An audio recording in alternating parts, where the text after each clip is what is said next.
can walk. We can look around a little bit too.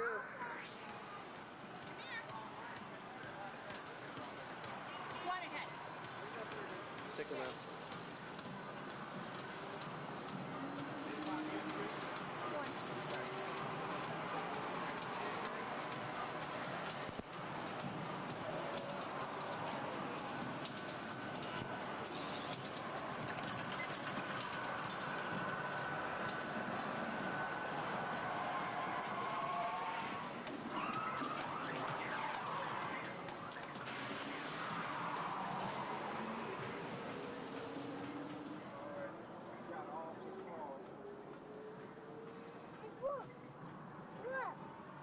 Look at that car. Look at that car. Come on. And look at this car.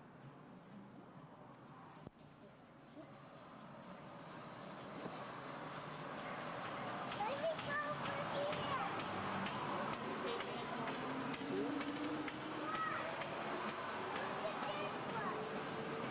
Look at that.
Nothing's working today.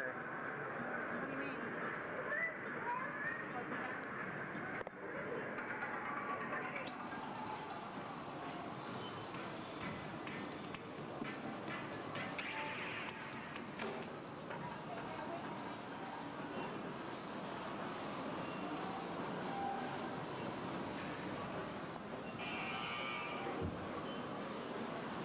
Mom.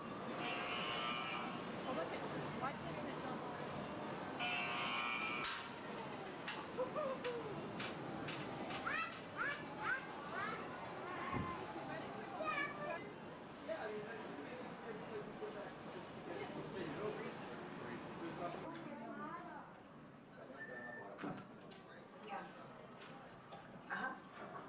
Oh, yeah, oh, okay. Hold on. 1 second.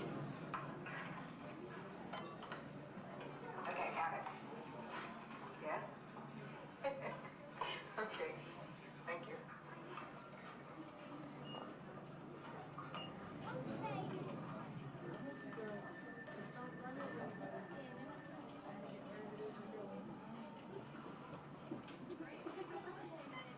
Fill up this little hole for that Bill. Yeah. The next group's ready. Oh. Thanks. Hi, everybody. Welcome to the test track. My name is Bill McKim. I'm up here in the control center. In just a couple of minutes, you're going to be out there on that track. But first, let's put together your test schedule. These are the same kinds of tests that are run at GM test facilities all over the world. Let's put up the 26 8th grade. You got it. Okay, we're going to start you off on an accelerated hill climb. Now, these steep grades give us a chance to evaluate the effects of heat and stress on your engine and on the transmission. Twisted or blocks? Let's put up the blocks, German and Belgian. Next, your vehicle is going to go over a variety of rough road surfaces. These are designed to test the integrity of the suspension and the chassis. It's gonna get a bit bumpy. Yeah. Next, you're going to see and feel what it's like when your brakes lock up and you lose control of the steering. Not such a good feeling, but hang in there because we're going to do the test one more time, this time with the ABS or the anti-lock brakes. Okay. All right. What's next? Let's do some environmental tests. Put up 2, 5, and 7. 7. Yeah, 7. Okay. After that, we're going to subject your vehicle to some extremes in temperature, as well as corrosive conditions, to see how it handles nature's worst. And finally, we'll take you out for some handling runs. Off-road the corner. Let's do the I'm going to send you through some hairpin turns, and then we'll take you out and do the high-speed loops. And depending on how your vehicle and you hold up, we'll even throw a few surprise tests in there. Surprise test? Yeah. Pick one. Jack? Now, if this whole routine seems a bit extreme, you're absolutely right. That's what a test track is all about. The cars you drive at home are made up of over 15,000 different parts, and every one of them has to pass the test under very extreme conditions before we ever let it off that test track and out onto the road. Now, as you can imagine, safety is a big concern of ours, so we're going to insist that you buckle up your safety belt securely. You'll be glad you did. Oh, we're ready. Oh, great. Well, Sherry says we're ready, so we'll see you out there on the test track. So please make sure your safety belts are securely fastened, as they always should be in your vehicle. We're clear for dispatch. Okay, let's move them up to the test area.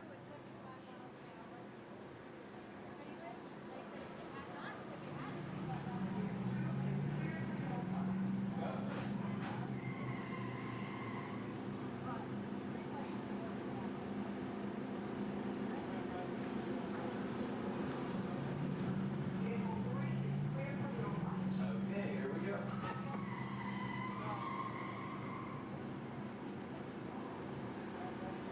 Mitchell? Vehicle 4 is clear for hill climb. Okay, here we go.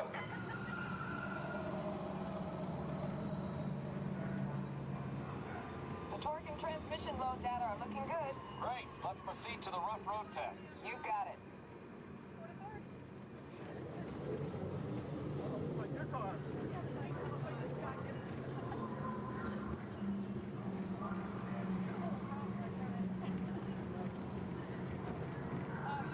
Okay, I'm going to take you right up to the cones, hit the brakes, and see if I can steer you through. Hold on. Braking now. Okay, we're back on track. Let's do that other sequence. Okay, let's try it again, this time with the anti-lock brakes. ABS reactivated. Braking. All right, that's the way it ought to be. You see how ABS lets you keep control of the vehicle while braking?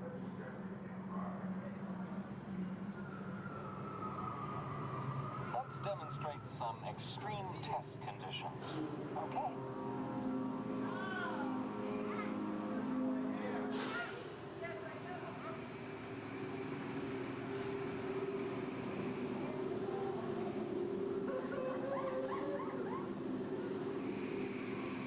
Did you remember to turn off those robots?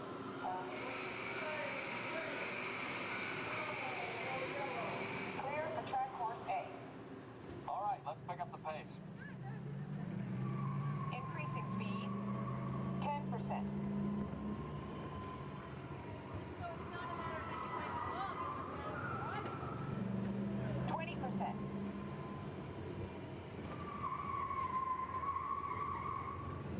30%. Are you seeing an increase in lateral forces? Sure am.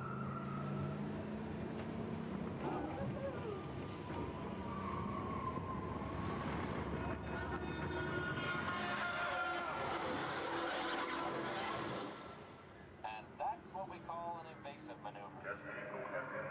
Very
We recently learned that your Terran visionary, Walt Disney, had a similar goal in mind with his early concepts for the experimental prototype Community of Tomorrow.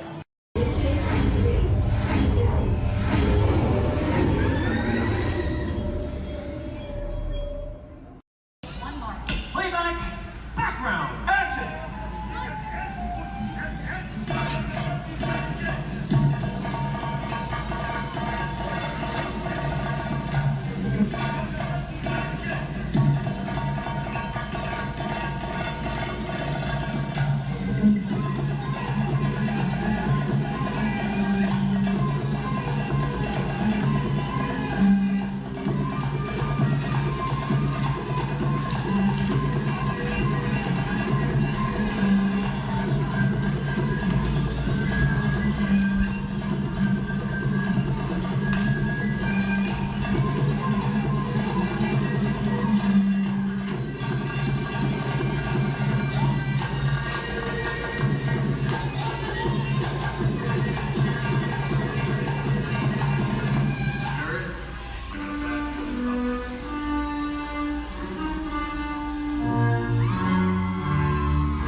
You got it, boss. All right, let's swing the truck back to one as quickly as possible. Everybody else listen up. The truck is filling slow, it's going hot, and I'm my Mary, my driver, is back at least 30 feet back. Hey, Carol. Yeah, thank you. We're all set, boss. All right, thanks, Johnny. Hey, Kevin, let's get you on your mark. That sequence? Brilliant, loved it. We're gonna pick up right after you shot that swordsman on action turn, do your market roll, take out that sniper up there on the roof. Got it? You got it. Devin, beautiful work. We're gonna pick up right after you've been thrown into the back of the truck. Hang on, that truck is gonna go fast around the building. Most importantly though, Chaz has loaded this truck with a lot of explosives, so you've gotta get out fast. You too, Zach, all right? Let's do this. Johnny? You got it, boss. All right, places, everybody, please. Places, all the extras. Thumbs up, everybody, if you're ready. Thank you very much. Everybody, please set. Camera's ready. Camera's ready. Thank you, Jason. Quiet the set, everybody, please. Roll cameras. Rolling and speed. Count 6124 Apple Power pickup shot. Take one, Mark. Cut hot. All right, Devin, this is it. You ready? Let's do it. Background, action!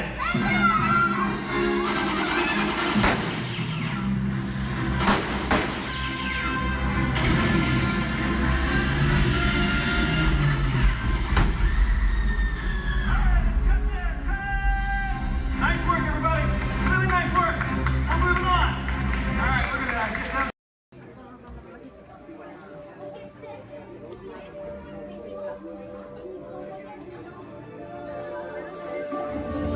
I see we have new visitors. Welcome, Terrans, to the wonders of Xandar. I am World Mind, sentient supercomputer of Xandar. I hold the knowledge, memory, and experiences of all Xandarian citizens, past and present.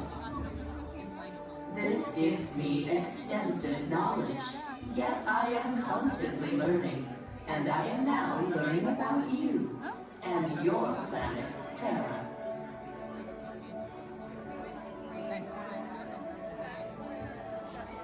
Much of my knowledge of your world came from your great scholar, Peter Quill.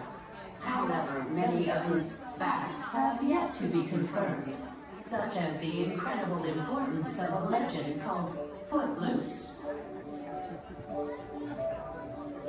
Through my fellow Xandarians working here at the wonders of Xandar, I am discovering more about you Terrans. Such as your fascination with eating the turkey leg. Why only the leg? What about the rest of this creature? We are eager to learn the answers to these questions and so much more about your world. In return, we Xandarians hope to share with you more about ours.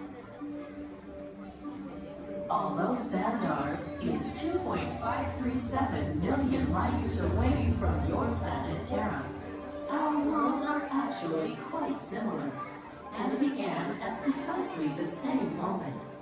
We refer to this as Time Zero, before the existence of anything. Our worlds were born of a single point of matter and energy that blasted outward in what you Terrans refer to as the Big Bang. And from nothing came the beginning of everything.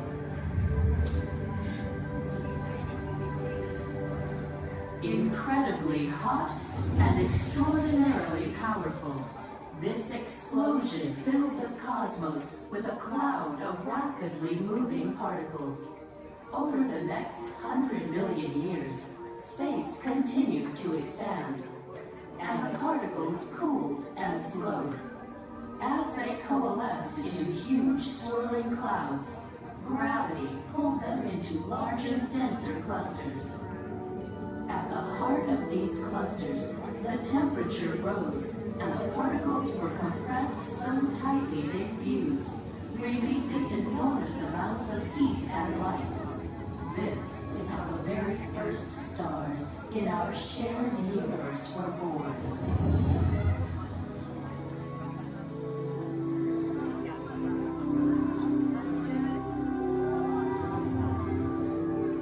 The singularity is just one of the commonalities between our two worlds that we will explore today. Welcome, Terrans, to the wonders of Xandar.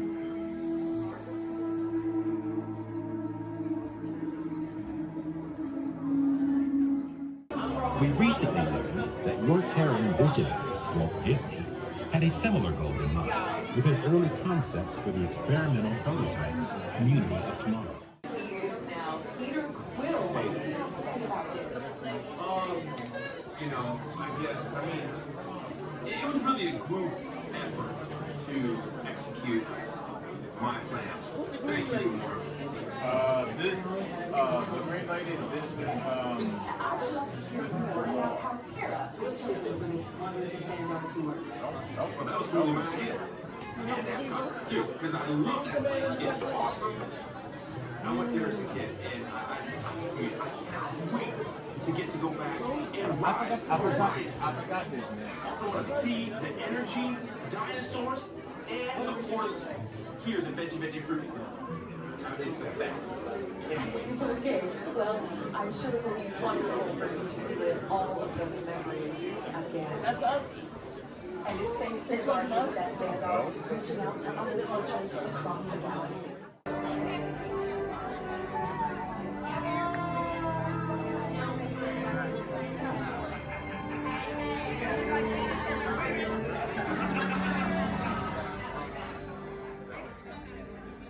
Greetings, Terrans. I am Nova Prime Irani Rayal, Commander of the Nova Corps. On behalf of all Xandarians, I hope you have enjoyed exploring the wonders of Xandar. As you have seen, your world and ours were born of the same moment, one which you refer to as the Big Bang. As such, we are all galactic neighbors in a vast universe which we and countless others share. For you to travel to Xandar would take 2.5 million years, assuming you had a ship that could fly at the speed of light. So we decided to come to you. But even we could not have reached you so easily were it not for the Cosmic Generator, an advanced piece of Xandarian technology that creates jump points, artificial tunnels that act as shortcuts, linking distant points in space. It is our desire to share this wondrous technology with your people, so that together we might explore new worlds and create a brighter tomorrow. And now, as the culmination of the wonders of Xandar, you will be teleported to a Nova ship above your planet for a demonstration of the Cosmic Generator. I trust you will find it an unforgettable experience.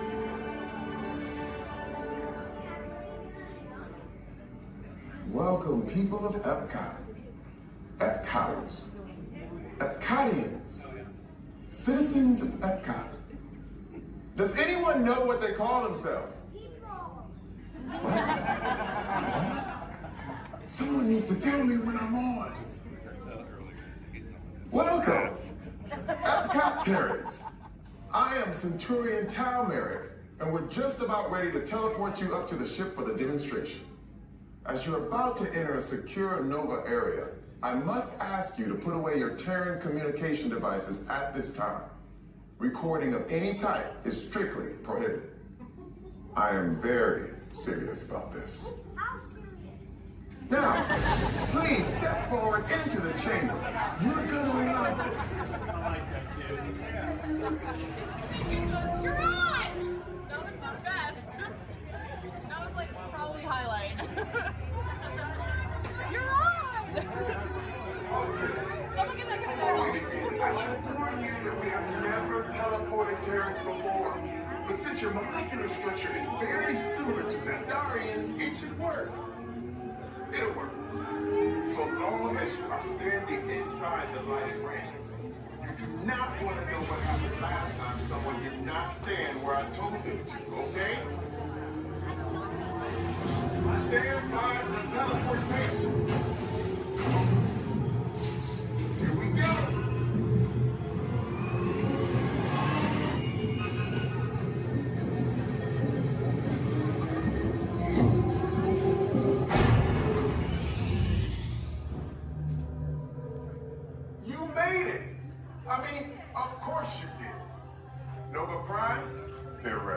Excellent. What you see before you is the Cosmic Generator, And in just a few moments, we'll be activating it so you can experience it for yourself. What's happening? I'm not sure. Our power's out. And the cosmic generator is gone. Cheerio, Mark. Go to Code Red. Prepare the fleet. And call the Guardians. Now. There is no cause for alarm. Turn off that alarm. I've got an important transmission coming in. Hey, what's up, Nova Corps? Our cosmic generator has been stolen. What? How? Why didn't we think of that? That thing's gotta be worth a fortune. I am Groot. Good question. Yeah, who do you think took it? Perhaps that really big man outside your ship. Oh, that is a big man. I need to alert Nova Prime. I'm watching Terrans for beyond. That's not creepy at all. This species has failed. Wait, whoa. We didn't even know there was a test. He's got the cosmic generator. He's creating a new jump point. Jump point to where? Not where. When? It's some kind of mutant jump point. It's going back to the dawn of time. Dawn of time, why? To erase some error. Well, that doesn't sound good.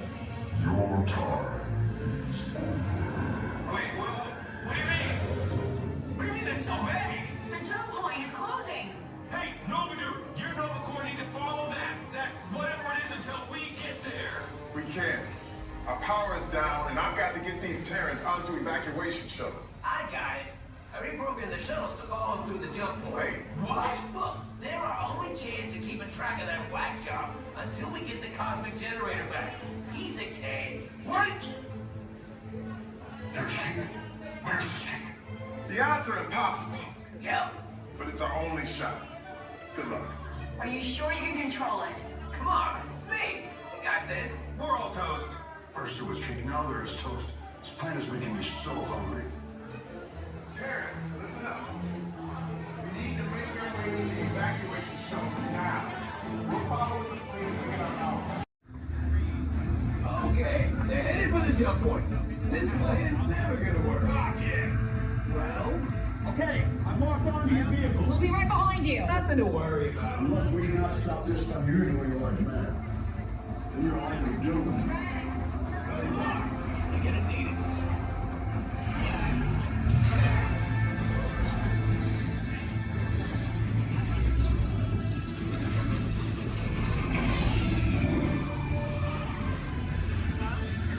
Refuse to follow me.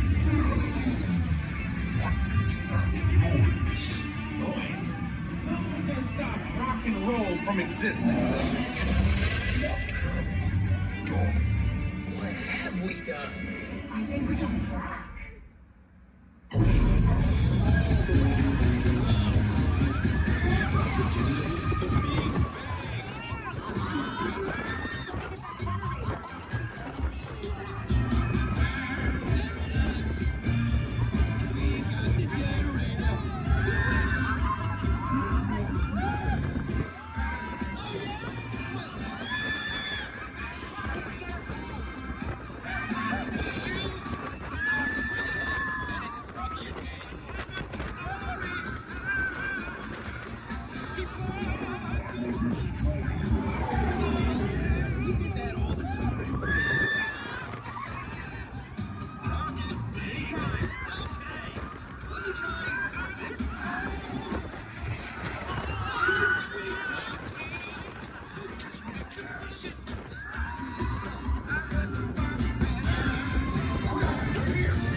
Do you really think they deserve to be called heroes? Do you see how they dress? It's just a figure of speech, Drax. You are lying to them. Now I understand. Welcome to the Guardians of the Galaxy. How'd you know my name, anyways? Well, the ink's on the sea and your fancy car was about to get out of here, so beat it. You're making a big mistake there, Monkey. I said spermatic, you gonna get what you... I can't just walk down the middle of a movie. Go on, bitch, just Here they come, Bust! Get out your grinders! I'm gonna go by Mr. Osborne.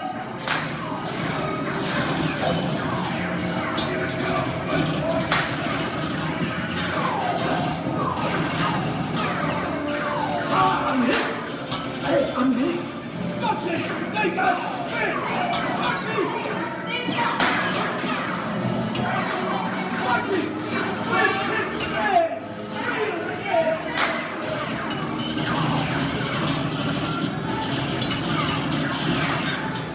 Hey, everybody just sit tight. Run the red lights against the law, and I would never break the law. Hey, watch this. No more red light. Moxie!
Time travel commencing in T-minus 10 seconds and counting.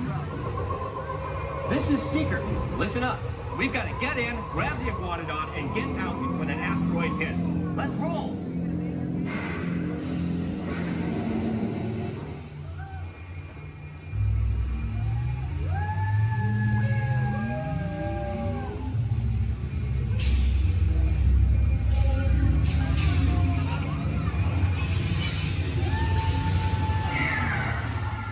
Okay, now, let's go get that dino.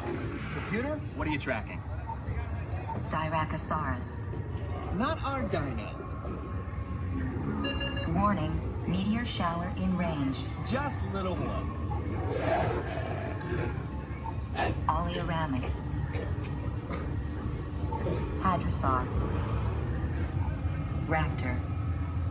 Time to get serious. Locking autopilot on homing signal now! Hang on! I'm tracking a big dino on the scope. Could be ours. Computer, full stop. Identified. Carnotaurus. Definitely not our dino. Go, go, go!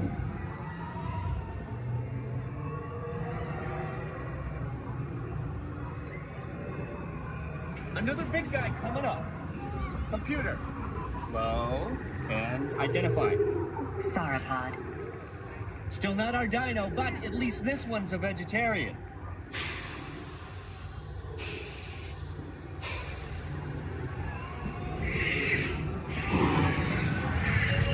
Asteroid impact in 90 seconds. We better move it. Pterodactyl. Incoming! Asteroid impact in 60 seconds. We can't stop now. Keep going, keep going. Compsognathus. Computer, what's happening? Loss of traction. Four-wheel drive, move it! Warning, meteor strike. Evasive maneuver! Left! Right! Left! Right! That was close. Computer, now what? Carnotaurus. That's it. Abort mission. Abort! Abort! Iguanodon. Forget it! Get them out now! Asteroid impact. Brace yourself! This is it!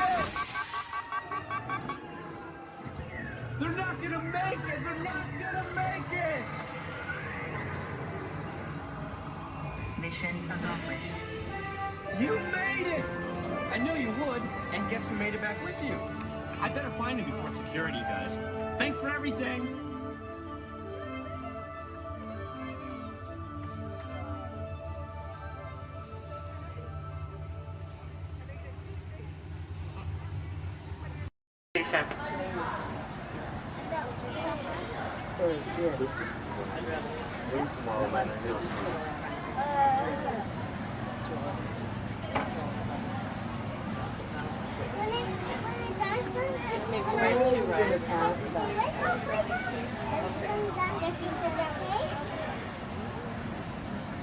We should go hit the fast pass. Oh, Lord!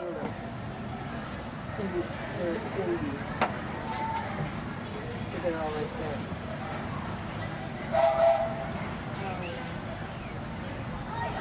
And folks, on our way to Main Street Station, we'll be passing through the Grand Canyon and Primeval World.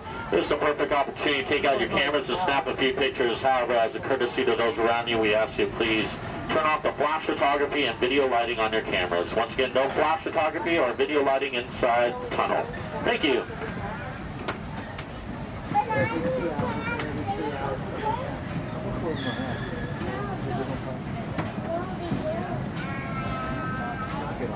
To those joining us, welcome aboard.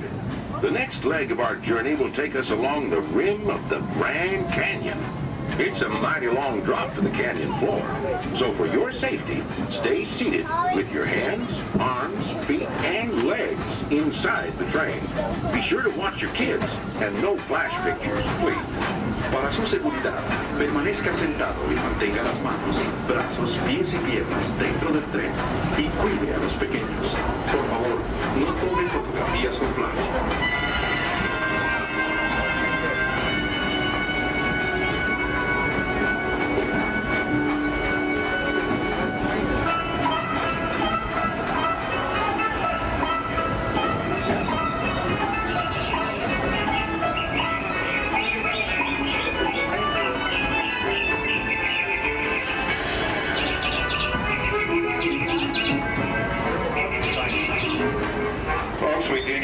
To please remain seated at all times. Thank you.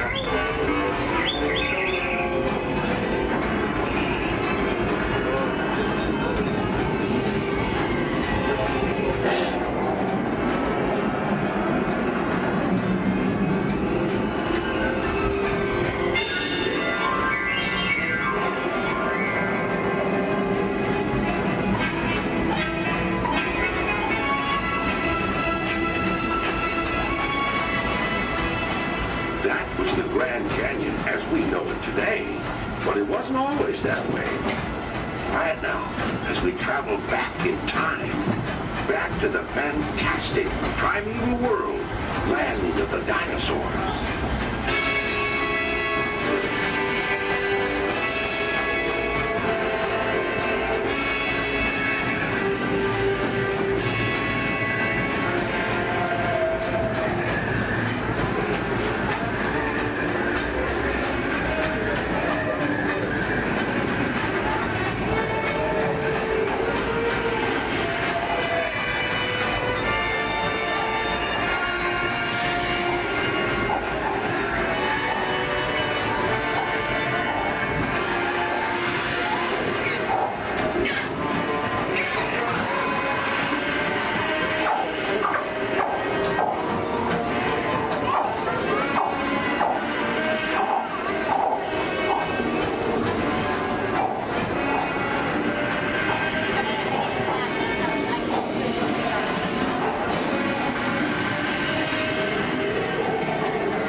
Station, gateway to Disneyland.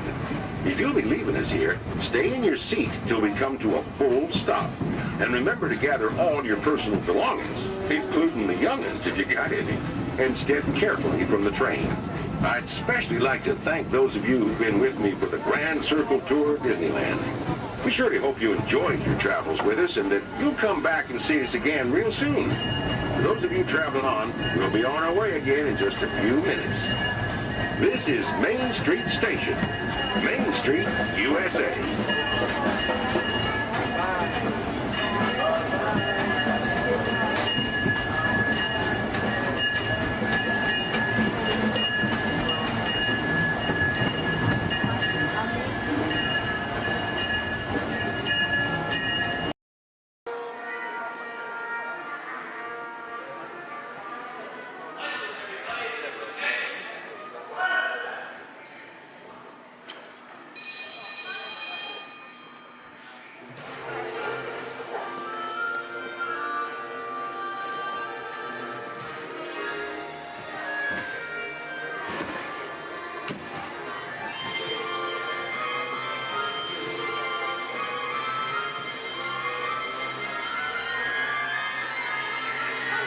Welcome aboard. At this time, I'd like to ask everyone to please remain seated throughout our show, and please keep your arms and hands inside the vehicle at all times. For the safety of our cast, we ask you to please refrain from the use of flash photography and external video lighting. Now that we've taken care of business, let's talk about me. My name is Patrick, and I'll be your guide on this magical journey into the movies. It's the perfect job for me because I love movies. Is everybody ready? Yeah! Great, because it's showtime. Ready when you are, CB?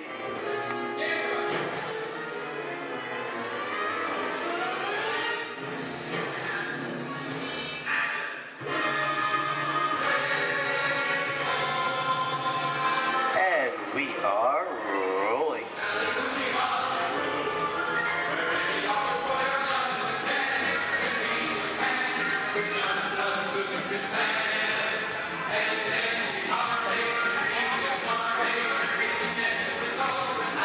Hello everyone and welcome to the Great Movie Ride. Once again, my name is Patrick and I'll be taking you from this Hollywood soundstage into some of the greatest movies of all time, all on one tour. But between you and me, this is no ordinary tour because the Great Movie Ride brings these movies to life and puts you right in the middle of the action.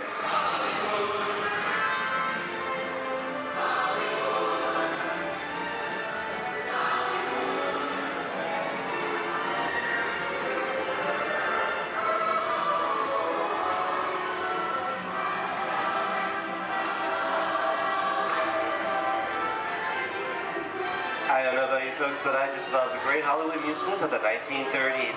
This is a scene from one of my favorites, the Busby Berkeley musical extravaganza, Footlight Parade, starring James Cagney, Ruby Keeler, and Dick Bow.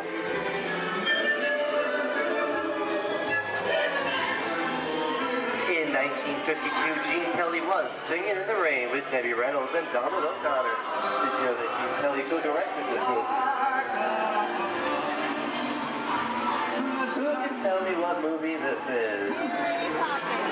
That's right, it's Walt Disney's Academy Award-winning film from 1964, Mary Poppins, starring Julie Andrews and Dick Van Dyke. Julie Andrews won an Oscar for her portrayal of the nanny, who is practically perfect in every way.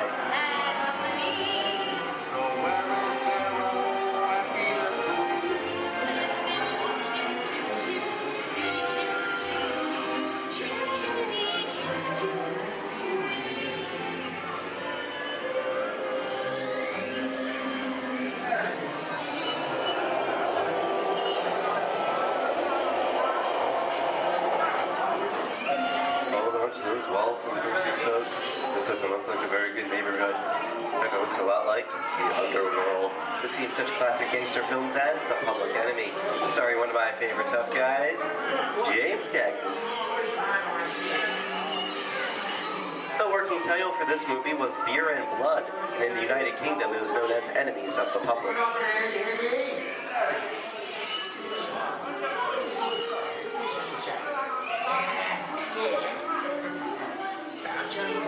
Very nice time. Judge comes around, he's going to leave you some beer. You're going to check it. And you're going to kick in with the dog. If you don't, somebody's going to drop by you and kick the teeth out one at a time. With me? I get you.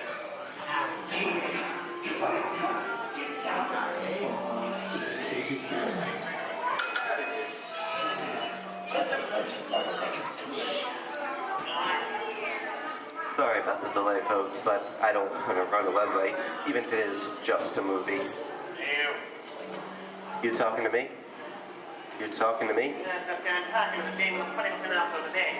I'm talking to me. I'm about to mislead my vehicle. I say get away. Oh, okay, Moxie, whatever you say. Hey, how'd you know my name anyways? I've seen this movie before. Oh. It's unseen fancy guys like thinking out of his face. You're making me think about this. Come out of here. You gotta get out of here. I can't just look out the middle of the movie. I'm beating you, son! Here they come, boss! Get out, you grinders!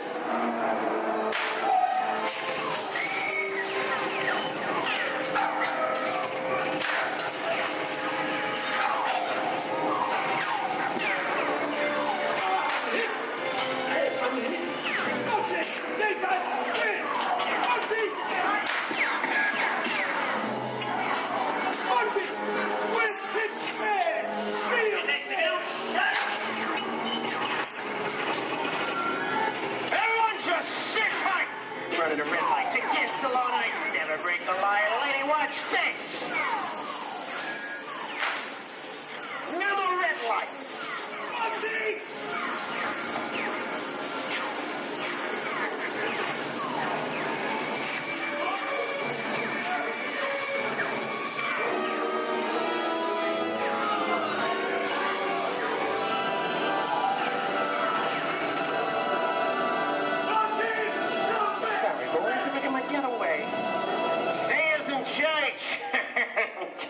What are you looking at? Everyone mind your P's and Q's, and maybe you won't get hurt. What is this? Tracy? And now, the Old West, and two of Hollywood's legendary stars, Clint Eastwood and John Wayne.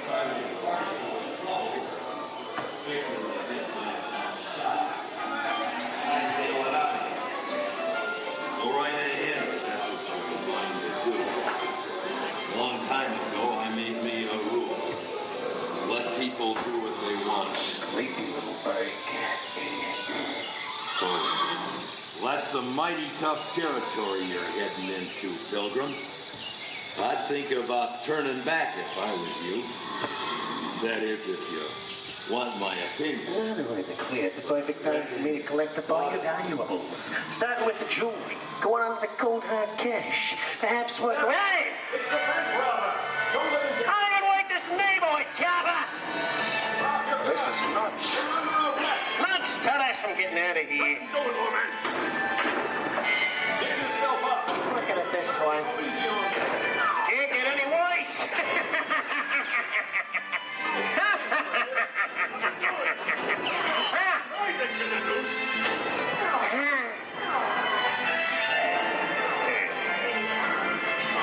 Okay. It's twice.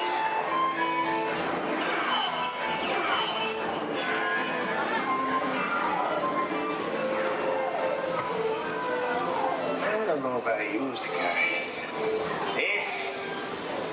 This is kind of creepy. What is this? This is Alien. You are with Sigourney Weaver aboard the spaceship Nostromo. Something has gone wrong. One by one, the crew has vanished. And somewhere in the ship, a terrifying creature waits to claim its name. Well, pal, I ain't no victim. Warning, remain in your vehicle.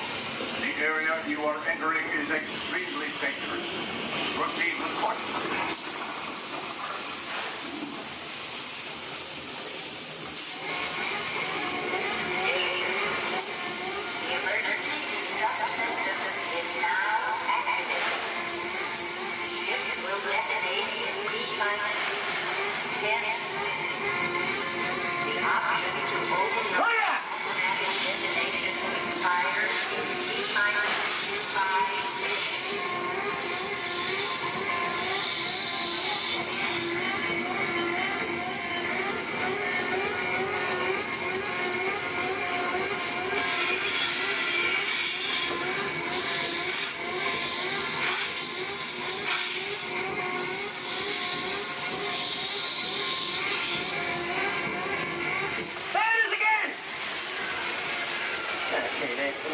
curly things for Hyundai, huh?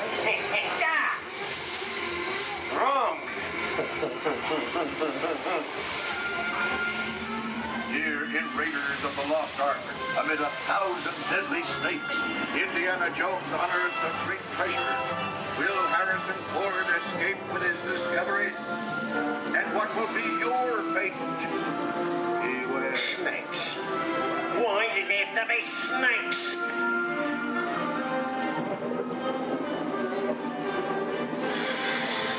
The dust of 3,000 years lies undisturbed in this ancient burial chamber. On the chest of the great stone goblet, a priceless Get a load of that chunk of ice. Time for me to get back to work.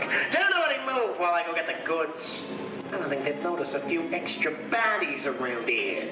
Know what I mean? But the jewel is guarded by a curse, and those who dare defy that curse must pay with their lives.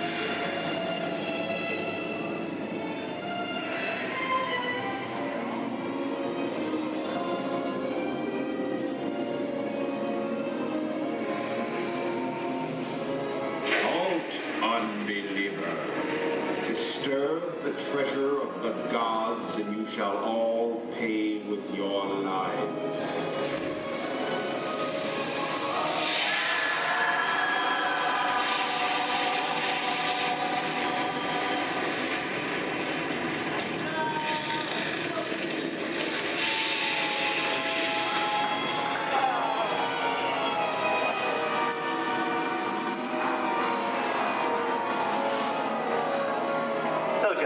Popcorn.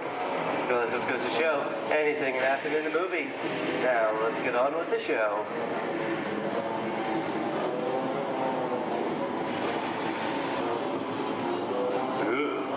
I see dead people. The horror movie is my all-time favorite genre. Some of the best horror films were made back in the 1930s and 40s, but monsters, mutants, and maniacs are still audience favorite and continue to haunt us today. And that's what I call a wrap.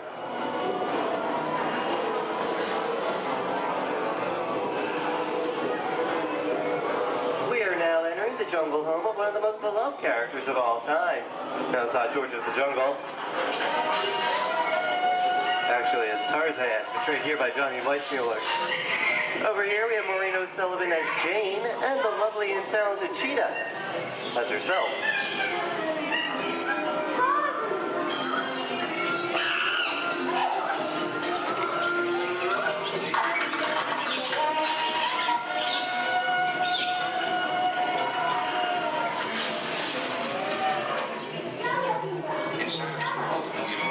Zoe, I think this is the beginning of a beautiful friendship. Best last line of a movie ever. Humphrey Bogart and Ingrid Bergman in the classic romance, Casablanca. Always have passed. You didn't have it. You lost it until you came to Casablanca. You got it back last night.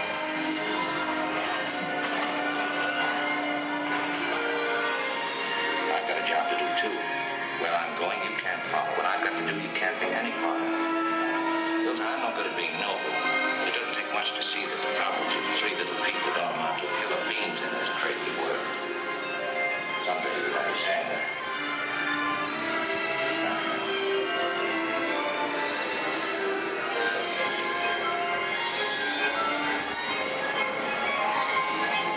And here's one of my favorite movie stars, Mickey Mouse, in one of his greatest roles, the Sorcerer's Apprentice in Fantasia.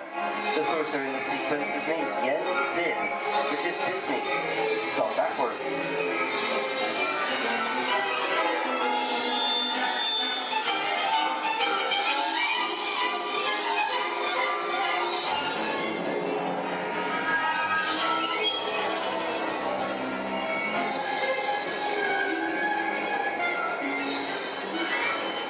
Toto, I have a feeling we're not in Kansas anymore. How often do you get to say that? I'd say we are definitely somewhere over the rainbow in one of the most beloved movies of all time.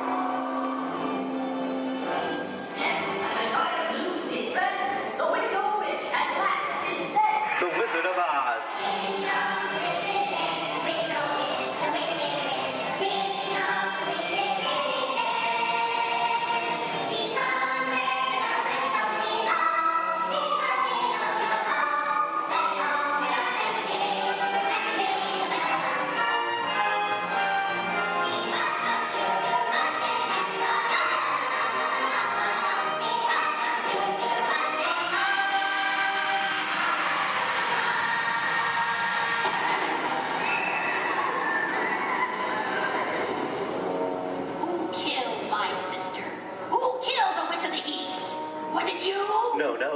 accident. I didn't mean to kill anybody.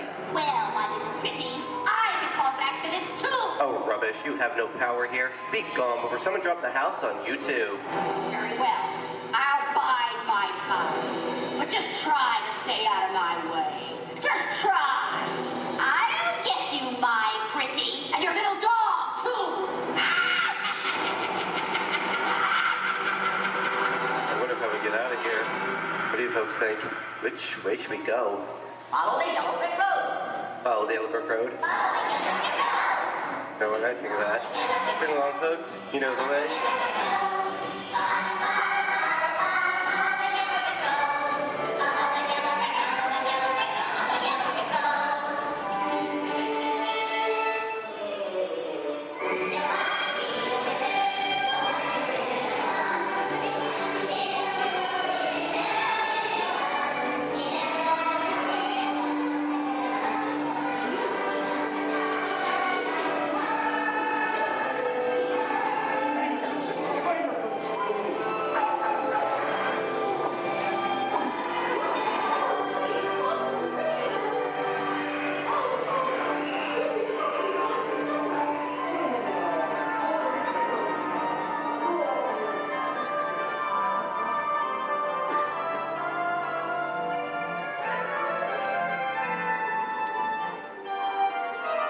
I hope you enjoyed our tour of these great moments at the movies, but we've only scratched the surface of what Hollywood has to offer. There are thousands of great movies out there just waiting for you to discover, and here are just a few of my favorites.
Disney's Hollywood Studios, I'd like to thank you for joining us on the great movie ride. But before we wrap this production, there is still one more scene to do. It's called The Exit. The action begins with three main scenes until we come to a complete stop. Then gather all your personal belongings and take small children by the hand. When these doors open, rush dramatically to your feet and make a grand exit directly to the rear of your vehicle.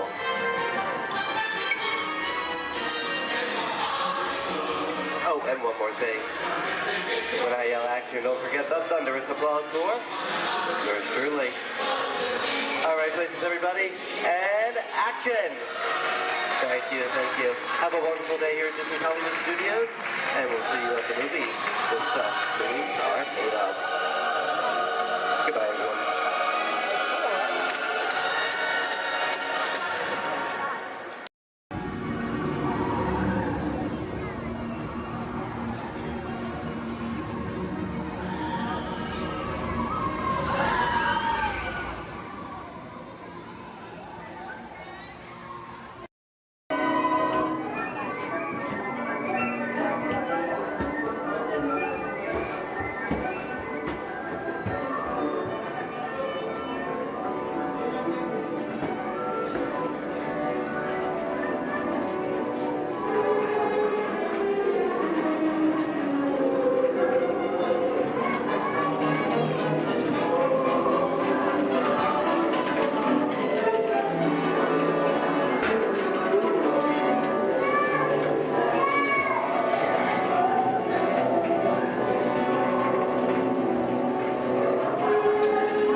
make sure we're staying seated.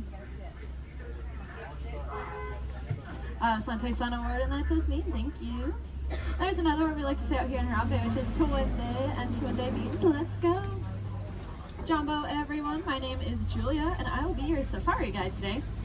A few quick safety reminders before we head on in. Just make sure to keep your hands, arms, feet, and legs inside the truck, and make sure everyone is staying seated for the entire safari ride.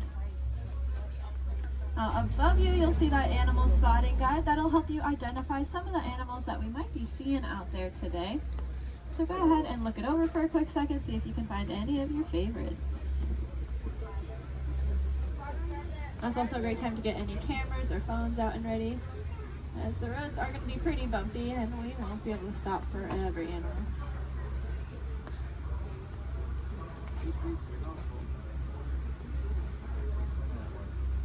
We are going to be starting our journey here in the Little Aturi Rainforest.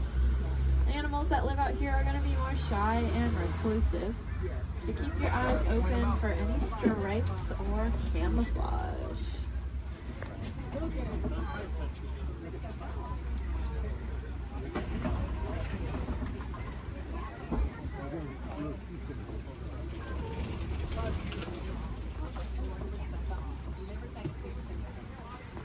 Like off to the right, there's that oak coffee. That reddish brown animal with the zebra party pants. However, they are not related to the zebra. They are the only living relatives of the giraffe. Just like a giraffe, they have a very long tongue. Theirs are so long they can lick their own eyes. And if you look down to the left, you'll see a bird standing on a nest. There's actually a couple eggs, I believe, in there, maybe. And that is a saddle-billed stork. They're about 5 feet tall, and their wingspan is about 9 feet long. And if you look up at that canopy above your head, that is also just about 9 feet long. Put that in perspective for you. Now, if we look back at the okapi over there, I said they're related to the giraffe. Just like a giraffe, they have ossicones, which are those stubby horn things on their heads. But that one that we're seeing doesn't have any ossicones. That's because she's a female. Only male okapi will have them, whereas all giraffes will have them. Up on the hill to the right are the greater kudu. And we can tell they are female. That's because they don't have any horns on them. The males will have horns that can spiral backwards up to 6 feet long. If you look off to the left against this cable wall here, you'll see a black rhinoceros. Kind of looks like one of those boulders, just a lot smoother. Now, these black rhinos are unfortunately critically endangered. There are less than 10,000 individuals left in the whole world, and that's including the one we are looking at. They don't have any natural predators though. That is all due to the poaching of their horns. Their horns are thought to have medicinal value to them, so they'll be ground up and used in medicines.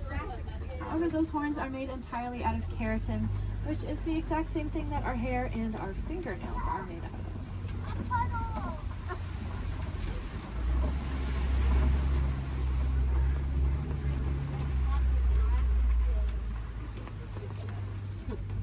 I said the animals that live out here are all going to use camouflage. We saw how they use their colors or patterns to blend into the trees around us. That's why it's really important that we use our paper products responsibly, since our paper comes from the trees that these animals' lives depend on. Looks like we are getting to the edge of the forest here. We're going to make our way down towards the Swampy River. The animals that live here naturally spend most of their time underwater, which will keep them cool and camouflage, so keep your eyes open on the surface for any bubbles or ripples that you might see. Looks like off to the right there are some pink-backed pelicans. We get that name for that slight pink coloring on their back. That'll be there all year round. It'll get brighter during mating season though. I like to say it's because they're putting on their blush. And if you look off to the left, you'll see a belote of the Nile hippopotamus. Make sure we're staying seated, friends. Make sure we're all staying seated. These hippos can hold their breath anywhere from 5 to 8 minutes at a time, which is going to allow them to sleep underwater. They'll float up to the surface every couple of minutes to take a big breath of air and then sink back down, all fall completely asleep. They are herbivores, meaning they only eat plants. They'll come out towards nighttime and graze on about 80 pounds worth of grasses. And they'll go back in the water. Keep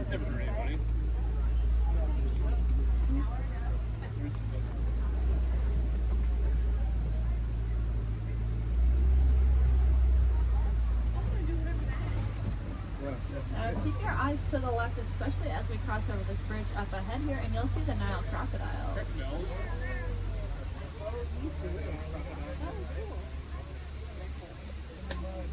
Three of them.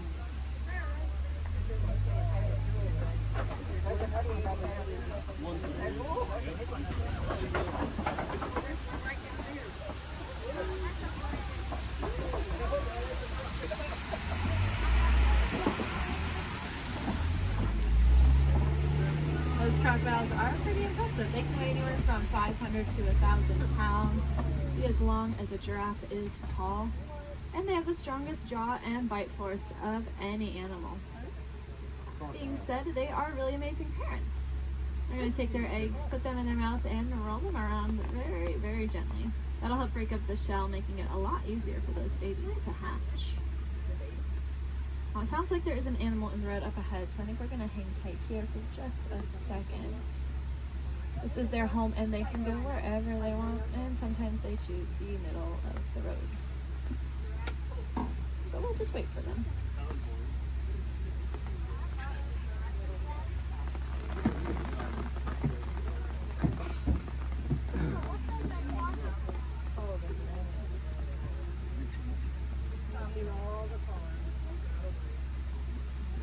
Does anyone know how to tell the difference between an alligator and a crocodile? Yeah, a lot of people say the shape of their snout, which is true. That personally confuses me though, because it's the opposite of what you think it would be. So what I do is I look at their teeth. When their mouths are closed, if you see teeth sticking up and out, then it's a crocodile. And if you don't see any teeth when the mouth is closed, it's an alligator.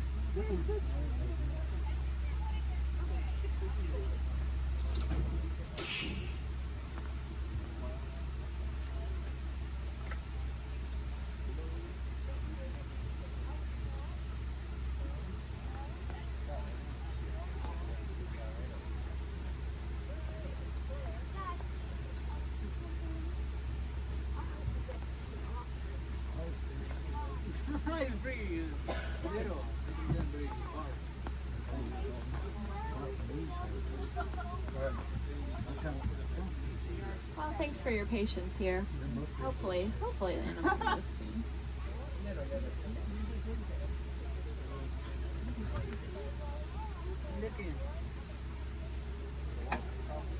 Crocodiles are also something that are called a living fossil, which just means that they were alive way back when all the dinosaurs and all them were alive. But they never went extinct, and they didn't evolve into a different species. They kind of just stayed.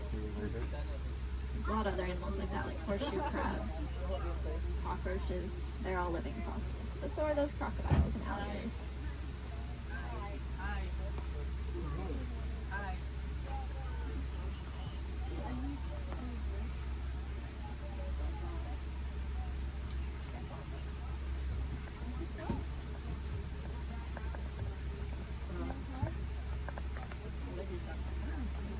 Sounds like there are some giraffes that just keep walking in the road. This is just what we call a giraffe jam. Now you can say you went to Disney World and got stuck behind a giraffe.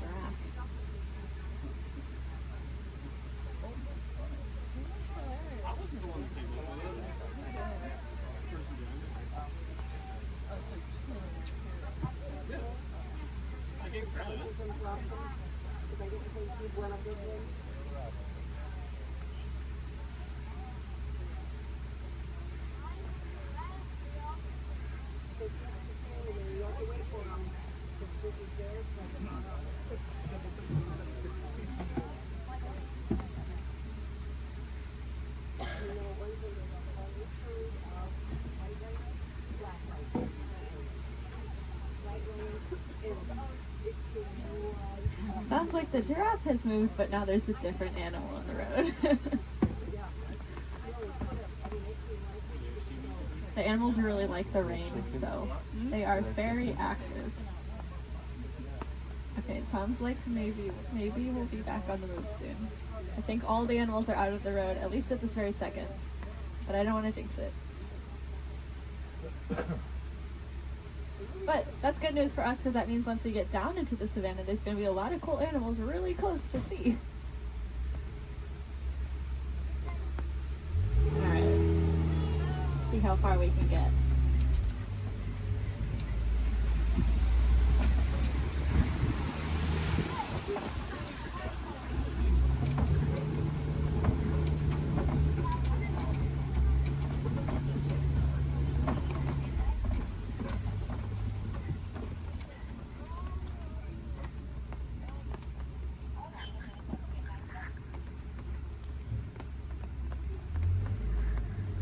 Now this might sound really ironic considering that it is raining, but we are leaving the river and heading towards a much drier area, where it really does not rain as much. And I say that because the baobab tree that's off on the right there, it is going to be leafless about 9 months out of the year just to conserve water. Some people call it the upside down tree because, well, it looks like the roots are on the top. It's also known as the tree of life. That's because it stores a lot of water in its trunk there. So other animals will use it as water source. We can even use the bark as medicine. One of my favorite things about the baobab tree is that it does have flowers, but they only bloom at night because they're pollinated by bats. Alright. Looks like we are finally able to head here into the savannah.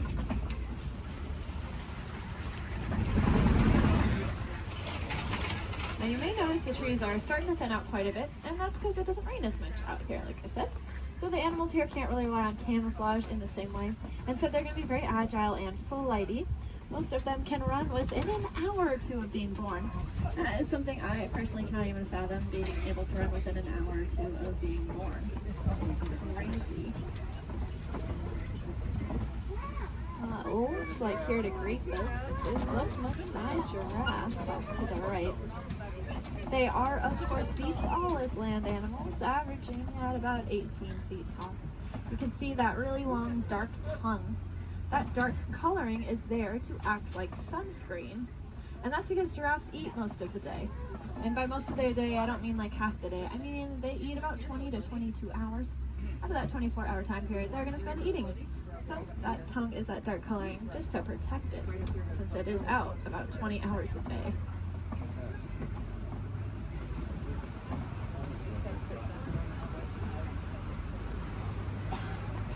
Off to the left here in this den, you'll see some African painted dogs. They are the most successful hunters out here with an 80 to 90% success rate. That is so successful that their young, sick, and elderly will eat first, and the healthiest adult will wait and eat last. What makes them so successful is that they are so cooperative. As a pack, they're not going to move on until everyone's got the chance to eat. Those painted dogs are there on the left. On the right, you'll see another giraffe as well as some Ankole cattle. I think these two were the culprits that were in the road earlier.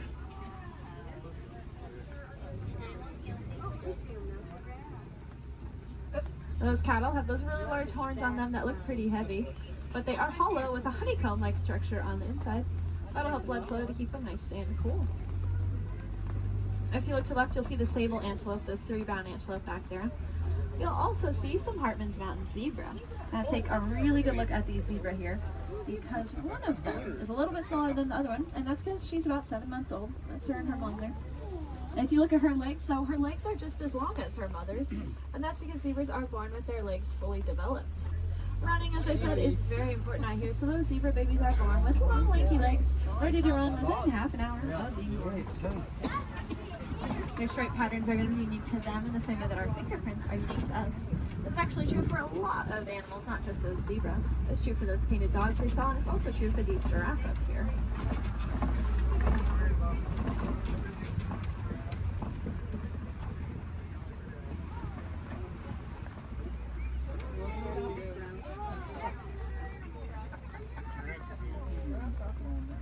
See, I told you they just go wherever they want. Oh, look, the zebras are in the road now. Over here they're not too.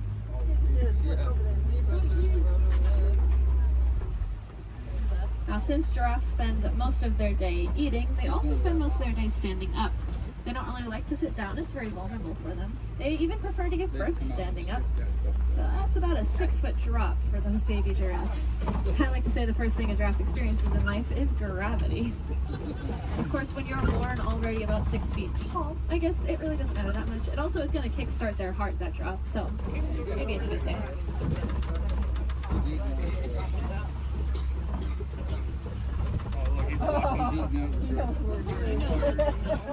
Just gotta steal some more goodies.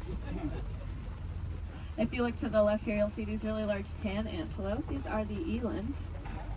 Elands are the heaviest just antelope species. About 6 feet just at their shoulders, and they can jump straight up from that standstill position up to 10 feet in the air. My favorite thing about those eland, though, is that they make flower crowns to attract each other, and I think it's adorable. The males will gather up a bunch of branches and twigs and leaves and even flowers and decorate his horns with them and then walk around proudly to attract all of the females. I would highly recommend looking up a picture of that if you have never seen it before. It is, like I said, adorable.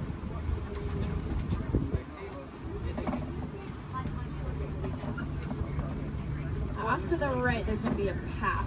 We're not going down that path, but if you look down it, you'll see some little tiny antelope called the springbok.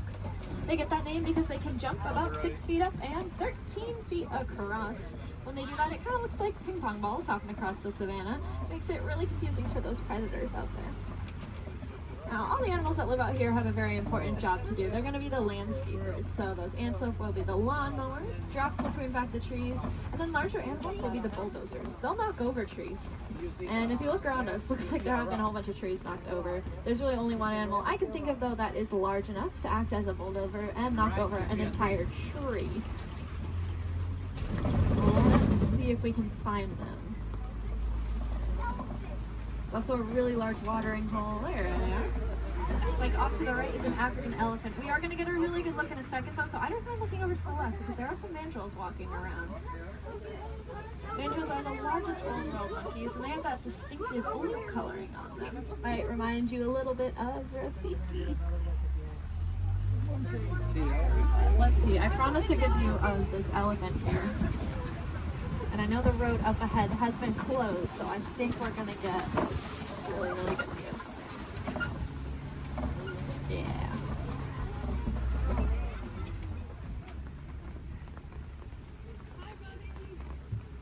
Elephants are, of course, the largest land animals. Also very, very intelligent.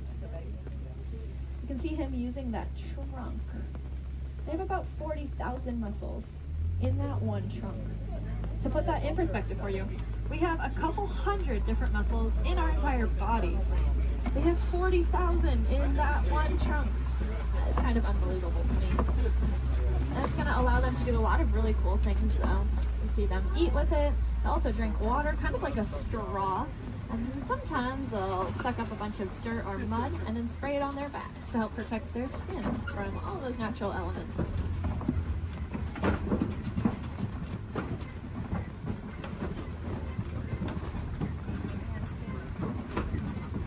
Lucky for us, I think we are headed deeper into elephant country here. And I say that because elephants love to eat red clay.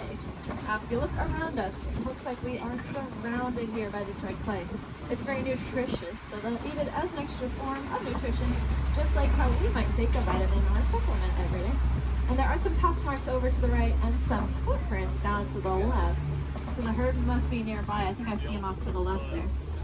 Elephants are matriarchal, and that means the oldest or wisest female is going to be the dominant one in charge. Males are going to leave the herd at about 15 years old, and if they don't do it willingly, they will be forced out by those females. They're going to go hang out in bachelor herds, which can consist of up to 140 individuals that come and go as they please.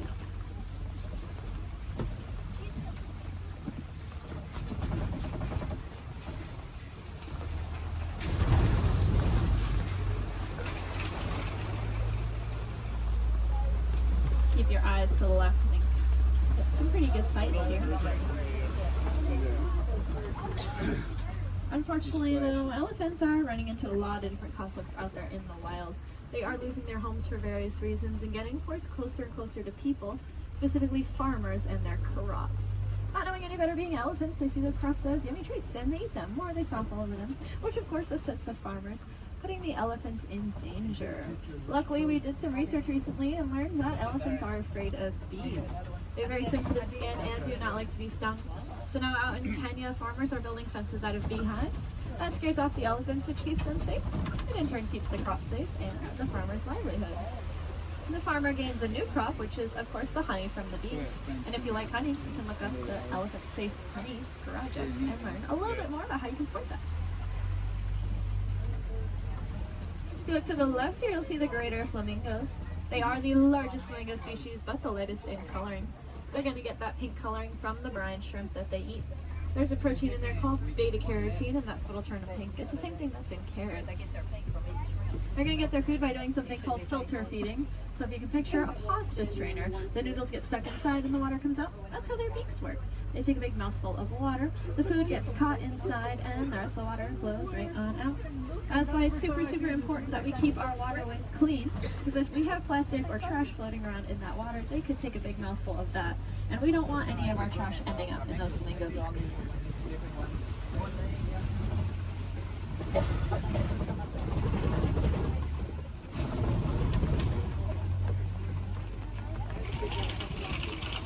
Looks like this side of the savannah's getting a little bit more tree coverage here, which leads me to believe there might be some cats nearby. Trees help them out while they are hunting. So keep your eyes open. I know I've seen cats roaming around on the hills up ahead before. Look down that path though on the right, you see a white rhinoceros.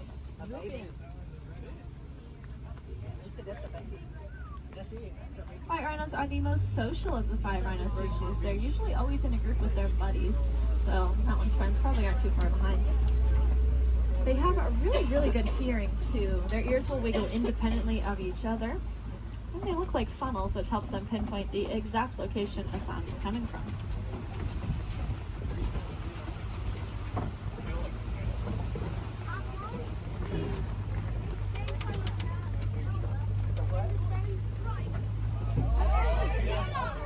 Like off to the left behind that orange rock. Sweet cheetah. Cheetahs are the fastest land animals. They can go from 0 to 60 miles per hour in 30 seconds or less. They're going to use their tails to help them steer, very similar to a boat's rudder. And they're the only cats that are going to hunt during the day instead of at night. That's just because they don't have very good eyesight at night, so if you can picture what we see at night, that's about the same as what a cheetah can see at night. To help them out though, they have that black stripe under their eye that acts like built-in sunglasses, helping protect their eyes from the sun. Looks like up ahead are some Kopi rocks. And on top of those Kopi rocks, looks like a female lion up there.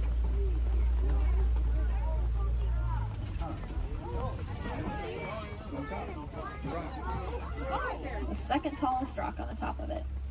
She's laying up there. Females are going to be the ones that go out and hunt. The males are going to stay behind to protect their territory and any cubs they may have. Males have a mane on them, which is about 20 pounds of hair, just protecting his neck in case of any of those conflicts. Male lions also have the loudest roar of any animal. You can be heard up to 6 miles away.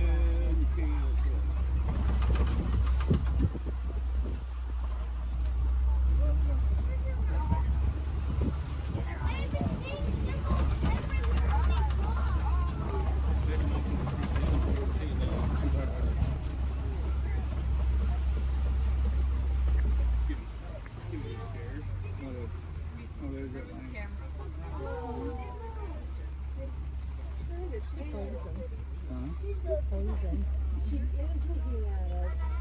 That is so cool.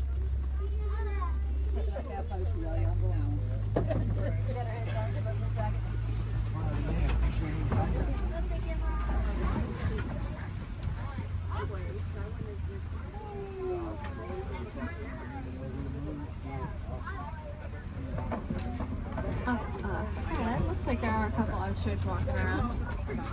They are the largest and fastest birds in the world, but they cannot fly. They have really big wings to help them steer because they can run upwards of 40 miles an hour.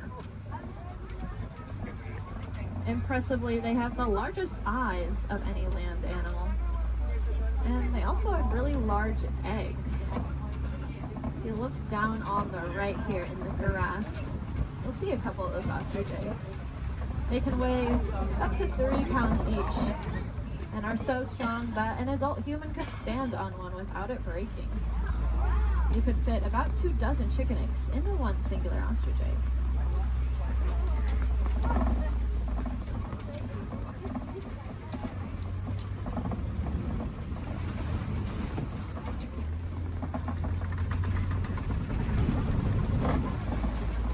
Up ahead is the warden's post. The warden takes care of all the animals out there on the reserve.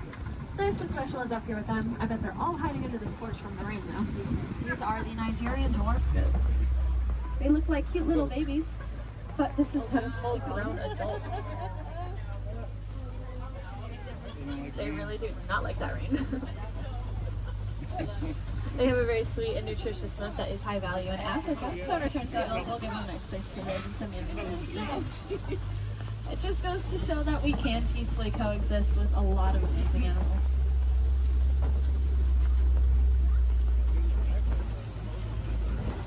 Unfortunately, those gates do signify the end of the reserve and our return back to the village.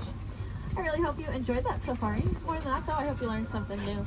If you did, maybe you can tell your family and friends those fun facts that you'll learn when you get home. That's pretty important because the more we learn about these animals, the more we'll care about them, and the more likely it is we're actually going to do something to help protect and save them, so that then the generations after us get to enjoy all those really cool animals that we saw today. If you want to take it a step further in doing your part, you can go ahead and recycle your old electronics. Our electronics are made with a a mineral called coltan that comes from the forest out in Africa. So when we mine for it, we are making things away from many, many animals. That's why I challenge each and every one of you when you go home. See if you have any old electronics that you're not using anymore. Go ahead and recycle them. We'll take out that coltan and reuse it, and then we can just keep reusing what we already have instead of mining for more. That way we get to use our cool technology, and those animals, well, they get to keep their homes. I think that's kind of a win-win for everyone. Now up ahead, it looks like a bunch of docks where people would get off, but that is not us. I'm going to hang on to you a little bit longer and bring it right back to where I got you from. Just hang tight here for a couple more minutes.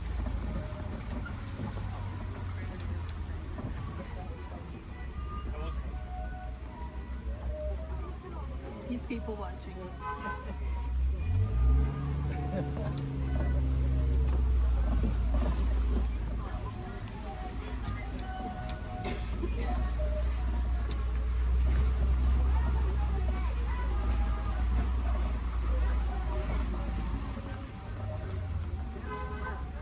Now, if you want to learn a little bit more about the animals that we saw today, but maybe from the comfort of your own home, and you happen to have Disney Plus, there is a show I highly recommend. It's called The Magic of Disney's Animal Kingdom. It's really, really cool. It gives you a behind-the-scenes look at how we take care of all the animals that call this park home. It is one of my favorite shows, but I am, of course, not biased at all. If you want to see some more animals while you're in the park today, I'd recommend heading over to the Gorilla Falls Exploration Trail. Lucky for us, it's going to be right where I drop you off. Once you get off my truck, you'll go down a ramp, and if you take a right, you'll just be exiting the area. If you take a left, though, you are magically already on that trail. It's about a 10 to 15 minute walking path, where you can see a bunch more African animals, including, of course, those gorillas. If you head over to Asia, there's an Asian version of that trail as well called the Maharaja Jungle Trek, and they have all those Asian animals that we love, like bats, Komodo dragons, and tigers. There's also an aviary in both of those trails. If I had any wilderness explorers on board, you're riding the Simba 1. That is the code you'll need to get your safari badge, the Simba 1.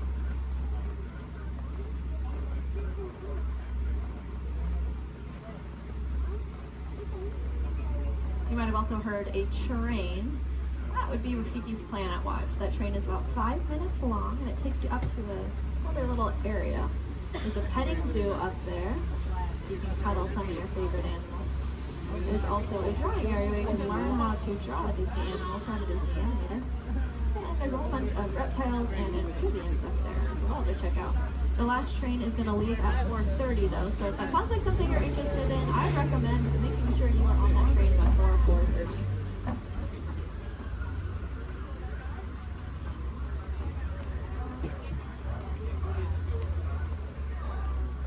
looks like we are almost there. Thank you for your patience. I know that was a little bit longer than expected.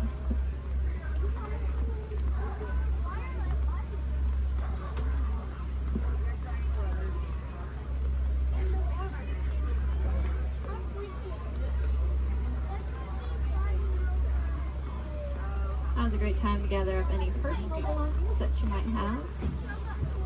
Make sure you have everything with you.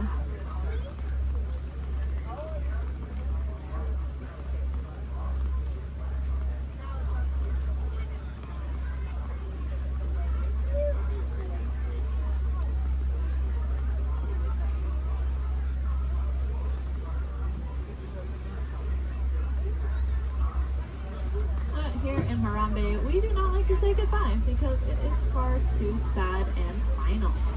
Instead, we say Kwaherini, which means to go well. So Kwaherini, my friends. Again, my name was Julia from Fort Collins, Colorado. I really hope that y'all had just as much fun out there as I did.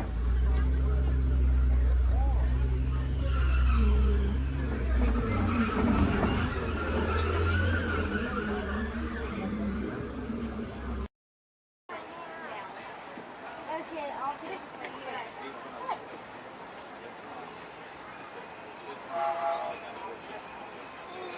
Okay, look at Mama when you say cheese. Josh. Oh my gosh, dude. This train could probably take us to the roller coasters. Hey.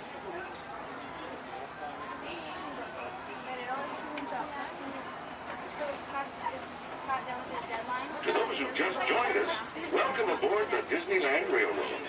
To ensure a safe ride, remember to stay seated with your hands, arms, feet, and legs inside the train.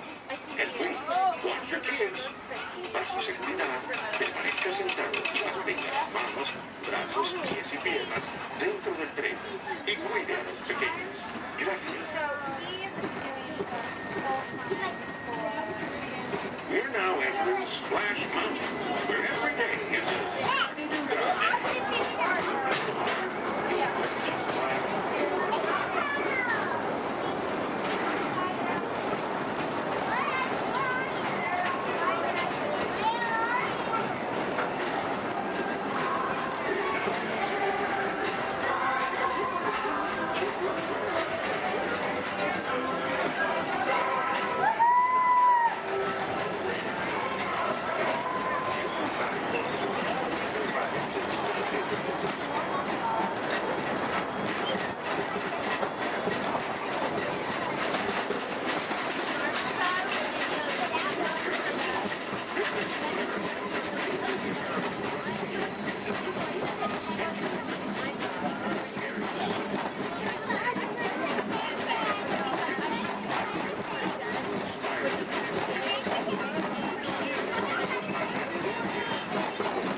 trip in just a moment.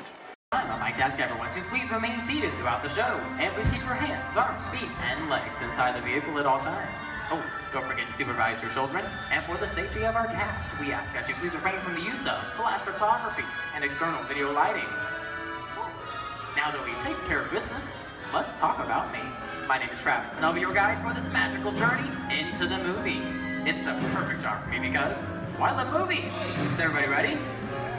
Great, the cameras are ready to roll. Ready when you are, CB.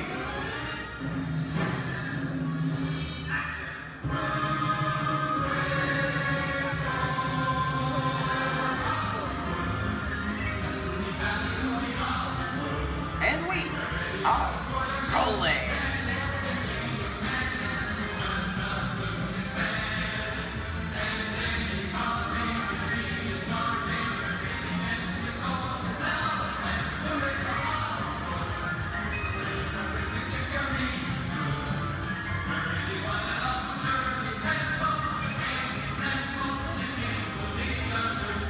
Hello everyone and welcome to the Great Movie Ride. Once again, my name is Travis, and on behalf of Disney's Hollywood Studios and Turner Classic Movies, please welcome our host for this one-of-a-kind tour, Robert Osborne. Thank you. We're ready for Hollywood indeed. What better way to start our journey? From the Old West to the rooftops of London and along the Yellow Brick Road, there really is no place like the movies. One of Hollywood's significant contributions to the world of film were great musicals. This scene is from one of my favorites, the 1933 Busby Berkeley spectacular, Footlight Parade.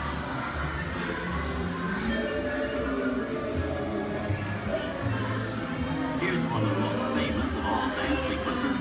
It's from the 1952 musical classic, Singing in the Rain. Here's Jim Kelly singing in the rain. Literally.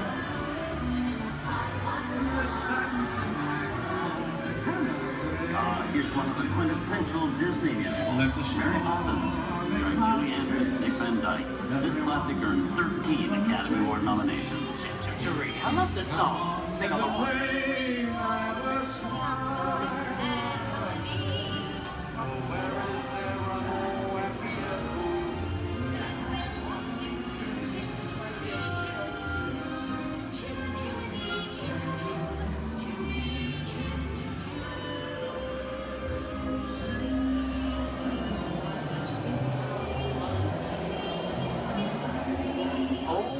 Those wallets and purses, folks. This doesn't look like a very good neighborhood. Here's the birthplace of the gangster film, the seedy underbelly of Chicago from The Public Enemy, starring James Cagney. Released in 1931 before strict censorship rules were enforced, Public Enemy is a gritty, realistic, and violent look at the world of gangsters of the Depression era. I love this movie. In one famous scene, James Cagney shoves a grapefruit in May Clark's face. She can never look at breakfast in the same way again. These tough guys could turn anything into a weapon.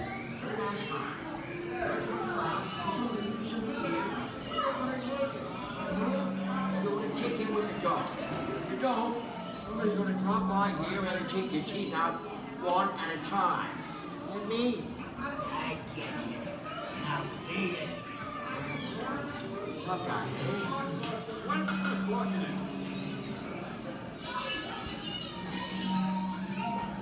Sorry about the delay, folks. I don't want to run a red light, even in the movies. I gotta let her leave my vehicle. I think it's time for a visit to a concession stand. Bye. So I was born waiting. Okay, Muggsy, whatever you say. Hey, I should know my name anyways.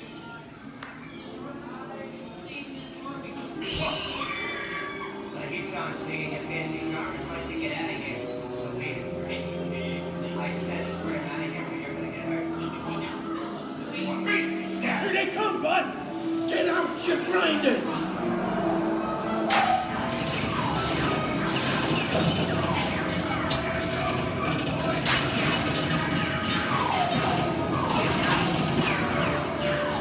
I'm hit! I'm hit! Muggsy! They got win! Muggsy! Muggsy! Win!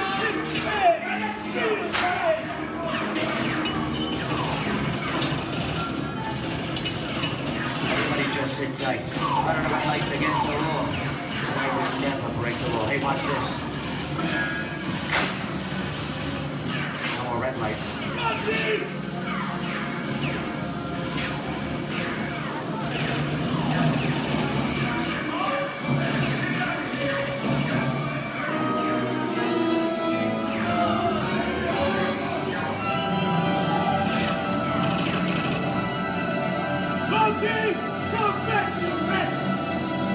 Sorry, boys, I'm making my getaway. Give my regards to the warden. Suckers. What are you looking at? Everybody just mind your P's and Q's and, maybe you won't get hurt. Oh. This must be the west side of town, huh? Western films depict the legendary American wild frontier, where cowboys and their loyal steeds maintain order in towns against the untamable wilderness.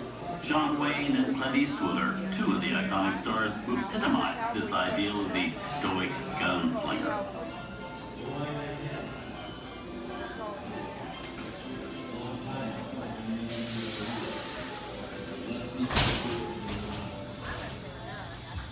Sleepy little bag, ain't it? That's some mighty tough territory you're heading into, Pilgrim. I'd think about turning back if I was you. That is, if you want my opinion. But I reckon No, we're in the clear. This looks like the perfect time to collect up all your valuables. We'll start with the jewelry and then we'll... What are you talking about? I didn't even work this neighborhood, copper.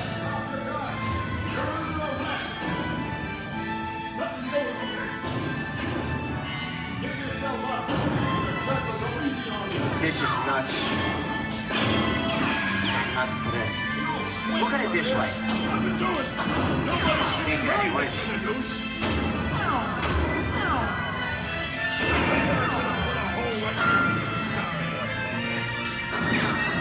Okay. Twice.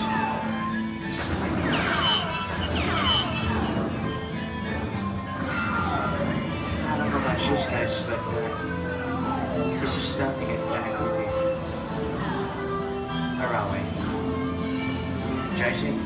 Science fiction has been a staple of classic movies, from George Méliès's Trip to the Moon to George Lucas's Star Wars.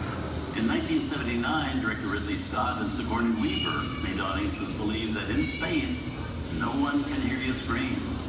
This is Alien. Hey, you down face. How do we get out of here? Warning, remain in your vehicle. The area you are entering is extremely dangerous. Proceed with caution.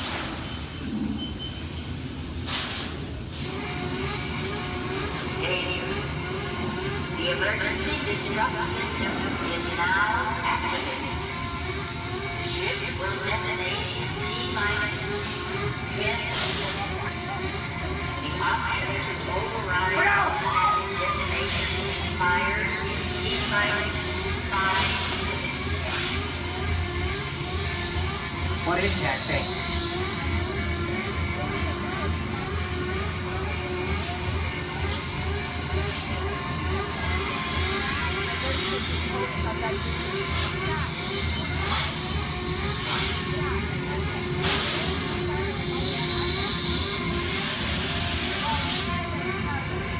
Get it together. I'm getting out of here. That's enough creepy crawly things for one day, right? Wrong.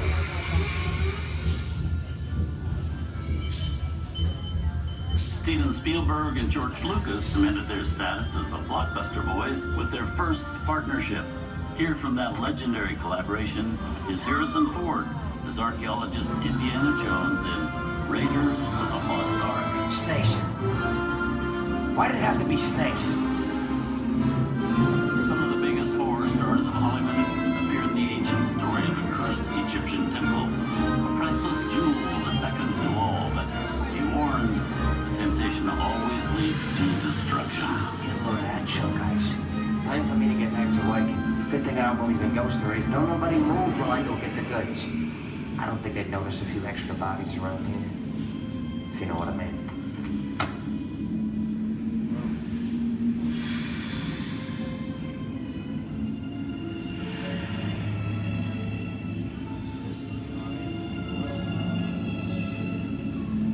I've seen enough movies to know that you really shouldn't even think about trying to steal a jewel.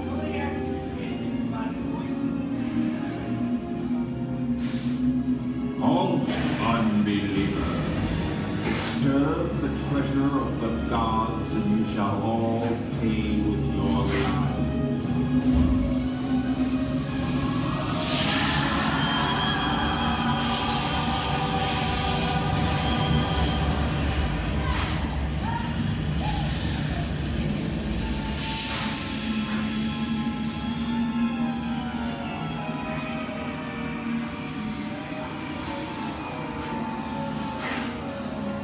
Not bad for my first movie, huh? The twist ending. That just goes to show you anything can happen in the movies. Now, let's get on with the show. I see, Tamima. Things that go bump in the night have always been a staple of movies.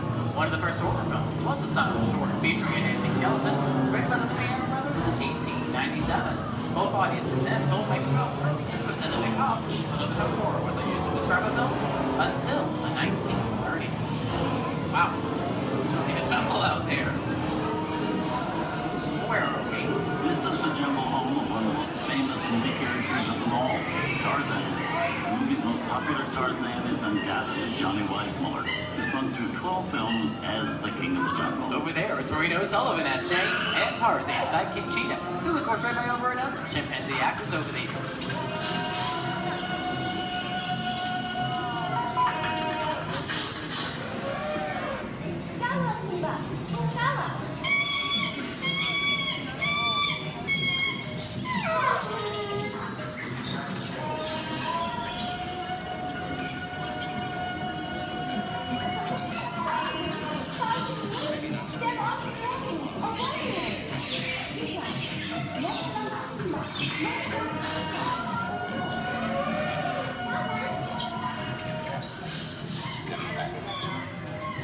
Here's Humphrey Bogart in his most famous film role. In 1942, Bogey finally got to spread his wings and romance the beautiful Ingrid Bergman in Casablanca. Look, I know that it'd be noble. It doesn't take much to see that the powers of three little people don't amount to a hill of beans in this crazy world. Someday you'll understand that.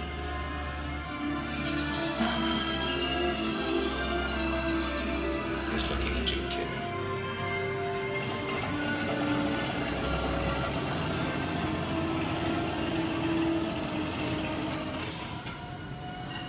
Inside of us, we both know you belong to Victor.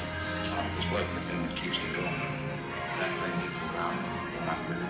And now, one of the most famous movie stars in one of his greatest roles, Mickey Mouse, as the Sorcerer's Apprentice in Fantasia. When the film came out in 1940, Walt Disney promised to add new musical sequences in the future. His Andy Roy kept that promise 60 years later with the release of Fantasia 2000.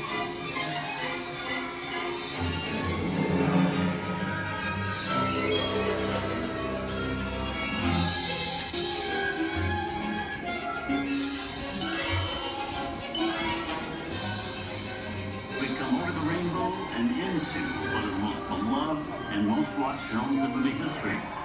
The Wizard of Oz. Toto, I have a feeling we're not in Kansas anymore.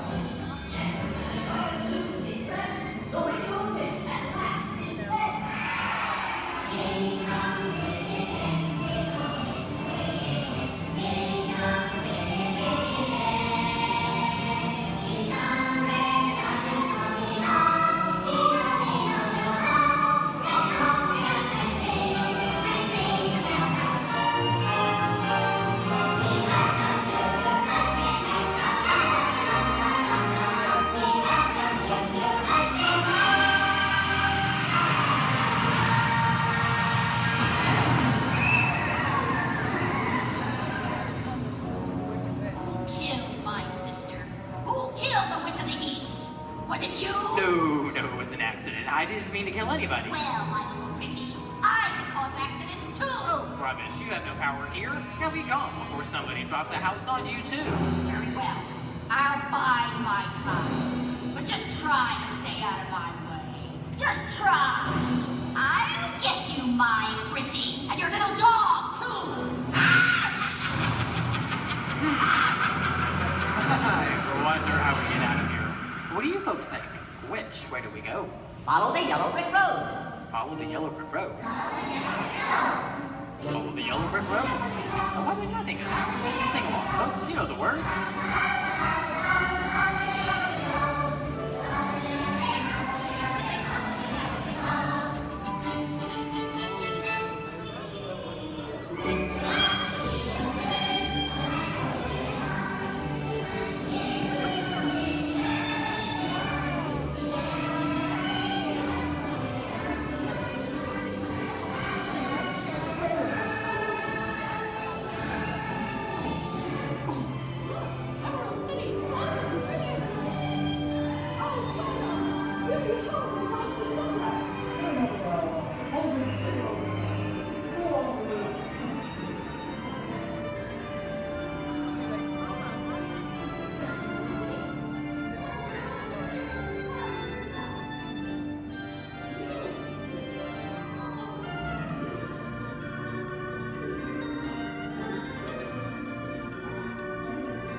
From all of us here at Disney's Hollywood Studios and Turner Classic Movies, we hope you've enjoyed our tour through some of my favorite films. But remember, there are many more adventures waiting for you every day on TCM.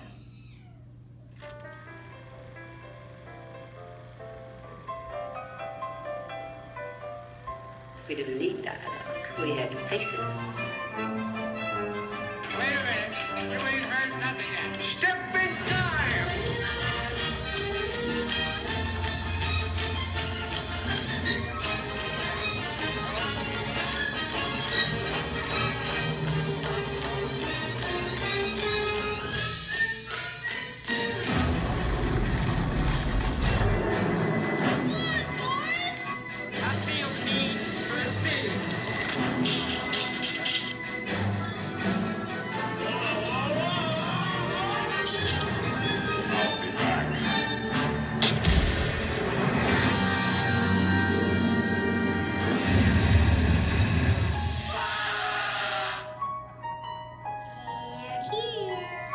You best start believing in ghost stories, Miss Turner. Is it safe? I have a feeling we're not in Kansas anymore. I'm a man. Well, nobody's perfect.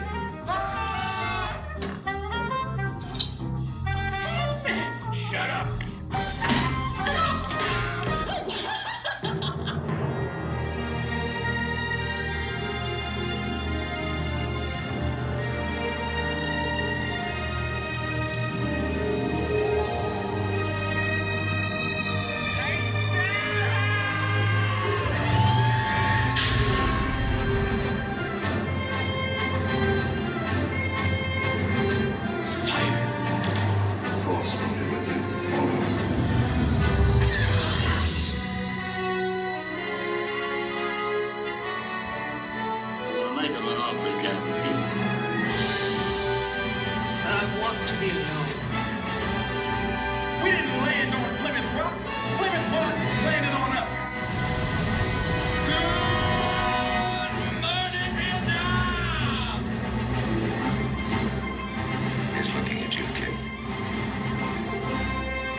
On behalf of Disney's Hollywood Studios and Turner Classic Movies, we'd like to thank you for joining us on The Great Movie Ride. Now please remain seated until the vehicle comes to a complete stop. Please take small children by the hand and gather your personal belongings. And once these doors have opened, rise dramatically to your feet and make a frantic exit towards the rear of the vehicle. Oh, and one more thing. When I yell action, don't forget the thunder is the law for yours truly. Okay, quick, everybody, and action! Thank you. Have a wonderful afternoon at Disney's Hollywood Studios.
But before we go any further to increase our chances of fun and survival, please keep all hands, arms, legs, and feet inside the boat at all times, and please remain seated. Oh, and watch your children. Because if you don't, the crocodiles will. Yeah, they have an excellent daycare. So now we start off on top of the Amazon River. It's the home of some of the most beautiful butterflies. Did you guys know that their wingspan can grow from 12 inches to a whopping 1 foot? Yeah, we call them the rulers of the jungle. True monarchs for you. And now we come upon Inspiration Falls. We call this Inspiration Falls because the longer you stare at it, the more it inspires you to go. Like deeper and deeper into the jungle, that is. Can everyone say ooh? Everyone say well, that sounds like inspiration means that we're going to keep on traveling. Well, we're not just crossing different rivers, we're actually crossing into another continent. We're now on the Congo River in the deepest, darkest part of Central Africa. Ooh. I didn't say so. Now, if you guys have not seen it before, there's a Jungle Book. You might get it because it's like the book in the jungle. Never mind. So now up ahead, we have a baby welcoming party just for you guys. Everything's in full swing. Everyone should be here, as you tell from the music, that no one is here. I cannot see anyone.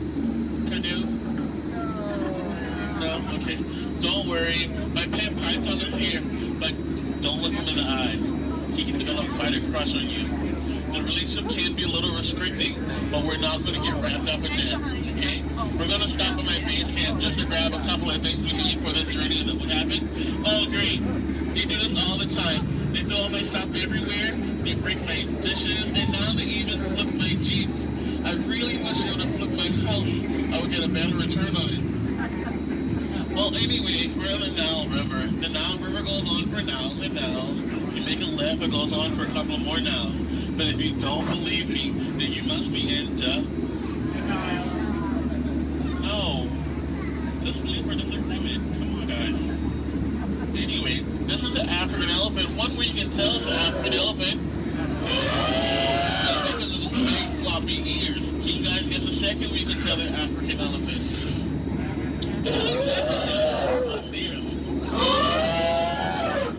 Well, anyway, now those African elephants actually trod down the path here on the African Bill for all these beautiful animals to come play together on the Nile River. Yeah, some zebras, some wildebeest, some tall cheetahs. But look, and now me and family of lions are playing so nicely with that zebra that he is dead. Tiger. We're just gonna let him rest in peace, sis.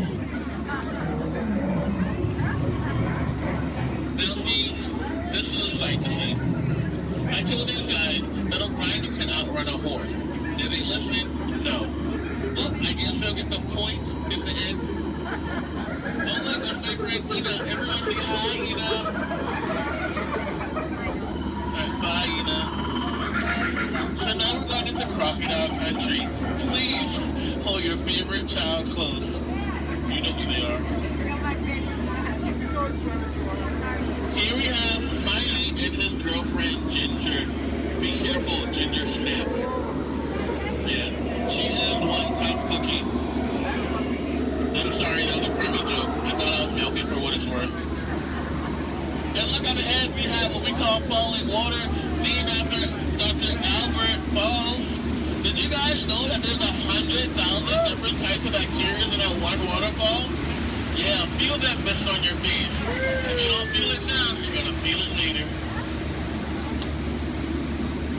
Oh, and now it's time to talk about me. Now, as it is pleased to see this is when I landed my job here. I actually took a crash course. My career never took off the way I thought it would. Never since then I was playing it. But that'll the tail end of that story. Thank you guys for listening. And now we have apples. Don't worry, guys. I will steer them away with my trusty guide and some discouragement. Down apple, bad apple. What would your mother think? Thank you. Yay, I'll see you later. So now we are headed to Headhunter territory. This is a terrible place to be headed. Yeah. Now up ahead, this is my last group. They're a bunch of boneheads. The guy in the front, that is art, and that's a sculpture. So these guys are dancing in a circle only for one reason. They forgot how to dance. And they're attacking. Everyone, get down! Use your children as shields. I mean, shield your children. Shield your children. They're the future. Yeah, ricochet, ricochet. Ricochet. If you guys get hit with a spear, please take it out and throw it back. We cannot take any souvenirs with us. And now this is awkward. We're going behind a waterfall. Please, nobody move, okay? I don't want to get my hair wet.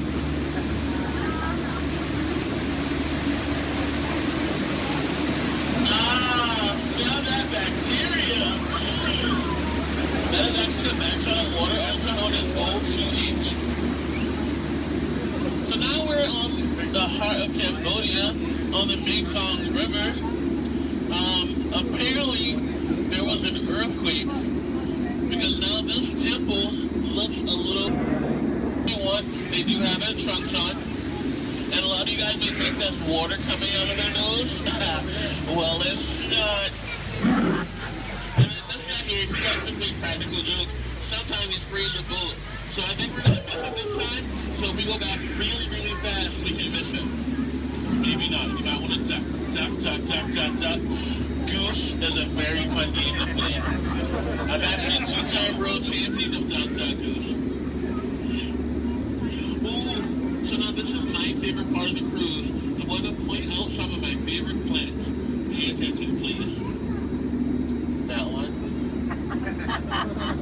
That one over there. The green leafing one right there. And then the tall one in the back. Did you see that? Okay. And here we have Trader Sam. Everyone say hi, Sam. Hi, guys. So, Sam is actually the head salesman of the jungle, but recently his sales have been shrinking. So he's got a great offer going on for you guys, 2 of his heads for 1 of yours. So no matter which one you guys place it or dice it, you always come out ahead. So now we're returning back to civilization. Please keep your hands, arms, legs, and feet inside the water all the time, and please remain seated. This is kind of awkward. I'm horrible with goodbyes, so I'll leave you guys with these parting words. The same thing my mom told me when I turned 9 3/4. She said, "You're a skipper, Bond. Now get out." Oh, please watch ahead and watch your step. If you miss your step,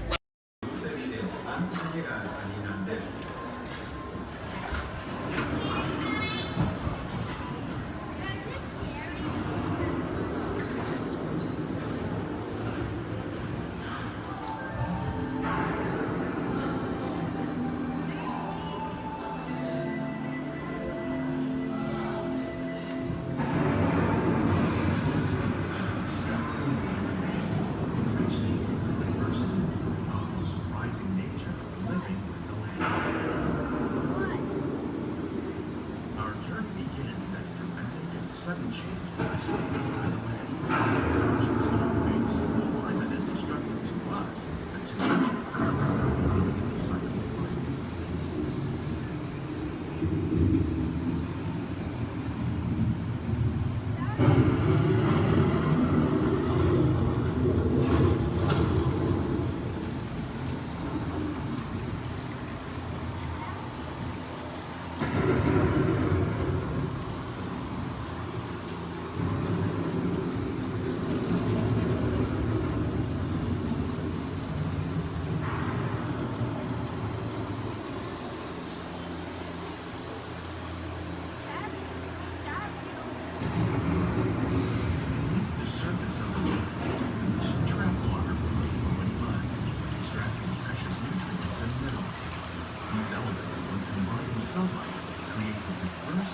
Systems of our planet.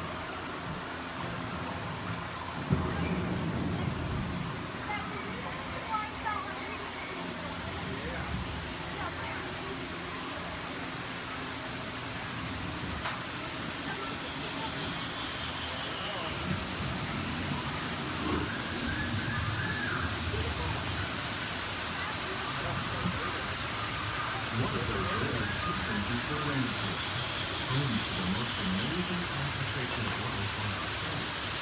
These dense and beautiful forests cover only a tiny portion of the Earth's surface, but they contain more than half of its planetary atmosphere.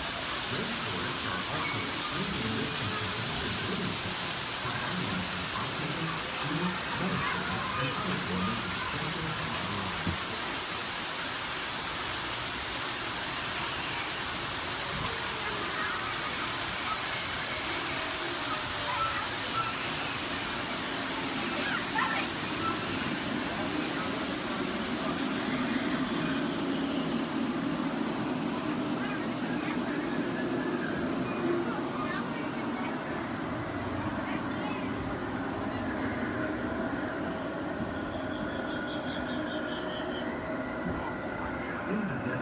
Nature has created a very different, known as beautiful living system. And while this arid landscape may seem lifeless, it is very much alive. The plants and animals that have learned to survive in these harsh conditions make use of what little water they can find and avoid the scorching rays of the relentless sun.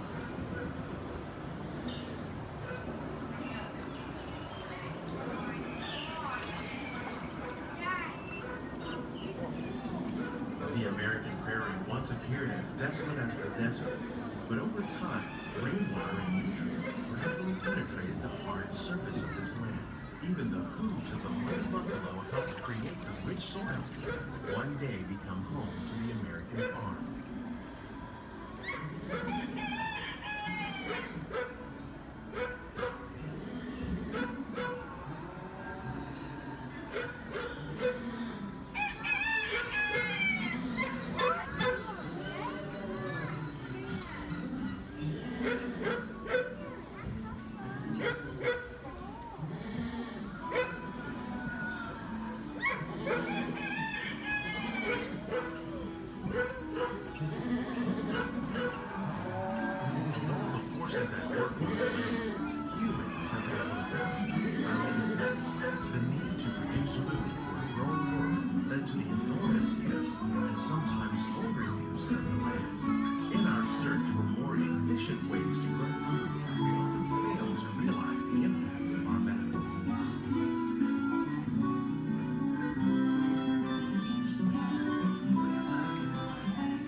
Discovering better ways to grow food that will assure human and environmental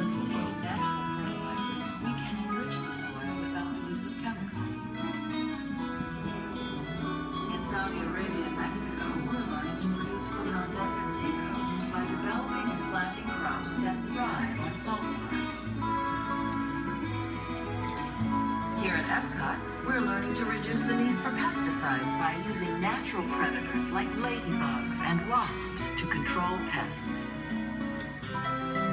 In Japan, we're learning that by adding composted leaves and other plant material to our soil, we can reduce the need for fertilizers. In farmlands across America, we're learning that by plowing under vegetation containing natural fertilizers, we can enrich the soil without the use of chemicals. In Saudi Arabia and Mexico, we're learning to produce food on desert seacoasts by developing and planting crops that thrive on salt.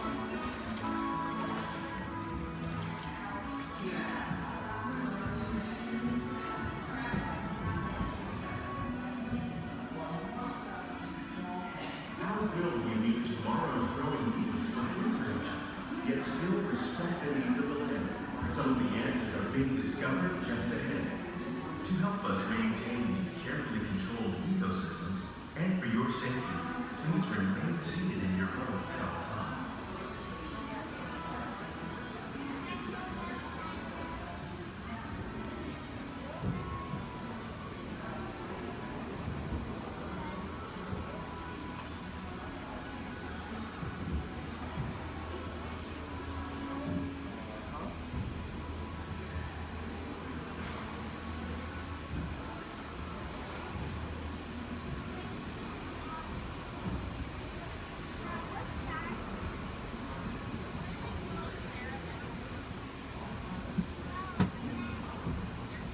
Welcome to our living laboratory, where scientists from Epcot and the U.S. Department of Agriculture are exploring innovative ways to produce bountiful harvests now and into the future.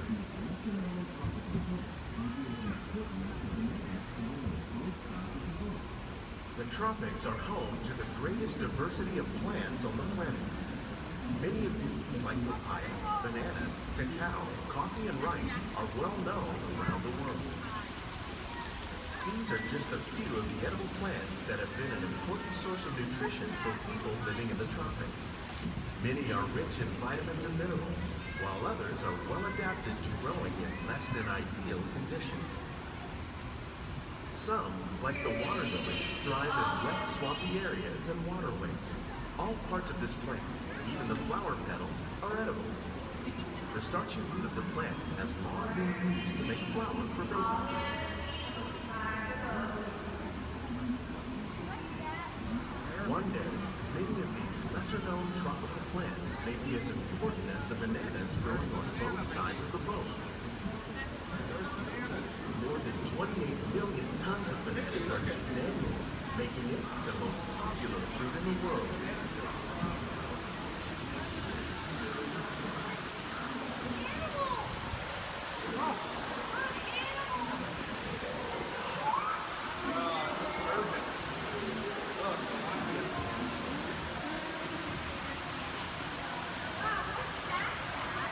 When we mention farming, you probably don't think of fish, but fish farming or aquaculture accounts for nearly half of all the food consumed globally.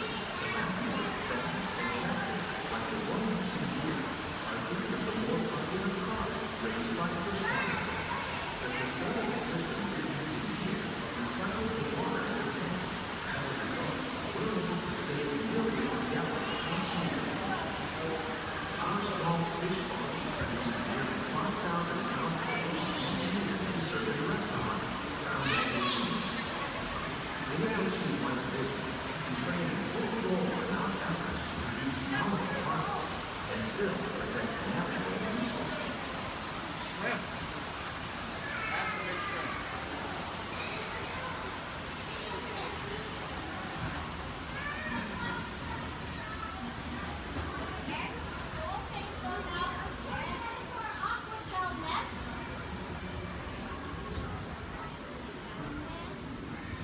Little sunflowers.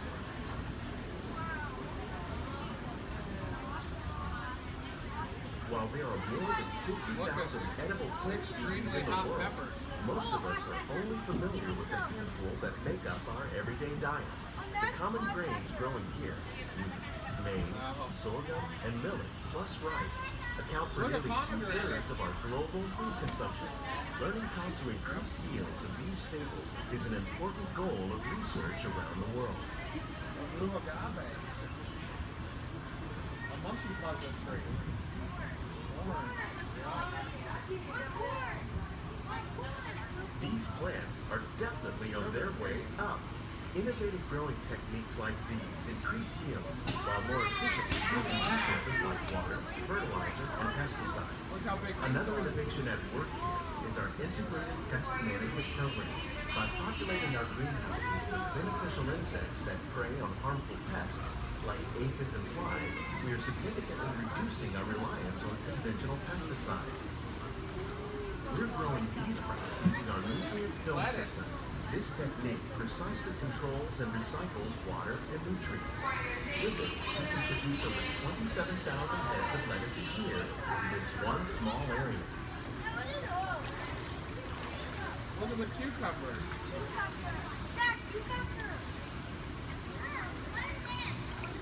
Yeah. Look at the strawberries. Some of our best ideas have been inspired by nature, like these fruit and vegetable trees. By growing these ground plants vertically, we can increase yields and better control diseases. These crops taste as good as they look. In fact, we serve more than 15 tons of produce from our greenhouses in restaurants here at the land every year. Look at the jalapenos. That's a great idea.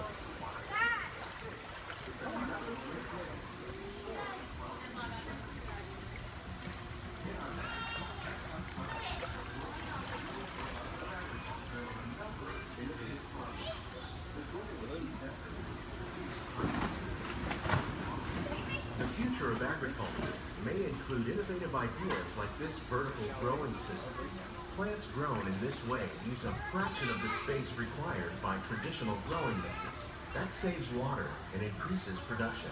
The aquaponics system on your left combines hydroponics with aquaculture. The fish provide a natural source of fertilizer for the plants, and the plants help keep the water clean for the fish. It's another great way to produce more while using less. In our labs, Epcot scientists are working with the U.S. Department of Agriculture on a number of innovative projects. The goal of these efforts is to produce higher yielding and better quality lives. Together, we can continue to find more ways to increase food production and protect our precious natural environment. Only then will we truly be living with the land.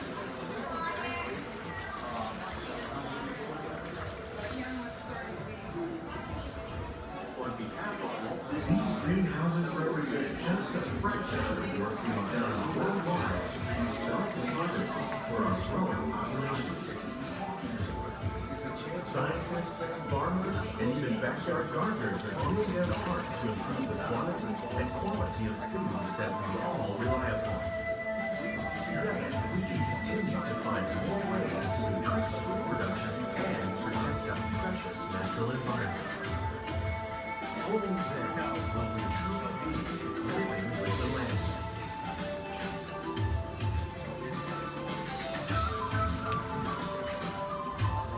On behalf of Walt Disney World, we hope you've enjoyed this unique journey through our living laboratory. If you'd like a closer look, then check out the behind-the-scenes walking tour.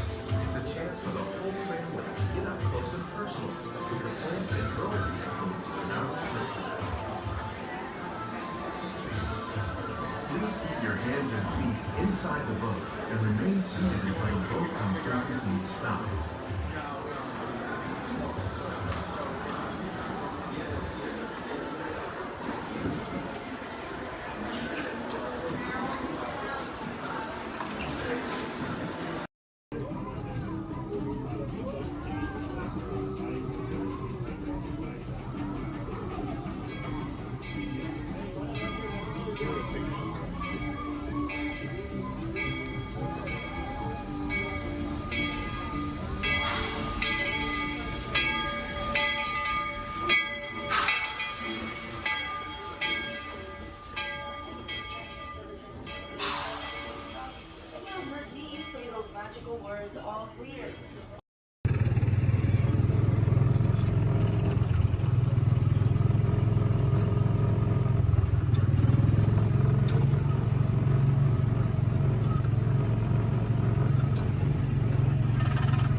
adventure for sure.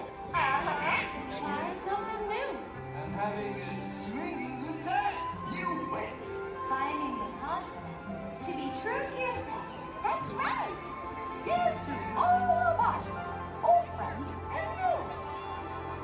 Warm hugs for everyone. Oh, this is what I love about the Friendship Fair.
Thanks to all of you, old friends and new, for celebrating with us today. See y'all real soon.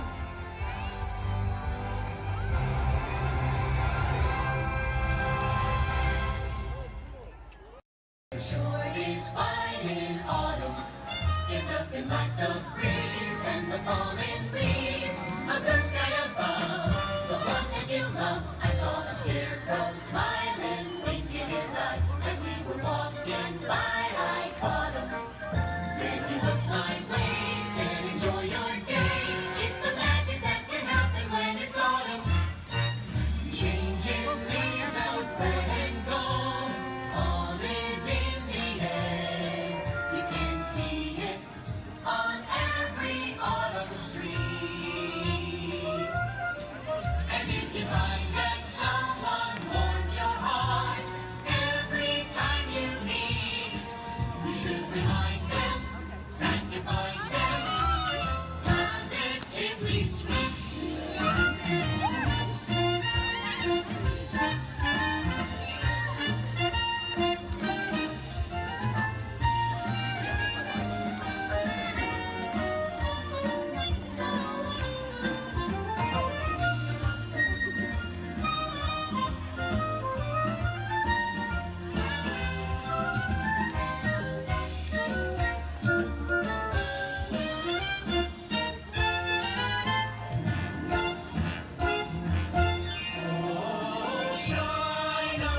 Shine on, harvest moon, up in the sky.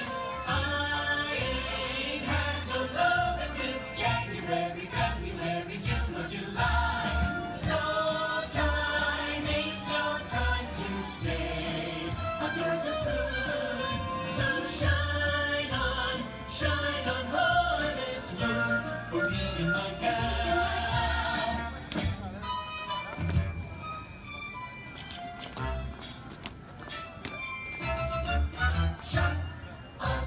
Shine on harvest moon. It's autumn,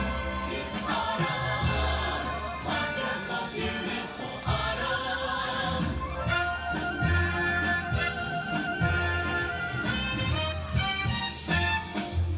Let's take another hayride under the trees. It makes me smile from top to bottom, because that autumn chill gives me such a thrill.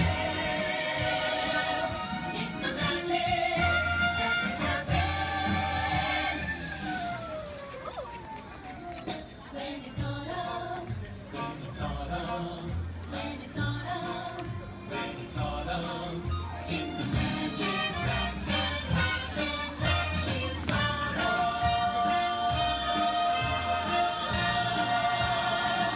When it's autumn.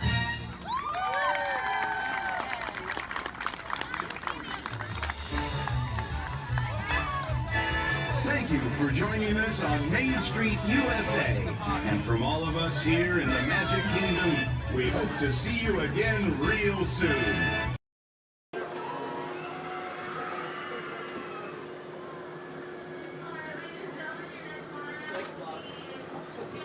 Hello, everyone. Welcome aboard the Disneyland monorail. We are now beginning a 2.5-mile journey to downtown Disney Station and back. For a safe trip, remain seated, keeping your hands, arms, feet, and legs inside the cabin. Be sure to watch your children, and no smoking, please. Bienvenidos. Para su seguridad, permanezca sentado y mantenga las manos, brazos, pies y piernas dentro del tren y cuide a los niños. Por favor, se ruega no fumar. You're riding aboard a Mark 7 monorail, the latest generation of Disneyland monorails. When Walt Disney introduced this attraction in 1959, it was the first daily operating monorail system in the Western Hemisphere.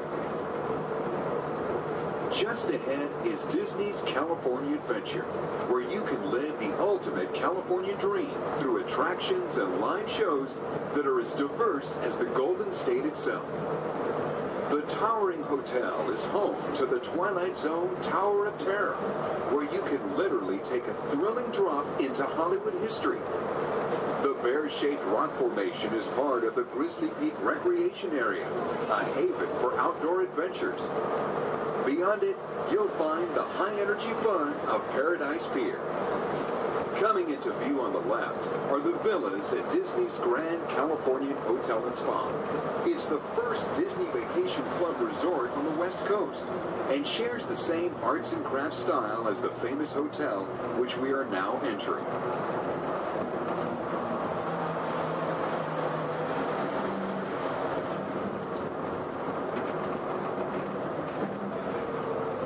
We are now arriving at Downtown Disney Station, gateway to the Downtown Disney District and the Disneyland Resort Hotels.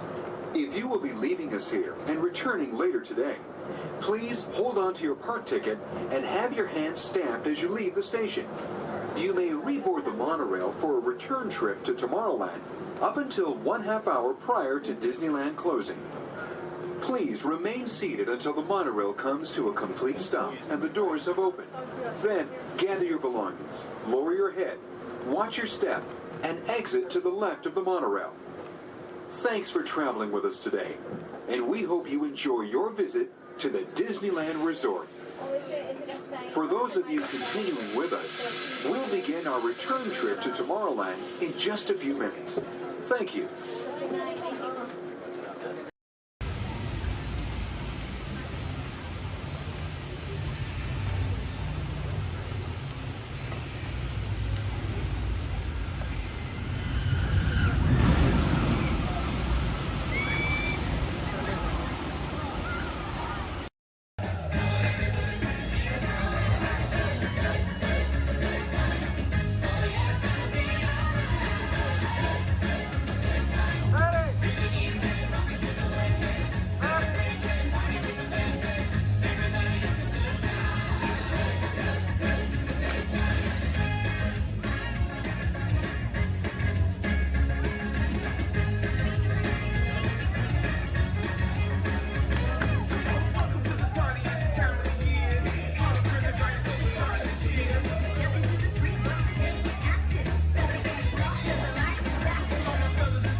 That is all.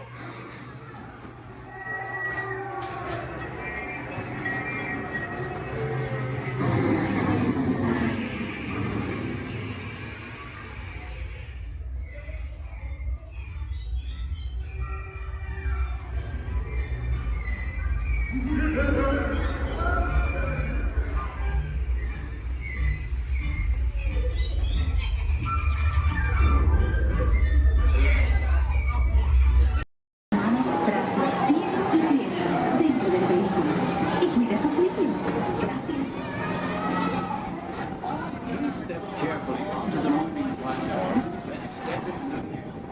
For your safety, remain seated throughout your journey, keeping your hands, arms, feet, and legs inside the car. And supervise your trip. Remember to stay clear of the doors, but open and close automatically. Enjoy your trip aboard the Metroliner.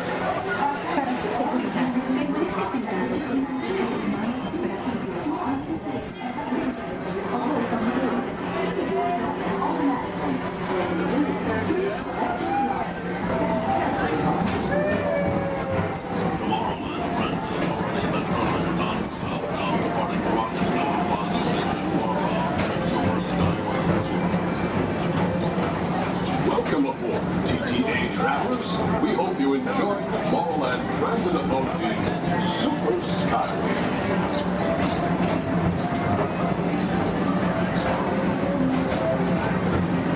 Now approaching Tomorrowland Interplanetary Convention Center. The convention center is home to a galaxy of wonders from faraway.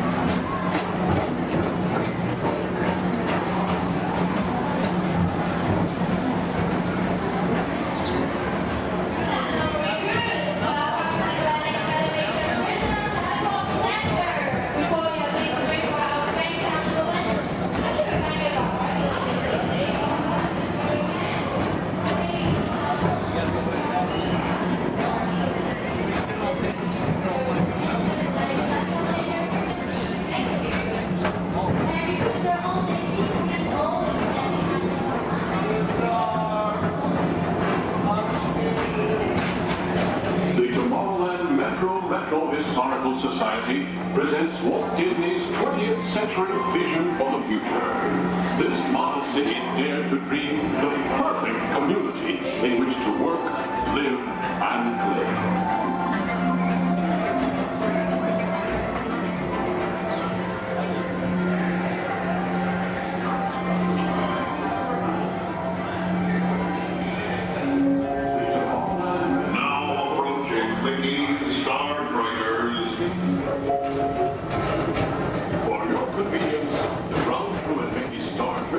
Will be glad to rocket ship to many planets in the galaxy. Hi there, Tomorrowland travelers. This is Mr. Johnson and Sky Eagle Hovercraft One, bringing you the latest Tomorrowland traffic report. As usual, everything is perfect on Tomorrowland Superhighway. Back to you at DTA Center.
not face ordinary space travel and adventure.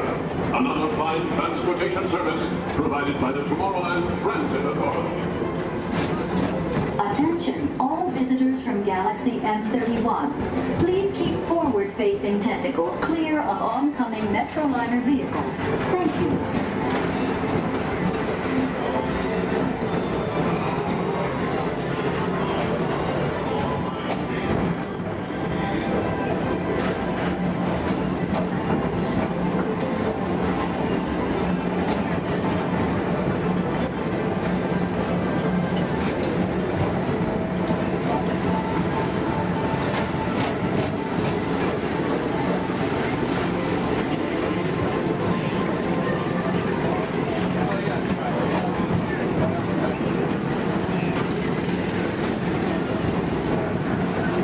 The centerpiece of Rocket Tower Plaza is the League of Planets Astro Orbiter. This symbol of universal harmony and interplanetary fellowship provides all beings with an exhilarating spin around the planets.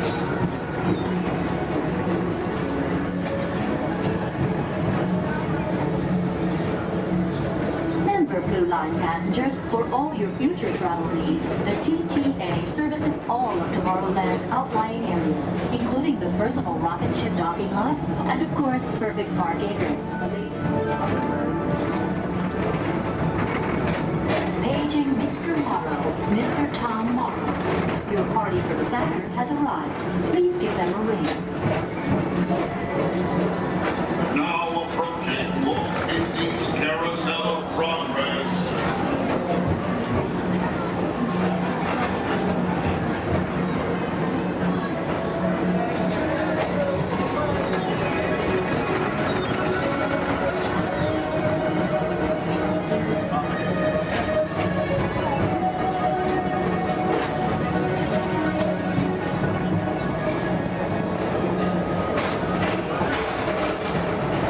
Citizens of Tomorrowland, join Buzz Lightyear on a daring space mission to save the universe from the evil Emperor Zurg. Report to Star Command and Buzz Lightyear, Space Ranger Spin!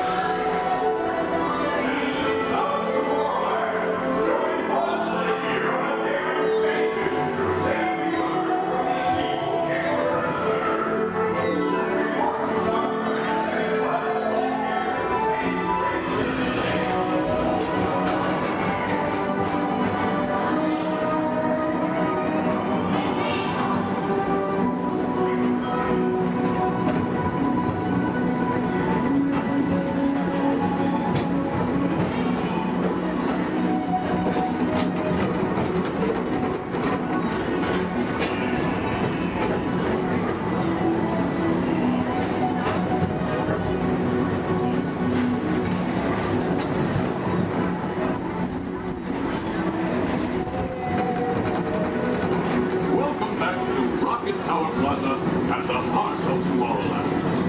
Come now, rejoin us and believe in the promise of tomorrow.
aboard the Disneyland monorail. For your safety, please remain seated, keeping your hands, arms, feet, and legs inside the train. Watch your children and no smoking, please.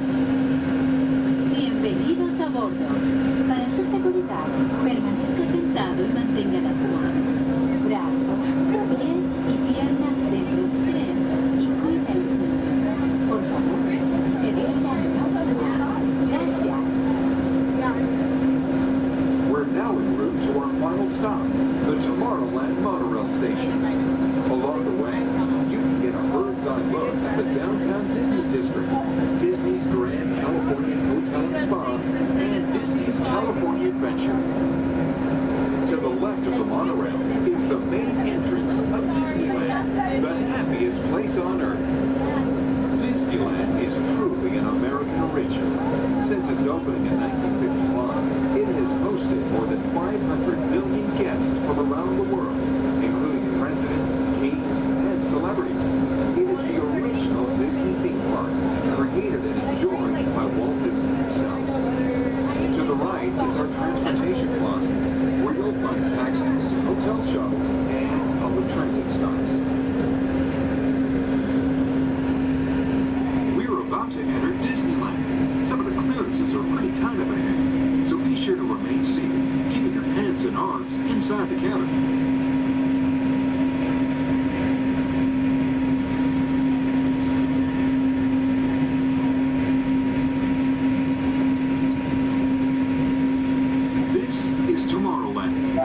Inspired by science fact and fantasy.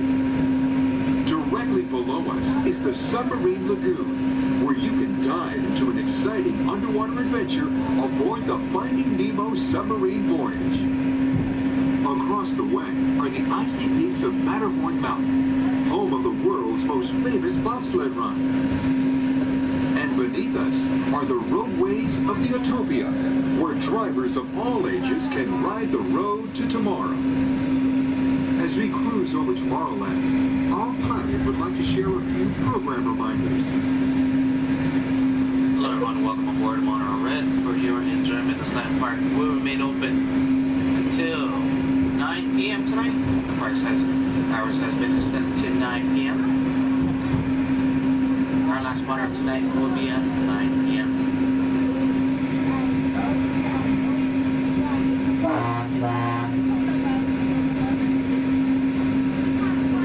Later today we have Celebrate Main Street Party stepping off at 5:30, coming from Main Street, USA, back up to It's a Small World. And later tonight we have Halloween screens at 8 p.m. in front of Sleeping Beauty Castle. Hope you enjoy the rest of your stay here at Disneyland Resort. Thanks for flying with us on that fabulous guy.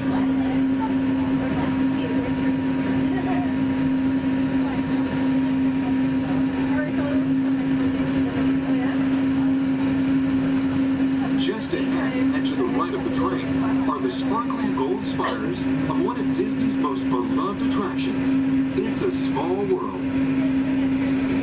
Beyond it is the wacky world of Disney's classic cartoon characters, Mickey's Toontown. We're now riding alongside the happiest kingdom of them all, Fantasyland, home to Pinocchio, Snow White, Peter Pan, and other storybook characters. Last time I went, one of the guys got really close with the little boys right here. It freaked me out, and I hit him, and I was like over it. I'm never going to go. And I come back. I haven't gone to I think we'll listen to We're now approaching the Tomorrowland monorail station, our final destination. Please remain seated until the monorail comes to a complete stop. Then, collect your belongings, watch your head, and step carefully from the train. On behalf of all of our crew, thanks for traveling with us, and we hope you'll have a happy and memorable visit here at Disneyland. This is the Tomorrowland monorail station.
Welcome to the Avatar program.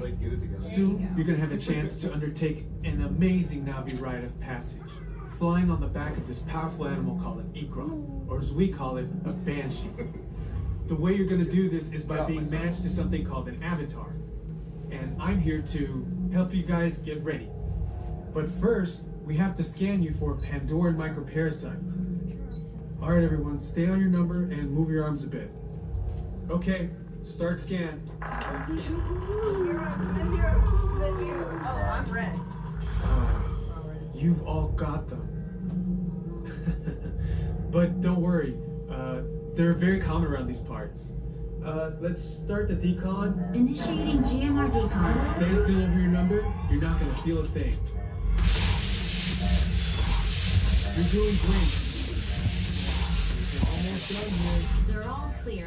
Great. Now let's go over how all this works.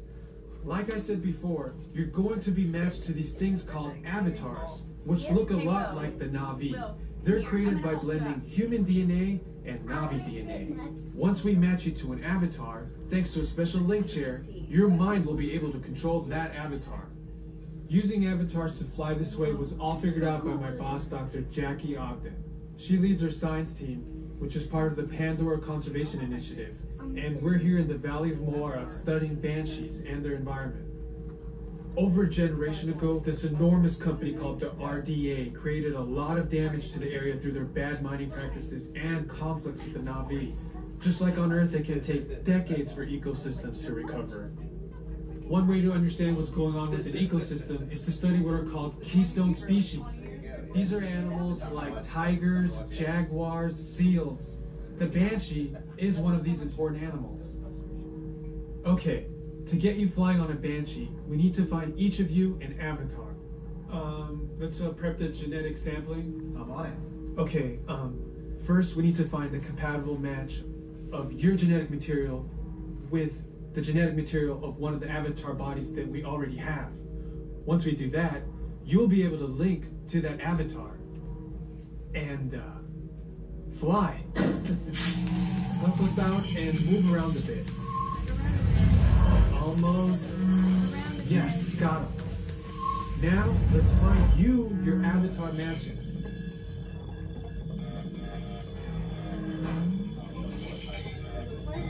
Your match?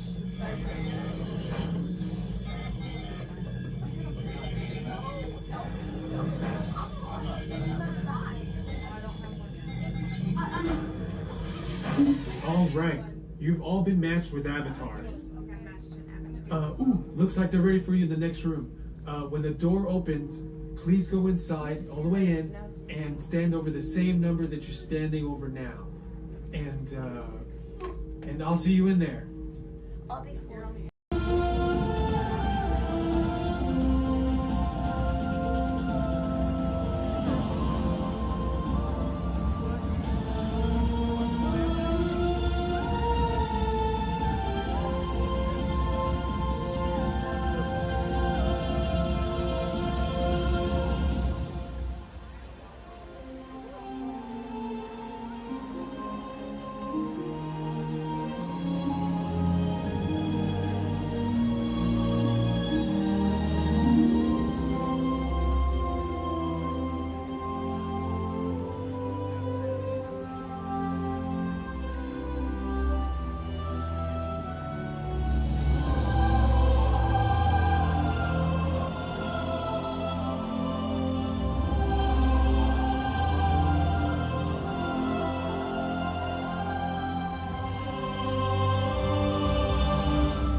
watch your children.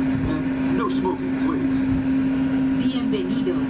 Para su seguridad, permanezca sentado y mantenga las manos, brazos, pies y piernas dentro del tren y cuide a los niños. Por favor, se ruega no fumar. You're riding aboard a Mark 7 monorail, the latest generation of Disneyland monorails. When Walt Disney introduced this attraction in 1959, it was the first daily operating monorail system in the Western Hemisphere. Just ahead is Disney's California Adventure, where you can live the ultimate California dream through attractions and live shows that are as diverse as the Golden State itself. The Towering Hotel is home to the Twilight Zone Tower of Terror, where you can literally take a thrilling drop into Hollywood history. The bear-shaped rock formation is part of the Grizzly Peak Recreation Area, a haven for outdoor adventures. Beyond it, you'll find the high-energy fun of Paradise Pier. Coming into view on the left are the villas at Disney's Grand Californian Hotel and Spa. It's the first Disney Vacation Club resort on the West Coast and shares the same arts and crafts style as the famous hotel, which we are now entering.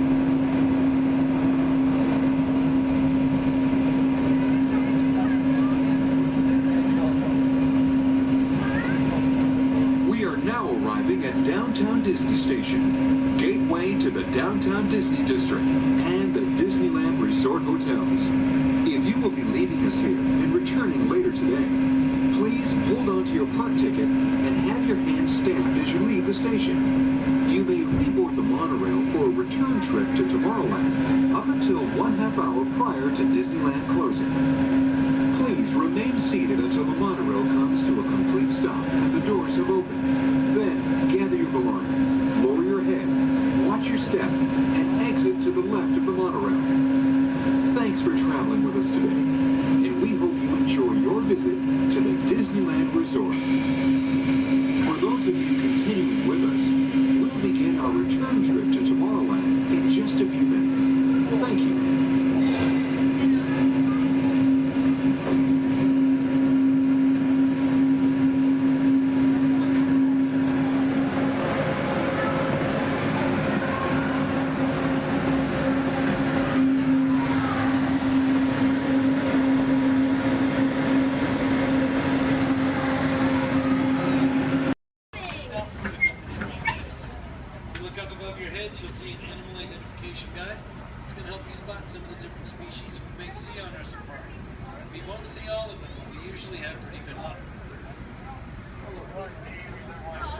Thank you, we have the all-clear twin deck.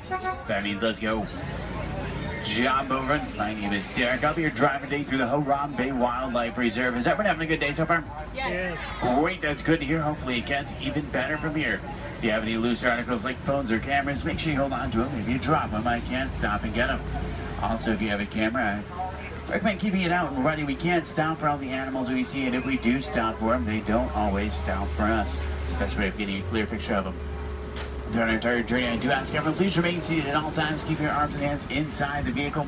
This includes children. They can sit on your lap, but they can't stand out or anywhere else, just for everyone's safety.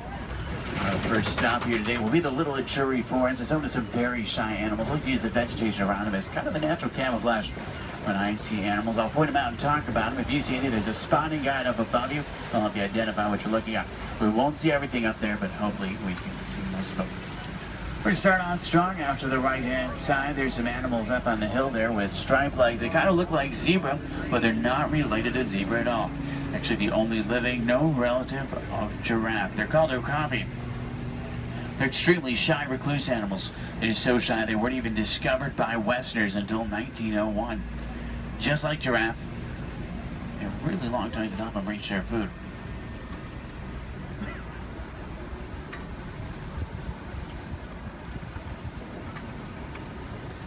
Watering holes like the one out to the left are essential in forests like these. Animals will stay close to them, that way they have a source to drink from. If you look straight across the water up on the ledge up there, you'll see a black rhino. Actually really rare to see. They weigh about 3,000 pounds, charge about 35 miles an hour. They're virtually indestructible animals, except in the hands of humans. Due to poaching, there's less than 5,000 of them left. They're poached for their horns, which don't have typical bony cores. They're made of the same material as their hair and nails. That's all they're poached for. The bird out to the right is called a saddle-billed stork. They get their name from the saddle shape on their bill. They stand about 5 feet tall, have a wingspan of about 9 feet. They're very unique birds that travel in pairs of male and female together, pretty much just the two of them their entire life. Females have yellow eyes, males have brown.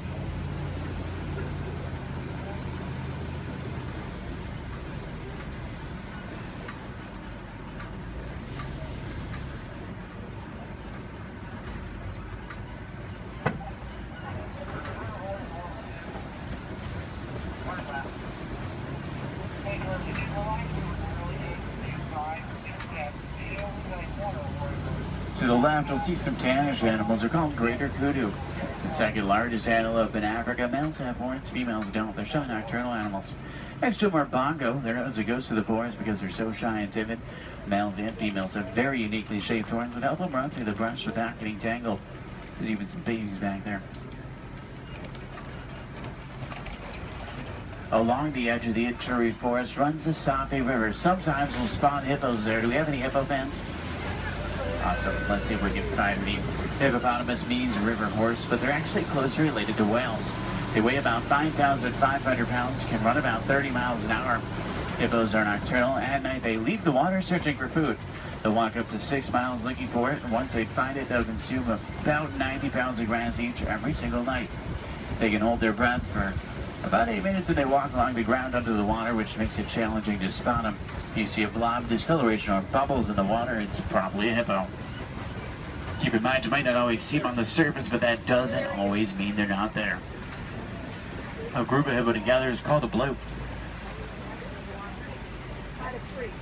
There's 2 in the water out to the right, you can kind of see, and there's quite a bit more in the water out to the left, behind that island there.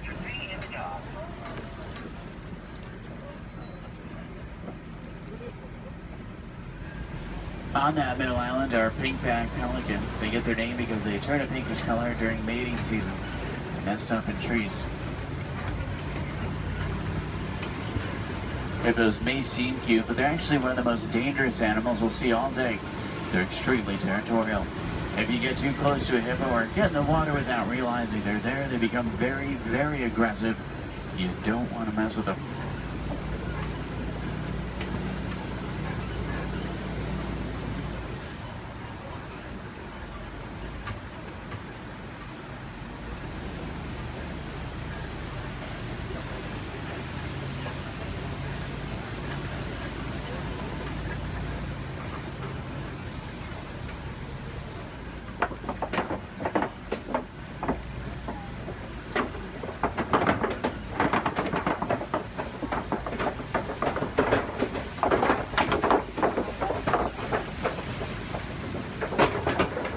Do we have any favorite animals we're looking for today? Giraffe fans? Maybe a few. There's babies out in the reserve. What about elephants? Some elephant fans. Any lion fans? Lions are my favorite. Don't tell the other animals, though they get kind of jealous. I'm sure we're looking for some more. Let's head over toward the swamp. It's an entirely different ecosystem, a great place to start looking for some of our favorites. Now on the right up here, we're going to see a baobab tree. We'll see them all throughout the reserve. They're also known as upside-down trees because they look like they're upside down. They do really well in droughts. They store water in their trunks and go about 9 months of the year without leaves, which helps to conserve water. Because of this, they can live to be thousands of years old. We're entering the African savanna we're all working hard to conserve. It serves as a home to millions of animals every year as a roaming grave searching for food. It does work like a big circle here. The elephants, they're the bulldozers. They push down the trees, which helps the grass grow and helps provide food. The giraffe will eat the leaves under the trees, which lets sunlight through to also help the grass grow. The zebra and the antelope will eat the grass, and then smaller animals like warthogs, they do the edge work. Helps create the image we're all looking at today. In a balanced ecosystem, there's food for everyone.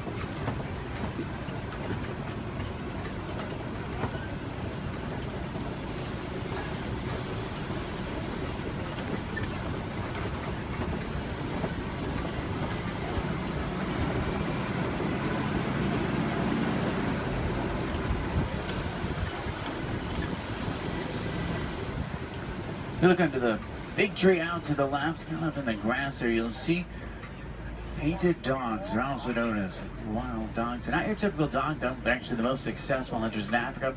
They're more successful at hunting than the big cats, including lions. They rally before they hunt. They'll hunt in the morning and the evening. They follow their prey until it drops them exhausted. And once they get it, they consume 1/3 of their body weight in just one sitting.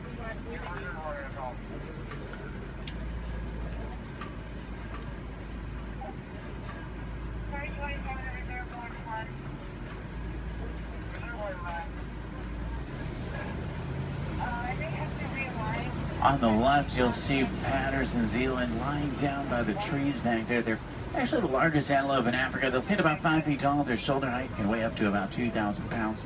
They can jump up to about 8 feet in the air. Both males and females have spiral-shaped horns on their head. The orangish mounds we're passing are called termite mounds. They're hard as concrete. Elephants use them as scratching posts. Once they wear them down a little, antelopes stand on top of them. That way they can see predators like lions approaching. Inside each mound are millions of termites. There's also a series of tunnels and canals that help with the move.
See some Maasai giraffe up ahead. We're going to see them out to the left. You see them about 20 feet tall. They're tallest. There are some babies on the reserve. They're born about 6 feet tall. In human world, that's pretty big, but in giraffe world, it's really not. A giraffe will spend about 18 hours of their day eating, and they sleep very little, sometimes just about 30 minutes a day. When they do sleep, they typically will sleep standing up. They don't really like to lie down. They're too vulnerable to their predators. They have 7 vertebrae in their neck like humans. A giraffe can run about 30 miles an hour, and they have hearts that can reach lengths over 2 feet long. They're known for their irregular patterns. However, every giraffe's pattern is totally different and unique, like a fingerprint. A group of giraffe together is called a tower, as a tower of giraffe. I can't stop for them. There's new animals in the area, so I have to kind of roll by them.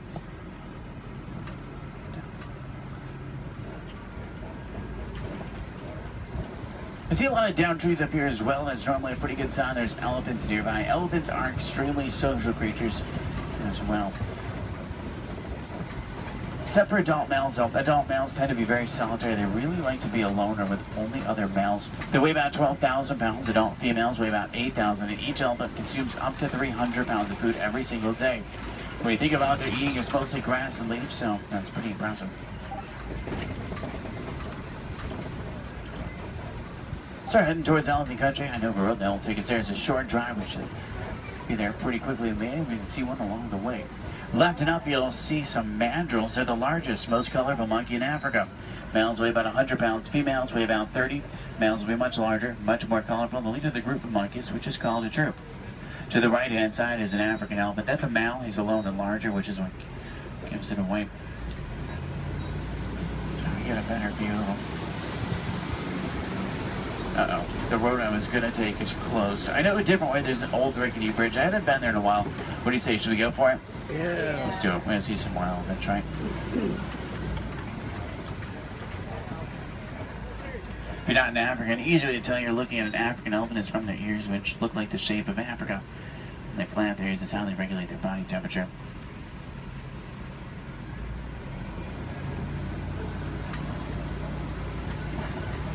Trying to find some more. I just hope they worked on this bridge. Last time it was pretty bumpy. Almost. Everyone made it. It's a little worse than I remember. The good news is there's still a few parts of it connected. Is anyone on board Scared Heights? If you are, just close your eyes like me. Steady. Oh, they tried to fix it. I see a new patch of duct tape. That stuff really can't fix anything.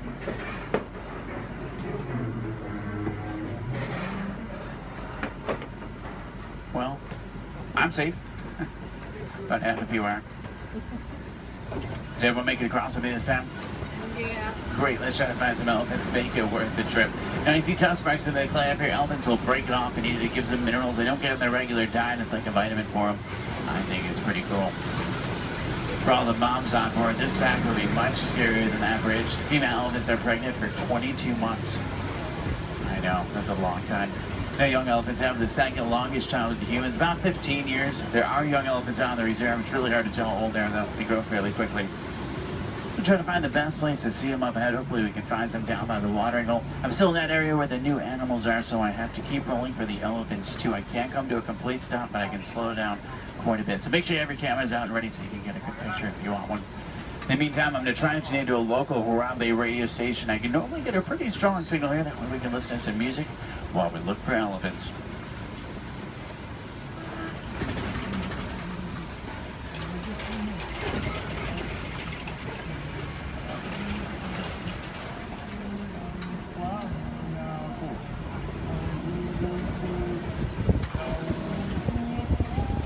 I think most of there it is down by the watering hole, which is great news for us. Normally that's a pretty cool view.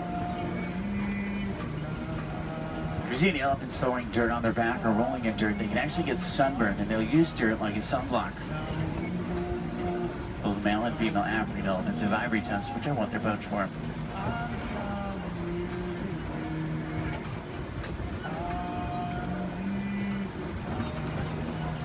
Trunks might not seem stronger, but they're giving up to 100,000 muscles in just their trunk. It's actually really powerful.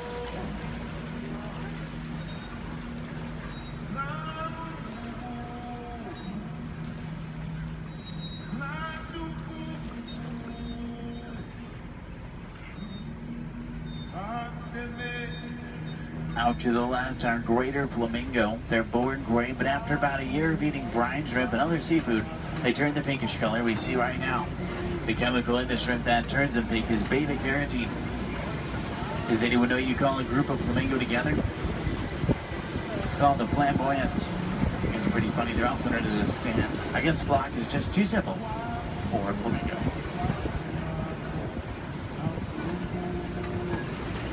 Now, I see white rhino markings up ahead here. White rhinos are bigger than black rhino. They weigh about 5,000 pounds compared to 3,000. They're not named after their color. Both white and black rhinos are both actually gray. They're named after the shape of their mouth and their size. Their mouths are wider. And they get their name after the African word white, which means wide, but it's translated into white. Let's see if we can find any up ahead. Looks like they might be moving around a little bit. In the meantime, out to the left, we do see some zebra. A zebra's skin mirrors the pattern of their fur. Their hind leg is so strong that with one kick it could break a lion's jaw. Zebra are also blind runners, which means if they get scared or spooked and start running, they can't see. They'll run in any direction and hope there's nothing in front of them. The little brown animals out to the left are called bontebok. They're related to wildebeest. At one point, there was only about 17 total bontebok left. They were put on reserves and safe farms. Now they're doing much better. They're poached for their coat, which has a very unique coloring to it. They're extremely gentle animals.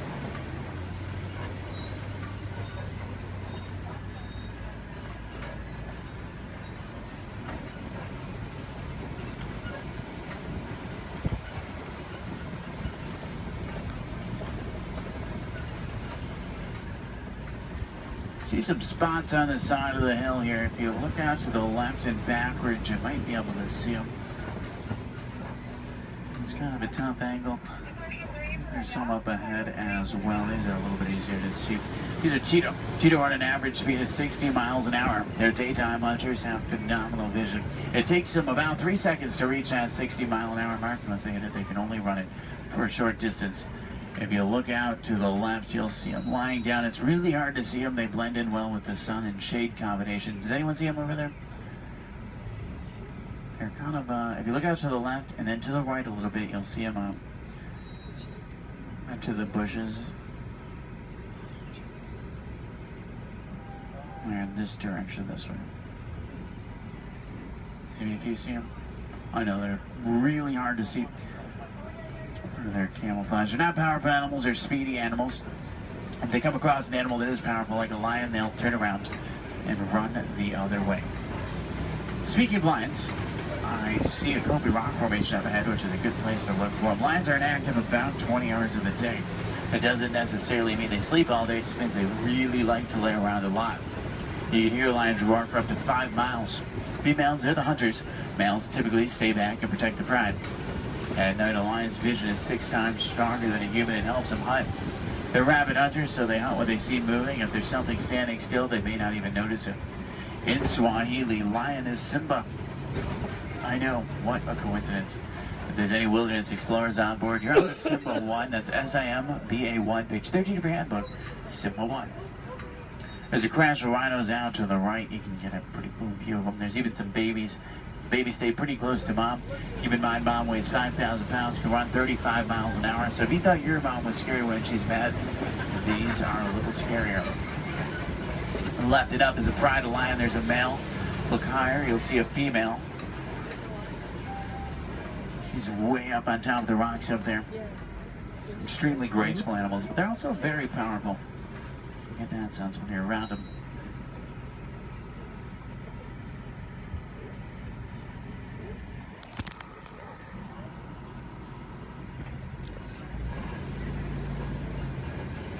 I see some burrows up ahead. Warthogs live in burrows that they typically take over from other animals and make their own. Sleep with their tusks out to protect themselves. The males do actually have warts in the side of their head, so it's not as literal as it sounds. They may seem harmless, but they can run 35 miles an hour, and their tusks are razor sharp, so you don't want to get in their way. On the left and down again up here, we're going to see some ostrich eggs in the dirt. Ostrich eggs are the largest eggs in the world. Each one will weigh around 3 pounds. You can stand on one of them and it wouldn't even crack.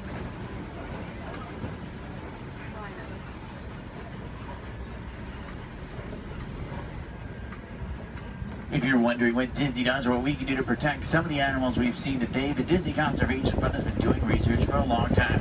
And a good example of something we've learned is elephants in Africa migrate quite a bit. There's a problem though, they're migrating onto farms and taking crops from farmers, and the farmers did not have a non-violent way to stop it. Fences don't work, elephants plow right through them. So Disney went over to try to help their conservation partners find a solution, and they found out that elephants are terrified of bees. So they created beehive fences and installed them in Africa.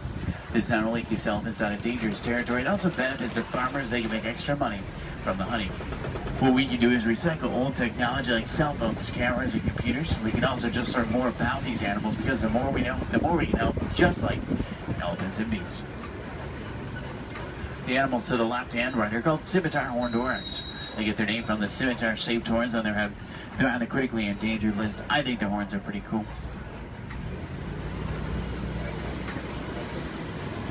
If you have any questions about anything we've seen today or anything I can help you with for the rest of your day, feel free to let me know. I would be more than happy to help. In the meantime, we're going to start to make our way back towards Harambe Village. Once we get back, if you're looking for more fun things to do, I recommend the Pangati Forest Trail. You can see gorillas, baby gorillas, naked mole rats, hissing cockroaches, underwater hippos, meerkats, and more.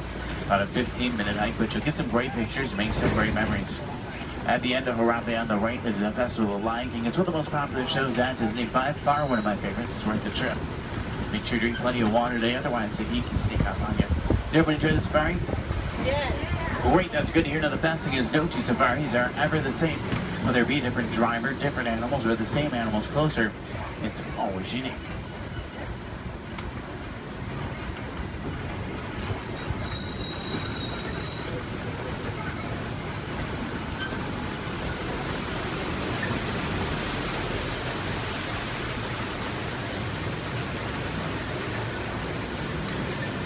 Here we say Asante-san to say thank you so Asante-san for joining me today. It's been a pleasure having you.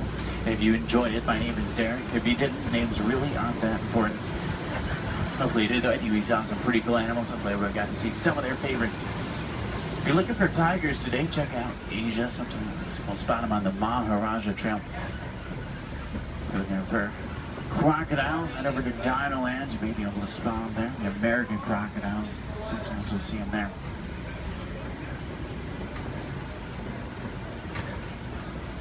I'm going to take you right back to where I picked you up. It's a short drive back. We should be back in just a few minutes.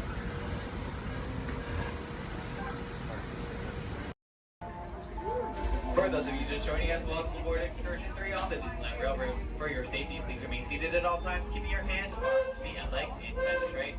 Please supervise all children, making sure they are seated away from the train openings, either fully on a lap or on a bench. Our next stop will be Beacon to Town Depot, your gateway to all Fantasyland attractions. We'll meet you at the front. We're taking the train to the front.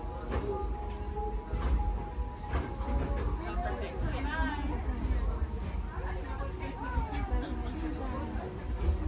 To those just joining us, welcome aboard the Disneyland Railroad. To ensure a safe ride, stay seated with your hands, arms, feet, and legs inside the train. And please watch your kids. Para su seguridad, permanezca sentado y mantenga las manos, brazos, pies y piernas dentro del tren y cuide a los pequeños. We're now entering Splash Mountain, rumored to be the location of one and only Rabbit Place. If you look real hard, just from time, it's where the critters are celebrating a zippity-doo-dah day.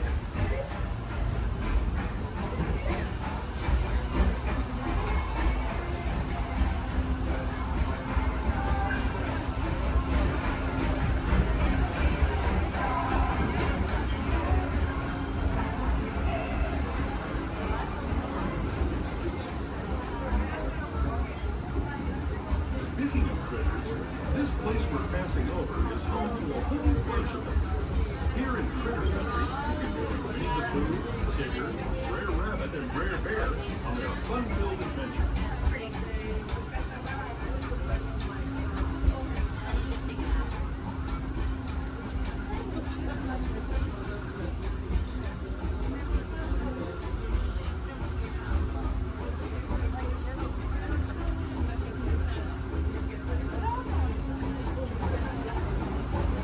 As we steam past Hungry Bear Restaurant, the last outpost in these parts, we're now joining up with the rivers of America and entering the frontiers that looked more than a century and a half ago.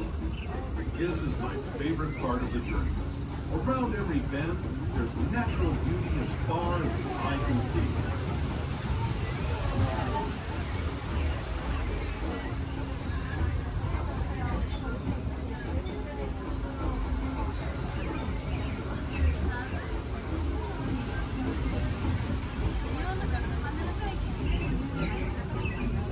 There is the revered Indian shaman, sharing his stories with those in the great river valley below.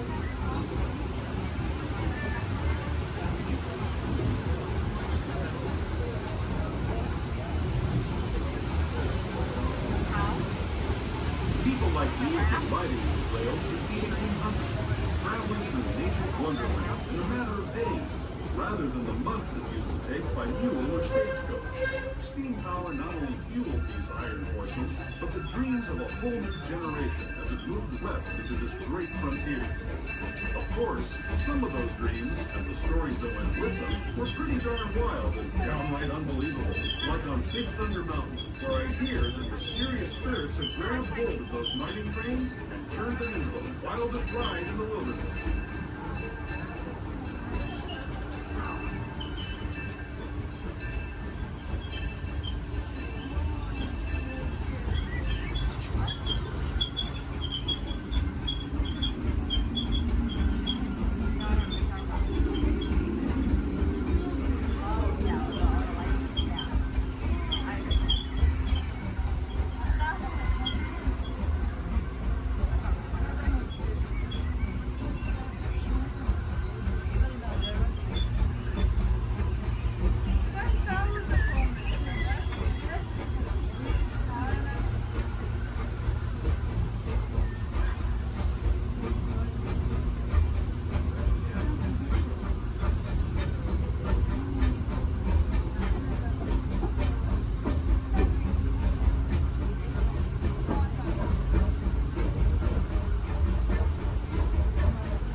cartoon home where Mickey, Minnie, and all their friends live.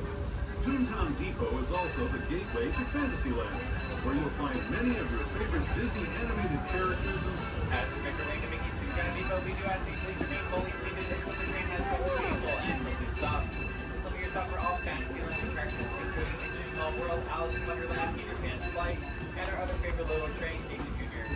Once again, please remain fully seated until we have come to a full and complete stop. Toontown Depot, Mickey's Toontown.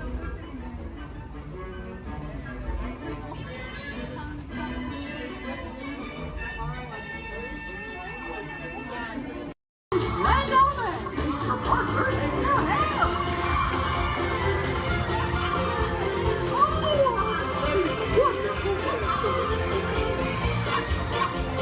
I can go down till the cows come home. Oh, wait, I'm here! Everyone's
Prepárense para parar. Se están acercando a la zona de desembarque. Por favor, reduzcan la velocidad y mantengan una distancia mínima de un largo de auto entre su vehículo y el de adelante. Para parar su auto, quiten el pie del pedal. Gracias.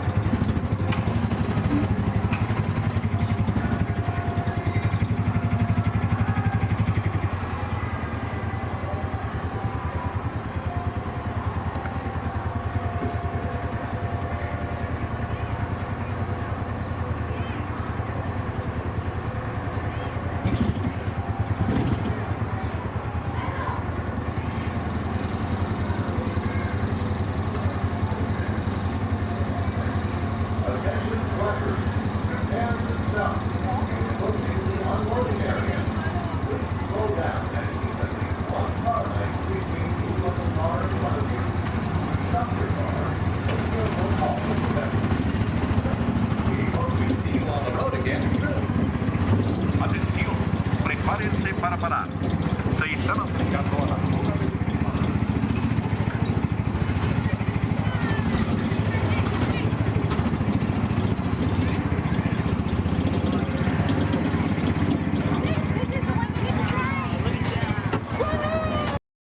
Good evening, friends.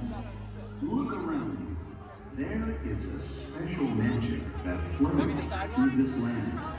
A magic of fantasy, swirling with pixie dust, made more brilliant by the light that lives within you. It inspires us to wish upon stars, follow our hearts, and find our happily ever afters. Tonight, as we gather together under the spires of this majestic castle, our dreams ignite the magic to create a beacon shining out and celebrate 50 years of the most magical place on earth.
margarine flies. And I know what you're thinking. I can't believe they're not butterflies. Yeah, me too. Me too. Right over here to the left, we have Inspiration Falls. Now, you know, a lot of people wonder why it's called that. And that's because the longer you stare at it, the more it inspires you to go. Yeah, that's our number one joke here.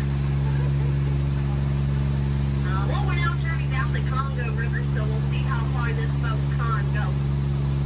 Probably not very far with my driving. Has anyone ever seen The Jungle Book? Yeah. All 4 people. Wow. And if you haven't, don't worry. It's right there. Yeah, that's the 3D box set. Yeah, it's pretty great, I know. And up ahead, we have a great little boat rental place. Although I can't see anyone over there. Canoe. Cannot. Something must have scared them off. Might have been the giant snake over there. Does anyone know what kind of snake that is? It starts with a P. It's a good guess. It's actually plastic. Sorry, kid. Oh no. Looks like I have some uninvited house guests. But you know, it's not all bad. I could not get that Jeep started this morning. Yeah, looks like they got it to turn over. Yeah, probably called AAA. I should have thought of that. Yeah, or used a monkey wrench, I don't know. But we're now turning down the Nile River. It's the longest river in the world. It goes on for miles and miles and miles and miles and miles and miles and miles. And if you don't believe me, you're in disbelief. Right over there, we have an African bull elephant.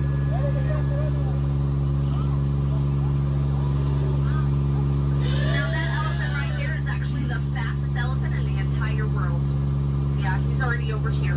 Wow, Disney magic, right? And right in front of us, we have the star of the new Jungle Cruise movie. It makes the way. Yeah, we're really excited about it. And we're now in the African belt where all the animals came together. We have some long-necked cheetahs, some 1970s impalas. Oh, look at those lions protecting that sleeping zebra. He's dead. Tired, dead tired. You know, it must be hard to eat a zebra. Yeah, because it's like white meat, dark meat, white meat, dark meat, white meat, dark meat tail. You know? Oh, but there's the lost safari everyone's been looking for. You know, I tried to tell them that they could not outrun the animals here in the jungle, but what a rhino, right? I guess they'll get the point in the end. But that's my best friend right over there. Her name is Ina. Everyone say hi, Ina. The jokes do not get better from here. But now is a great time to point out some of my favorite plants, so I'll go ahead and get started.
been really bugging me.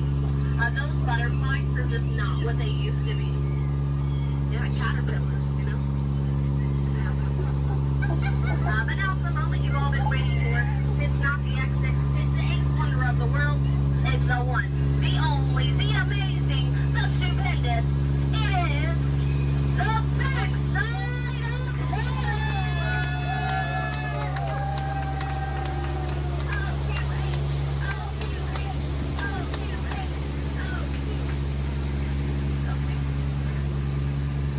Well, we're now in the Mekong River, deep in the heart of Cambodia.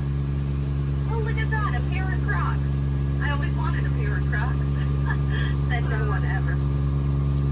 I don't know, it looks a little scary. What do you guys think? Should we go in? Yeah.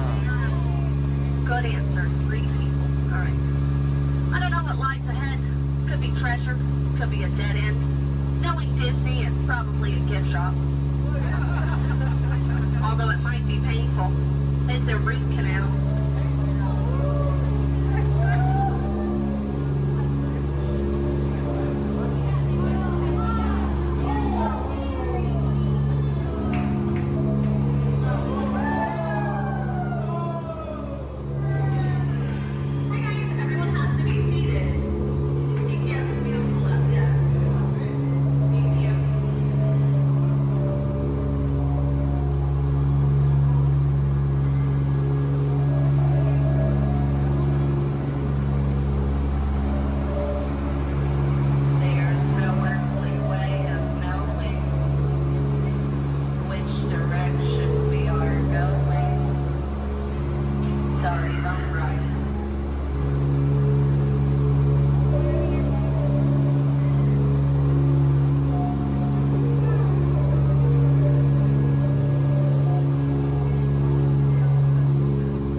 Raise your hands for security clearance.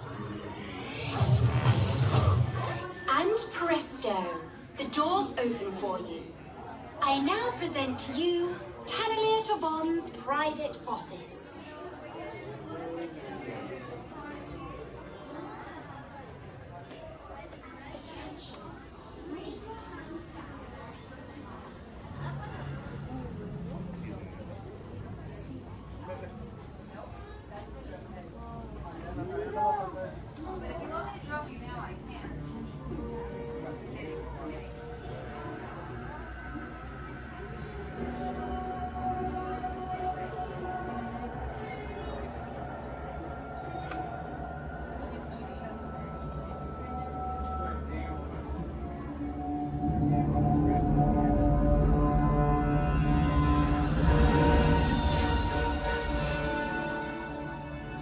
My friends, you're one step closer to your exciting encounter with the Guardians of the Galaxy. You're now standing in my private office. I know. Where I Carefully scrutinize each and every piece that comes to me from different parts of the galaxy that lets you disguise. Getting consistent blandering on a constant loop was big motivation for me to escape. I go, ouch! Ouch! That was not part of the plan. What? Of course I escaped. For those of you who have not been paying attention, the name's Rocket, one of the Guardians of the Galaxy. The smart one. Listen up. He's gonna put you on a gantry lift for your tour. I'm gonna sneak on top of your lift and take us all the way to the big old generator control room. I'm gonna blast that thing and destroy all the control systems, which will open up every cage in this freak show and free my friends. Our buddy Mantis is in the getaway ship waiting for my signal, and then we'll be on our merry way. But this plan won't work unless you help. I don't have clearance. My hands don't scan. Yours do. If you raise your hands, I get the clearance and the chaos begins. It's a foolproof plan. 35% of the time. Oh. I'm gonna take this. Now move it.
Venez, venez, venez.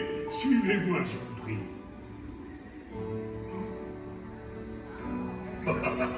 Chef Remy is waiting for you. This way.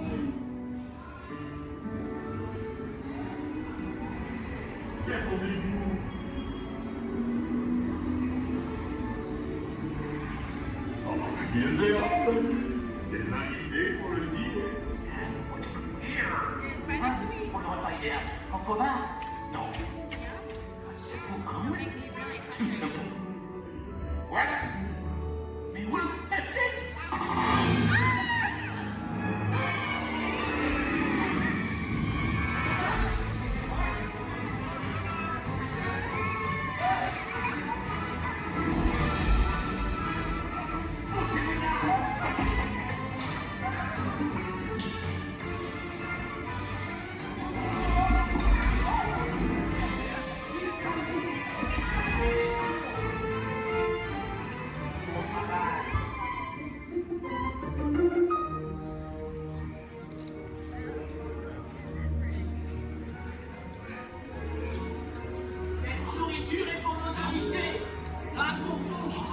Hey guys, the food is for them, not you.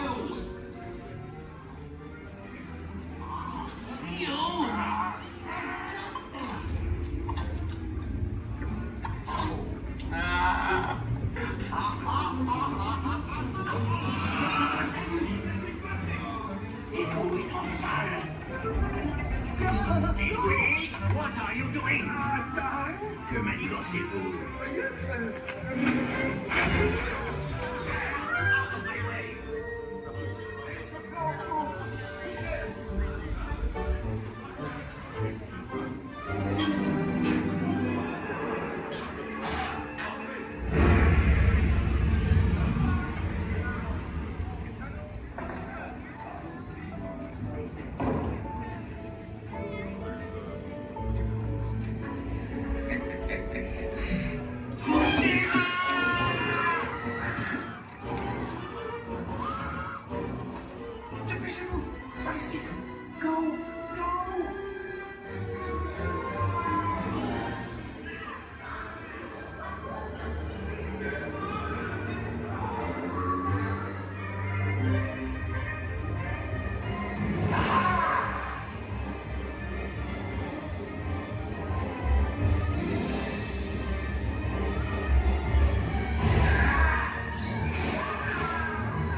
my stuntman, all right? Turn around, here he is.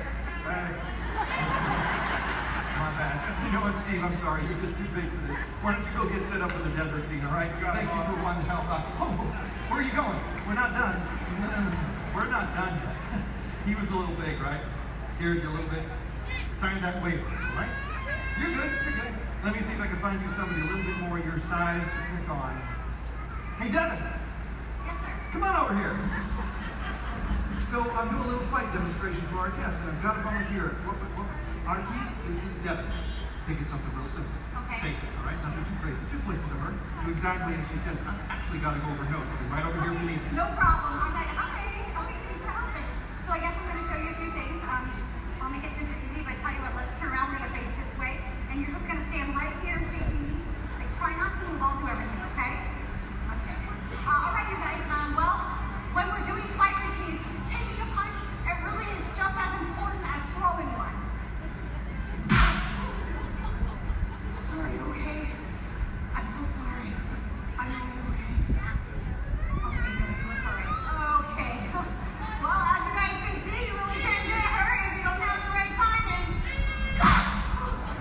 Sir! Okay, I think I know what's happening. You're moving just a little bit. I don't want her to listen anymore.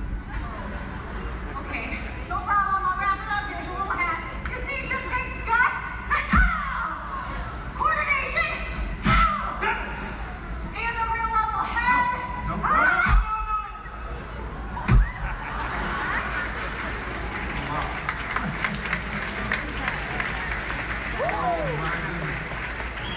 Not at all what I had in mind. Would you say something to the folks while I check on the man on the floor? No problem. So obviously something like this does take a lot of practice. Yeah, or a lot of extras. Let me try it again, boss. Oh, no. Stay away from those nice folks and help this poor man up off the floor, please. Sir.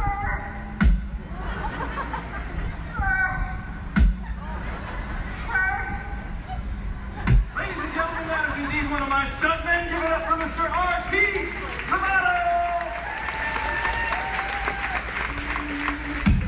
He's got applause going for all of our background extras!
Hello, folks.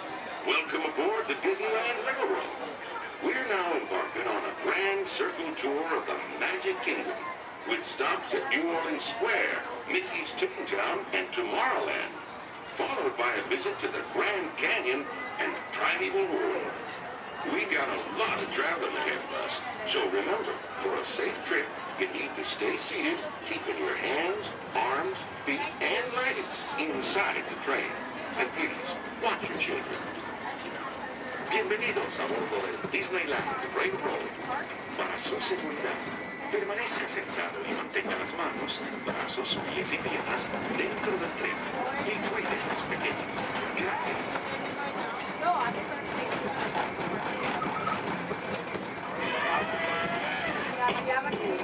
Did you folks hear that? Sounds to me like we've reached the wilds of Adventureland.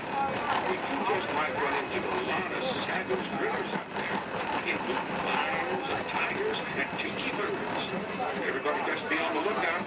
You never know just what may show up. We're approaching our first stop, New Orleans Square Station. This station serves Frontierland, New Orleans Square, and Union County. If you'll be leaving us here, wait see until the train comes to a complete stop. Then watch your step or get lost. Have a good time at the frontier, you hear? For those of you continuing on, we'll resume our trip in just Square.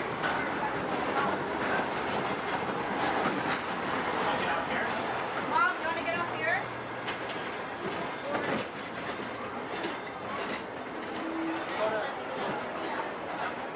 Out here? Dad? Next stop is Toontown. Next stop is Toontown. Stay this is all. It was right here. I saw it.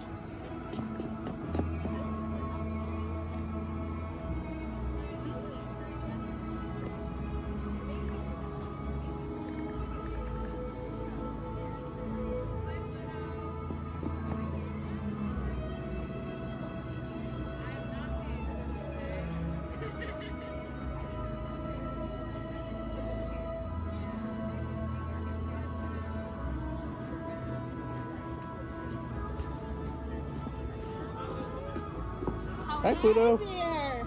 Now you don't chase those cats up those trees. Oh, no, we don't chase any cats. No. We're big fans of Pickles. We love him. He's the best. We're out looking for some treats, so have you guys found any? Or maybe you have some, Pluto? Nope, haven't seen any treats yet. Yet? Okay. I'll keep an eye open though. It's a promise you'll let us know if you find I will any. certainly let you know. Perfect. Pinky swear. There you go. Thanks, Ren. You're welcome. Bye.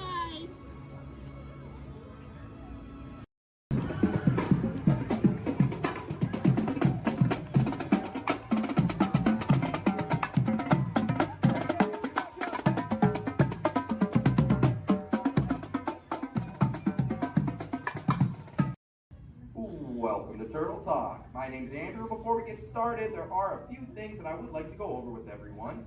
Now, here at Seabase, there is absolutely no eating, no drinking, no smoking or vaping, and no flash photography. Thanks, guys. Now, this piece of equipment here is known as a hydrophone. It allows us to hear sounds from beneath the sea, and it's also going to allow us to hear from our very special guest today. Does everybody know who our special guest is? Please shout it out. Yes, Crush is coming to talk to us to learn more about the human world, and we're going to get the chance to ask him a couple questions about the turtle world. So, little ones, be thinking of questions that you may get to ask Crush, okay? Now, it does seem like Crush is off surfing at the moment. In order to call him out, we need to yell, "Hey, Crush!" on the count of 3, all right? 1, 2, 3. Hey, Crush! Well, righteous, well, awesome. Check it out, man. Hey, new look. Double barrel, 360, totally tubular. Whoa, look at the humans in the human tank. Hello, humans. Hello. Righteous, man. Oh, dude, speaking of most righteous, look at this, bro. Hatchlings, grommets, offspring, totally chillin' sub-level. Look at this, right next to you, you got a little dudette, blue shell, brown noggin, goggles, and extra ears. Yeah, right there on the coral. Hey, bud, what's your name down there, dudette? Bella. Hey, what's up, bud? Are you having a good day, man? Yeah. Awesome. Can you talk like a turtle? No. Oh, I got your back. It's really easy. Just say, awesome. Awesome. Nailed it. Try this one. Say totally. Put them together. Say totally awesome. Totally awesome. Give it up for that dude. Righteous. Good job, bud. Totally good. You talk like the turtle. Hey, I got a dude over here with a gray shell, curly noggin, and goggles too. Sweet. Hey man, what's your name down there, bud? Gustavo. Hey, where are you from, Gustavo? Where are you from? New York. Whoa, dude. Who brought you here today? I went on my car. Oh, we'll find out together. Don't sweat it. Hey, dudes, is there like maybe a parental unit, a life guardian of the Gustavo? If anybody's with them, right? Okay, let's talk to that chick and see what's up. All right, awesome. Hey, dude, what's up, bud? What is your name? Karen. Hey, Karen, what's up? How many kids you got? My English is not good. I'm from Brazil. Oh, I don't speak English either. I talk turtle. Karen, does it freak you out? Gustavo has no clue you're here. Don't worry, Karen. They come back when they get hungry. Karen, did you feel it, bud? Did you feel it? We're sharing a moment. Look at you, Karen. Awesome. Dude, my son Squirt, he's like this. He goes, Dad, what's up with all the humans? And I go, dude, I do not know. Human dudes, I need human help. Can all of you help out and answer Squirt's questions? If you want to help, say, Chaw! Righteous! You so totally rock, dude! Oh, wait a minute. Sorry, dude, my bad. Check this out. When a turtle says, you so totally rock, everyone says, dude! Here we go. You so totally rock! Dude! You so totally rock! Dude! Now all of you totally talk turtle. So, on to Squirt's question. Numero uno. He goes, Dad, if humans go to a beach, what do they do? I said, bro, I do not know. Humans, do you go to the beach? Yes. Awesomeness. Okay, answer it for the Squirt dude. What does a human do at a beach? Shout it out. Swim. No way. Who likes to swim? Wave some fin if you love to swim, man. Oh, man, I got wavers, like even on the bench. What's up, wavers? Nice. Dude, want to see me swim? Say go crush. Go crush. Let's rock. Everyone yell. Rip it. Rip it. Roll it. Roll it. Punch it. Punch it. Rip it.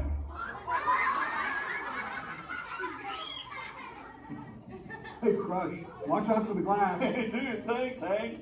How long has that dude been there? Oh, no, man. My bad, bro, my bad. Where are the manners? I've been asking the questions. Dudes, do any humans have a question about being a turtle? Raise a fin. Hi, if you have a question about turtles. Cool. Got a chick over here, aisle style, red shell, brown knock, hanging loose. Hello, bud. What's your name? Hey, bud. What's your question? What turtles eat? Oh, dude, we're chowing green seagrass and green sea kelp. Big dudes, you're sitting on green seagrass benches. But check it out, Harper. We only eat green stuff, and so it actually turned this green. So, like, I'm green, and my kids are green, and my parents are green. Oh, and my wife's green, and my favorite color ever, purple.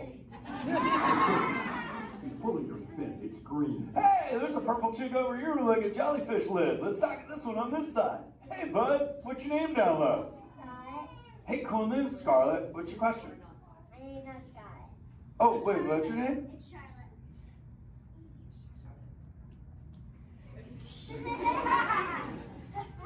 You don't have to tell me. Okay, what's your question, little bud? My name's not bad. Okay. Hey, let's head over here. We got like a little friend on this side. Looks like a light blue shell, brown noggin. Let's talk to this bud. Hey, what's your name, dude? My name's Marley. Hey, Marley, what's up? What's your question? What's your favorite food? Oh, dude, besides eating green seagrass and green sea kelp, we totally chow on the jellies. Yeah, they're like so tasty. Hey, wait, Marley, do you eat food and sleep and stuff? Yeah. Do you know how to swim? Yeah. You're a turtle. Because all we do every day is eat, sleep, and surf. Hey, we got a bud by the bench. He's got a red shell curly noggin. Let's talk to that guy. Sweet. Hey, big man. What's your name, dude? Ezekiel. Hey, Ezekiel. What's your question, friend? How do turtles breathe? Okay, here's the deal. We have to go up every 15 minutes, bud, because I'm like you. I breathe oxygen. But here's the deal. We have to go up every 15. But when I sleep, Ezekiel, we can go in this little cave right there. See the green shelf sticking out over there? We got to tuck under, and we can sleep 5 hours straight and absorb oxygen out of water when we're underwater. Who else has a question? This is kind of cool. Oh, whoa, dude, check it out. We got a little friend chilling on this side by the bench. Looks like a grayish blue shell, brown rock sitting on her own flips. Dude, what's your name over there, bud? Abby, Hey, Abs, what's your question, Abby? how many babies can a turtle have? Well, mommy turtles, man, they go to a beach, but it's the same beach every time. And they drop off like 90 to 100 eggs. But here's the cool part. When the sand is really warm, Abby, everybody is a dudette. And when it's cold, they're all dudes. So we say, dudes are cool and chicks are hot.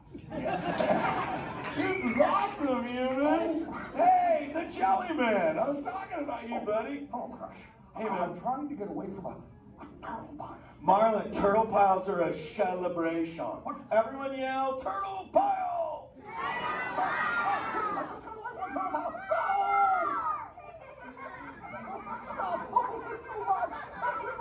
Oh, cool. Hey, boys, surf's up, dudes.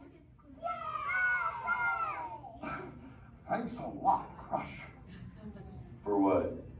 The turtle pile? Shout it out, humans! That dude has serious thrill issues. Humans, you rocked it! You so totally rock! Okay, like 4 kids remembered. The rest of you dudes pulled a hard Dory. Dudes, don't space out! Remember, Turtle says you so totally rock. Everyone screams! You so totally rock! There you go, you're back again. Oh, bummer. Hey, bro, the frequency thing is not working. Whoa, it's Bailey. Call him back with your fins. Put your both fins up. Yeah, put your both fins up. Go.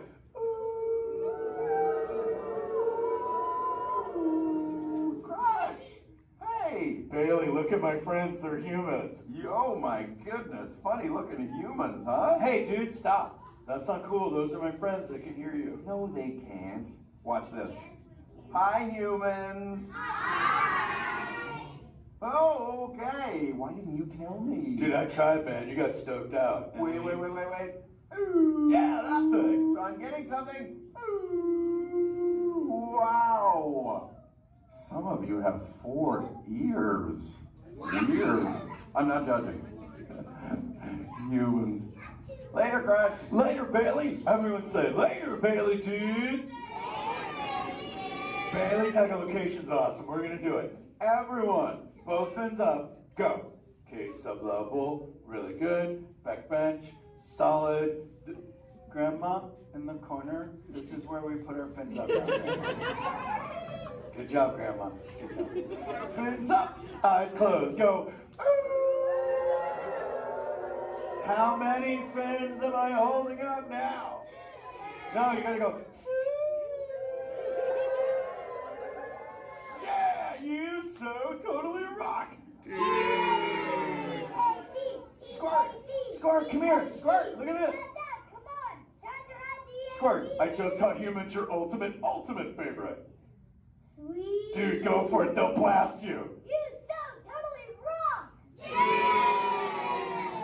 Rock on, human dude! Rock on, Squirt. That's my son. I'm in a jam. Oh, wait. Remember this thing. You gotta be good to the oceans. And the oceans will be good to you. And slap the fins together for my man, Andrew. Rockin' the mic, man. Oh, righteous. Little dude. Use the word dude all day long. Because your parents will love you. Hey, Karen. You're welcome, Karen. Let's go! You so totally rock! Let's give it up for Crush. If you would like to learn more about Crush and his friends like green sea turtles, manatees, or sharks, you can do so up on the second floor of Sea Base. Now, little ones, don't move until your adult comes to get you. Adults, please collect your belongings, collect your children, head on up to those two right there exit doors. In order to safety, please don't stand up. Sealed genetic matching room. Okay, Dr. Stevens, they're ready. Can everyone see me? Great. Welcome to the Avatar program. Soon, you're going to have a chance to undertake an amazing Na'vi rite of passage, flying on the back of this powerful animal called an Ikron, or as we call it, a Banshee. The way you're going to do this is by being matched to something called an avatar. And I'm here to help you guys get ready. But first, we have to scan you for Pandoran microparasites. All right, everyone, stay on your number and move your arms a bit. Whoa. Okay, start scan.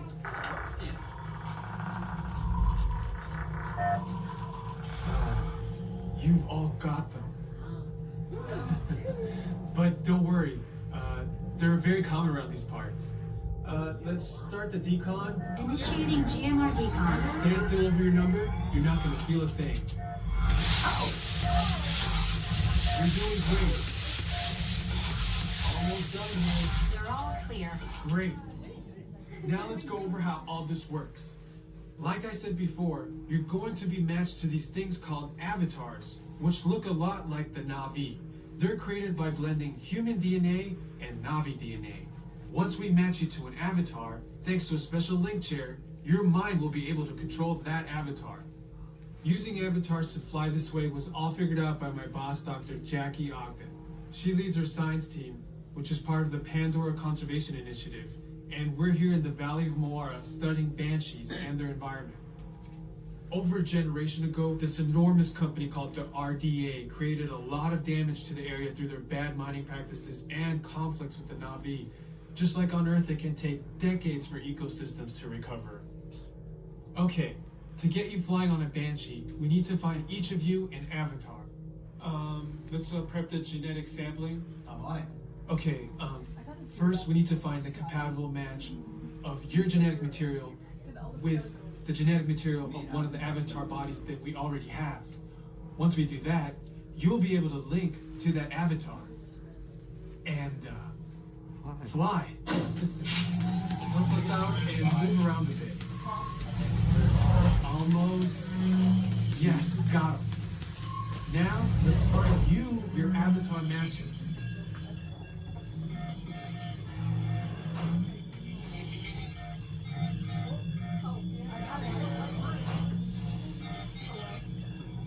Oh, I got a match.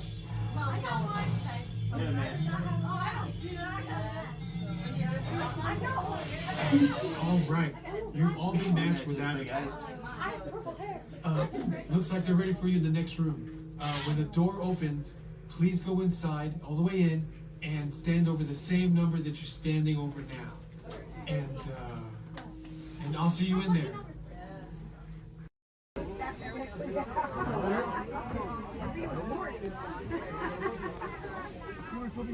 Looks like we're on our way, and I'm so glad to have you with us. The next leg of our journey takes us to Main Street, USA. We'll head for Frontierland after that. Stay seated and keep your hands and arms, feet and legs inside the train at all times. Oh, and please keep an eye on your children. Para su seguridad, permanezca sentado y mantenga las manos, brazos, pies y piernas dentro del tren y cuide a los pequeños. Gracias. Next up is a place that's always ahead of the curve, and not just because we're on the straightaway. Our metropolis of mechanical marvels, Tomorrowland.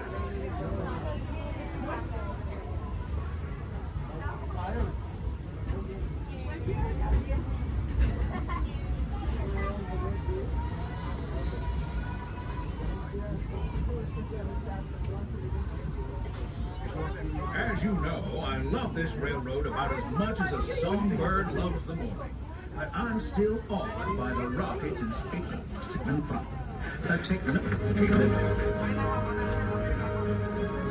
Unidentified users detected in upload conduit area. Scanning. Calculated. Locomotive maintaining trajectory. Intervention not required.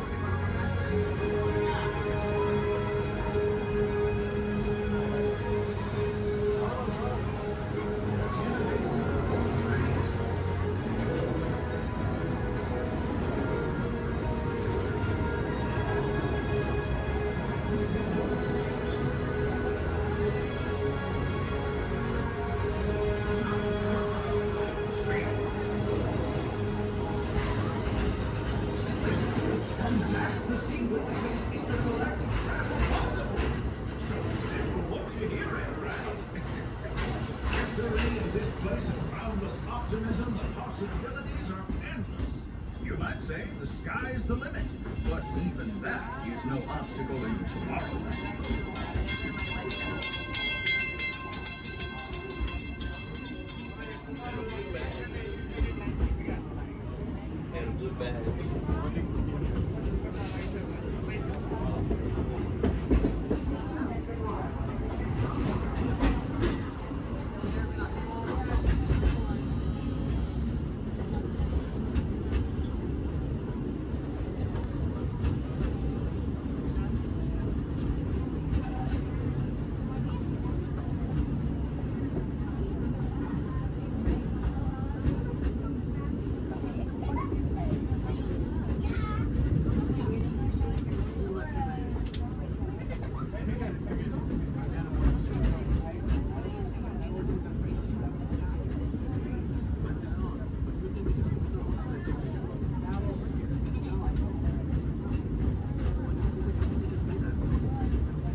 Our trip around the Magic Kingdom is almost complete. I can't thank you enough for spending part of your day with me. And I hope you've enjoyed your journey as much as I've appreciated being a part of it. We're now approaching our most charming destination, Main Street, USA. A place where the only thing sweeter than the townsfolk is the treats. After our stop, we'll be heading for Frontierland, followed by a visit to Fantasyland. For now, stay seated until our train comes to a complete stop. Then pick up your belongings and carefully disembark. If you have strollers to unfold, please take them all the way beyond the platform so new passengers can safely hop aboard. It'd be mighty kind of.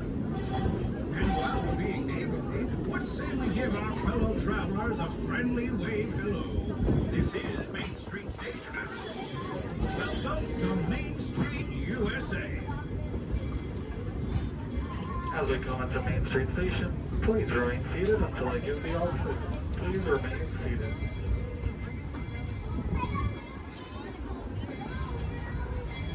Please remain seated, everybody.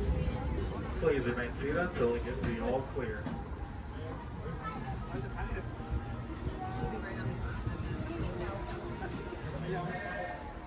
You are now all clear to enter Main Street Station.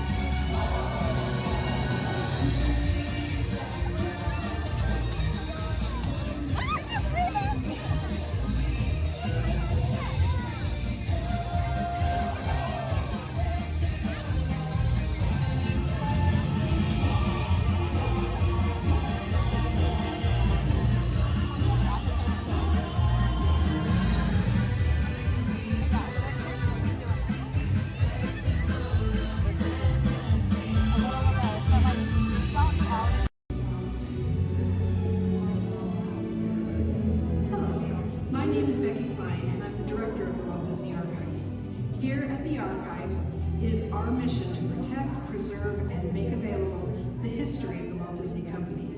So in celebration of 100 years of Disney magic and entertainment, it's my honor to welcome you to Disney 100, the exhibition. This very special exhibition will travel the world for 5 years in 2 units, one in North America and one in international locations. Both units feature hundreds of iconic Disney artifacts from throughout its history, including props, costumes, models, attraction vehicles, and artwork, as well as our original immersive activities that are sure to please visitors of all ages. We hope you'll enjoy your visit today and look forward with us to the next 100 years of Disney magic.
That's what they call it now, the Incredibles.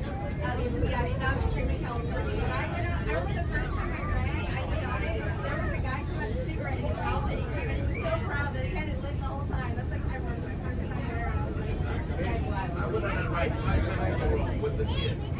He was at the time. Oh man, my shoulder. yeah, it's fun. That's a good one. It is. I grew up in Santa Clara and then Marriott's in America. California after. He's from Redondo. So we're like 30 minutes. I grew up at gas. And we just moved here before here. Already. Working for a while. Years. It's like, let's hike, let's grab, let's fish. So when we got Florida, I was like, You're going to get I have.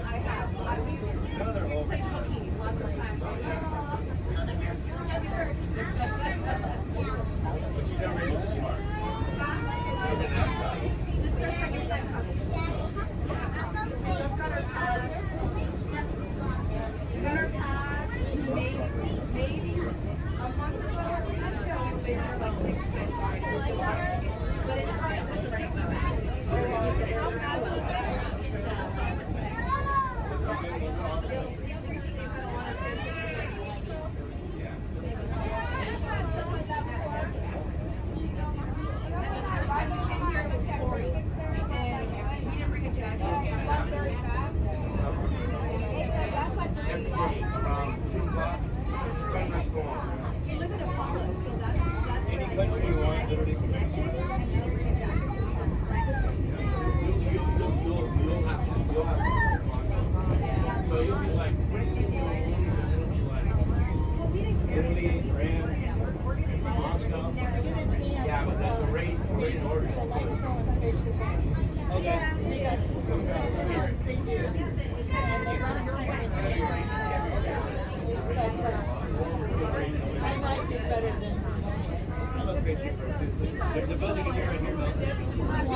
attention, please.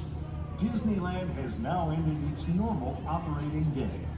We thank you for your visit to the Magic Kingdom and that the memories you've made will bring you back again soon.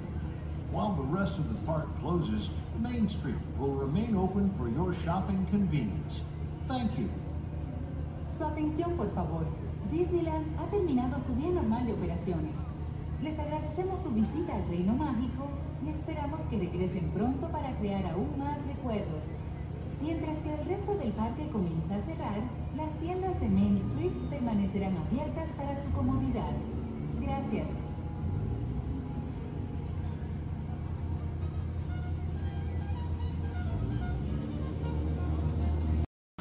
Y mantenga sus manos, brazos, pies y piernas dentro del tren. Cuide a sus pequeños. Muchas gracias. Howdy, partners. For your safety, remain seated with your hands, arms, feet, and legs inside the train, and be sure to watch your kids. If any of you folks are wearing hats or glasses, best remove them, because this here's the wildest ride in the wilderness.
Carlos, this is Cool Guy Cultural Lady Ceremony.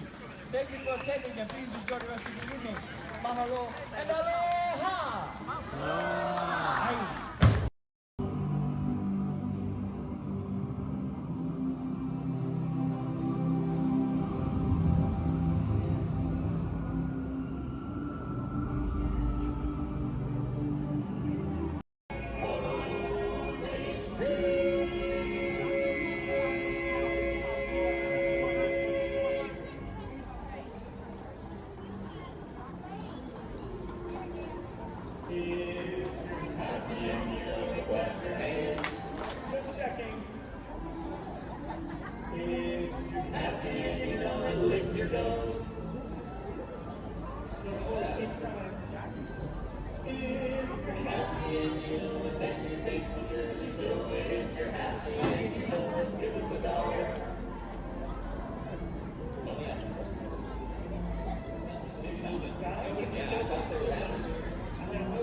Their favorite song.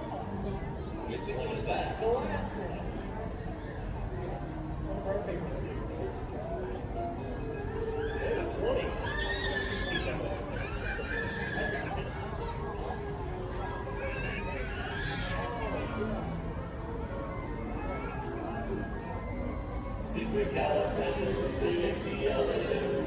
Even though the sound of it is something like a closure, if you sing it loud enough,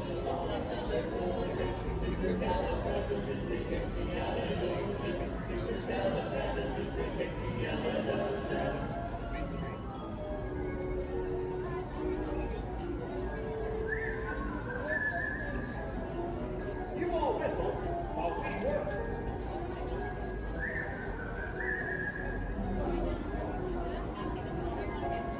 It's a small world after all. It's a small world after all. It's a small world after all. It's a small world.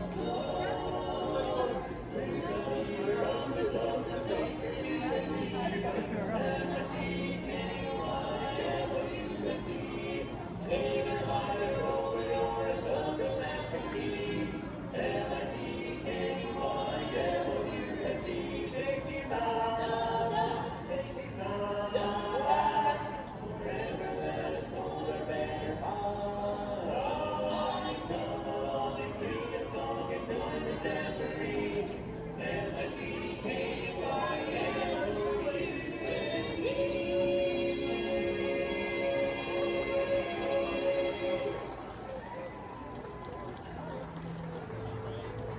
Thank you so much, everybody. If you enjoyed our show today, we are the Dapper Bands of Main Street. But if you did not enjoy our show, then we are the Vienna Boys Choir. Oh, we will sing a song and make it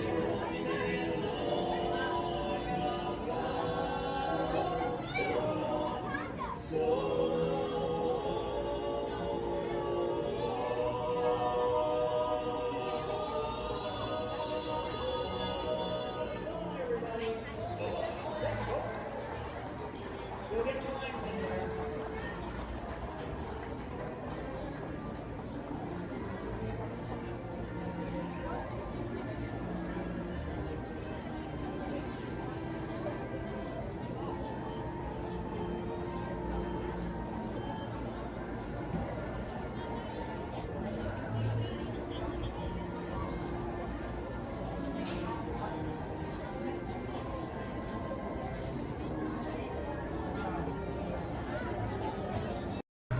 For your safety, please remain fully seated, no lap sitting, and hold on to all loose items.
from the American Midwest, along with his older brother Roy, started a cartoon studio in the back rooms of a small real estate office in Hollywood, California.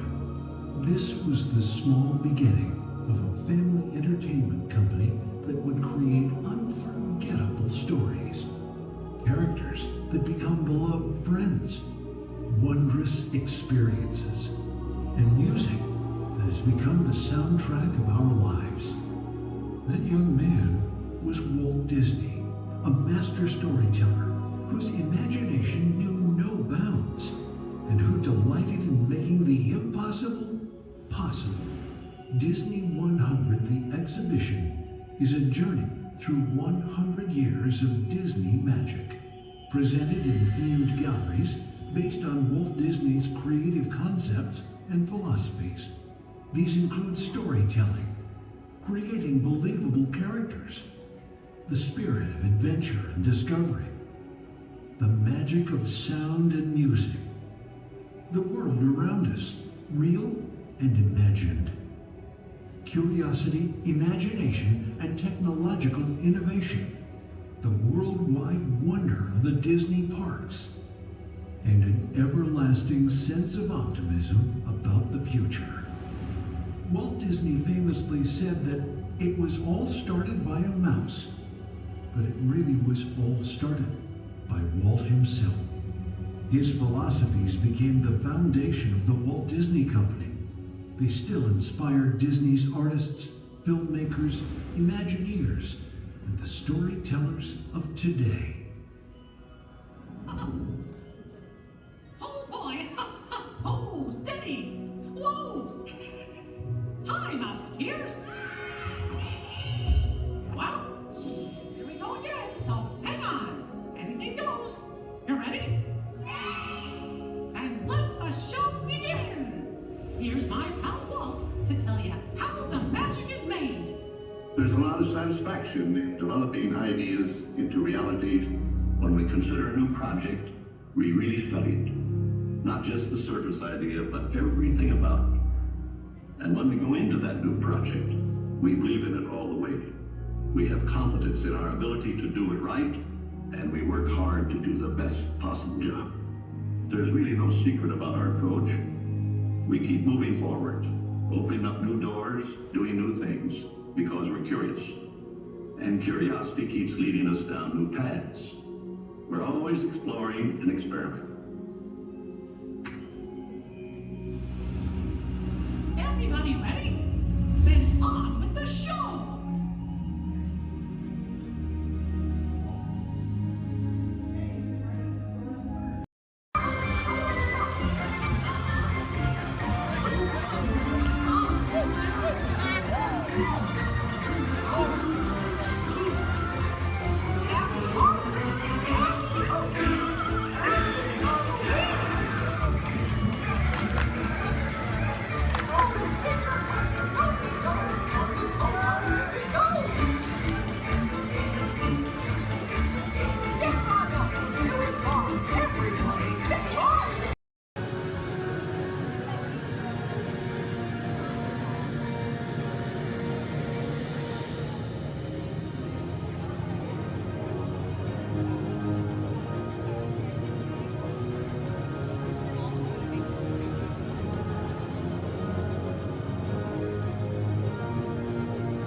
No.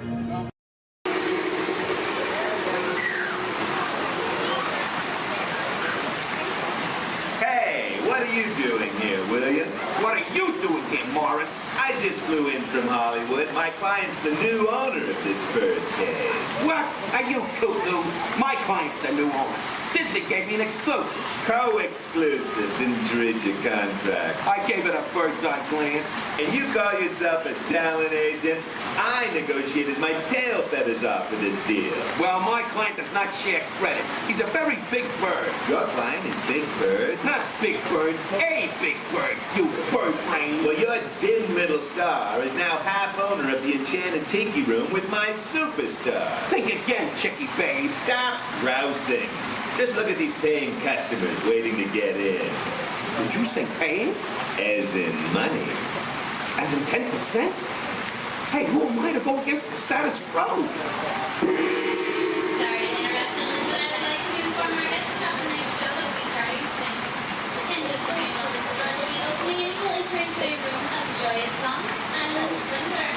Here's a chance to see you. Mahalo. Wait, our clients are not here. Maybe they hit traffic. Don't say that. Sorry. Anyway, babe, I gotta fly this coop and migrate back to Hollywood. My birds will call your birds. We'll do lunch. What's the rush? I'm about to sign Donald Duck. Oh, yeah? Big deal, you hockey puck. I've got the mighty Ducks in the wing.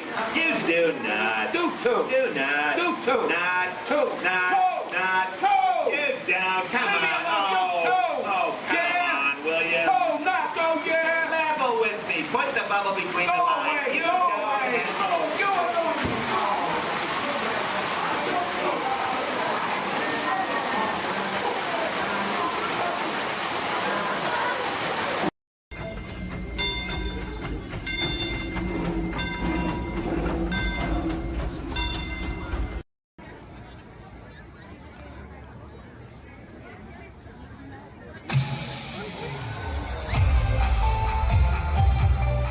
To all who come to this happy place, welcome and good morning, everyone. We have some extra special friends here to welcome you all today. Let's hear it for Mickey Mouse and Minnie Mouse.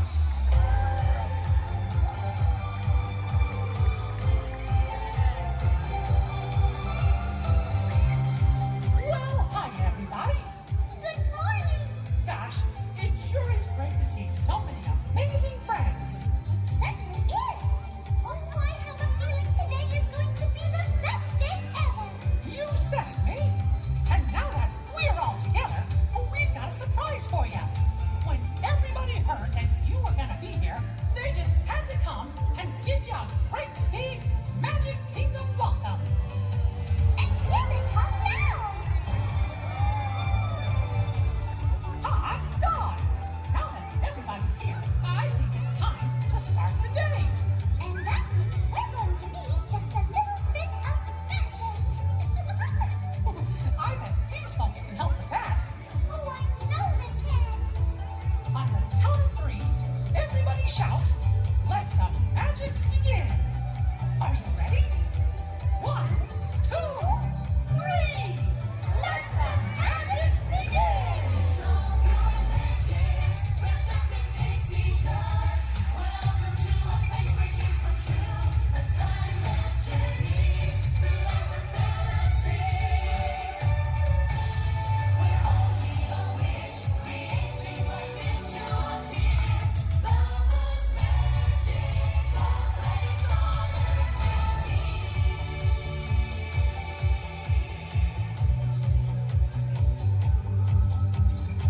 Well, what are we waiting for?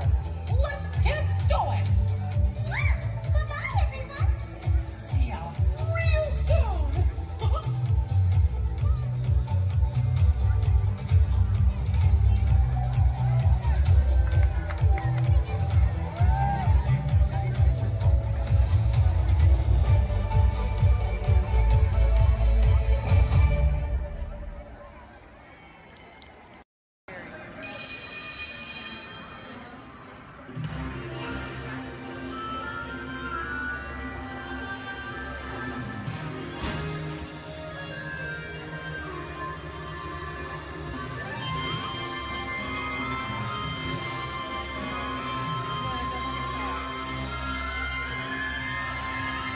Welcome aboard. At this time, I'd like to ask everyone to please remain seated throughout the show.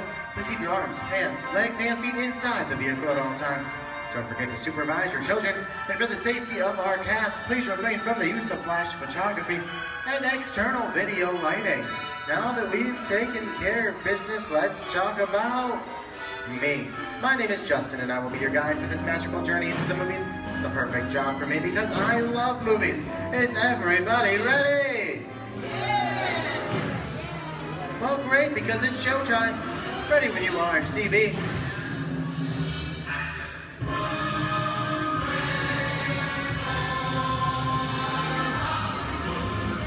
We are rolling.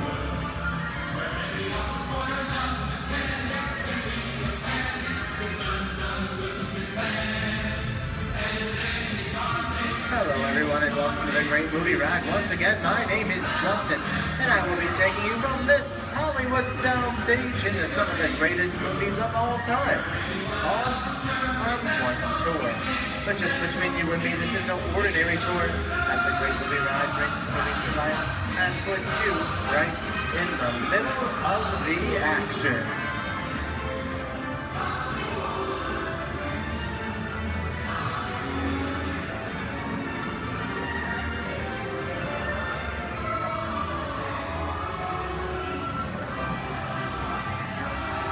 Well, I don't know about you folks, but I just love the great Hollywood musicals of the 1930s.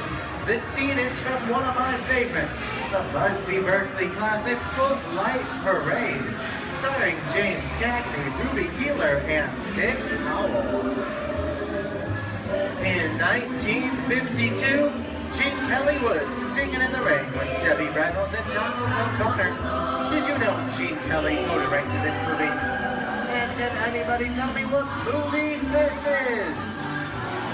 That's right, Walt Disney's Academy Award-winning film from 1964, Mary Poppins, starring Julie Andrews and Dick Van Dyke. The London fantasy of Mary Poppins was shot entirely indoors on sound stages at the Walt Disney Studios in Burbank, California. There was no exterior shooting at all.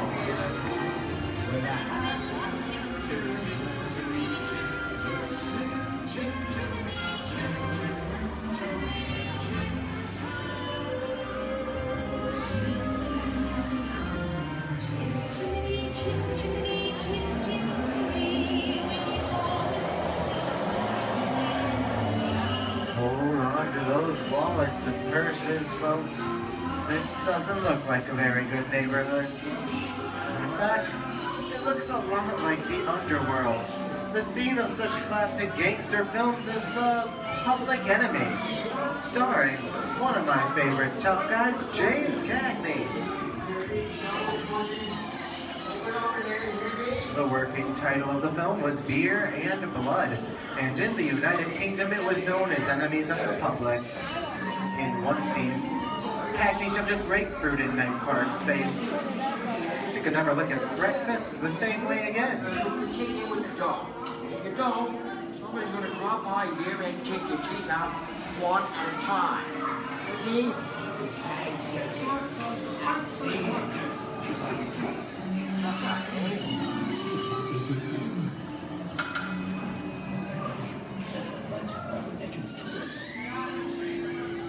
Sorry about the delay, folks, but I don't want to run a red light, even if it is just a movie. You talking to me? You talking to me?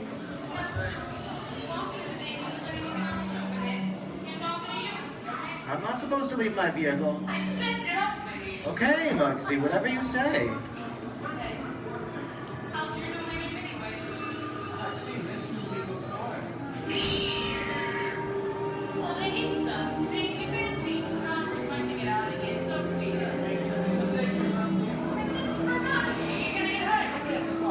Here they come, boss! Get out your grinders!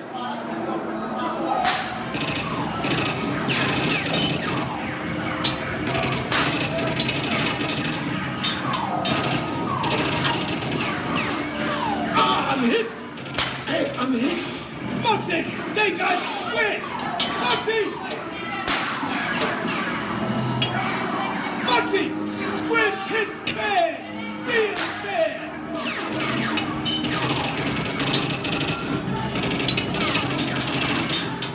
Everybody just inside. Remember, red lights against the law, and we never break the law. Take it. Watch this. No more red light. Muggsy!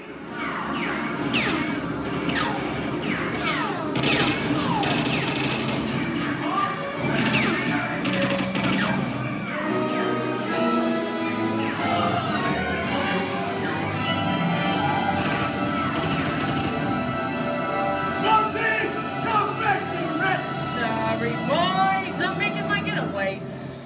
I'll see you some change. Wait, what are Everybody mind your P's and Q's and maybe I won't get a... Who's this? JC? And now, the Old West, and two of Hollywood's legendary stars, Clint Eastwood and John Wayne.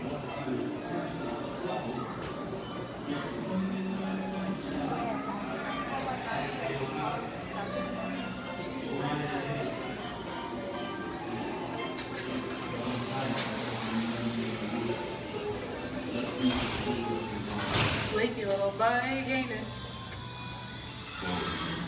That's some mighty tough territory you're heading into, Pilgrim. I'd think about turning back if I was you. That is, if you want my opinion. But I reckon you ought to do Now that we're in the clear, it's a pleasure time for me to collect a couple of your valuables. We'll start with the jewels.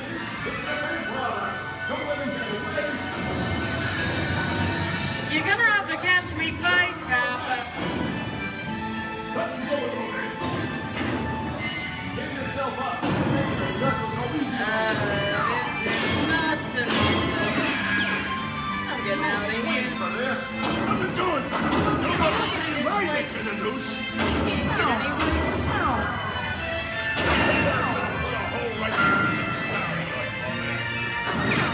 Okay. That's worse. I don't know about you guys. This is kind of creepy.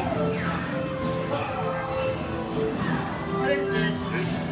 You are with the Thorny Reaper aboard the spaceship Nostromo. Something has gone wrong. One by one, the crew has vanished. And somewhere in the ship, a terrifying creature waits to claim its next mate. Look now, bring the victim. Warning, remain in your vehicle. The area you are entering is extremely dangerous. Proceed with caution.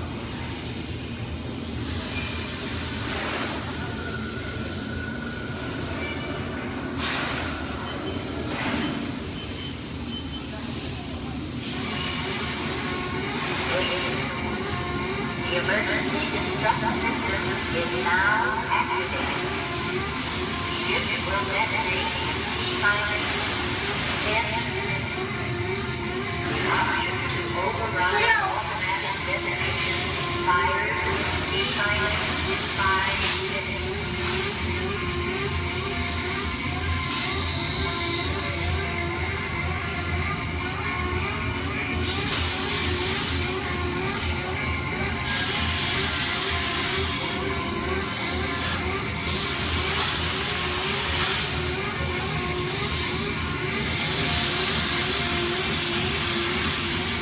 There he is again. Okay, this is a creepy crawly thing for one day, right?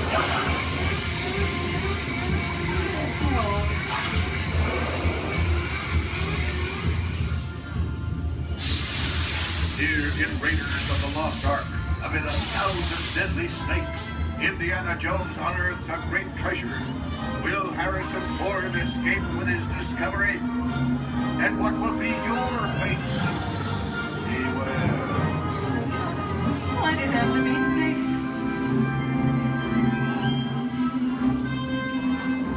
The dust of 3,000 years lies undisturbed in this ancient burial chamber. On the chest, the great stone goblet, priceless jewels. You loaded at you guys. Time for me to get back to work. Don't nobody move while I go get the goods. I don't think they notice a few extra bodies around here.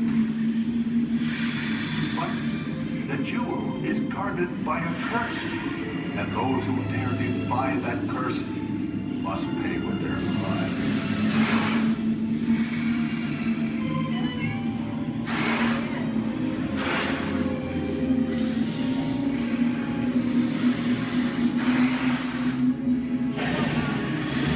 Halt, unbeliever. Disturb the treasure of the gods, and you shall all lose your lives.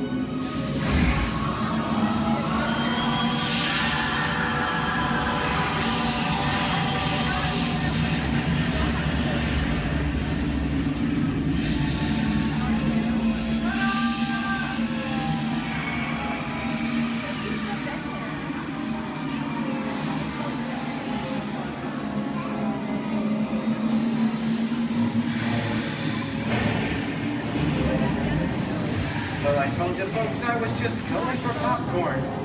That just goes to show you anything can happen at the movies. So let's get on with the show. I see dead people. The horror movie is my all-time favorite genre. Some of the best horror films are produced in the 1930s and 40s, but monsters, mutants, and maniacs are still audience favorites and continue to haunt us today. Now that's what I call a wrap. We're now entering the jungle home of one of the most beloved characters of all time. And no, it's not George of the Jungle. Actually, it's Tarzan, played there by Johnny Weissmuller. Over here we have Marino Sullivan as Jane, and the one and only Cheetah as herself. Tarzan has appeared in nearly 50 film adaptations since 1918, including Disney's 37th animated feature.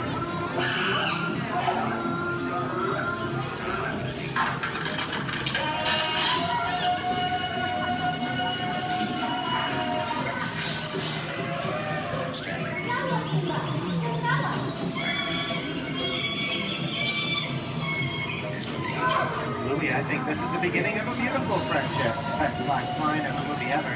Humphrey Bogart to Ingrid Bergman in the classic romance, Oscar Longfellow. Inside of us, both of you belong to Victor. Where nothing keeps you alive. Maybe not today, maybe not tomorrow, but soon, the rest of your life. You'll always have past. You didn't have it. You lost it until you came to Casablanca. Get it back, please.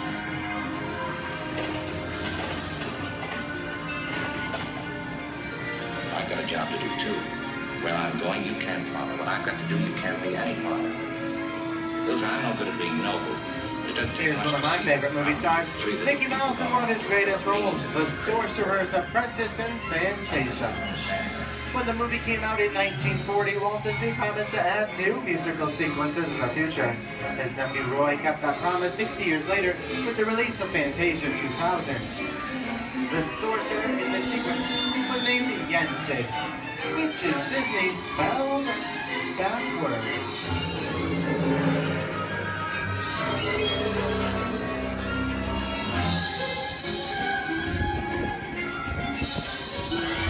I have a feeling we're not in Kansas anymore. How often do you get to say that? I'd say we're definitely somewhere over the rainbow in one of the most beloved movies of all time, The Wizard of Oz.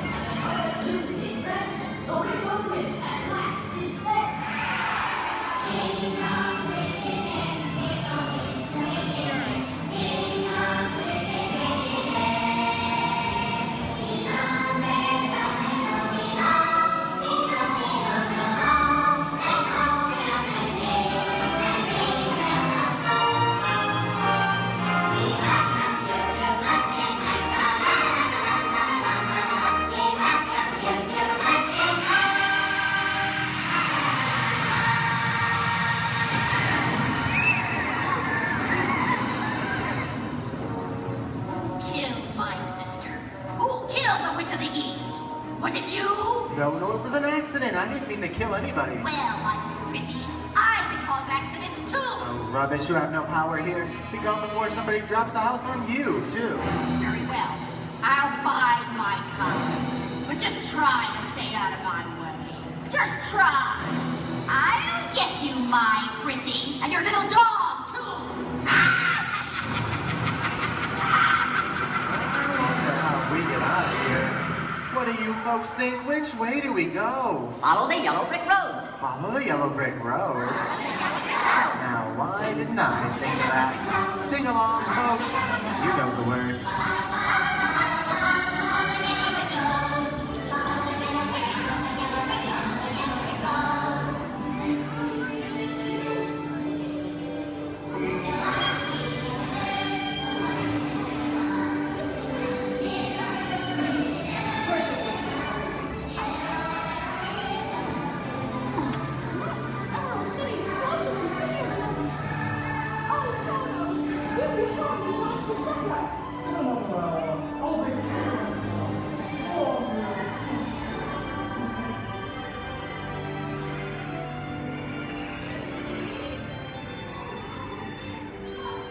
I hope you've enjoyed our tour through these great moments at the movies, but we've only scratched the surface of what Hollywood has to offer. There are thousands of other great movies out there just waiting for you to discover. And here are just a few of my favorites.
I'm gonna make him an offer he can't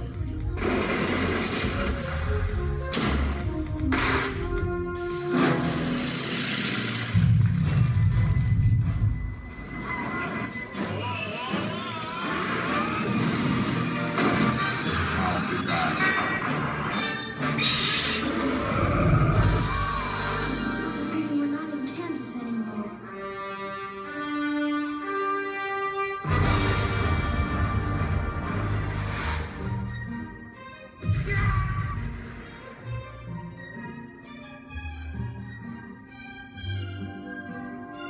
The locals.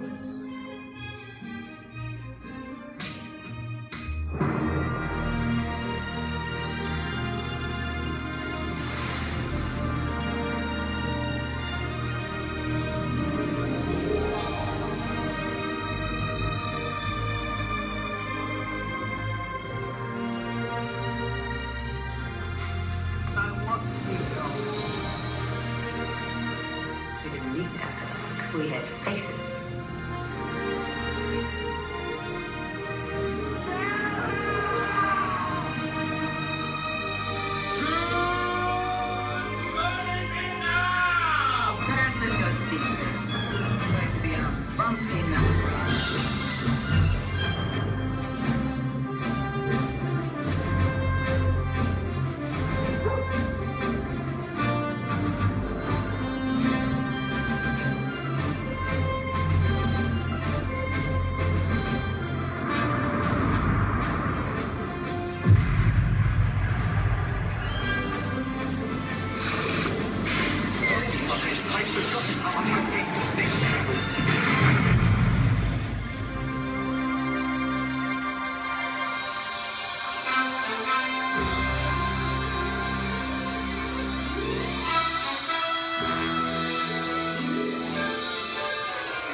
On behalf of Disney's Hollywood Studios, I'd like to thank you for joining us on the great movie ride.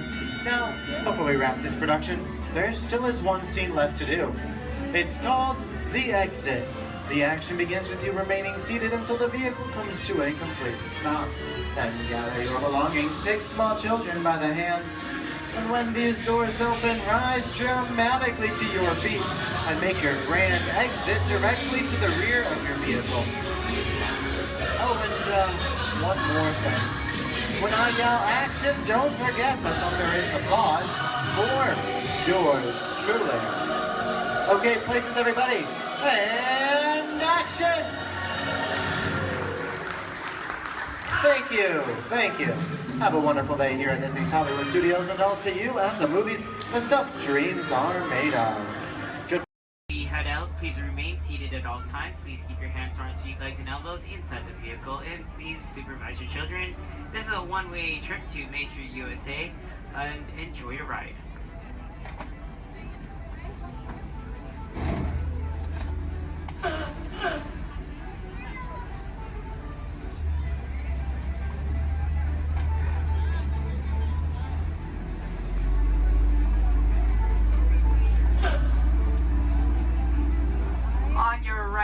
side is Sleeping Beauty Castle, your gateway to Fantasyland.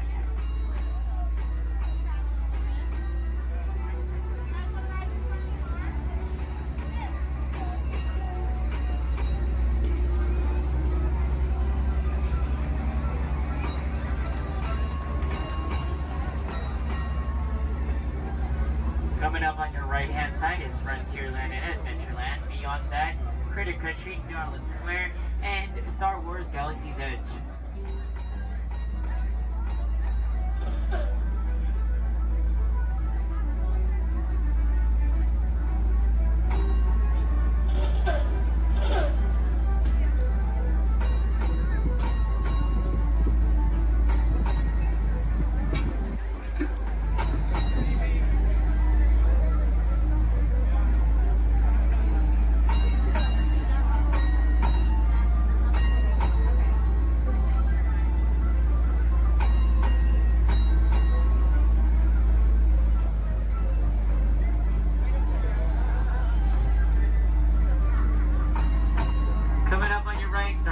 Left-hand side, there's our first aid center, our baby care center, and our lost child center.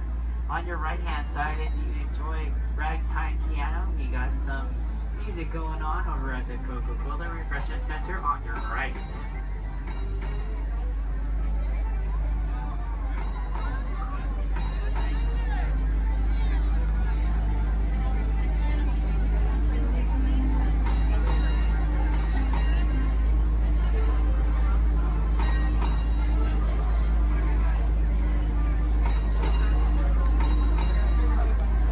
If you get hot later, on your right-hand side is our Dips and Girl Ice Cream Parlor.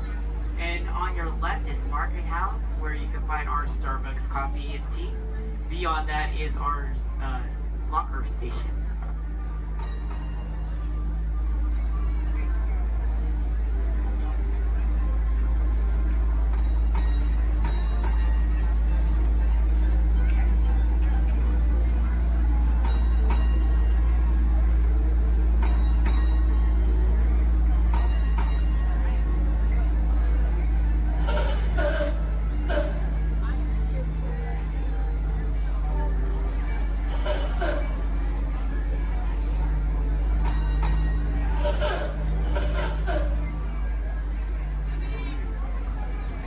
To our final destination in front of Disneyland City Hall.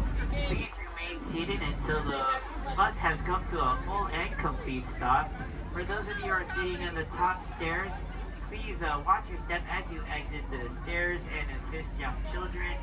And enjoy the rest of your day here in the Magic Kingdom. My name is Justin, and thank you for riding.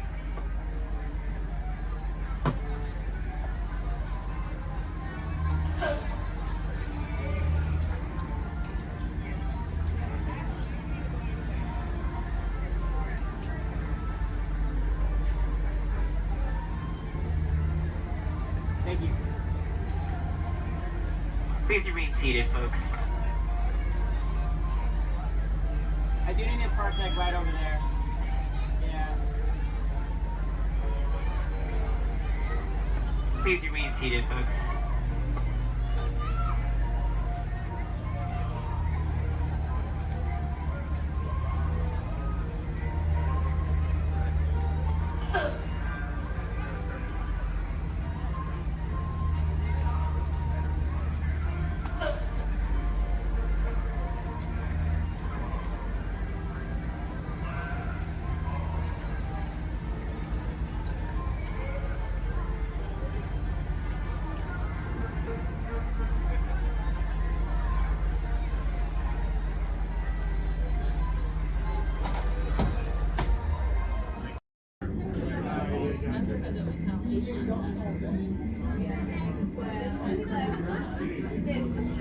This is Disney's Port Orleans French Quarter Resort. Please collect your belongings, wash your hands as you disembark, and take some home for fun. Thanks for riding with us, and welcome home. Remain seated throughout your journey, keeping your hands, arms, feet, and legs inside your car, and please supervise your children. Stay clear of the doors, which will open and close automatically.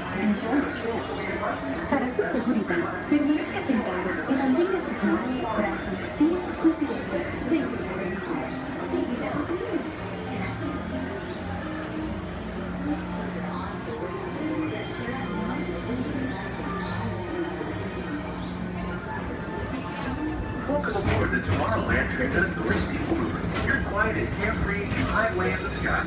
We invite you to sit back, relax, and enjoy your plans. Along the way, you can preview many of the exciting places you'll want to be sure to enjoy today while visiting this land of tomorrow.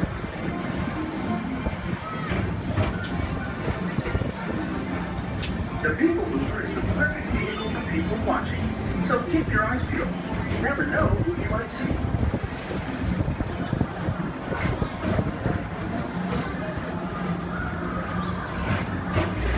Coming up, Stitch's Great Escape, where you can report for duty as a security agent for the Galactic Federation.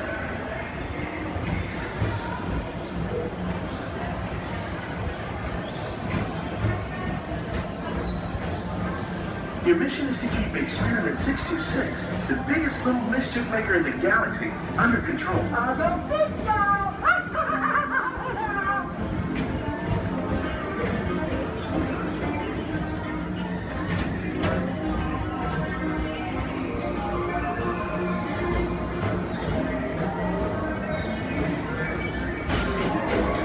And now, Tomorrowland Transit Authority proudly presents Progress City, Walt Disney's dream for an experimental prototype radio tomorrow. Progress City was the inspiration for everything leading forward the line.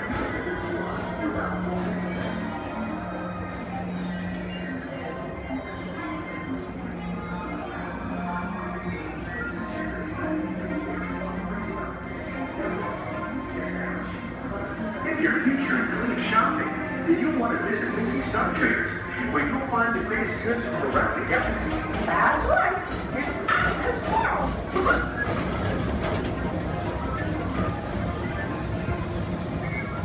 At the Tomorrowland Speedway, put the pedal to the metal and speed towards the checkered flag in your very own race car.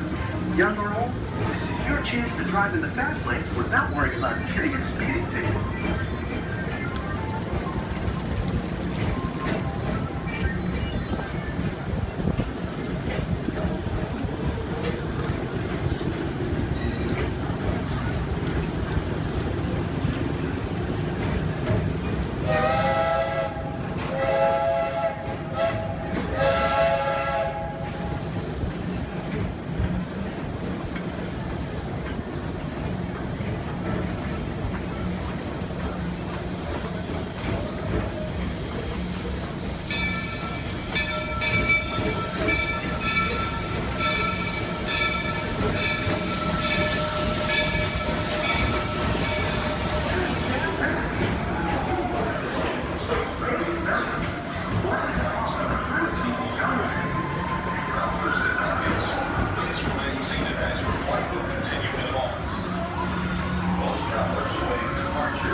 Paging Mr. Morrow, Mr. Tom Morrow. Please contact Mr. Johnson in the control tower to confirm your flight to the moon.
second picture, hop on board the Astro Orbiter.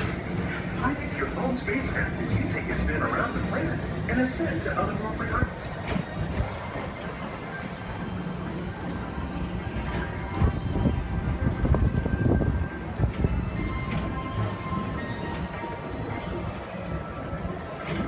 We're now approaching Walt Disney's Carousel Progress.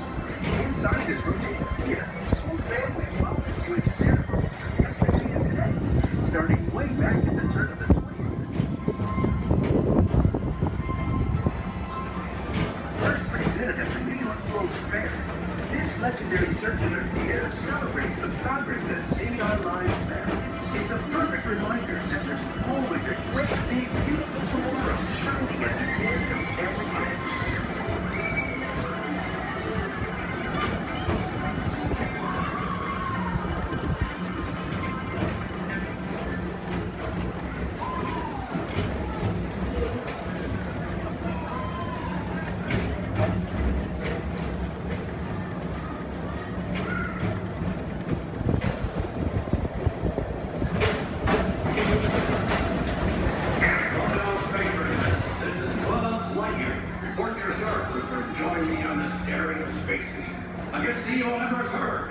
As an honorary space ranger, you'll use your own personal laser cannon to save the entire galaxy.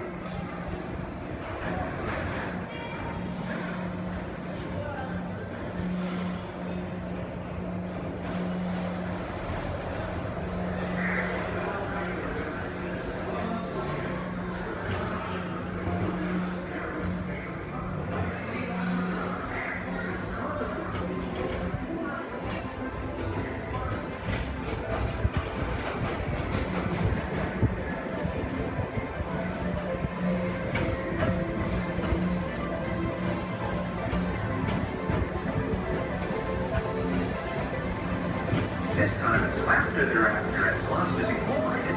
So drop in and join Mike Wazowski and all his pals at Monsters Incorporated laugh more. Share the fun. Yeah, very good. Keep it moving. We're on a tight schedule here.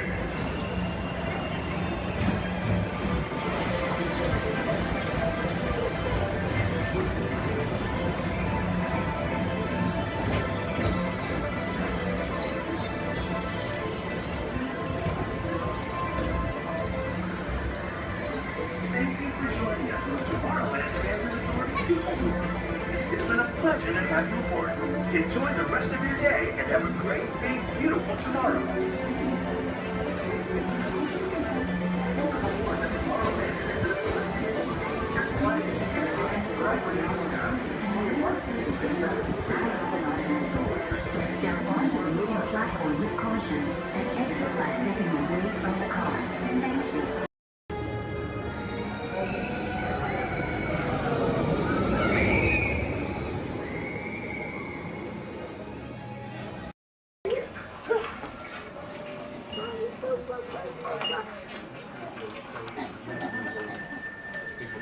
Sorry.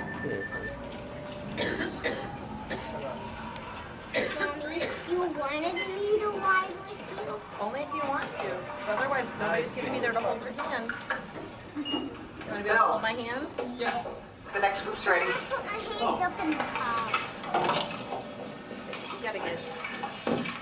Hi, everybody. Welcome to the test track. My name is Bill McHale. I'm up here in the control center. In just a couple of minutes, you're going to be out there on that track. But first, let's put together your test schedule.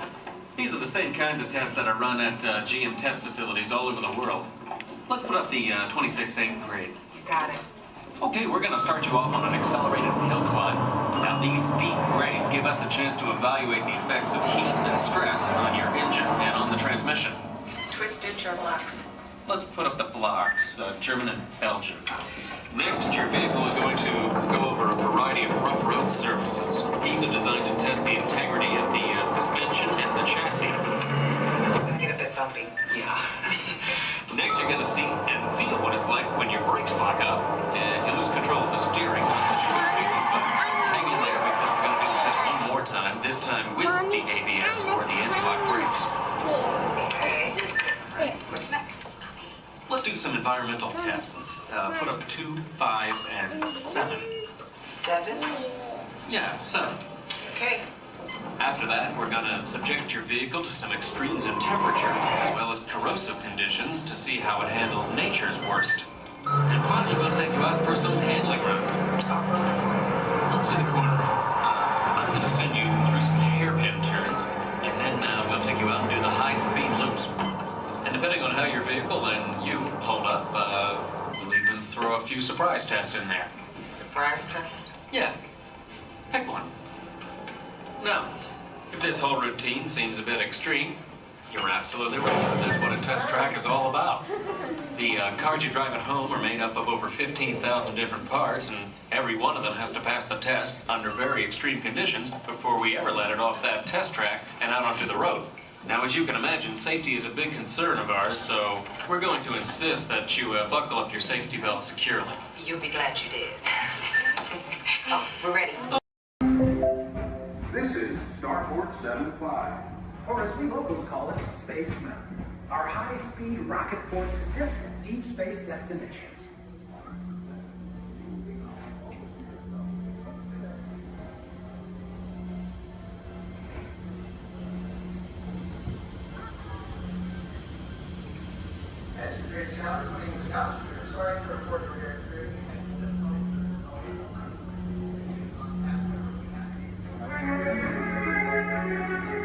Let relaxation wash over you at the most refreshing retreat in the galaxy, the coral moons of Pisces 7.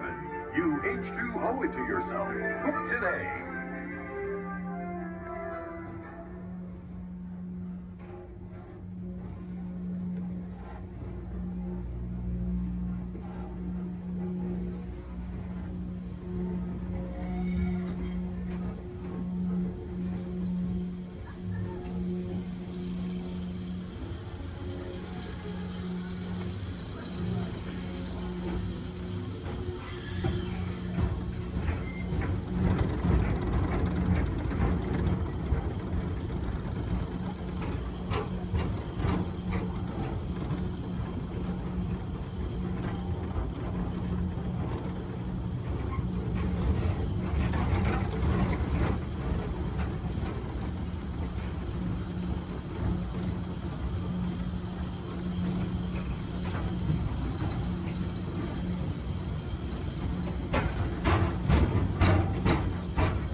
And so, as you can plainly see, imagination works best when it's set free.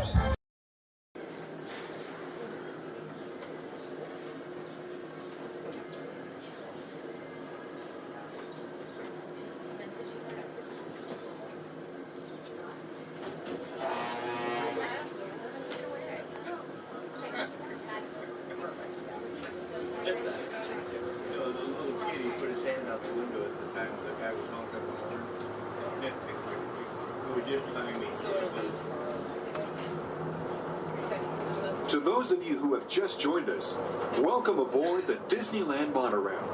For your safety, please remain seated, keeping your hands, arms, feet, and legs inside the train. Watch your children, and no smoking, please. Bienvenidos a bordo. Para su seguridad, permanezca sentado y mantenga las manos, brazos, pies y piernas dentro del tren y cuide a los niños. Por favor, se ruega no fumar. Gracias. We're now en route to our final stop, the Tomorrowland monorail station. Along the way, you can get a bird's-eye look at the downtown Disney district, Disney's Grand Californian Hotel and Spa, and Disney's California Adventure. To the left of the monorail is the main entrance of Disneyland, the happiest place on Earth. Disneyland is truly an American origin. Since its opening in 1955, it has hosted more than 500 million guests from around the world, including presidents, kings, and celebrities. It is the original Disney theme park, created and enjoyed by Walt Disney himself. To the right is our transportation plaza, where you'll find taxis, hotel shuttles, and public transit stops.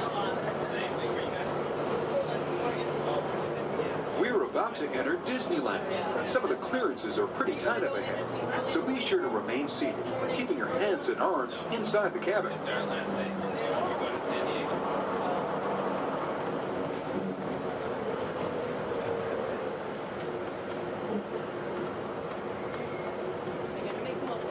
This is Tomorrowland, a land inspired by science fact and fantasy. Directly below us is the Submarine Lagoon, where you can dive into an exciting underwater adventure aboard the Finding Nemo submarine voyage. Across the way are the icy peaks of Matterhorn Mountain, home of the world's most famous bobsled run.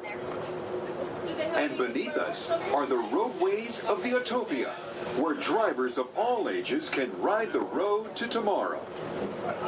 As we cruise over Tomorrowland, our pilot would like to share a few program reminders. Alrighty folks, thanks for flying aboard Monorail Red, your highway in the sky. Just a few reminders. Disneyland will remain open today until 12 o'clock midnight. All passengers are required to be on board this monorail at approximately 12 o'clock midnight to catch that final flight. We're also going to be having a Celebrate a Street Party along Main Street at 6:30 p.m. today. Fantastic along the Rivers of America at 9:05 and 10:30 p.m. and then Magical Art Fireworks Spectacular at approximately 9:30 p.m. So once again, for all passengers wishing to exit Disneyland via the monorail, please remember that the last flight will be at approximately 12 o'clock midnight. We thank you for flying aboard your highway in the sky and enjoy the rest of your stay here at Disneyland. Thank you.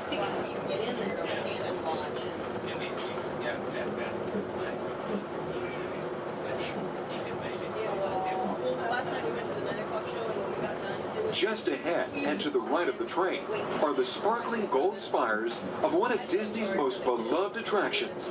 It's a Small World.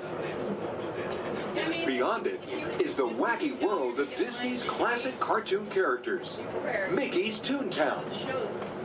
We're now riding alongside the happiest kingdom of them all, Fantasyland, home to Pinocchio, Snow White, Peter Pan, and other storybook characters.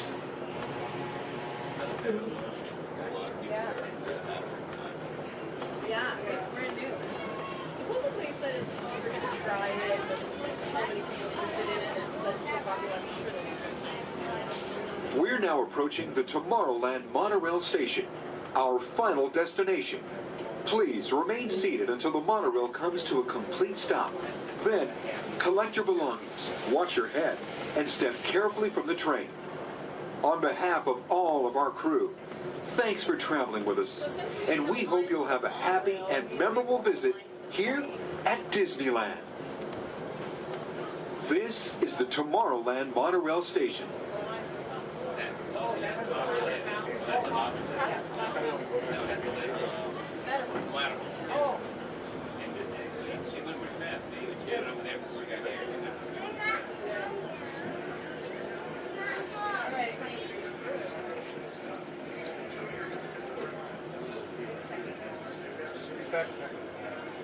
We did? I would love well, Molly's and Dad's to go with me, Molly's yo ho, pirates life for me. They toast to piracy and its many shiny rewards. As a career, what could be more rewarding? Drink up with me, Molly's yo ho. I humbly accept this magnificent treasure as my reward for a life of villainy, larceny, skullduggery, and lucidity. Drink up with me, Molly's yo ho. Pirates life from me. I raise a toast to one of my many shipmates lost at sea. Salute, raise a me. Drink up with me, Holly's yo ho. Rascals and scoundrels, villains and knaves, drink up with me, Holly's yo ho. But devils and rats, you really bad eggs, drink up with me, Holly's yo ho. Drink up, lads. There's treasure enough for all. I shall take this paltry sum as a stipend to cover my expenses. Riches and jewels, drink up with me, Holly's yo ho. Yo ho, pirates life for me. It is true, I am a pirate, bloody good. That is bad. Drink up with me, Holly's yo ho. I'm foolishly moving so much gold just lying about hidden away. Some miscreant might be too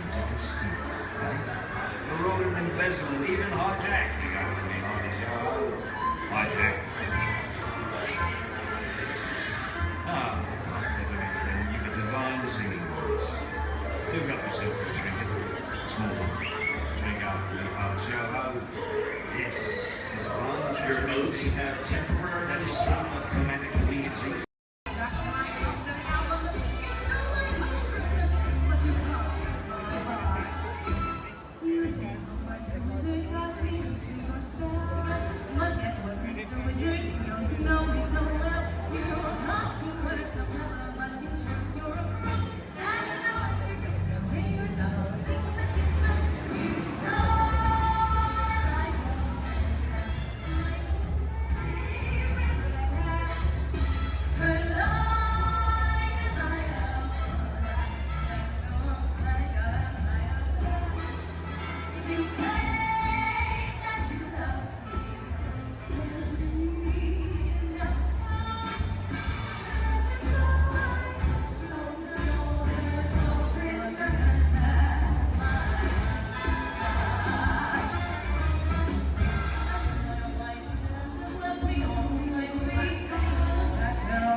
I think they're sold out in the park, but they've still got there's like 200 dancers on Main Street.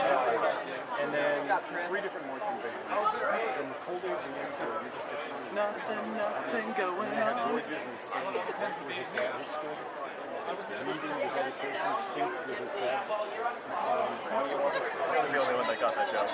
Then really began. Nothing to see here. Ladies and gentlemen, boys and girls, 55 years ago today, Walt Disney dedicated the happiest place on earth.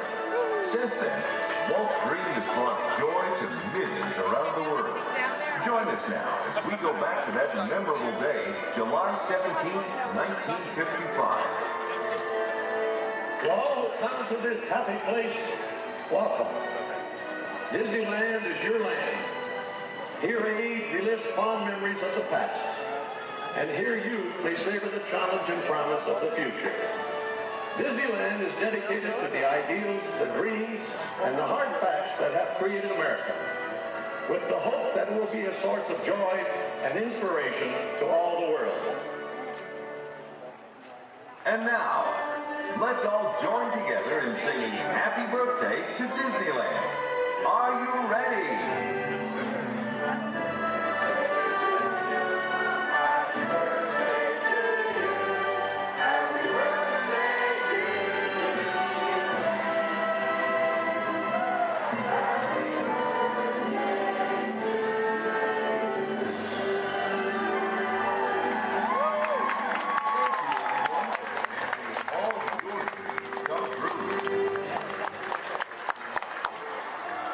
That's it. All right. Everyone go home. Oh, dancing.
And the light post. They keep doing this like cool like.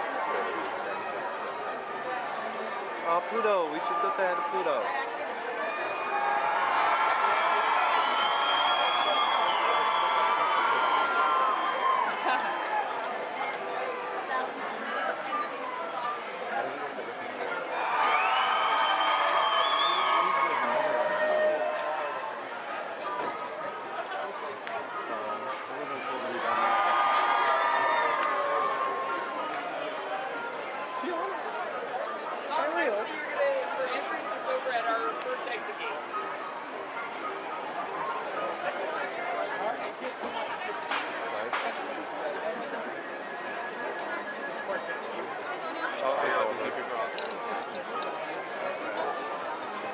Some of them are leaving now. It's over. Everyone go home.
eye chart to test your vision.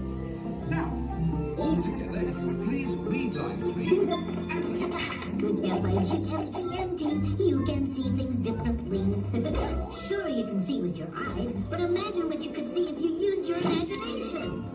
Follow the bouncing figment. One spark of light can light your fancy. Your mind sees more than what your eyes see. Your sense of sight can make your fancy fly. There's more to sight than meets the eye.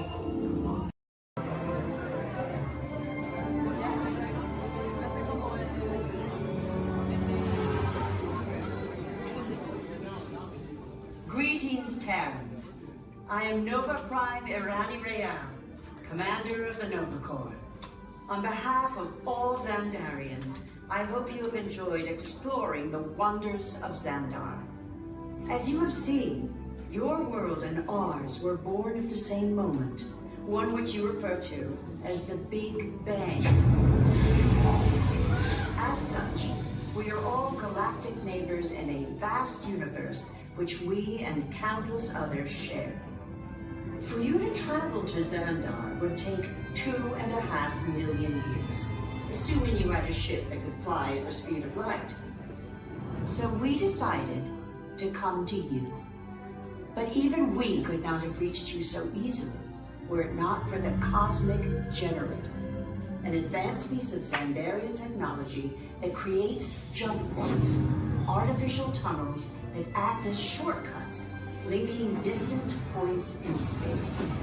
It is our desire to share this wondrous technology with your people so that together we might explore new worlds and create a brighter tomorrow. And now, as the culmination of the wonders of Xandar, you will be teleported to a Nova ship above your planet for a demonstration of the Cosmic Generator. I trust you will find it an unforgettable experience.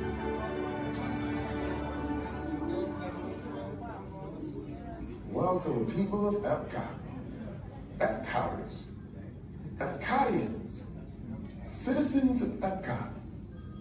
Does anyone know what they call themselves? What? I'm on? Someone needs to tell me what I'm on. Welcome, Epcot Terrans. I am Centurion Tal Merrick, and we're just about ready to teleport you up to the ship for the demonstration. As you're about to enter a secure Nova area, I must ask you to put away your Terran communication devices at this time. Recording of any type is strictly prohibited. I am very serious about this. Now, please step forward into the chamber. You're gonna love this.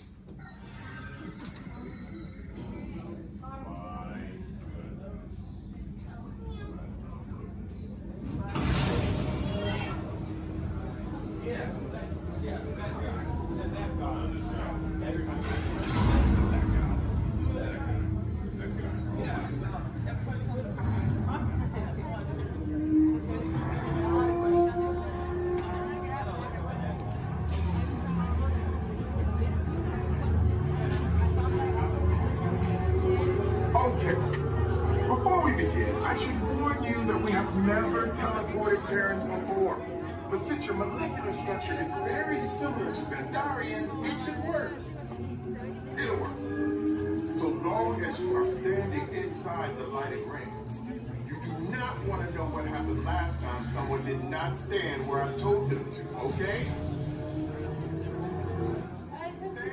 Please make sure you're all the way inside that lighted ring on the floor. We must teleport you till you're all the way inside that lighted ring.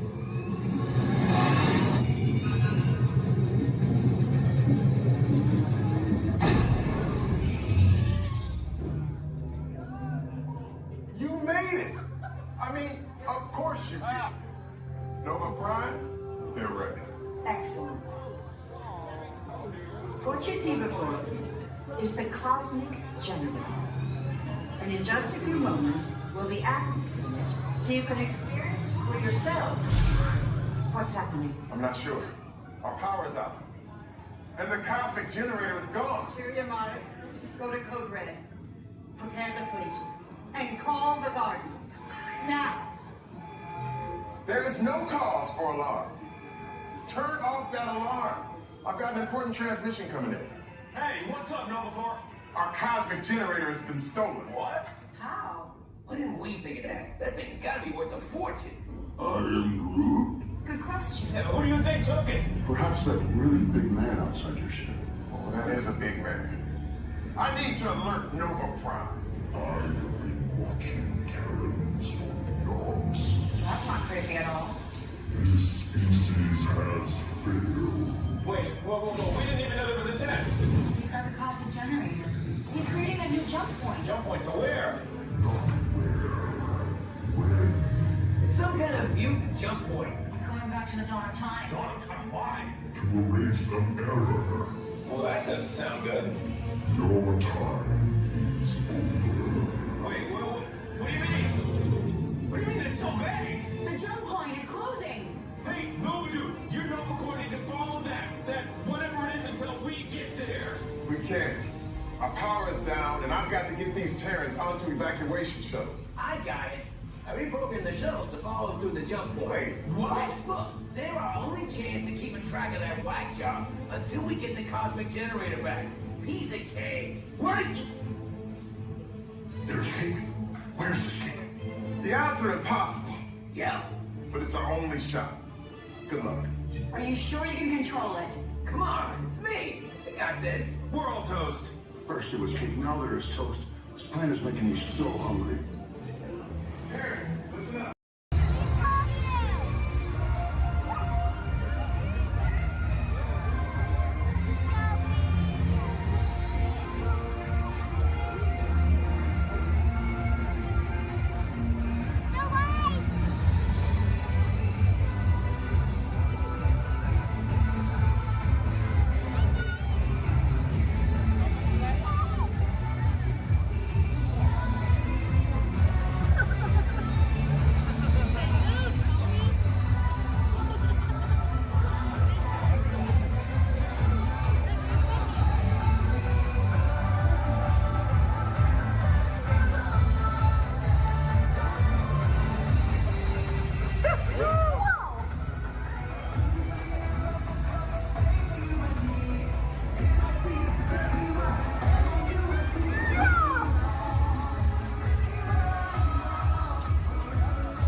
Uh-oh.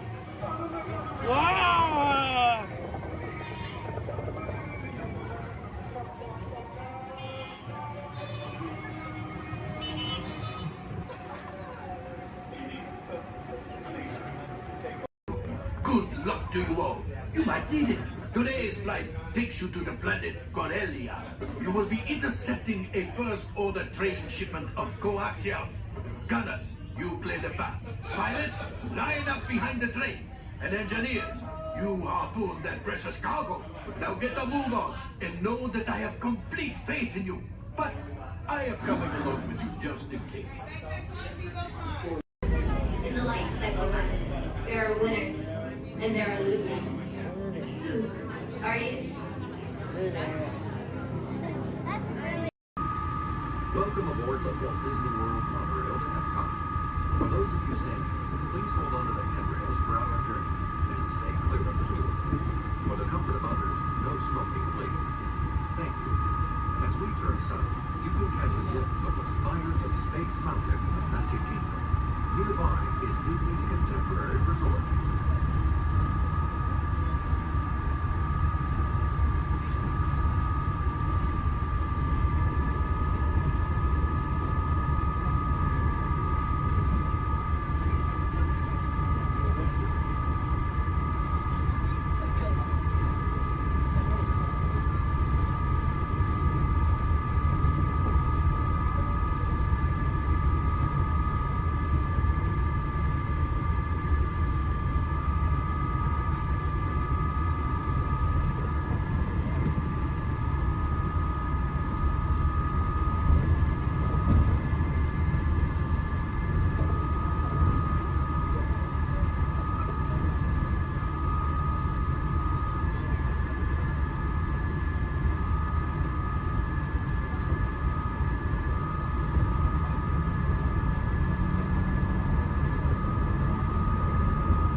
Inside of Plus Pyramids, unleash your spark and journey into imagination with pictures and experience your favorite short films like never before at the Disney Pixar Short Film Festival.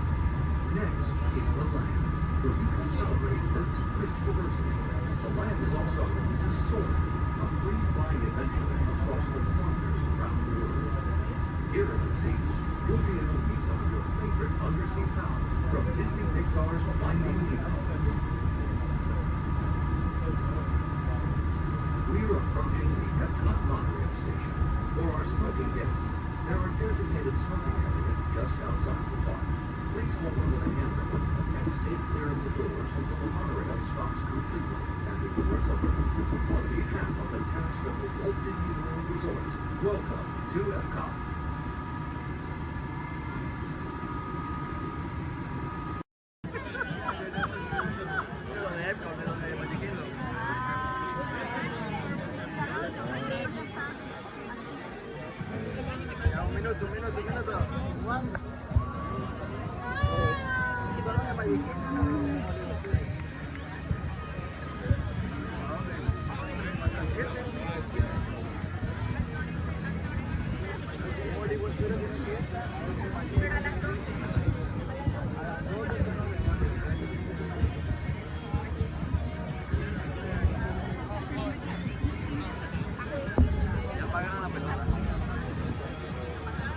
Aquí.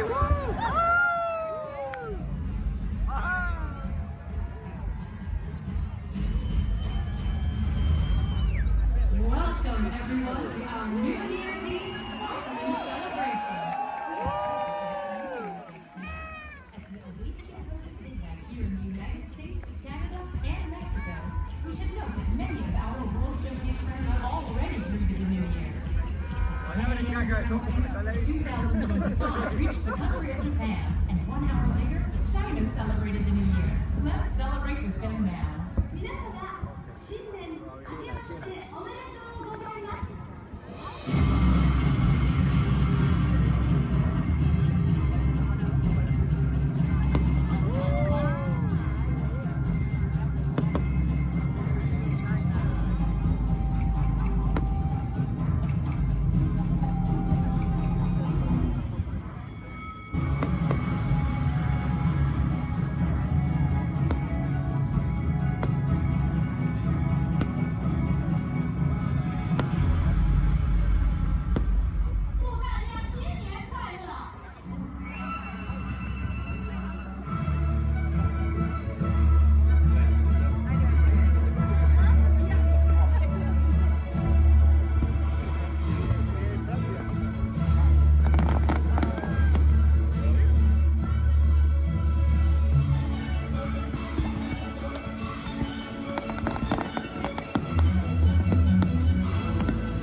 You will make it to the celebration!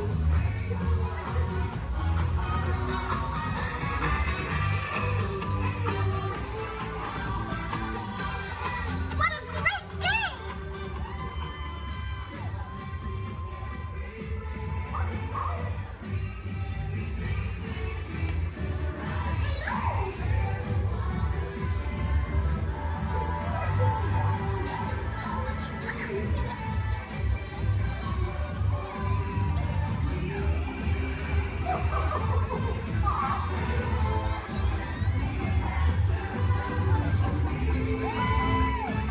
There's magic everywhere!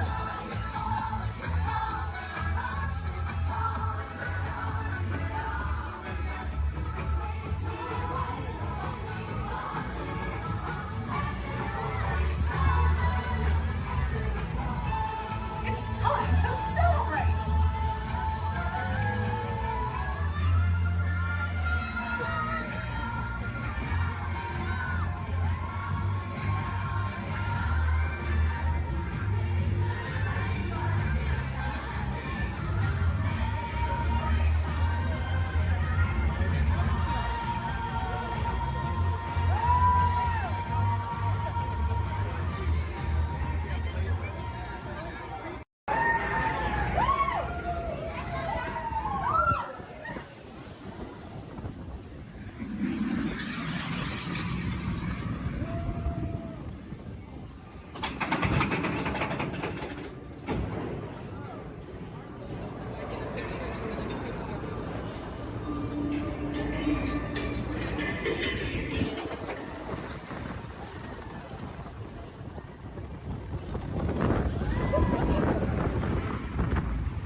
For those of you just joining us, welcome aboard Excursion 3 on the Disneyland Railroad. For your safety, please remain seated at all times, keeping your hands, arms, feet, and legs inside the train. Please supervise all children, making sure they are seated away from the train openings, either fully on a lap or on a bench. Our next stop will be Main Street, but before that, we will travel into the tunnel ahead and journey through the Grand Canyon and Primeval World. While you are more than welcome to take as many photos and videos as you'd like, we do ask that you please turn off all flash photography, video lighting, lighting toys, and accessories, including any lightsabers, light up ears, bubble moss, buildings, and many more.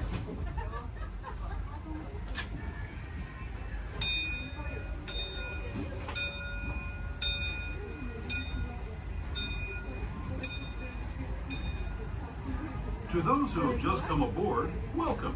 The next leg of our journey will take us from the fantastic world of the future to the breathtaking beauty of nature's own design, the Grand Canyon. For your safety, stay seated with your hands, arms, feet, and legs inside the train. Watch your children and no flash photography. Para su seguridad, permanezca sentado y mantenga las manos, brazos, pies y piernas dentro del tren y cuide a los pequeños. Por favor, no tome fotografías con flash.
That was the Grand Canyon as we know it today.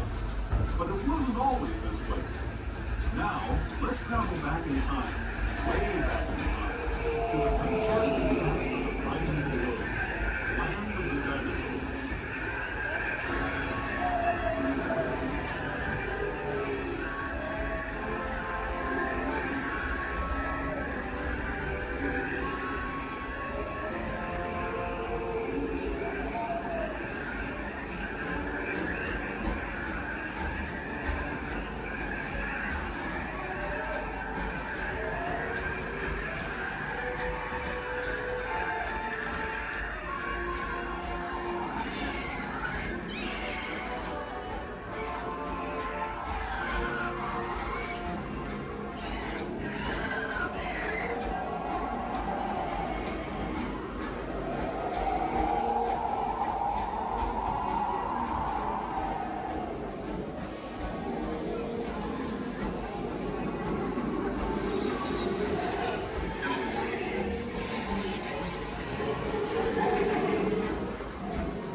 We're now returning to our own time and to Main Street Station, gateway to Disneyland.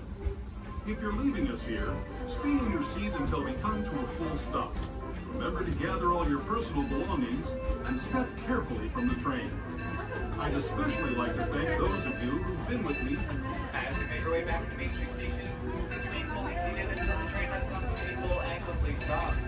As a reminder, Main Street Station has very quickly there are no ramps or elevators, so if you got ready to take off, and wheelchairs only necessary to reach the very bottom of the exit stand. This will be your stop for the National Disney District Park exit and of course Main Street.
Hey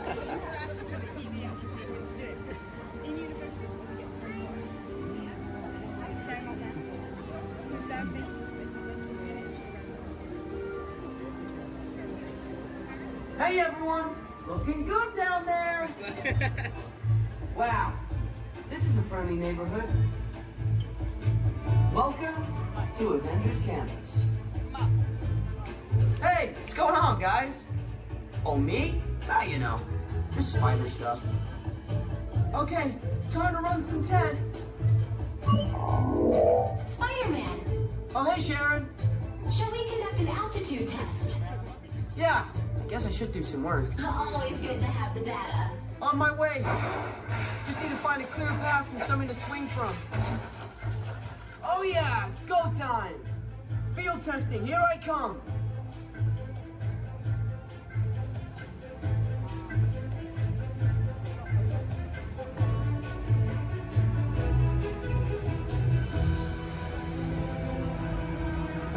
Time for some field testing. Here goes something.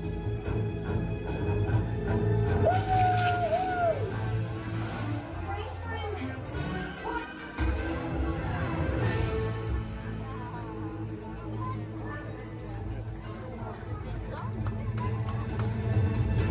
I'm good. I'm good. That was less amazing than I planned. Sure. Did you get it out? I got the data.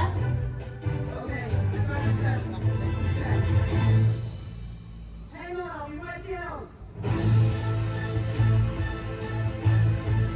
This is cool.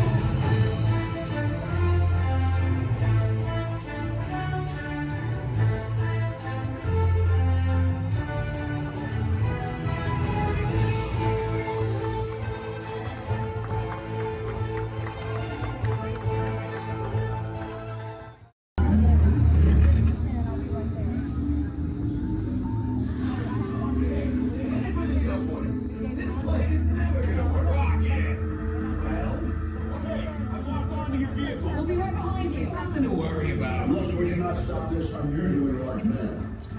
Then you're likely doomed. You're gonna need it.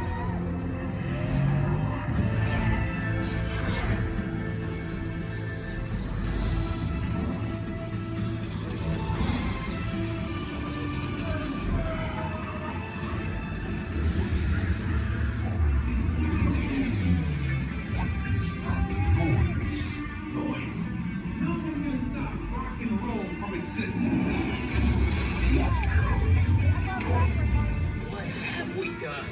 I think we're jumping back. All the way. Oh, God. That's the thing. The big bang. That's the bigger. We gotta get that generator. It's the only way back.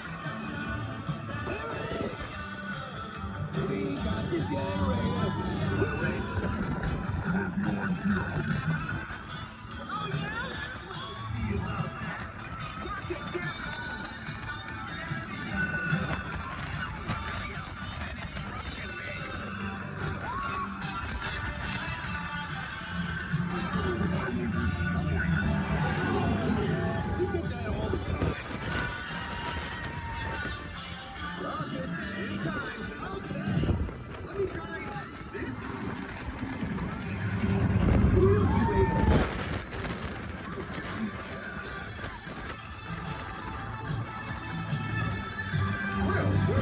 It's about time. Of course it is about time.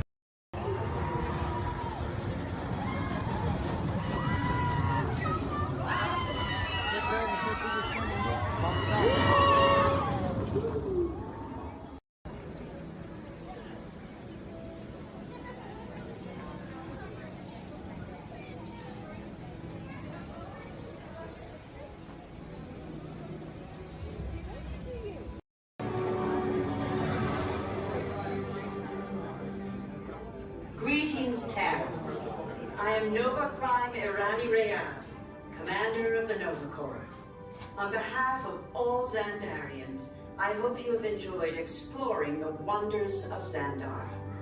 As you have seen, your world and ours were born of the same moment, one which you refer to as the Big Bang. As such, we are all galactic neighbors in a vast universe which we and countless others share. For you to travel to Xandar would take 2.5 million years, assuming you had a ship that could fly at the speed of light. So we decided to come to you. But even we could not have reached you so easily were it not for the cosmic generator, an advanced piece of Xandarian technology that creates jump points, artificial tunnels that act as shortcuts, linking distant points in space. It is our desire to share this wondrous technology with your people so that together we might explore new worlds and create a brighter tomorrow. And now, as the culmination of the wonders of Xandar, you will be teleported to a Nova ship above your planet for a demonstration of the cosmic generator. I trust you will find it an unforgettable experience.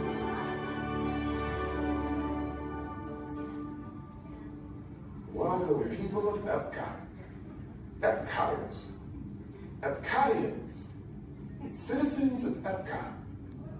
Does anyone know what they call themselves? What? I'm on? Someone needs to tell me when I'm on.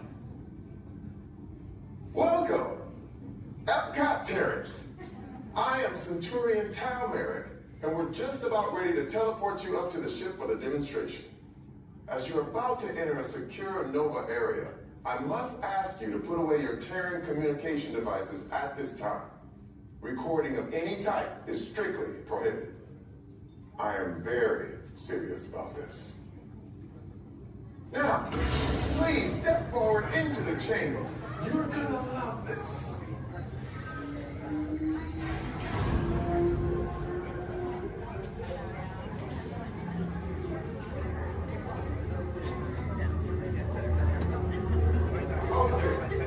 Before we begin, I should warn you that we have never teleported Terrans before. But since your molecular structure is very similar to Xandarians, it should work. It'll work. So long as you are standing inside the lighted ring.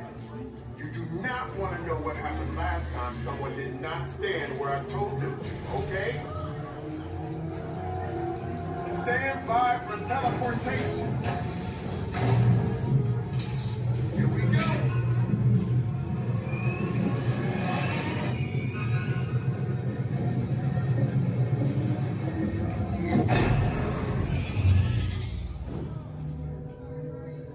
You made it. I mean, of course you did. Nova Prime, they're ready. Excellent. What you see before you is the cosmic generator. And in just a few moments, we'll be activating it so you can experience for yourself what's happening. I'm not sure. Our power's out. And the cosmic generator is gone. Cheerio, Monarch. Go to Code Red. Prepare the fleet. And call the Guardians. Now. There is no cause for alarm. Turn off that alarm. I've got an important transmission coming in. Hey, what's up, Nova Corps? Our cosmic generator has been stolen. What? How? Why didn't we think of that? That thing's gotta be worth a fortune. I am Groot. Good question. Yeah, who do you think took it? Perhaps that really big man outside your ship. That is a big man. I need to alert Nova Prime.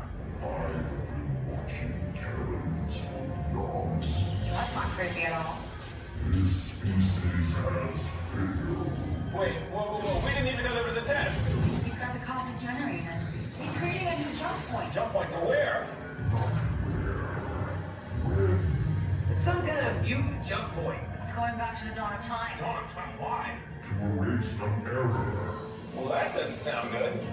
Your time is over. Wait, what do you mean? What do you mean it's so vague? The jump point is closing.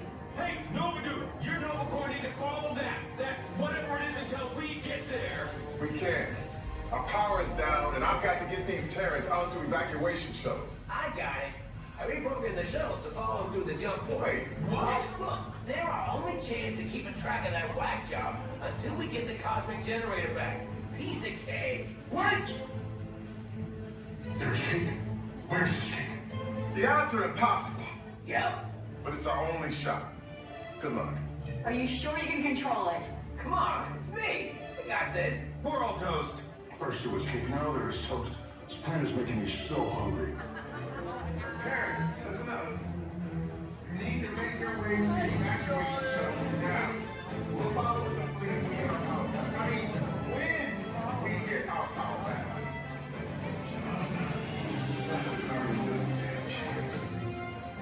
Your time has come. The master awaits. Yeah, I'm a little scared.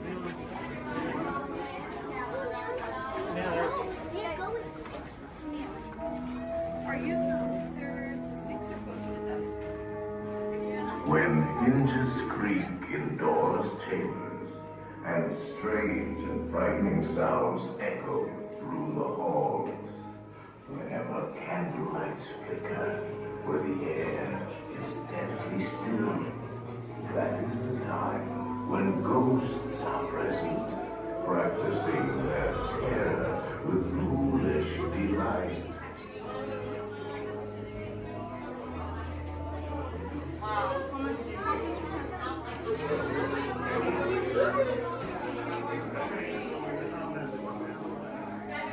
Proceed all the way to the chamber and all the way across to the walls. Look alive, folks, for our strict deadline. It's going like a hatchet and shop to shop.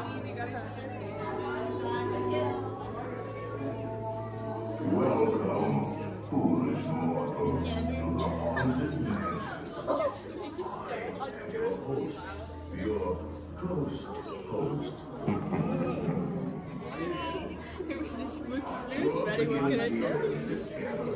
Here where you see paintings of some of our guests as they appeared in their corruptible, mortal state.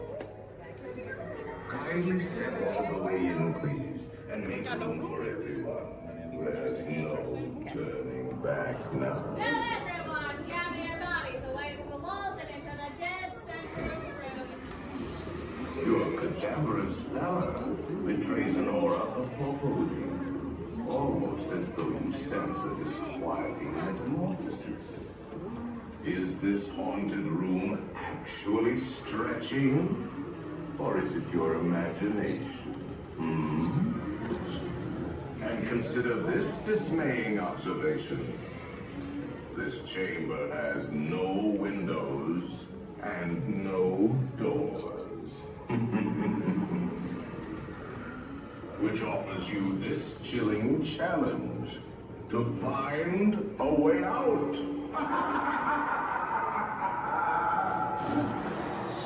Of course, there's always my way.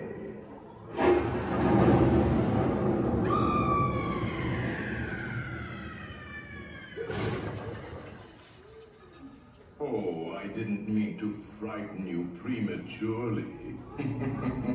The real chills come later.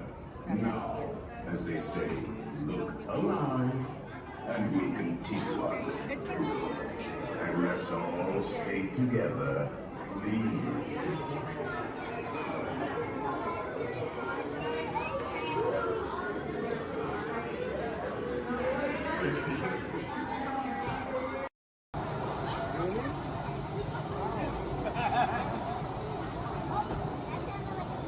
Attention pilots, the rocket ships have initiated landing procedures.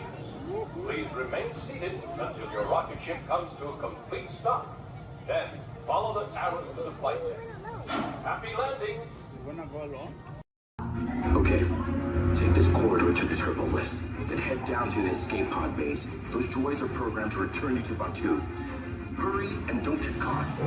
Lieutenant Beck will guide you. Recruits, for your safety, stay seated with seatbelts securely fastened. Keep hands, arms, feet, and legs inside the transport and supervise your children. Tell them it's a prisoner transfer. Did it work? Good. Now get a move on. There's a clear path to the turbo lifts at the end of the hallway. Turn right. A probe droid. You're lucky it didn't spot you. Take those turbo lifts and stay out of trouble. Hey, you're not authorized. Wait, it goes in the prisoners. We have a breach in attention block 3. Your cover is blown. Find an alternate route. Who picked these two droids anyway?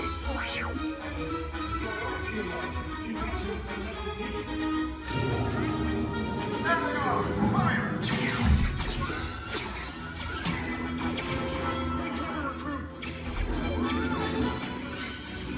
The escape box just below us.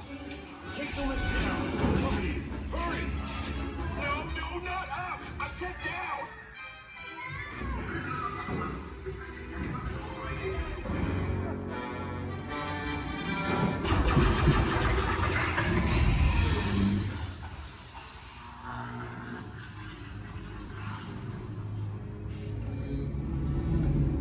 The Resistance will attempt to rescue the prisoners. They have neither the resources nor the courage to engage us. You underestimate their conviction. Raise the shields! Shields? I see no evidence. Now! Sound the alarm! All personnel to their stations! Sir, the prisoners have escaped. How brave, but ultimately hopeless. There's nowhere to run.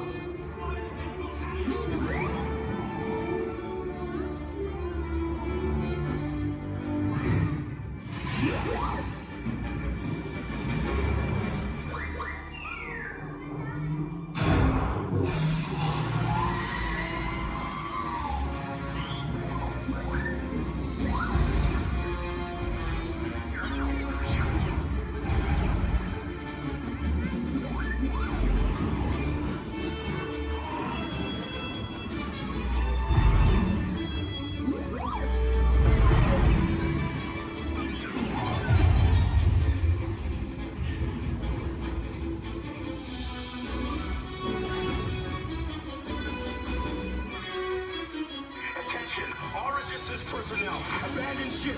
I repeat, abandon ship. This destroyer's about. There's no escape.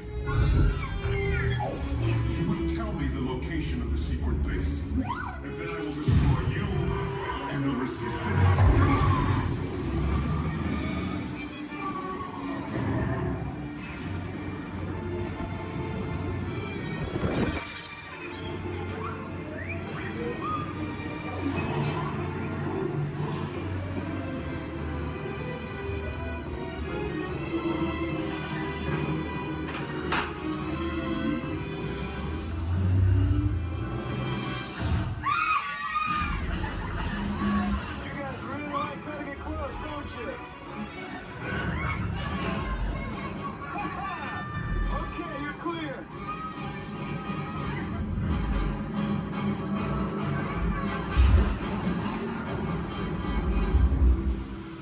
Your escape pods came in a little off target.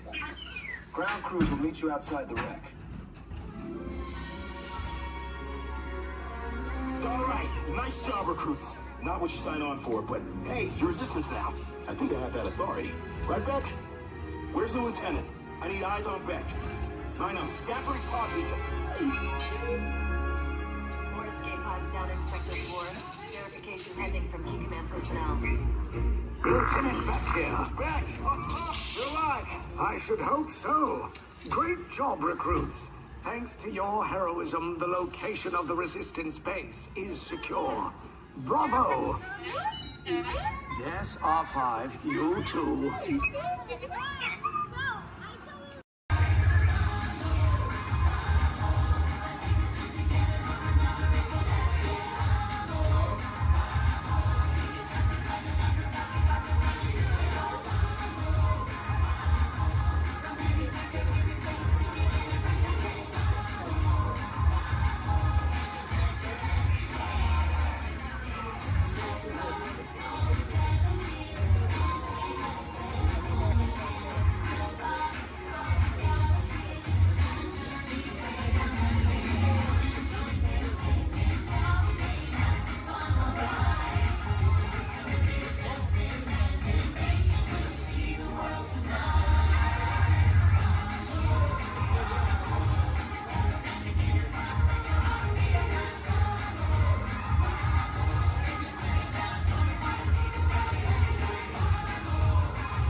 carrots.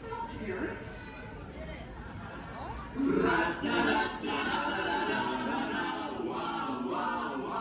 Hey! What? What do you call an old snowman? What? Water.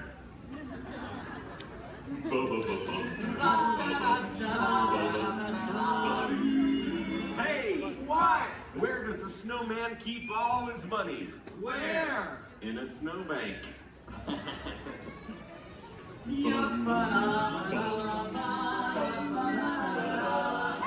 What?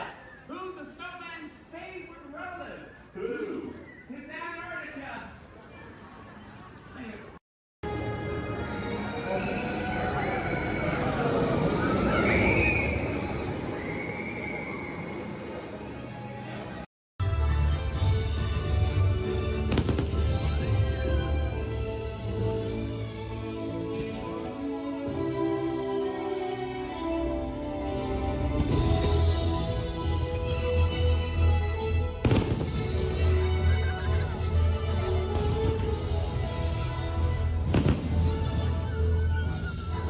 Disneyland, no lasting, and hold on to all these items.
On top of your head, hats, ears, sunglasses. Go ahead and take those off. You want them flying off in a first order ship. Who knows what they would do with them, but they're not going to give them back. This is R5. It's going to help get you guys out of here. We're just waiting for a transmission from Finn.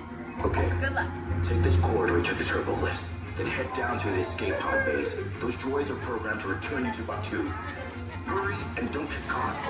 Lieutenant Beck will guide you. Recruits, for your safety, stay seated with seatbelts securely fastened. Keep hands, arms, feet, and legs inside the transport and supervise your children. Tell them it's a prisoner transfer. Did it work? Good. Now get a move on. There's a clear path to the turbo lifts at the end of the hallway. Turn right. Probe droid. You're lucky it didn't spot you. Take those turbo lifts and stay out of trouble. Hey, you're not authorized. Wait, go to the prisoner.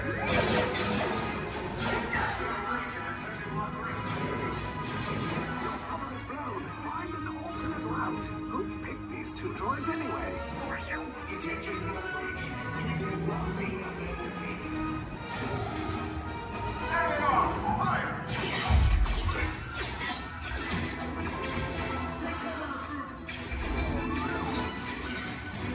The escape pod just below us. Take those down. Copy. Hurry. No, not up! I said down!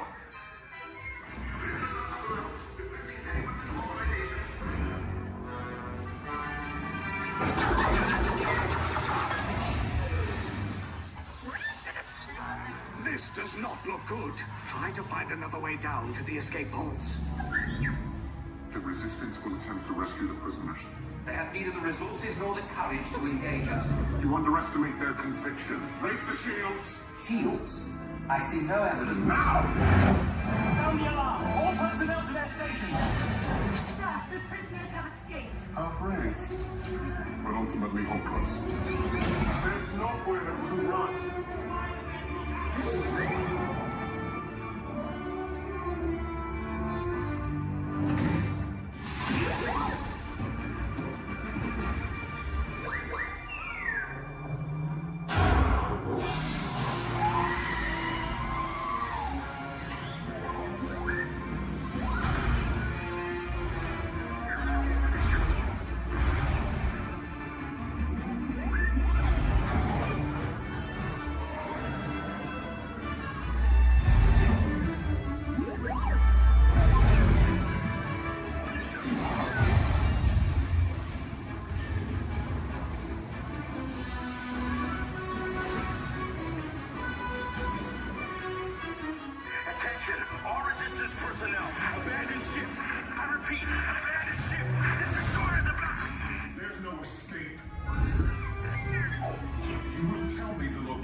Escape pods came in a little off target. Ground crews will meet you outside the wreck. All right, nice job, recruits. Not what you signed on for, but hey, you're Resistance now. I think I have that authority. Right, Beck? Where's the lieutenant? I need eyes on Beck. I know, scan for his clock beacon. More escape pods down in Sector 4. Verification pending from Key Command personnel. Where's the lieutenant? I need eyes on Beck. Lieutenant back here. Beck! You're alive! I should hope so. Great job, recruits. Thanks to your heroism, the location of the Resistance base is secure. Bravo! Yes, R5, you too.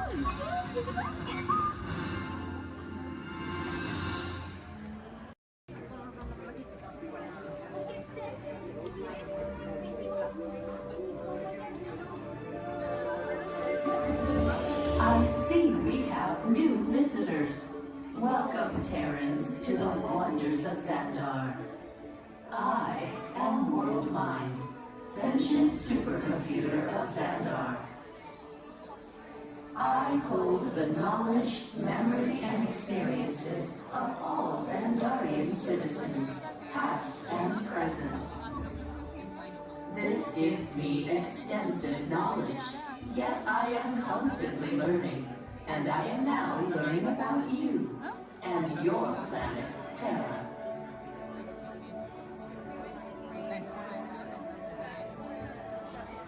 Much of my knowledge of your world came from your great scholar, Peter Quill.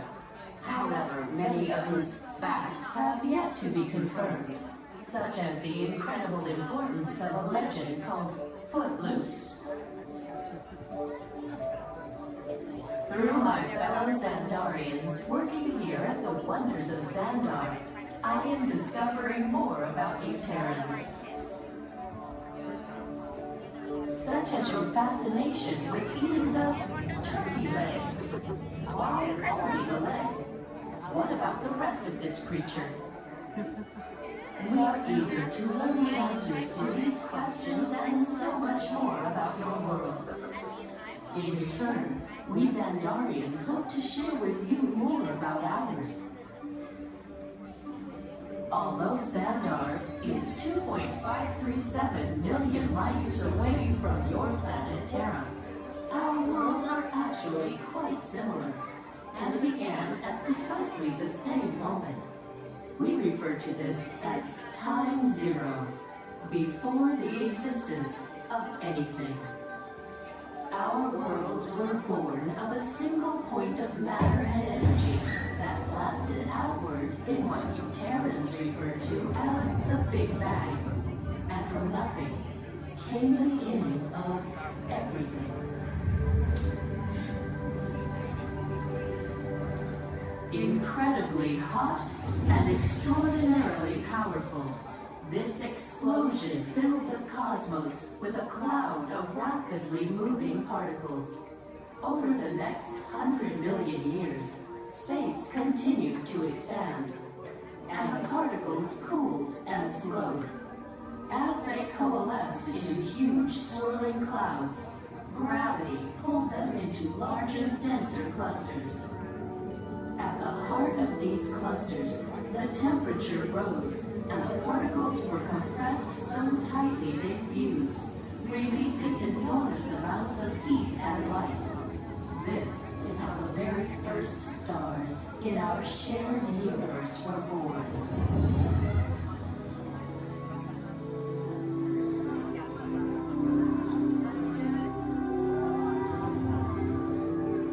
The singularity is just one of the commonalities between our two worlds that we will explore today. Welcome, Terrans, to the wonders of Xandar.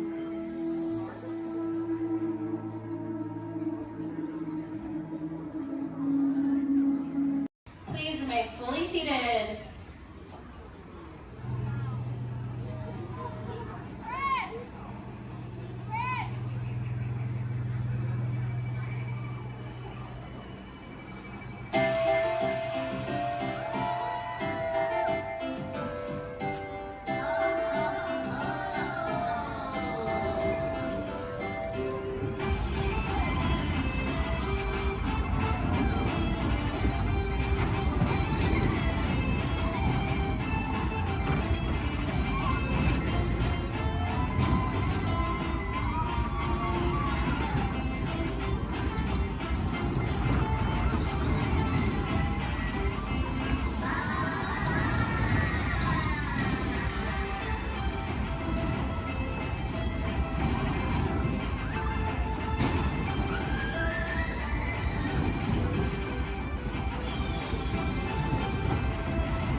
Please remain fully seated.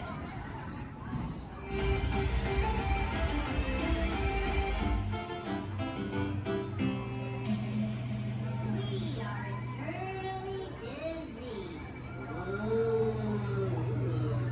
With exiting the garage. Positive to positive or negative to negative? No, positive. It was negative to positive. Absolutely positive. Hey, what are y'all staring at? Oh, me.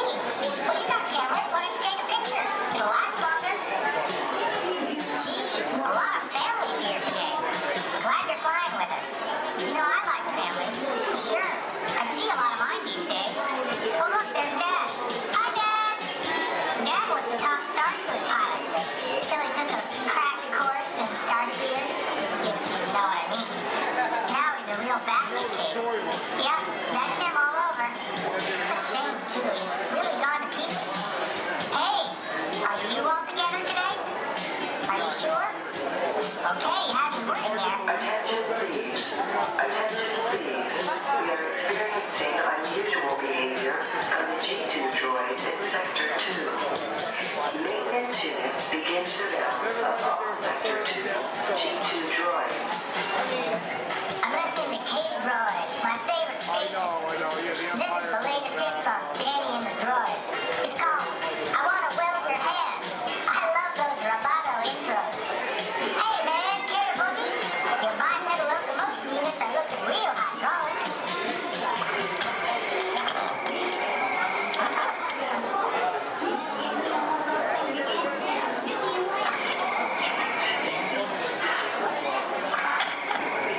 Every picture tells a story.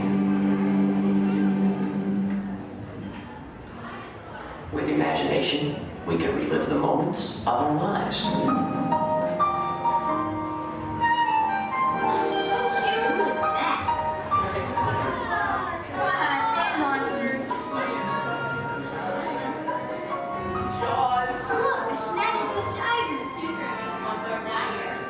Here's my little shortstop. She's got frog feet.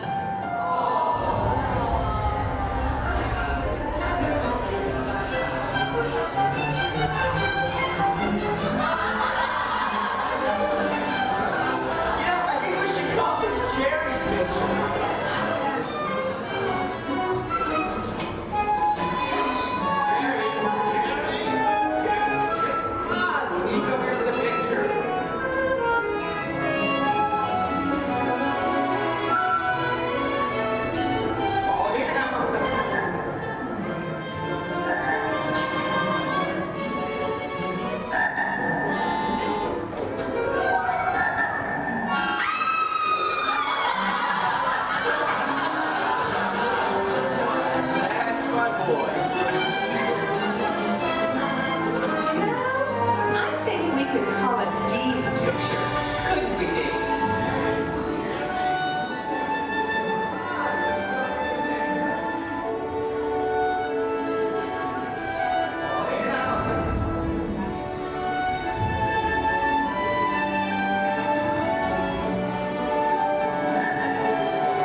With imagination, we can relive the moments of our lives. With imagination, anything is possible. I'm gonna be a fireman just like my dad. It's Billy Cartwright stepping up to the plate. Bases are rolling on with a man. One, two, three, fresh to air it back.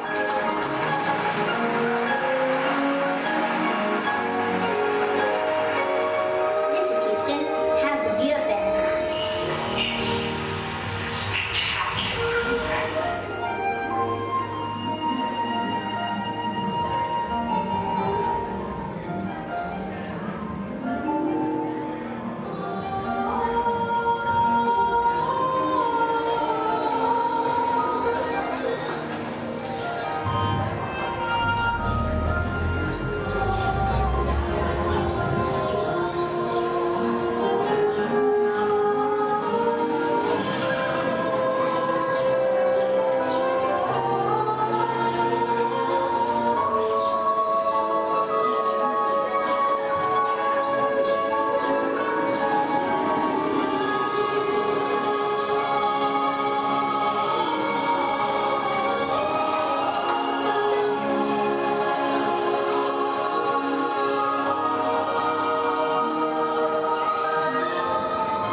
Testing. 1, 2, 3. I don't think this... Is this thing on? I don't think this thing is on. Can anyone hear me? Good, you can hear me. Hi, everyone. I'm Christy Smithers, an assistant here at the Institute. We're just about ready for you next door. But before we go in to see today's presentation, here's a message from my boss, the head of the Imagination Institute.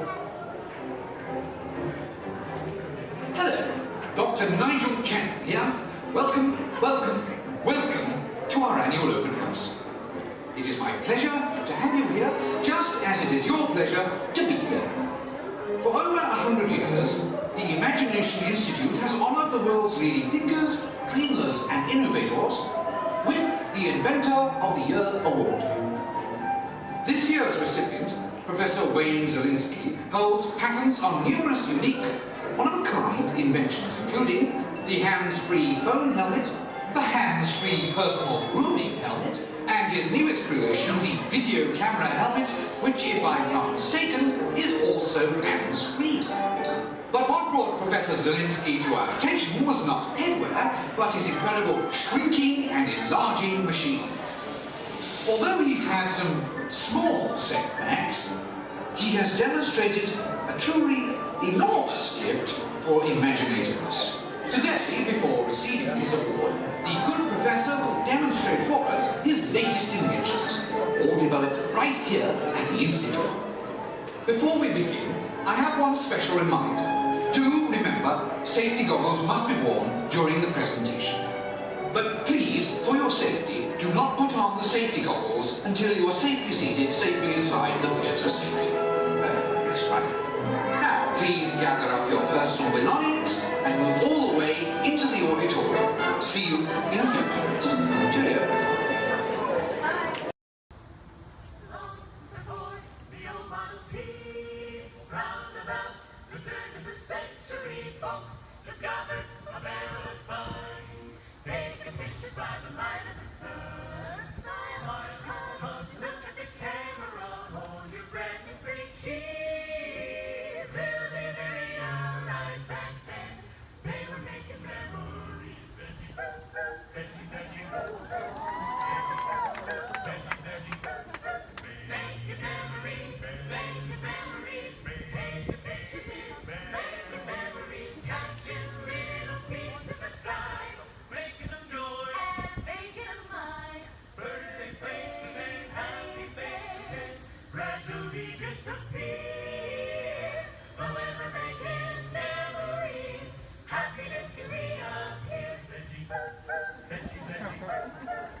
For today,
reserve is Twin Day, and Twin Day means let's go.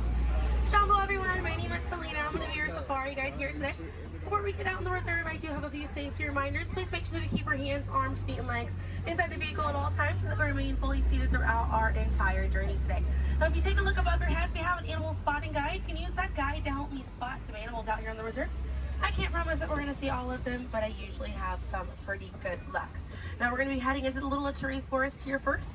And this area is home to animals that tend to be shy. They like to use camouflage to blend in with their environments, but we're going to see what we can find today. And already see, looks like we're going to see that saddle-billed stork. They're high up on that left-hand side of the road there. And the saddle-billed stork gets its name after the little yellow patch that's on its beak. It's shaped like a saddle. Those birds are 5 feet tall and have a wingspan of 9 feet, about the same width of the canopy that's above your head. Now on that right-hand side there, we have the okapi. And the okapi have stripes on their legs that make them look like they're related to the zebra, but they're not. They're actually related to the giraffe. They have long, prehensile tongues that they use to grab vegetation. Their tongues are so long, they touch their eyeballs and clean their ears. As we're looping around here, you can see we have some greater kudu way up there, as well as the bongo. Now, the bongos are going to have that deep, almost penny-colored coat to them, with those antlers over there, and then the greater kudu, the tan-colored coat right there. Now, the bongos are known as the ghosts of the forest because of how rare they are to spot in the wild. And their antlers, they angle backwards, and that's to help them get through thick vegetation and underbrush very quickly. Now, the greater kudu that we see right there, the greater kudu are one of the tallest antelopes in Africa, or the second tallest antelope here on the reserve. They stand at 55 inches tall at their shoulder, and they can leap about 8 feet forward. Now, coming up here on the left-hand side, we're going to see the black rhino.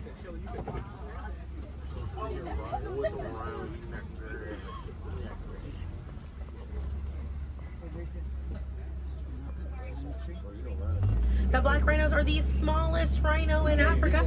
They weigh about 3,000 pounds. Rhinos are poached or hunted for their horns. Some people believe that they have medicinal value, but they do not. Their horns are not valuable at all, made out of keratin. And that's the same thing that our fingernails are made out of.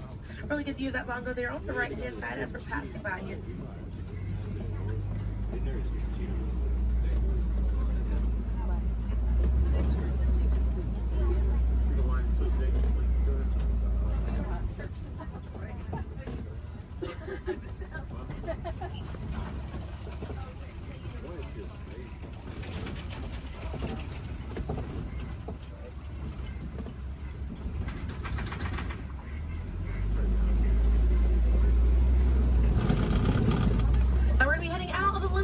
Forest, but we're going to be on our way to the Safi River. And animals in this area like to hang out in and around the water.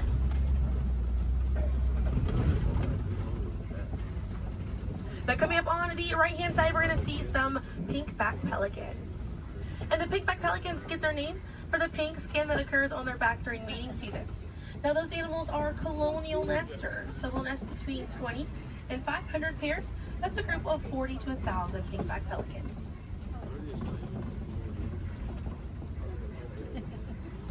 A view of the Savi River coming up on the left, and we have some Nile hippopotamuses. Now, a group of hippos is called a bloat, and they spend most of their time submerged in that water to avoid overheating, but they will come out to graze. And they can stay submerged in that water up to 8 minutes at a time. And instead of swimming through the water, hippos will actually walk or run along the bottom of the riverbank, helps them glide through that water right there. One of the ways you can help out your waterways is by checking your sunscreen to see if it's reef safe. Another way is just being aware of how much water that you use and trying to conserve as much as possible.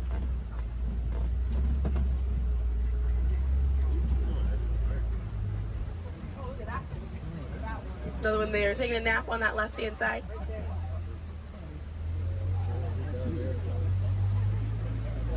Now, coming up on the left, we're going to see the Nile crocodiles.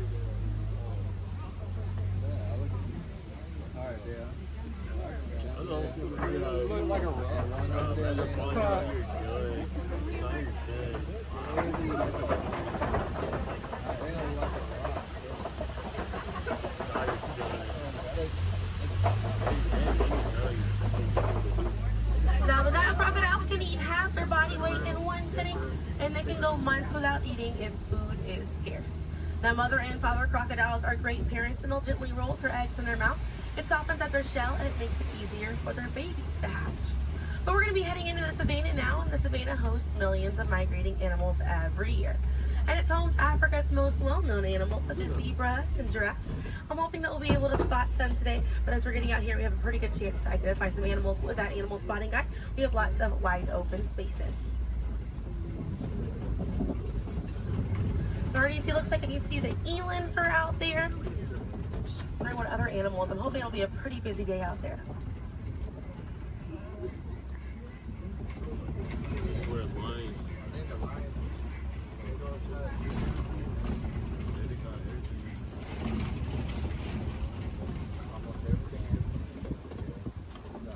Let's see, also some springbok. It does look pretty busy out there.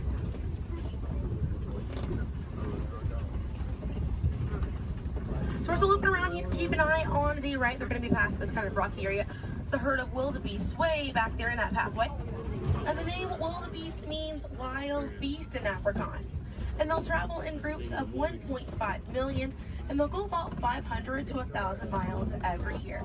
That's roughly the distance between here and New York. And during a wildebeest great migration, they can kick up so much dust that their dust cloud can sometimes be seen from space. Now, wildebeest are very impressive animals. They're able to run about 15 minutes after they're born. But this group of trees there on the right-hand side, they're all kind of pruned underneath to the same height, and that's about as far as those giraffes can reach. Like the vegetation on these trees all around this area here. Now that's going to be the Maasai giraffe, and the Maasai giraffes have an irregular coat pattern. They don't have those clean lines around their spots like the reticulated giraffe that's on your animal spotting guide does.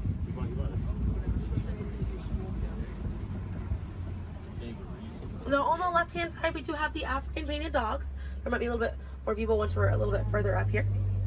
Now, African painted dogs get their name after their fur pattern. It kind of looks like they have paint on them. It's unique to each animal, and that's how they identify each other. African painted dogs are Africa's most successful hunters. They have a catch rate of 90%. Now, right here on the left-hand side, we're going to have a really good view of the Ankole cattle. We're going to sneak on by here. The Ankole cattle are the only domestic cattle breed that we have here on the reserve. They're in the bovine family, same family as buffalo and bison. And their horns right there, they grow about 3 to 4 feet in length, and they're filled with a honeycomb-like structure. It allows for blood circulation, and it helps keep them cool on hot days.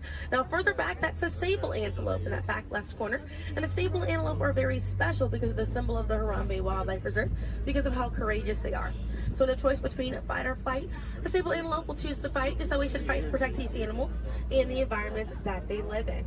And their antlers are angled backwards to deter animals like lions from jumping on their backs. And we have a really good view there of that Maasai giraffe. We're going to have another pretty good view there on the right up ahead too. Maasai giraffes stand about 18 to 20 feet tall when they're adults. And when they're born around 6 feet tall. They have about a 6-foot drop the moment that they're born. And just like the okapi, they do have those long prehensile tongues that they use to grab vegetation. They kind of use like how we use our fingers to grab food.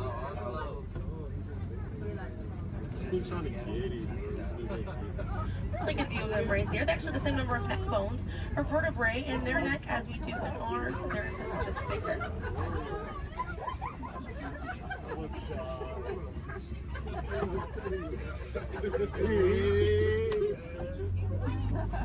Group of giraffes is called a tower.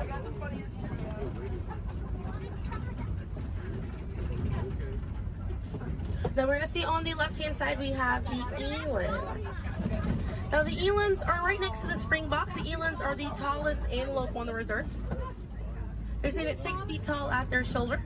One of my favorite eland facts is they'll make a flower crown with their antlers to impress the females during mating season. Now it's not a perfect flower crown, they'll kind of root up at plants and bushes, but it's the thought that counts. Another eland right there, a couple of elands right there. And then we have the springbok, and the springbok are the smallest antelope on the reserve. They're able to jump 6 feet straight up into the air repeatedly and about 13 feet forward. And they're a symbol of a lot of sports teams over in South Africa. Now those elands right there, they can weigh up to 2,000 pounds.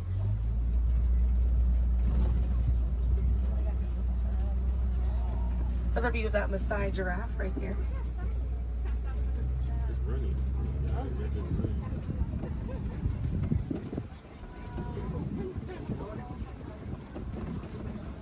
See what else we have. waiting around the corner for us. Another Maasai giraffe there. But a bit big for these giraffes.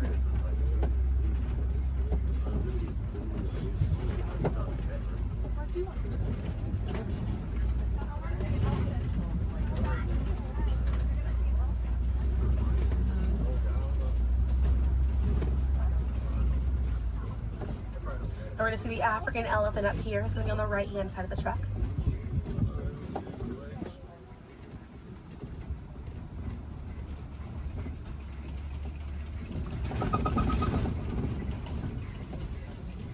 Really good view of that African elephant there on the right-hand side.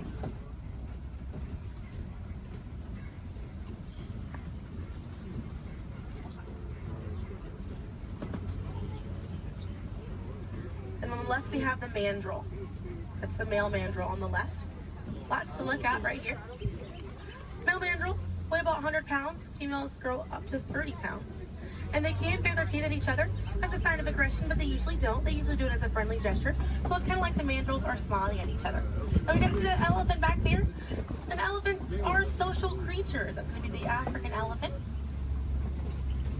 The females and their young will hang out in large groups together, and the males will form a loose bachelor group, or sometimes they will kind of hang out on their own, depending on their mood. And the way that African elephants stay cool is by flapping their ears. It runs air over the blood vessels that are dispersed all throughout their ears, and it helps bring their body temperature down.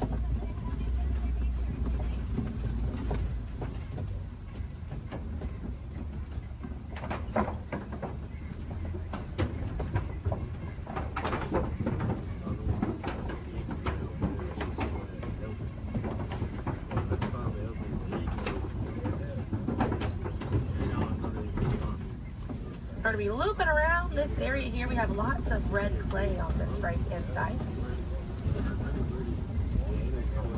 And if you keep an eye out, we'll be able to see some tusk marks right around the corner here.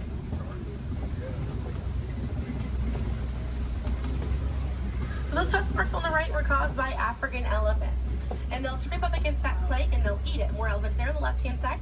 And they eat it because it contains the minerals that they need, sort of like how we take vitamins.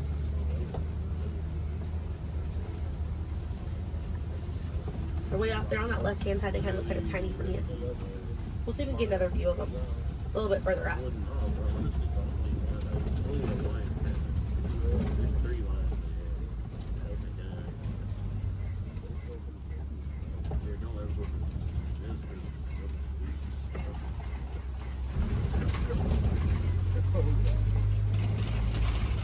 So on the right-hand side, we're going to pass by a couple of trees. There's one on the left by those elephants as well. And these trees are baobab trees. And baobab trees survive by storing water in their trunk, and they stay leafless about 9 months out of the year. Now, baobab trees have a few different nicknames. One is the upside down tree, and the other one you might be familiar with is the tree of life.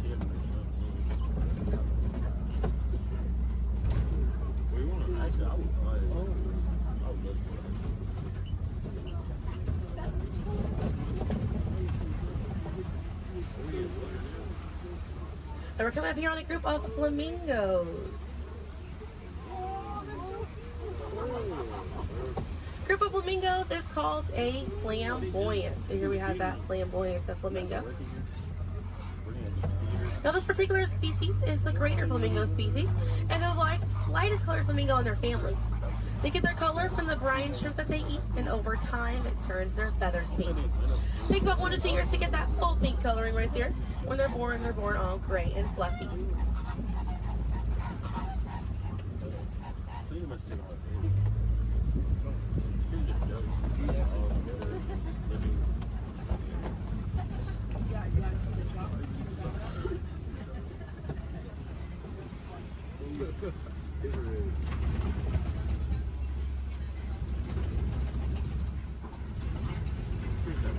We have some white rhinos right around the corner here. So they're going to be hanging out by a mud wallow on this left-hand side, and they'll use this mud wallow to cool off it. And they'll coat their skin in the mud to act as a natural sun protectant, sort of like how we use sunscreen. Now elephants will do something very similar, and they'll fling dirt and mud on their backs as well. Shows how important it is to protect ourselves outside in these environments by wearing hats, sunglasses, sunscreen. Very, very important, as well as staying hydrated. Now that white rhino right there, they weigh about 4,000 to 5,000 pounds. A group of rhinos is called a crash, and they can run at 35 miles an hour. Now on the right hand side, those are some ostriches way back there. Ostriches are the largest bird. They have wings, but they do not fly. They use those wings for balance and to help them change direction. Comes in handy because ostriches can hit speeds up to 40 miles an hour.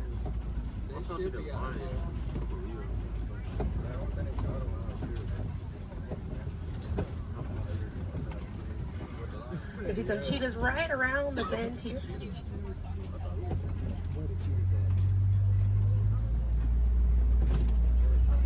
Really good view of that cheetah here on the left. Now cheetahs are the fastest land animal. They run a little over 60 miles an hour. And they have 2 black lines on their face. Those black lines are called tear marks. And they help reflect the sun. Benefits cheetahs because cheetahs are daytime hunters. Now cheetahs do not roar. Instead of roaring, they'll meow and they'll purr. And their claws are not retractable, so they're out all the time. Now we're coming up here on some Kopi rocks. And Kopi rocks are rocks that jut out from the savannah. And a lot of times animals like lions will use these Kopi rocks as a vantage point to kind of scope out their territory and their prey. Really beautiful view of that male lion right there. Now at full volume, their roar can be heard up to 5 miles away. And they can sleep about 16 to 20 hours a day. Really impressive view of them posing right there. Now, female lions will do most of the hunting for the group, and the male lions will stay back and kind of guard the territory and guard their cubs. And the Swahili word for lion you're probably already familiar with. The way that you say lion in Swahili is Simba. And we're going to see some more ostriches. We have some white rhinos over here too, and the lioness is there on the left. Looks like she's posing for us as well. Really cute view of that white rhino as well on the left here. Or, excuse me, yeah, right hand side. I think that's what they have like round up, so they can't even get it. They really try. Not really. I can see some warthogs right around the corner because it wouldn't be a safari without them. Few of them over here. Warthogs are in the same family as domestic pigs. They're really intelligent animals and are the largest burrowing animal as well. And oftentimes they'll reuse burrows made by other animals and they'll back themselves into it with their tusks facing out for protection. They're pretty fast. They can also run at 35 miles an hour. They're kind of rooting up over there. And they also have a mud wall that they use to cool off and to coat their skin in it to get some relief from bugs and insects. Also have a really good view of these white rhinos again on that right hand side. Now the white tail difference between a white rhino and a black rhino because they're both the same color. So the shape of their mouth. White rhinos have a wide mouth and black rhinos have a V-shaped or pointed mouth. Original word for white rhino was vite. Vite means wide in Afrikaans, but over time it was misheard and mispronounced and it turned into the white rhino. Another view of those warthogs as we're passing by on the left-hand side. But on the right, we're going to see some ostrich eggs in that tall, grassy area. And each one of those eggs right there weigh 3 pounds, and it's the equivalent of 2 dozen chicken eggs. Now, those shells are so strong that the average man can stand on them, and they will not break.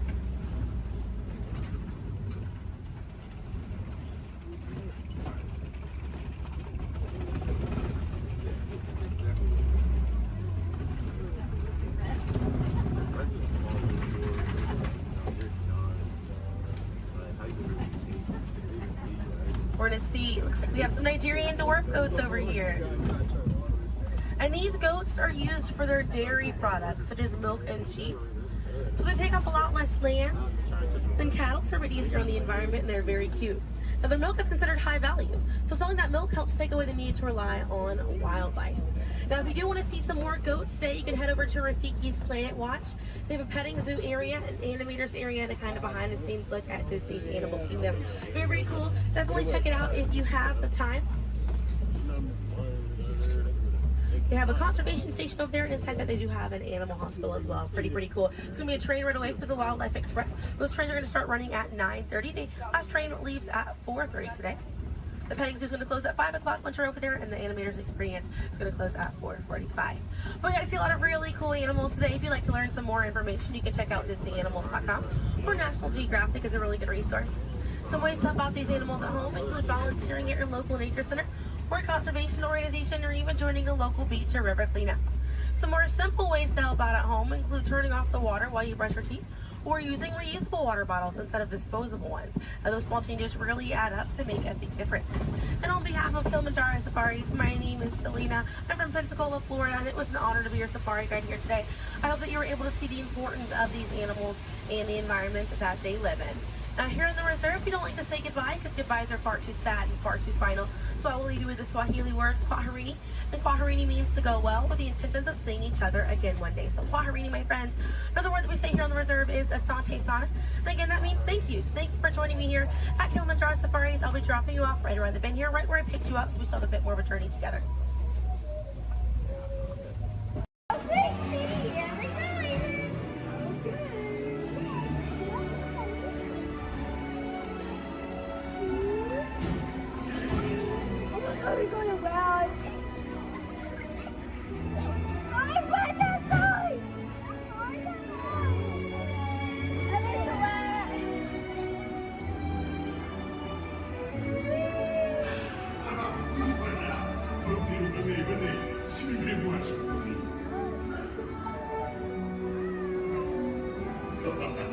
Chef Happy is waiting for you. This one. Qu'attendez-vous?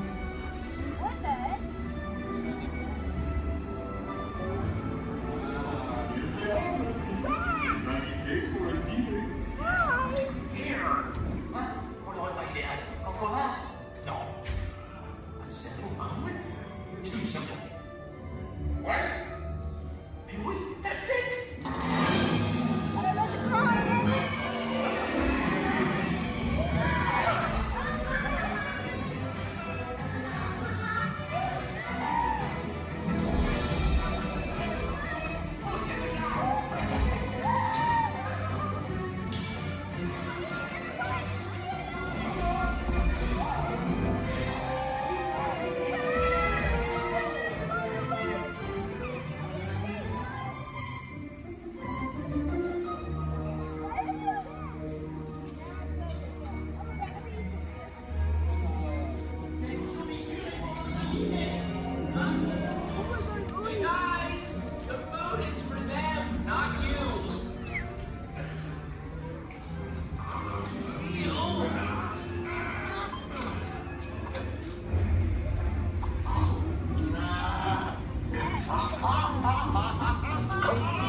What are you doing? Bienvenido,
Welcome aboard this elevator.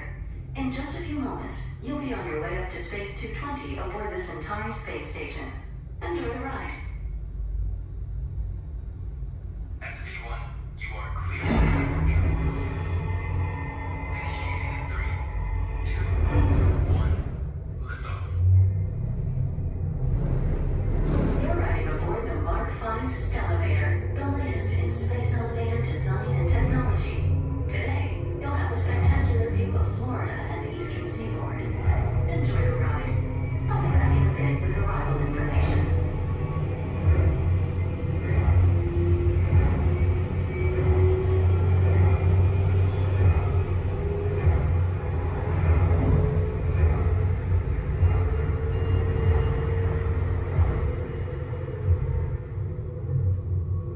SV1, we are on our final approach. Roger that. If you look above, you'll see Centauri space station coming into view. Once we dock, gather your belongings and exit through the open airlock. A Space 220 agent will be waiting for you. SV1, cleared for arrival. Gravity generator active. Airlock activated. Docking complete.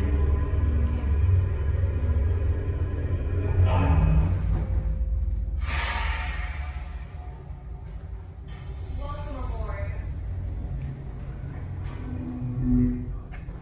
Where we go down? Yeah. Give me one moment. You guys are gonna head right down this way. Somebody should meet you there. If there's nobody, oh, there is somebody. Okay.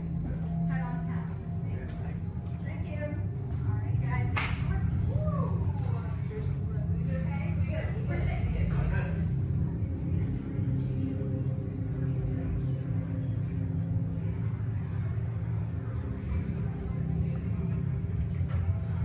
Hi there, guys. I'll Hello. take that boarding pass. And what's the last name? Nice. All right, for Joffrey. Yes. All right, you guys can call me. How was the trip up today? Was it good? Very good. Awesome.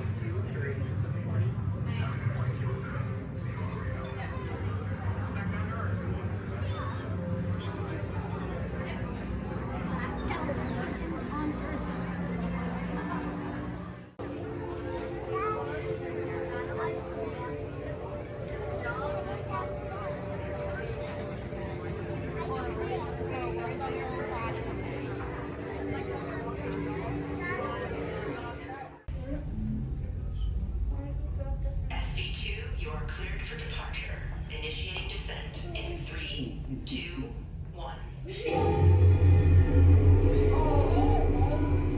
Your journey back to Epcot will be a smooth and quick one today, so enjoy the ride.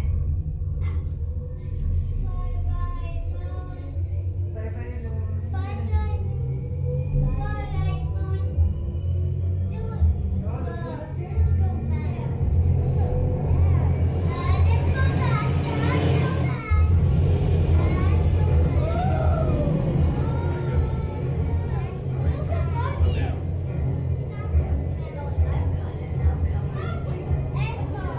Gather your belongings, exit through the open airlock, and watch your younger travelers.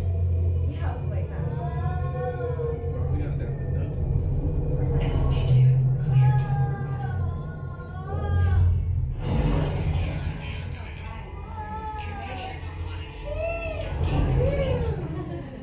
We hope you enjoyed your visit to Space 220 and look forward to seeing you again The soon. ground is on this in the sky.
Ladies and gentlemen, this is Disney's All-Star Movies Resort. Please collect your belongings, watch your head and step as you disembark, and take small children by the hand. Thanks for riding with us, and welcome home.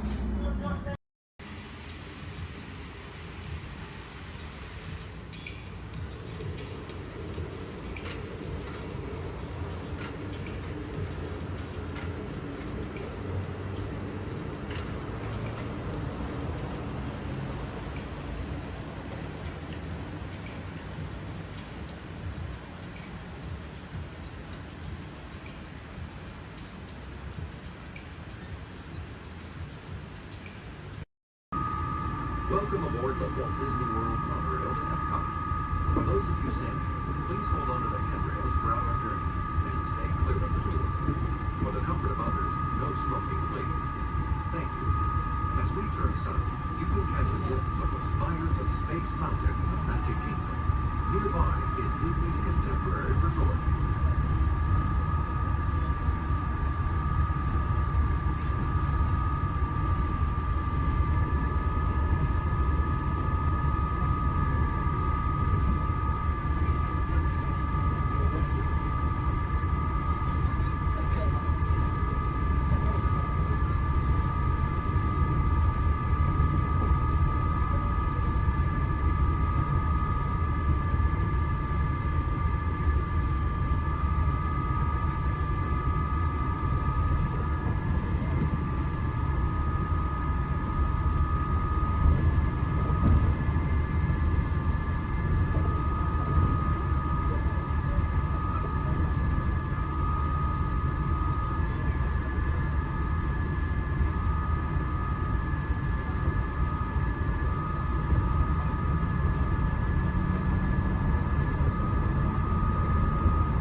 the last. Those who seek the spirit of Norway face peril and adventure, but more often find beauty and charm.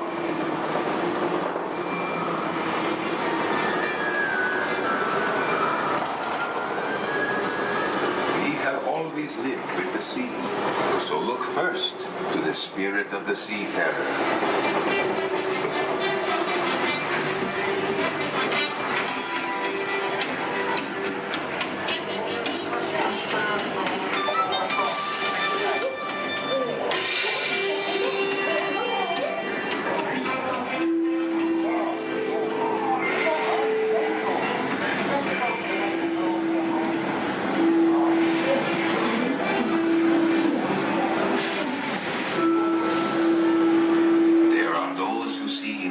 Spirit veiled in a land of forests and mystery, where trolls still prowl their Walter's Edge. What is? How dare you come here? Invaders! Stop! This is troll country! Get away! Be gone! I'll cast a spell. Yes! Yes! You'll disappear! Disappear! Disappear! Back! Back! Over the farms!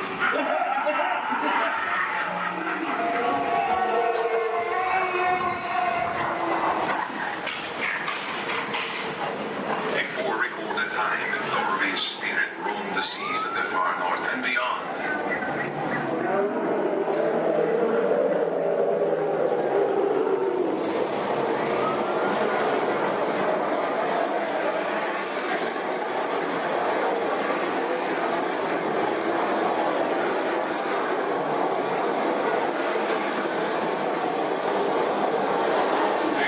Norway's spirit still ponders in her grave fjords.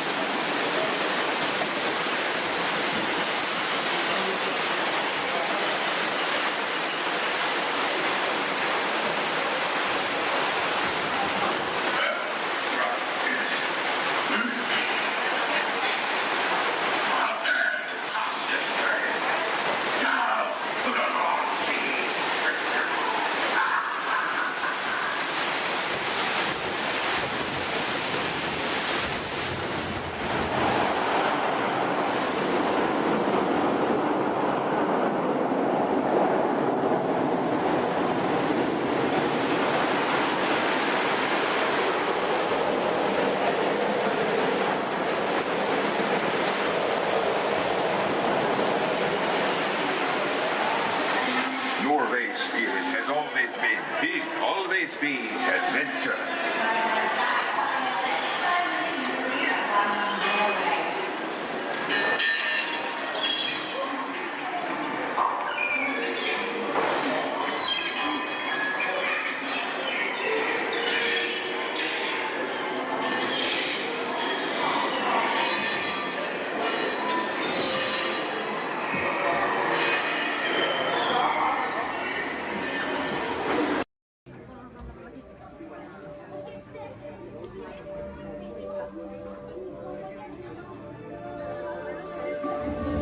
I see we have new visitors.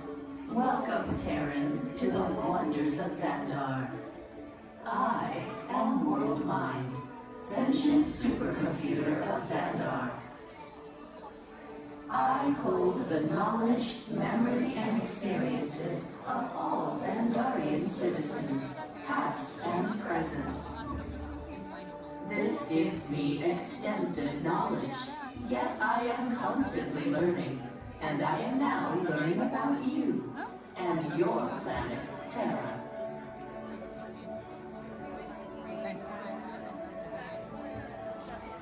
Much of my knowledge of your world came from your great scholar, Peter Quill. However, many of his facts have yet to be confirmed, such as the incredible importance of a legend called Footloose. Through my fellow Xandarians working here at the wonders of Xandar, I am discovering more about you Terrans. Such as your fascination with eating the turkey leg. Why only the leg? What about the rest of this creature? We are eager to learn the answers to these questions and so much more about your world. In return, we Xandarians hope to share with you more about ours. Although Xandar is 2.537 million light years away from your planet Terra, our worlds are actually quite similar and began at precisely the same moment. We refer to this as time zero, before the existence of anything. Our worlds were born of a single point of matter and energy that blasted outward in what you Terrans refer to as the Big Bang. And from nothing came the beginning of everything.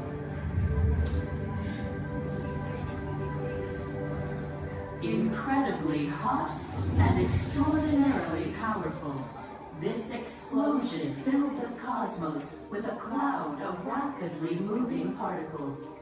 Over the next 100 million years, space continued to expand, and the particles cooled and slowed. As they coalesced into huge swirling clouds, gravity pulled them into larger, denser clusters. At the heart of these clusters, the temperature rose, and the particles were compressed so tightly they fused, releasing enormous amounts of heat and light.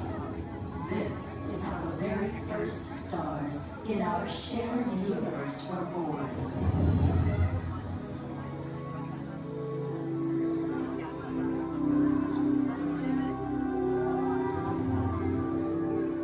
The singularity is just one of the commonalities between our two worlds that we will explore today. Welcome, Terrans, to the wonders of Xandar.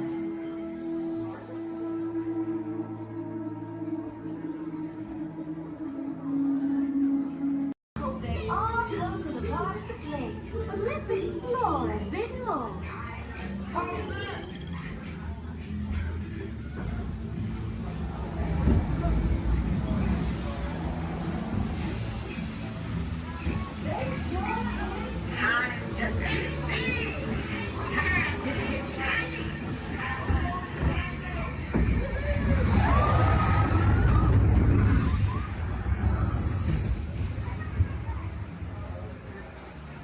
Where are friends going?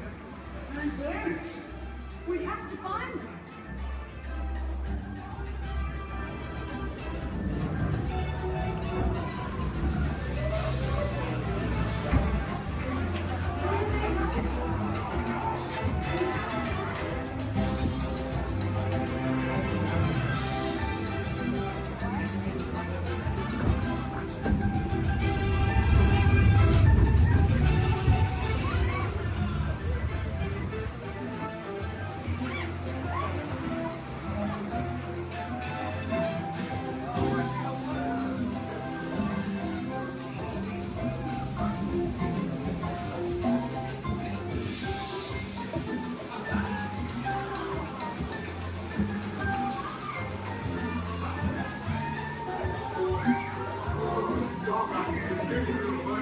You found the sound? That was great.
Burgers, chickens, and salad.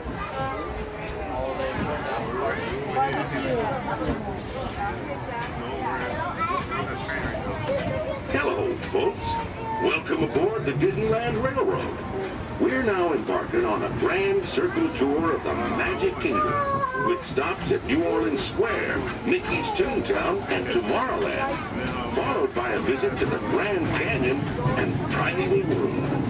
We got a lot of traveling ahead of us, so remember, for a safe trip, you need to stay seated, keeping your hands, arms, feet, and legs inside the train. And please, watch your shoulder. Bienvenidos a bordo del Disneyland Railroad. Para su seguridad, permanezca sentado y tenga las manos, brazos, pies y piernas dentro del tren. Y puede caer. Gracias.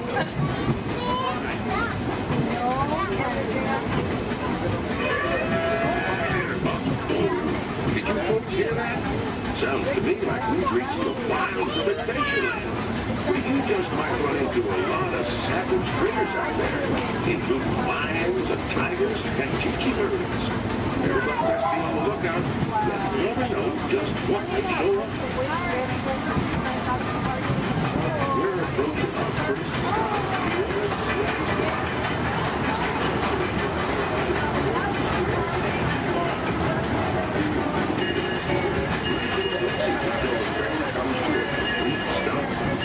watch your step, we'll get off.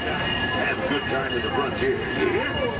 For those of you continuing on, we'll be resuming our trip in just a moment. This is New Orleans Square. Take a train.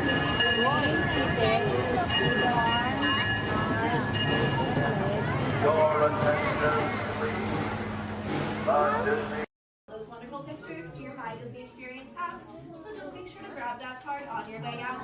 Now for all on the same page, can I get a great big weep? Awesome.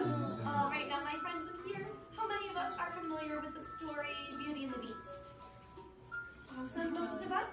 Are we all ready for a Beauty and the Beast pop quiz? Yes, awesome. Do not worry, my friends. This is not work and this is not school, so you don't have to worry about raising your hands.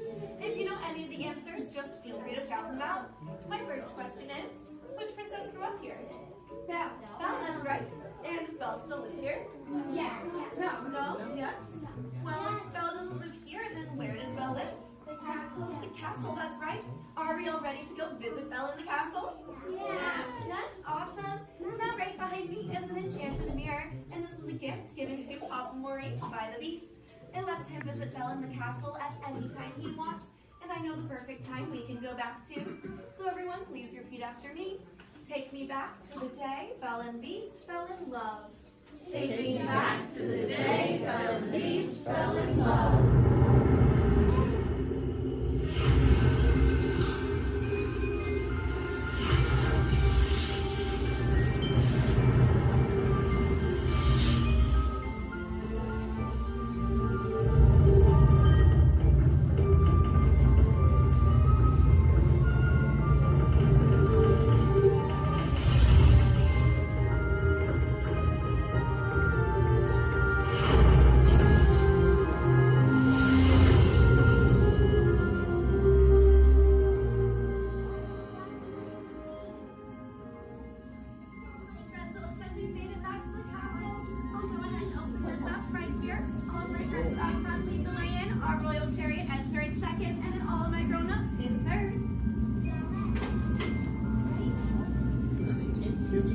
Here we go.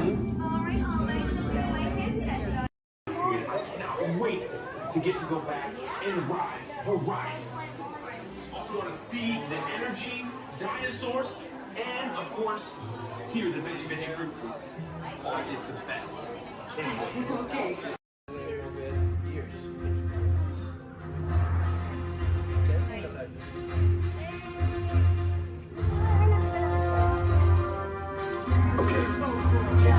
To the turbo list, then head down to the escape pod base. Those droids are programmed to return you to Batu. Hurry and don't get caught. Lieutenant Beck will guide you. Recruits, for your safety, stay seated with seatbelts securely fastened. Keep hands, arms, feet, and legs inside the transport and supervise your children. Tell them it's a prisoner transfer. Did it work? Good. Now get a move on. There's a clear path to the turbo lifts at the end of the hallway. Turn right.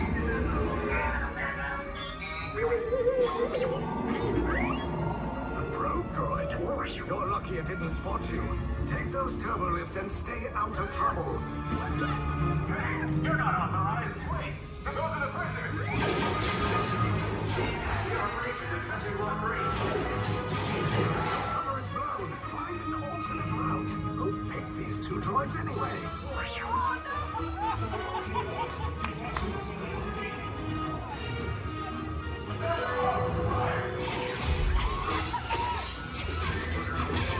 Take cover, recruits!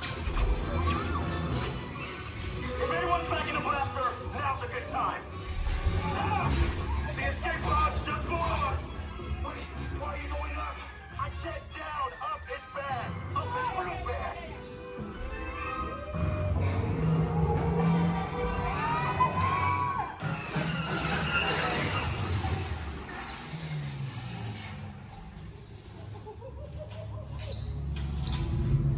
The Resistance will attempt to rescue the prisoners. They have neither the resources nor the courage to engage us. You underestimate their conviction. Raise the shields! Shields? I see no evidence. Now! Sound the alarm! All personnel to their stations! Sir, the prisoners have escaped. How brave, but ultimately hopeless. There's nowhere to run.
Came in a little off target. Ground crews will meet you outside the wreck. All right, nice job, recruits. Not what you signed on for, but hey, you're resistance now. I think you have that authority. Right, Beck? Where's the lieutenant? I need eyes on Beck. Line up, Stafford responding. More escape pods down in Sector 4. Verification pending from Key Command personnel. Where's the lieutenant? Lieutenant Beck here. Beck! You're alive! I should hope so. Great job, recruits. Thanks to your heroism, the location of the Resistance base is secure. Bravo! Yes, R5, you too.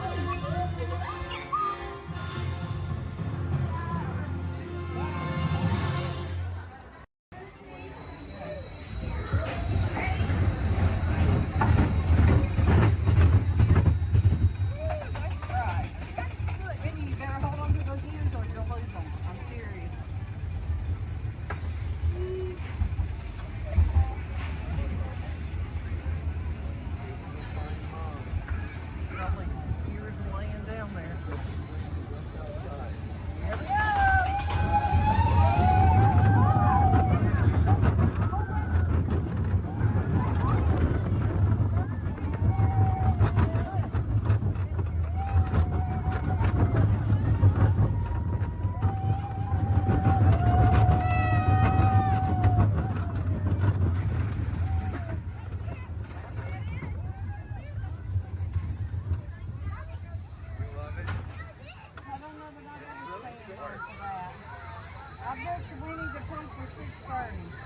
You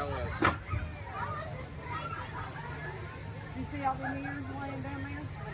The bunch. The big Some cute ones, too. Donut ears. I see Minnie Mouse ones. Donut ones.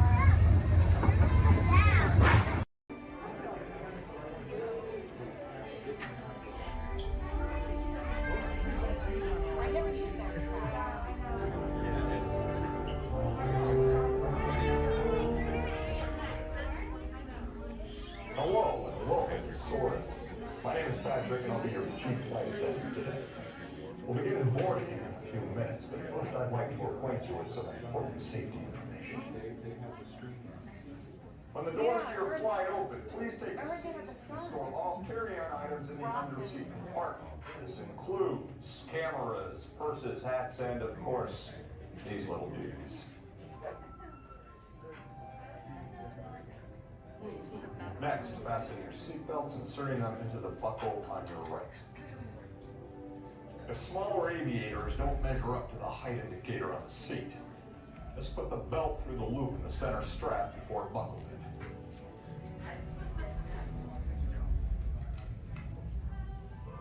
Nice work, pal. Soon you will be airborne.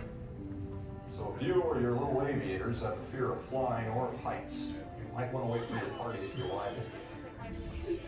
Okay, let's review. That is seatbelt, carry-on item, safety strap, fear of heights, keep your hands and arms inside at all times. Anything else? Yeah. Have a nice flight. Alright, my friends, we're gonna load row 3, followed by 2, then 1. Row 3, please follow me. 2, you're gonna follow 3, 1, you're gonna follow 2.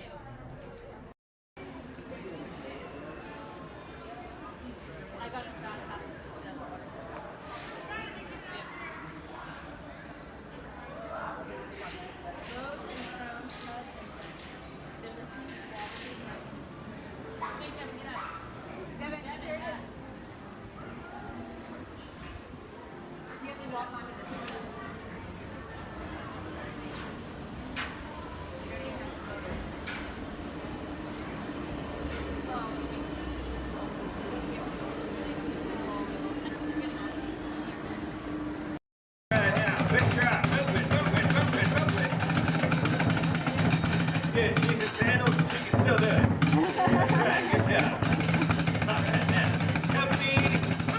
Some of your legs are warmed up. Let's warm up those voices. Repeat after me. I don't know, but I've been told. I don't know, but I've been told. Company halt, that was sloppy and pathetic. You can do better than that. Come on, man. Give them a little progressive inspiration. All right, let's get it together now. I don't know, but I've been told. I don't know, but I've been told. Army green's worth more than gold. Army green's worth more than gold. Playtime's almost never done. Playtime's almost never done. Join our squad and have some fun. Join our squad and have some fun. Some fun. Well done, soldiers. Give yourself. Now, speaking of which, it's time to check in with Andy's room. Men, make yourself look busy. Come in, Motherbird. This is Alpha Bravo. Come in, please. This is Sheriff Woody. This is Motherbird. Back here in Andy's room. My reads are loud and clear. Can you hear me? Sure can, Woody. Sir, we have good news to report. We've located an entire platoon of potential plastic platoons. Whoa! Hold your horses there, soldier. Fun and play are serious business. So make sure they're trained before you send them to Andy's room. Sir? Yes, sir. Standing by to initiate Operation Playtime. Over. Now remember, whenever Andy comes into the room, they gotta be able to freeze. Like I bet your men are doing right now. Sir? Yes, sir. Over. All right then, carry on. This is Sheriff Woody saying, hey, howdy, hey, and over and out. Over and out. Now, Sheriff Woody just mentioned becoming a toy requires a very specific set of skills. For instance, you need to be able to freeze whenever Andy, or anyone else for that matter, enters the room. They cannot know our secret toy business. Next, we will commence Operation Freeze, but first, my men will demonstrate. Put your hands together. Come on, Playtime's all about having fun now.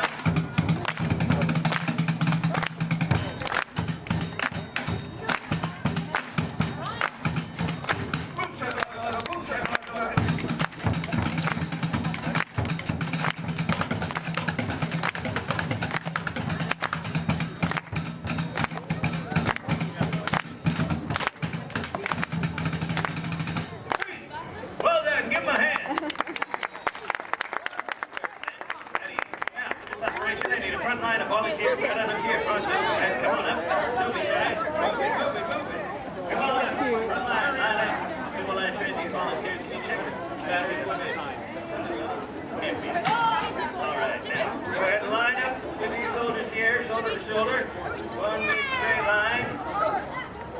Very good, very good. Now give me an about face. That means turn around. We're going to do a movement just demonstrate. We're going to march in a circle as they play a march, but as soon as they stop, as soon as you hear silence, no drumming, then I want you to freeze as if you're a toy and someone just entered the room. So first, let's set you up with a good toy pose. Let me think here, something maybe we all know. Let's make it simple. First, I want to see you pose like a big, mean teddy bear. When I yell freeze, show me a big bear pose. Ready? Freeze! Right, very good. Now, as I mentioned, while my men play, we will march in a circle, following me this way, and as soon as they stop, I want to see you frozen. Then take it away. Back this way. Here we go.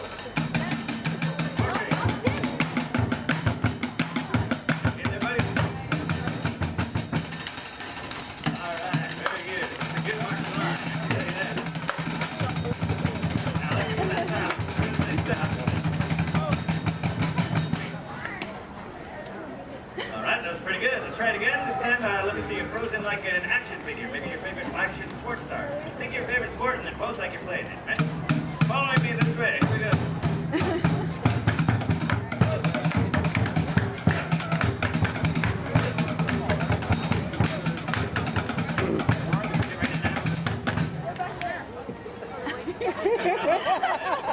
Got some soccer, some baseball, and some freestyle walking. Very nice.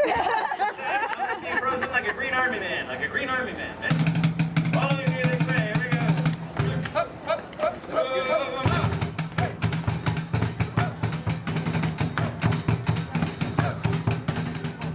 Taking your army man poses.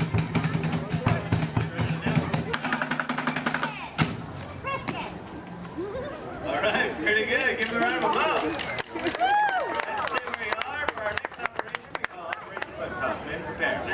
What we're going to do is practice something that is very important to Green Army men and women everywhere, and that is target practice. You must have your aim home at all times. You never know when you're going to need it. So, for Operation Buckshot, you will be presented with a target. This red barrel here is to filled with monkeys. They got out. It's a very sad day. So now we use ladybugs for our target practice. You will each be armed with 1 round of ammunition, and in 3 rounds of firing, our goal will be to get 100% of the bugs back into the barrel. As I mentioned, in 3 rounds of firing, hopefully we can get better every single time. Like me, I get more skilled every day. All right, go ahead and hold up those bugs, feet and arms. When I yell fire, let them fly. And 3, 2, 1, fire! That was pretty good for a first time, but I know we can do better. Go ahead and pick up those bugs, recover those ammunition. Remember to observe the rules of playtime, share, play well with others, and be safe. All right, now, freeze and arms. Let's try round 2. See if we can do any better. And 3, 2, 1, fire! That was a little better that time. We're getting closer to 100%. Let's try the 3rd and final round of firing. As I said, our goal is to get 100% of the bugs into the barrel. I have faith in you. Now, freeze and arms, hold them up. And 3, 2, 1, fire! Wow, would you look at that? All 100% of the bugs made it into the barrel. Give me a big round of applause. Well done, men. Mission accomplished. You're dismissed. Go ahead and fall into formation as you were. Great work. You all make my plastic heart pump with pride. All right, we have one final operation, which we call Operation Play 12 with others. And for this operation, we will practice playing 12 with others. That's right. And I need 2 volunteers celebrating their birthday. I see one right over here. Debbie, come on forward, and you too. Come on up, Savannah. Debbie, go ahead and stand right here for me. Savannah, fall in next to Debbie. Right in line with my men. There you go. Give them a round of applause. They're going to be honoring members of my drum corps. That's right. You're going to be playing on these, which are recently acquired from the Rockstar Canvas playset. They're not mine. Go ahead and hold on to those. Now, what's going to happen is my men are going to play march, and any time they may stop and point at you like this. Go ahead and take a look at what they're doing. And when you see them do that, I want you to hit that tambourine 2 times like you mean it, and try to do it together right now. Good job. Yeah, you can hit a little harder than that. There Perfect. Now, just take your cue from my man and Walt to take a drink of coffee.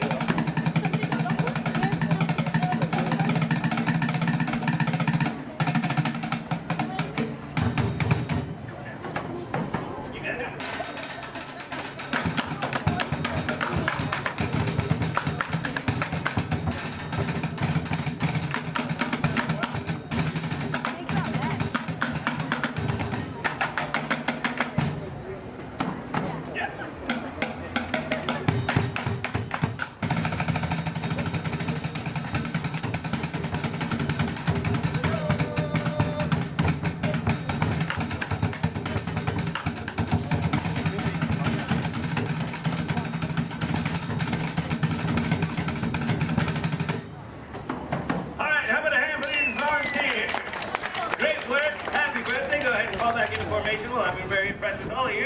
Your observations of the rules of playtime, I think it's time to make you official honorary toys. Men, pack it up while I administer the oath. Everybody raise your right hand. That's in order.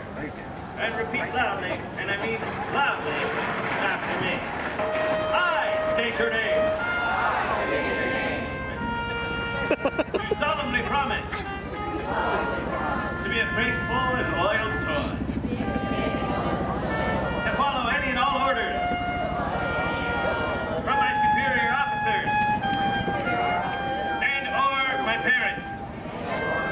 You can thank me later. And above all, my mission is fun. F-U-N. Now give yourselves a big hoopah! Congratulations, soldiers. You're now official honorary toys. Your first official order of duty is to enjoy the rest of your day. Stay out of the sun as much as you can because you are honorary toys. And after all, plastic melts. All right, men, mission accomplished. Let's get back to the toy bin. Great work, everyone. We go to the fighting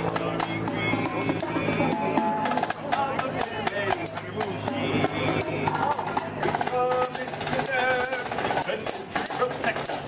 Our room that's filled with toys, as you'd expect. No mission's ever been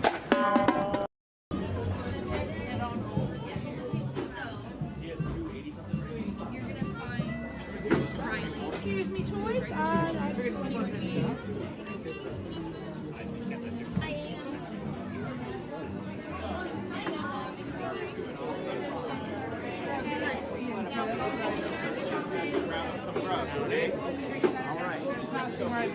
But I promise you. Turn right over here. Pass the right side, go keep under the reset.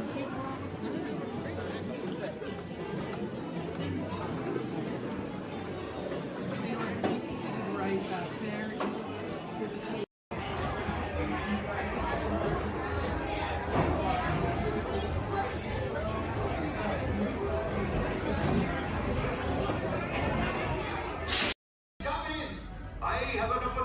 For you all, that is bad, dangerous. I was going to say profitable. You think I'm so heartless I would send my friends into danger?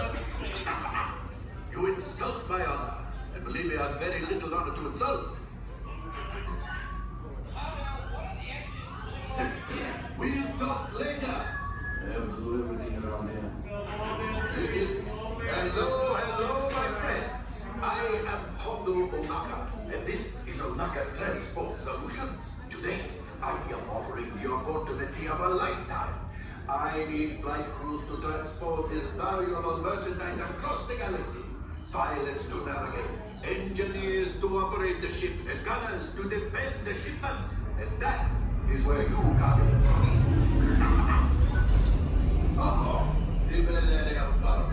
Hablo for some very fast and very profitable expeditions. Chewbacca, my fine furry friend! Yes, as we agreed, you let us use the ship, we'll give you the supplies you need. It's a win-win. You help the resistance, and I get all the profits.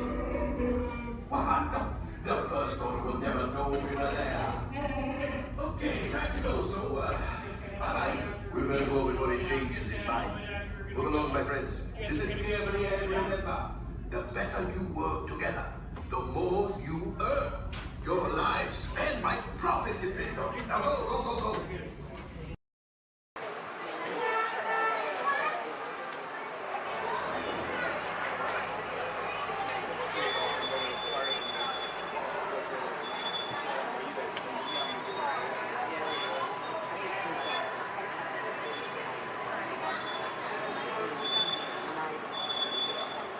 everyone. My name's Don, and welcome aboard. We're heading into the backlot of Disney's Hollywood Studios. This production area was built in 1988 as a Florida counterpart to the Walt Disney Studios in Burbank, California. We included sound stages, recording studios, high-tech editing rooms, all the tools needed to create movies, TV shows, and radio broadcasts. We've even got our very own water tower, too. It's up ahead on the left side of our shuttle. We call it the Earful Tower. It's inspired by the water tower Walt Disney had built for his Burbank studio in 1939. Our Florida tower stands a lucky 13 stories high, and we added our own creative touch, a giant set of Mickey Mouse ears. If you wanted to wear those ears, you'd have to have a hat size of 342 3/8. Up ahead, after the next bend in the road, you'll have a perfect opportunity to take a picture of this famous icon. In the world of entertainment, every project starts with a screenplay and a lot of creative ideas. A production studio is where the ideas of writers, producers, and directors are transformed into an on-screen reality. Within these huge spaces, filmmakers can literally create their own worlds. Our Florida sound stages are soundproof, weatherproof, and most importantly, air-conditioned, all vitally important for the cast, crew, and equipment. Many of the crafts needed for filmmaking are located right here on the lot. On the left, we have our own greens department. It grows flowers, trees, shrubs, and topiaries. A few well-placed plants can cover up empty spots in the set and add a touch of natural beauty to a scene. On the right are two of the aircraft from the 2001 blockbuster hit Pearl Harbor. These exact full-scale replicas of P-40 fighters were used in the special effect fight sequences. Of course, many of the planes we saw flying through the aerial battles or sitting on the ground weren't real at all. They were created entirely within a computer. Oh, keep your cameras focused to the right. We're coming up on that perfect angle of the Earful Tower I told you about. It's a true masterpiece.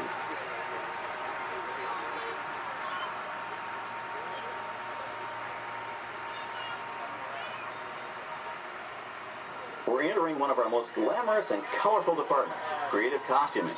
Every star has to have just the right wardrobe, and it all begins here with a designer's sketch.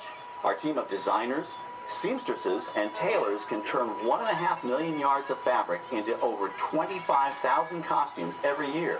Many of these costumes will become part of the shows and attractions of the Walt Disney World Resort.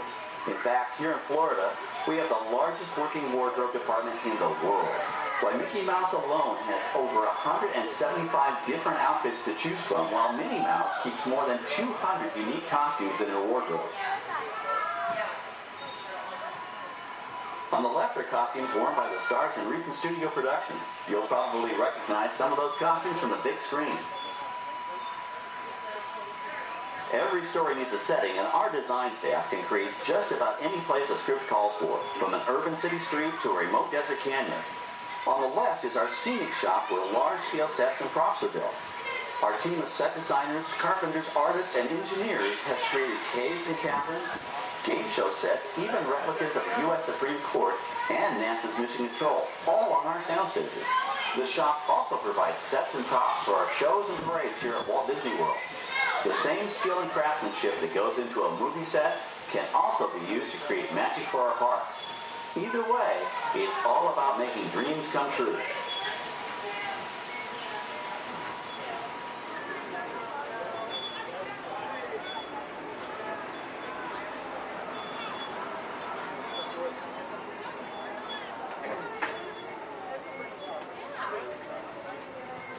Now we're entering a zone we call the Boneyard.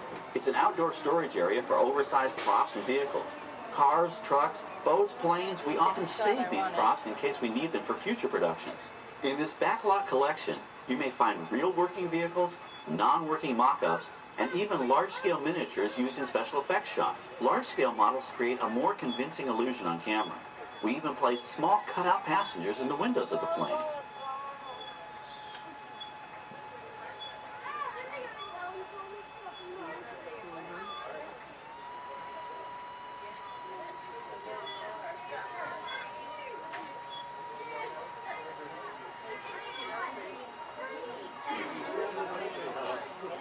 We're now passing by the sets for our Lights, Motors, Action Extreme Stunt Show. On the left, you may catch a glimpse of the Mediterranean fishing village that sets the stage for this thrilling attraction. We'll get a closer look at it soon, but for now, we're approaching one of the largest standing sets on our back lot. It's over on the right. It may not look like much from this angle, but it's pretty spectacular on the other side.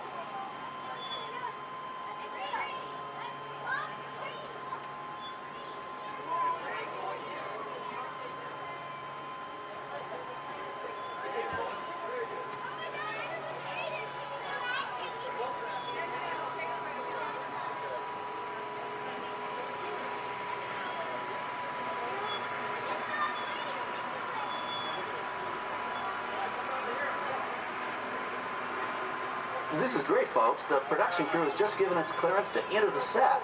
Hello, Backlot Tour. I'm Amy, a production coordinator here at the studios. I can see your shuttle heading toward our canyon set. I've given your driver permission to come in and take a look around. I'm up here with our effects crew, and we're getting ready to shoot a test sequence. Oh, on the way in, you're going to be crossing a wooden bridge, and things may get a little bumpy, so please, hold on to your belongings, especially hats, cameras, and glasses, and keep an eye on any small children in your party. And of course, please remain seated at all times. Welcome to the set. As you can see, we brought the bare, dry deserts of Southern California to green, typically humid Central Florida. This set is based on real locations that our production designer took pictures of. Our set crew spent about 6 months building the canyon, but we've used it for a number of TV shows and specials over the years. For our upcoming production, the script called for a tanker truck. We found this one in our boatyard, but it was too big to drive into place. So we picked it up with a crane and set it down here. We're up on the overhead platforms, and I see our director has arrived. As soon as the rain effect is ready, we'll begin the sequence. This set and shower is really just a special effect. We rigged up a series of water nozzles just above your trim. The water sprays in a crisscross pattern to create a sense of depth. But this storm only covers the first few feet.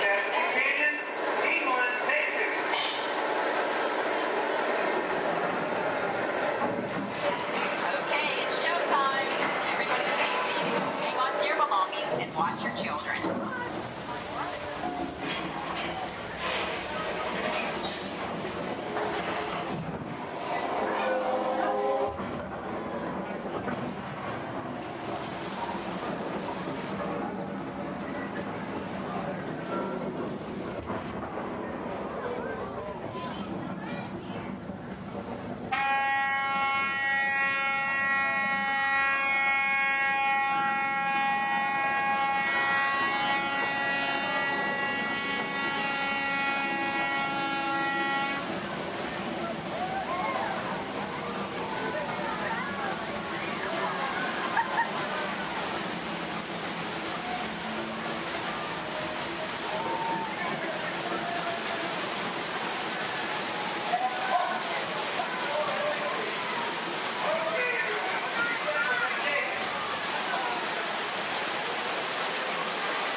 Now, let's go behind the scenes to find out how this spectacular sequence was created.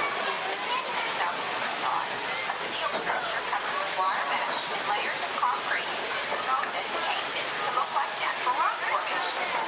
Narrow yellow pipes carry propane gas, fueling explosions and fire effects. For the flash flood, we used 100% real water, about 70,000 gallons of it, dumped from overhead tanks. Oh, but don't worry, we recycle. All of that water will be pumped right back up to the top for the next take. We shoot some of the water through air cannons for an extra dynamic effect.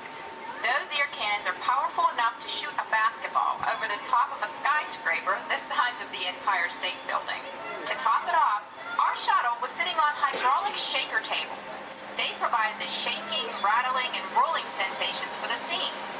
The entire sequence can be reset in 3.5 minutes. That's just enough time to bring in the next shuttle. Well, I've got to get ready for our next take. Thank you all for being part of the action. Hey, I'm meeting back on the set, so enjoy the rest of your tour. Okay, well, thanks, Amy, for giving us access to the set.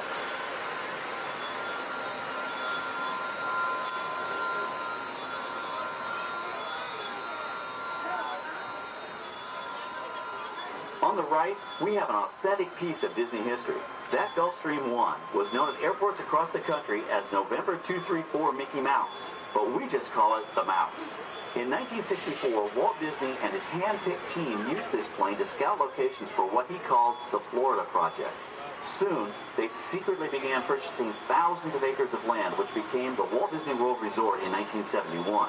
During the creation of the resort and later Epcot, the Mouse shuttled studio executives and Imagineers between Burbank and Orlando, making it the most used executive aircraft in the country. Appropriately, the Mouse retired here in 1992. As Walt used to say, it was all started by a mouse. In this case, the 234 Mickey Mouse.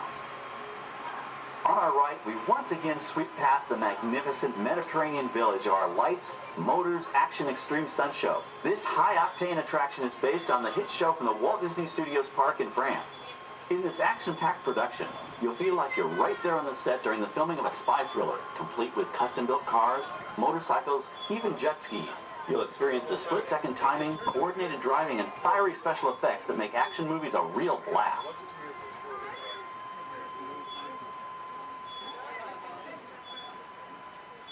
The staging area to our right is known as Acceleration Alley. Here, the custom-built stunt show vehicles rev their engines up to 70 miles an hour before making their high-speed entrances onto the stage for our lights, motors, action extreme stunt show. Of course, these are professional stunt drivers.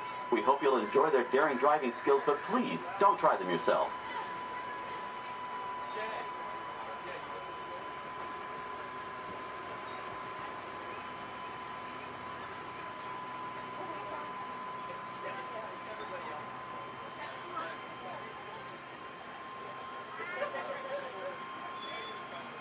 On the left, we've reached our second boneyard with more historic props and vehicles.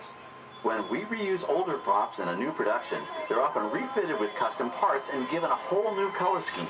You might not even recognize them the next time you see them on screen. For instance, coming up is our friend Herbie the Love Bug.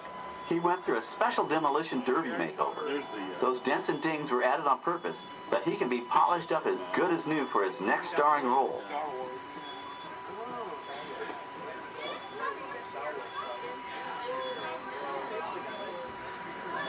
On our right, we now have a very different view of the fishing village set. From this point of view, you can see that there is no inside to the buildings. They are just false fronts or facades. In the movie business, set builders only create what the camera has to see. It's an old movie trick dating all the way back to the silent era. To add to the sense of realism and avoid the cost of set building, many of today's television shows and movies film on location in cities and towns across the U.S. But out in the real world, you've got to contend with noise, traffic, crowds, and various visual elements that may or may not belong in your film. Here on the backlot, we can avoid these problems because we created our very own flexible urban environment. Our Streets of America facades can stand in for a small town or a giant metropolis. As we come around the last corner on our route, you'll see the skyline of New York City in the distance. It's really a series of painted flats, expertly designed to fool the eye and the camera. We can dress and decorate these streets to look like any city we want, from Chicago to San Francisco. Depending on the choice of vehicles, props, and costumes, we can even turn back the clock and set our story in a different time. And what's more, these sets are built with Florida weather in mind. They're made to withstand 100-mile-an-hour winds. You're welcome to visit our Streets of America anytime during your visit today and get an up-close look at the skills of our set designers and builders. We've just about reached the end of our tour. Our final stop is the American Film Institute Showcase, where you can see the actual costumes and movie props used in some of Hollywood's most famous films. There are some pretty amazing items in there, so feel free to take all the time you like. Please stay seated until our tram comes to a complete stop and check around you for any personal items that may have fallen during our trip. Well, as they say in Hollywood, that's a wrap. Thanks for joining our backlot tour, and we hope you'll come back to visit us again soon. Alright, we're going to stop up here in just a moment. I'll open these doors. And when I exit out through those blue automatic doors into the AFI Showcase tour.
beginning its descent.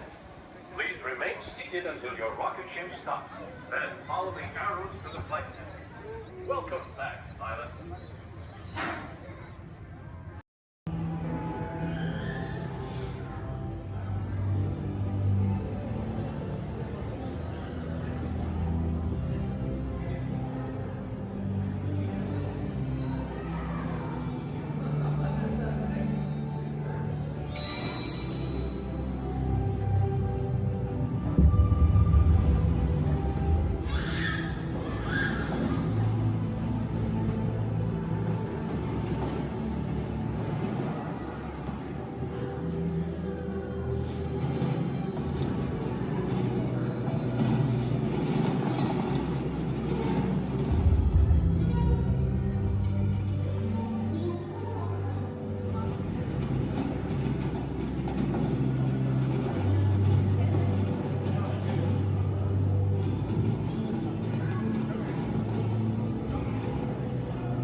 Enjoy your trip aboard the Metroliner.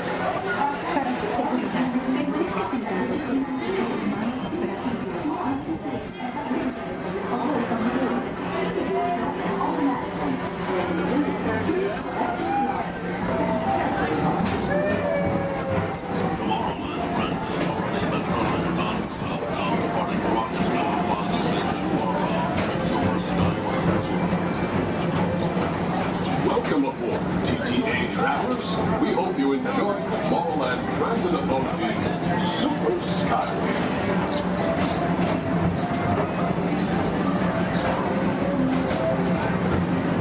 Now approaching Tomorrowland Interplanetary Convention Center. The Convention Center is home to a galaxy of wonders from faraway.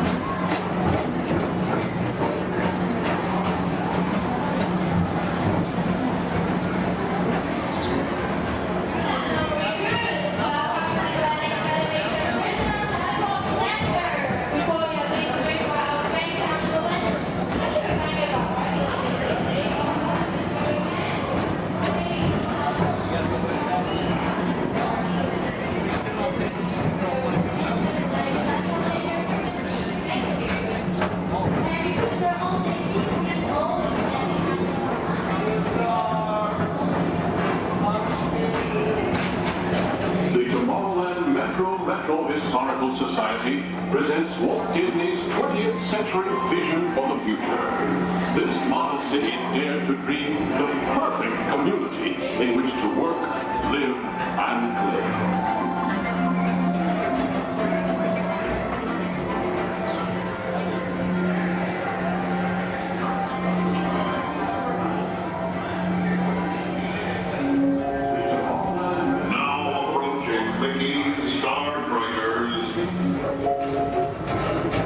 For your convenience, the ground crew and Mickey Star Triggers will be glad to rocket ship to many planets in the galaxy. Hi there, Tomorrowland travelers. This is Mr. Johnson and Sky Eagle Hovercraft 1, bringing you the latest Tomorrowland traffic report. As usual, everything is perfect on Tomorrowland Superhighway. Back to you at DTA Center.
Another fine transportation service provided by the Tomorrowland Transit Authority. Attention, all visitors from Galaxy M31. Please keep forward-facing tentacles clear of oncoming Metroliner vehicles. Thank you.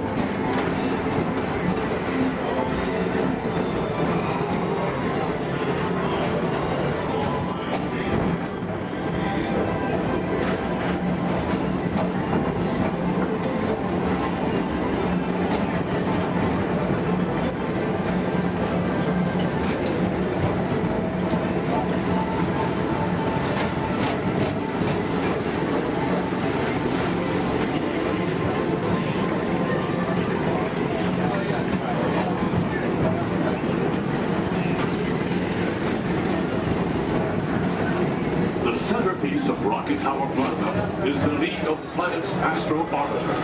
This symbol of universal harmony and interplanetary fellowship provides all beings with an exhilarating spin around the planets.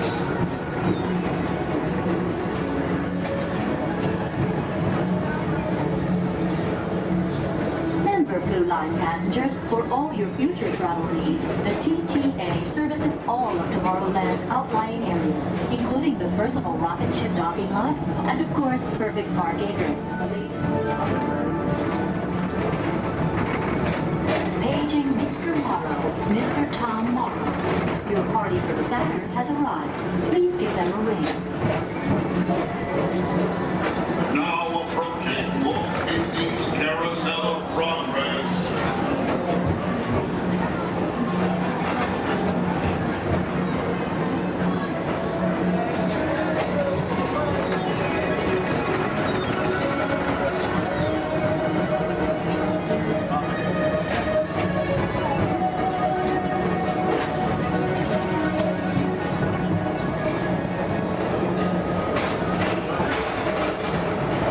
Citizens of Tomorrowland, join Buzz Lightyear on a daring space mission to save the universe from the evil Emperor Zurg. Report to Star Command and Buzz Lightyear, Space Ranger Spin!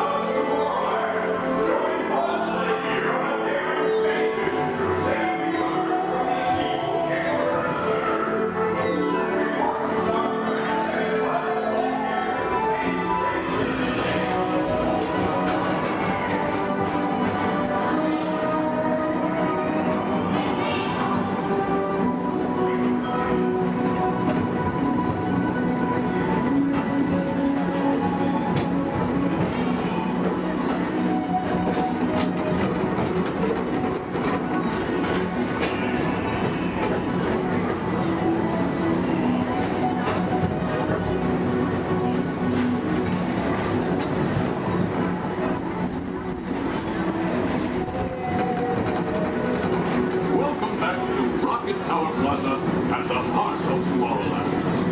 Come now, rejoin us and believe in the promise of tomorrow.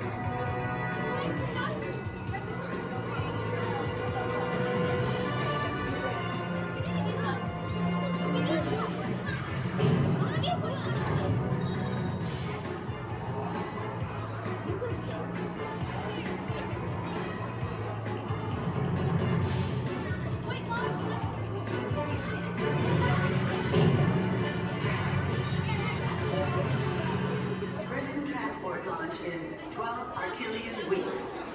Hold on, people. Zed here. Glad you made it to the Flight Bar for Ventura to get with us today.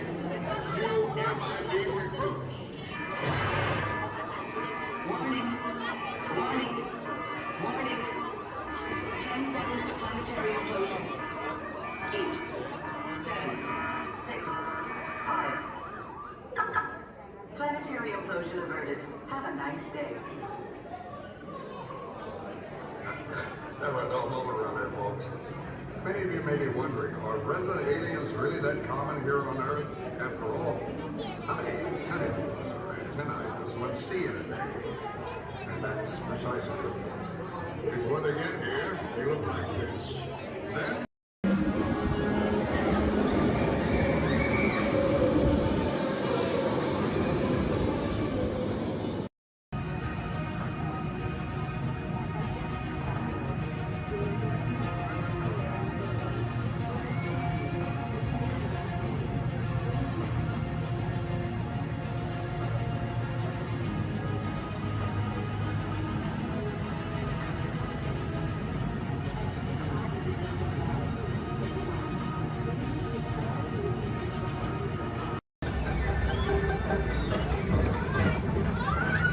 all visitors from Galaxy M31.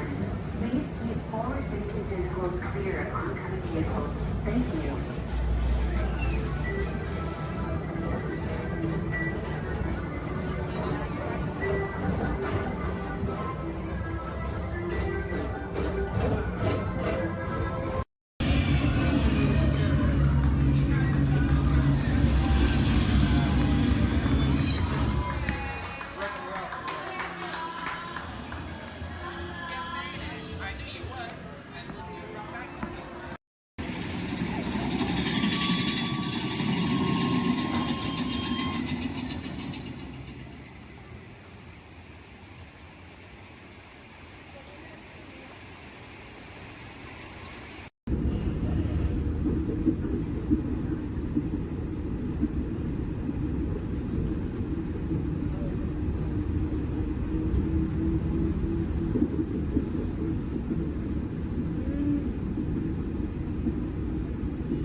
have initiated landing procedures.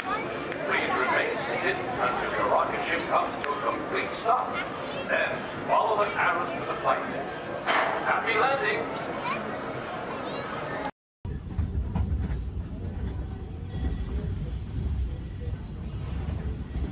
Folks, we're just about out of the woods and into the forest. The enchanted forest of Fantasyland, where magic... Listen. Hear that? There it is! On that big metal snake! Oh, Peter, that's not a snake. It's a train. Train, huh? Well, I think it's finally time I trained my shadow to stay put!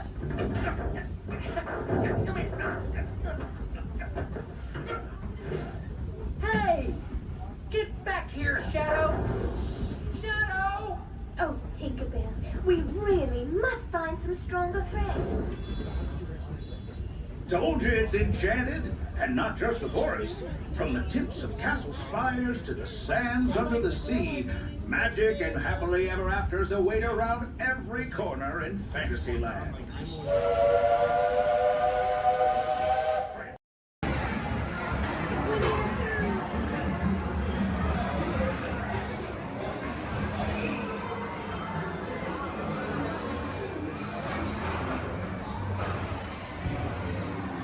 One day in 100 Acre Wood, the East Wind traded places.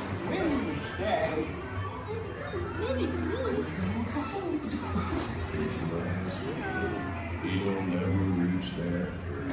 Barbie! Barbie! Oh dear! Can you attack them all?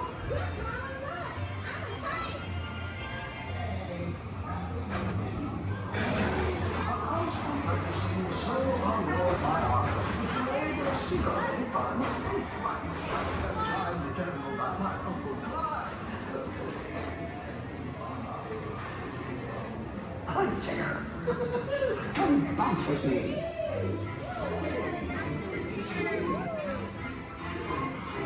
Music makes you feel just great, doesn't it?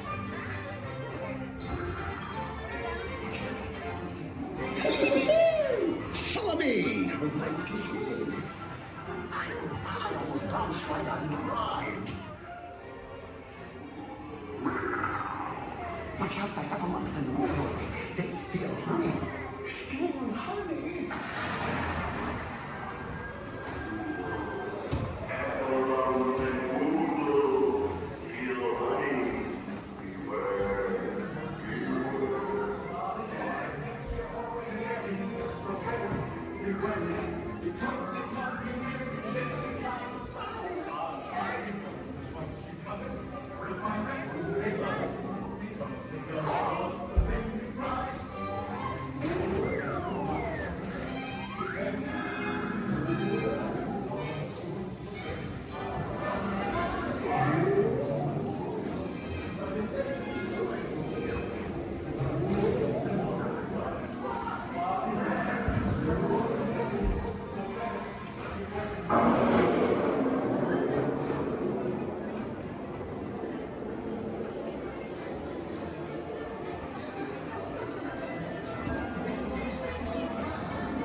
Rain went away, and everyone gathered together to say, Hooray for Boo, too!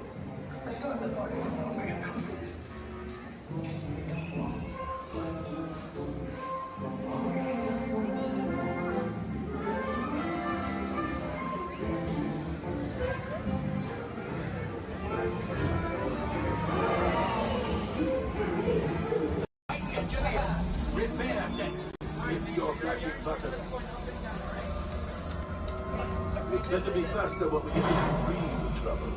Right, Violet? Push the flashing button to take off. Violet on the left. Move your stick to fly right and left. Just about to say that. Violet on the right. Pull back on the stick to fly up. And push forward. weapons are online.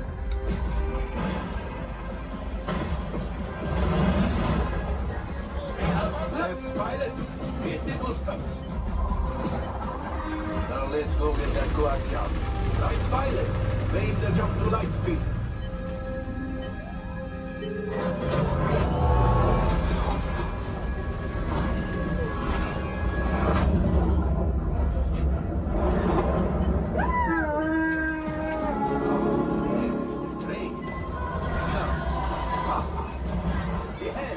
Yes, keep shooting. They've locked onto us. Take evasive action.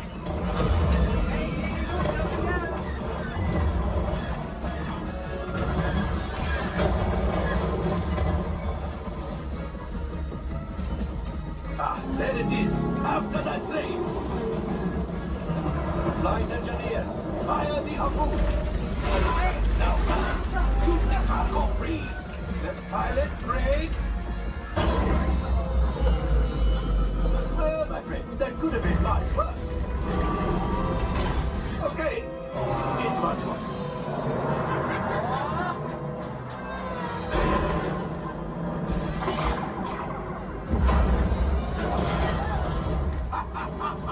Yes, you got one. Excellent, my friends. The power of the ship. Well, I have Axiom. You see, just as I promised, my friend, now that the resistance has what they need, maybe it's something from Otto. Pilots, line up behind the train so we can harpoon that last car. Colors, shoot the train. Yes, keep mashing those controls. The cargo is breaking. Keep shooting. Good job, my friends. Yes. We got the coaxium. I will grab it. You keep after the train.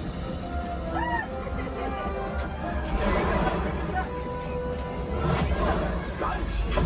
Oh, gunship. It's not getting too hot. We're going to get out of here. Yes, a distraction. Fire the missiles at the train. Hurry.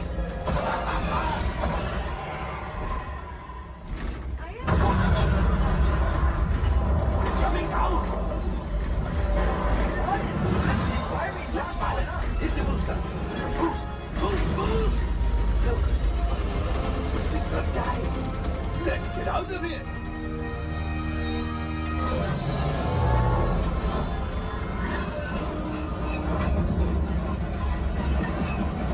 Your hyperdrive has failed. Pilots, evasive maneuvers. We've got company. Chu is right. If we leave them back, they may find the resistance. You did it. Watch out! Oh, that's going to be a lot.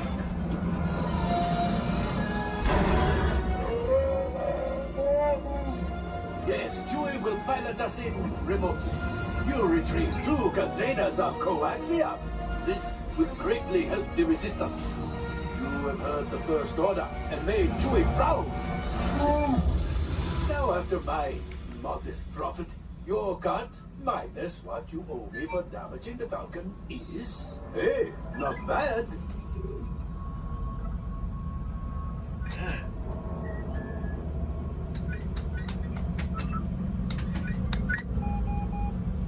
R5, damage report. Engine failure, all right. Hyperdrive leak, that is not too good. Have a fire over here. Multiple hull ruptures, well, it could be worse. Life support failure, okay, that's something. I'm just going to cut you off there. It might be step by step. Time for you to go. And don't worry, the payment is on the way. Good evening, friends. Look around you. There is a special magic that flows through this land. A magic of fantasy, swirling with pixie dust, made more brilliant by the light that lives within you. It inspires us to wish upon stars, follow our hearts, and find our happily ever afters. Tonight, as we gather together under the spires of this majestic castle, our dreams ignite the magic to create a beacon shining out and celebrating 50 years of the most magical place on earth.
That's right, let me show you how it's going to work. Behind me is our window to the Pacific. It allows us to see all of the undersea life that swim by.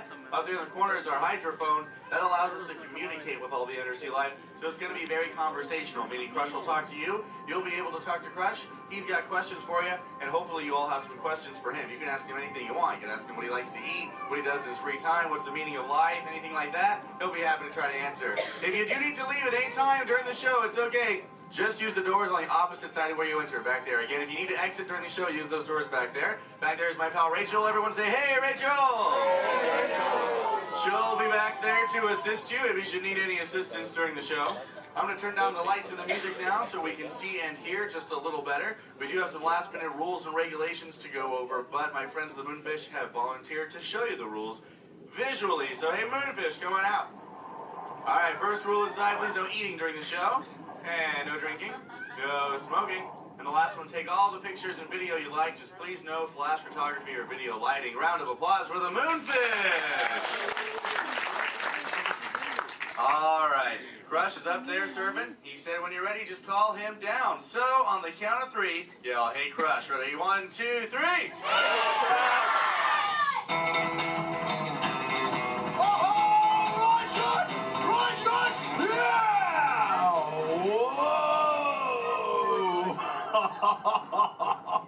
Oh, dude, check out the double spinner intro by the turtle.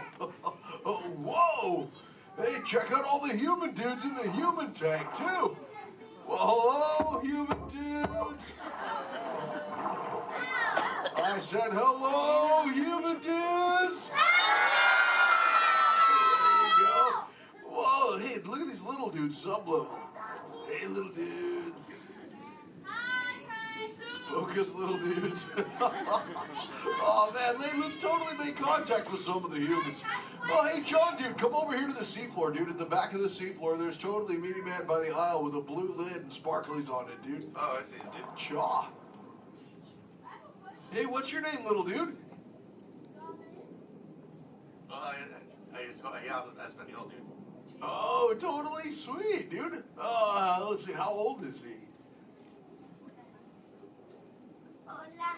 Hola, little dude. Dude, me amo Crush. 6. Cool, dude. I'm 150, dude. Hey, I still got my washboard abs. Well, cool. It's actually nice to meet you. It's nice to meet all of you humans. I'm here on a mission today. My youngest son, Squirt, he's got lots of questions about you human dudes, but I don't have all the answers. So, I have come to get the answers from you. If you dudes think you could help me out with that, say chaw. Oh, you so totally rock! Oh, dude, hey, for those of you that don't know, when a turtle says, "You so totally rock," respond by saying, "Dude," nice and loud. Try one for practice, human dudes. You so totally rock! Awesome. Okay, Squirt wants to know how many of you know how to swim. Hey, raise your fin if you know how to swim, dudes. Wow, we got lots of swimmers out there. Hey, let's stay up in the seats, dude, over on this side. Last row, dude, like second noggin in, there's a dude with a white shell, kind of like lots of colors on the front, dude. Sure. What's your name? Tyler. Oh, nice to meet you, tubular Tyler. Hey, dude, when you go swimming, do you like to swim fast or take it nice and easy? I like to take it nice and easy. Oh, chaw. Yeah, dude, you just kind of like kick back on the shell and be like, dude. Totally, dude. Hey, I like to swim fast, though, too. Dude, you want to see me shred some biscuits? Say chaw. Chaw. Okay, dude, let me get my motor revved up. Human dudes, I want you to time me, okay? Start counting when I say go. Ready, set, go. That dudes. Totally just swam all the way around the world. Twice. Ah, dude, I can't swim that fast. Only about what you call 20 miles per hour. Hey, but check it out, dude. If I got a tiger shark on my tail, I can go way faster, dude. Hey, but I'm doing all the talking here. Humans, if you got a question for me, like totally raise your fin, dude. Talk to the dudette right there, waving me down from the second row. Hey, what's your name, dudette? Morgan. Oh, cool. It's Mondo Morgan. What's your question? Do you know any twins? Turtles? Oh, I know. Yeah, dude, I got lots of twins of my own, dude. There's my twins, Bill and Ted. I got my twins, Cheech and Chong. I got my triplets, Mary, Kate, and Ashley. It's really cool. What about you? Do you have lots of twins, too? Yeah, well, I'm a twin. Oh, you're totally a twin. Wait, that dude in front of you looks just like you. Is that your twin? Yeah. I would hope so. That'd be an odd coincidence. That's cool. Where are you dudes from? Castro Valley. Oh, where's that? By the Bay Area. Oh, okay. That's cool. That's cool area up there, dude. Way too many sharks, though. It's totally sweet. Well, thanks for your question. Who else has a question, dude? Let's see. Let's go. Hey, back to the seafloor. Let's go right over here, John, dude. There's totally a mini man up front. He's got a blue shell. He's got it near the outside, dude. Blue short sleevey shell. Hey, little dude, what's your name? Dominic. Nice to meet you, Deep Sea Dominic. What's your question, dude? Have you ever been married or divorced?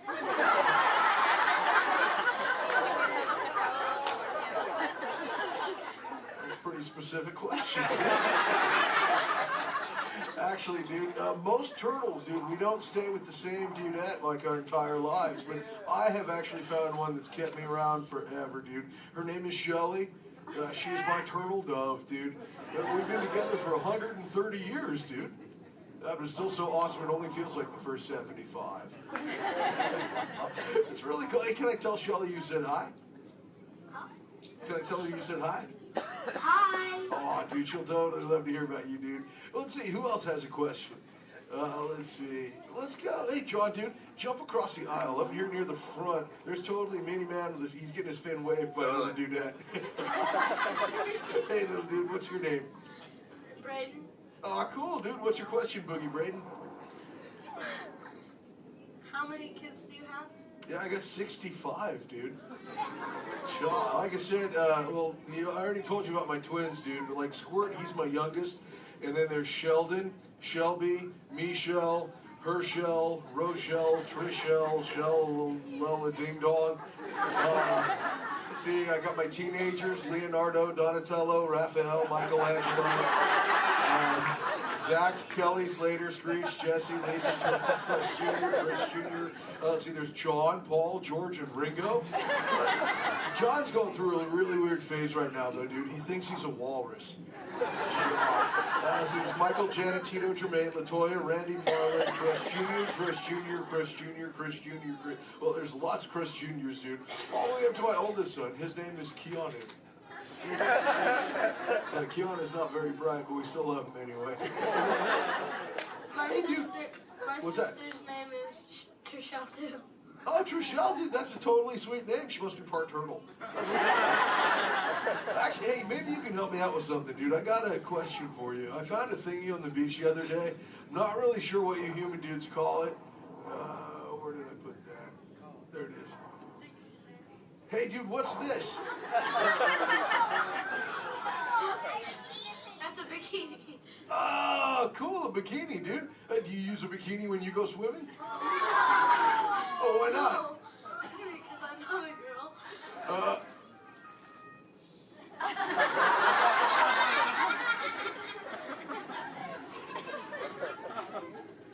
This is for chicks, dude? Does it make me look fat? Anyway, dude. Oh, let's see, dude. Hey, John. Up in the seats, dude, over on the other side. First row on the outside, second noggin over. That dudette with like the specs on the noggin, she had her fin raised too. Where, dude? Sure, from the two noggins to the outside. Oh, totally. Hi, dudette. What's your name? Cassandra. Oh, nice to meet you, Kahuna Cassandra. Hey, oh, did you have a question too? Yes. What do Do you speak a second language? Yeah, I speak a little bit of whale, some orca, and some dolphin. That's pretty cool. I'm learning, like I said, like I speak human pretty well too. But you know, my friend Little Blue, she's like the best at it, dude. Hey, do you human dudes want to meet Little Blue? I think she's around here somewhere, dude. Call her out, dude. Say, "Hey, Little Blue." Whoa, there she is. Hey, Little Blue, dude.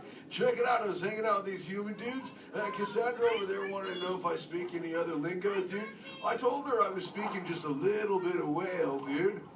I can speak whale. I totally Okay, know. everyone, repeat after me. Hello.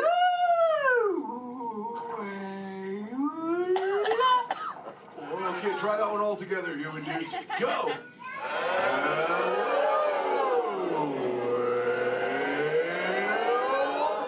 Wow, you human dudes speak whale really good, dude. That was just like excellent. Oh, too bad there's no whales around here, though, dude. You know, sometimes you speak whale and there are like 80 whales swimming around you. Yeah, totally. Not today. No whales around here, dude. No whales. No whales in the ocean today.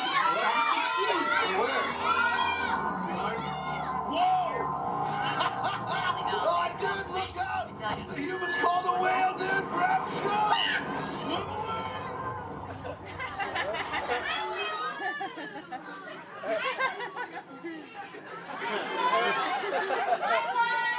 Dude, Little Blue, you're totally a squishy fishy.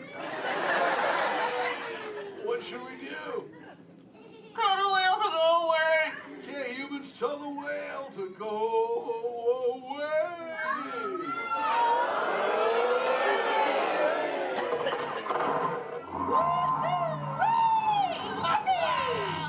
That's excellent!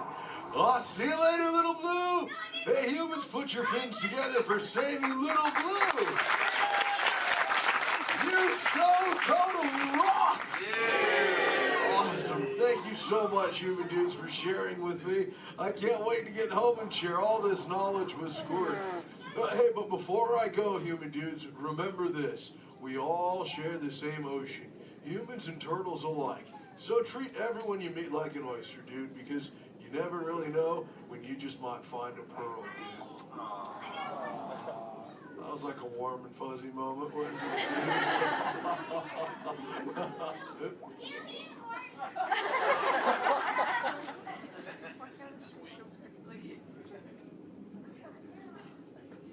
That wasn't me, dude. That was my twin. See you later, human dudes. Rock on! We're missing out with the Crushman! Awesome!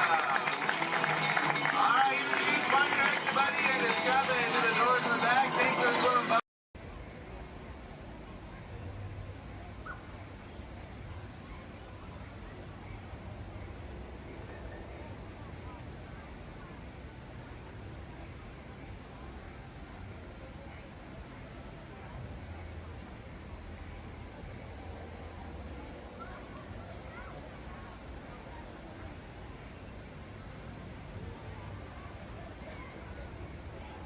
you to walk and get that movie star treatment, yeah, you go. That you know you deserve. And you know what? You might look and see. And see. This could be the start of something wonderful. We might try to get her going, but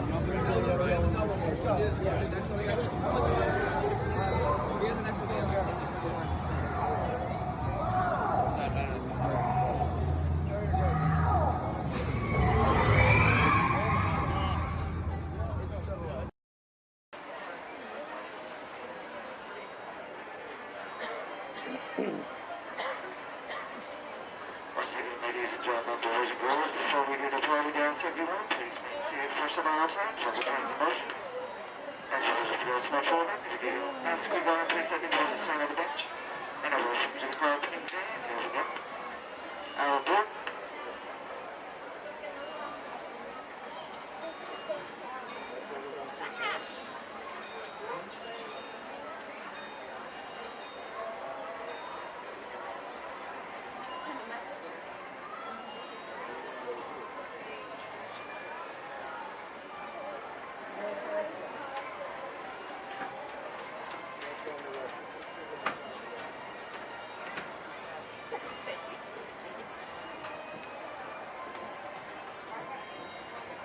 Hello, folks. Welcome aboard the Disneyland Railroad. We're now embarking on a grand circle tour of the Magic Kingdom, with stops at New Orleans Square, Mickey's Toontown, and Tomorrowland, followed by a visit to the Grand Canyon and Primeval World. We got a lot of traveling ahead of us, so remember, for a safe trip, you need to stay seated, keeping your hands, arms, feet, and legs inside the train. And please, watch your children. Bienvenidos a bordo del Disneyland Railroad. Para su seguridad, permanezca sentado y mantenga las manos, brazos, pies y piernas dentro del tren y cuide a los pequeños. Gracias.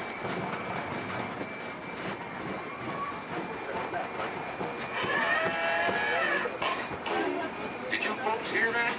Sounds to me like we've reached the wilds of Adventureland, where you just might run into a lot of savage critters out there, including lions and tigers and tiki birds. Everybody best be on the lookout.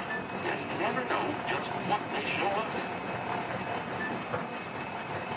We're approaching our first stop, New Orleans Square Station.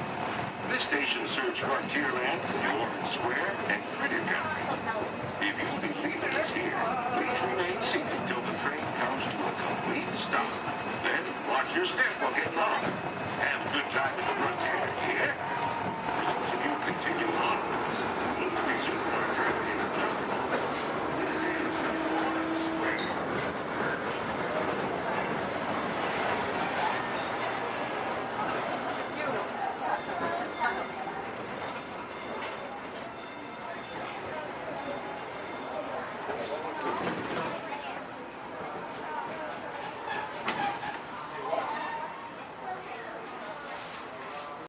What is it now? Let's get technical with the off pressure.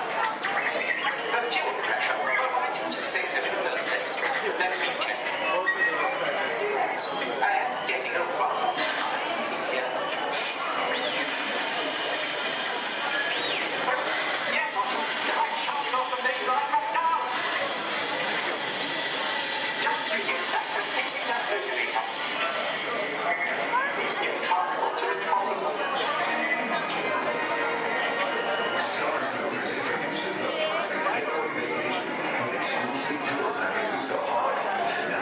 Wait, just kidding. No, we have to stay here for a little longer. If you look up ahead, you're gonna see a dock on your left. You're gonna see another dock on your right there.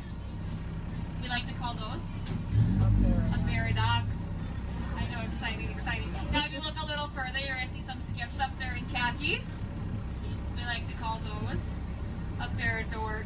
I know, it's great stuff, guys. It's great stuff. So right now, you know what we.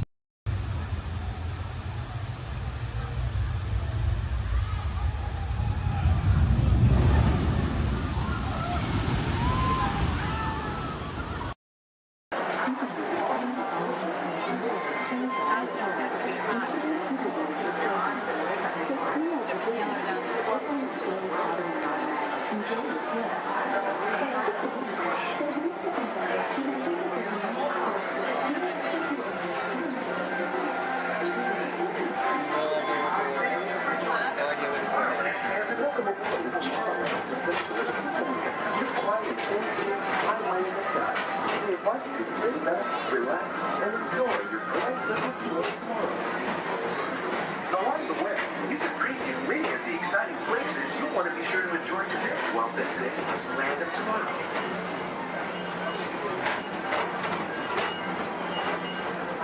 The People Mover is the perfect vehicle for people watching, so keep your eyes peeled. You never know who you might see.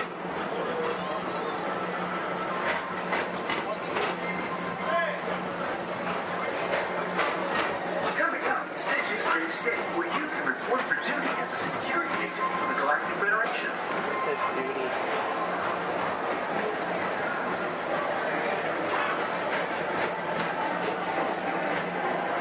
Your mission is to keep Experiment 626, the biggest little mischief maker in the galaxy, under control.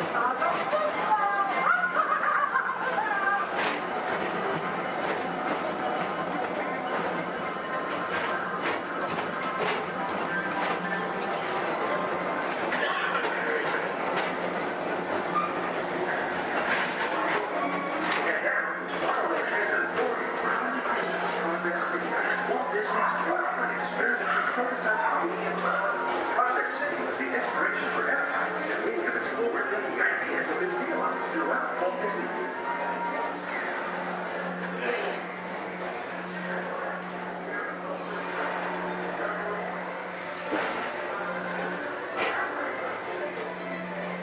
If your future includes shopping, then you'll want to visit Mickey Stock Traders, where you'll find the greatest goods from around the galaxy. That's right. It's out of this world.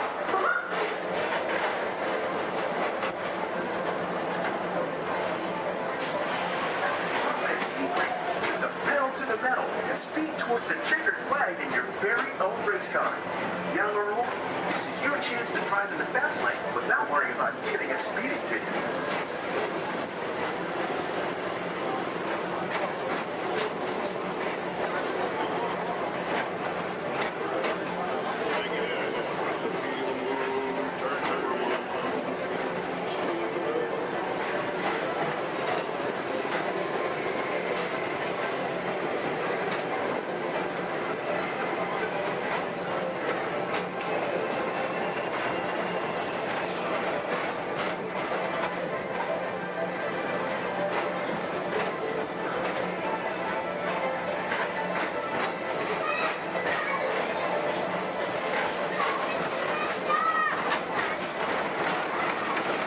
With average one of the real wonders of our world, space travel.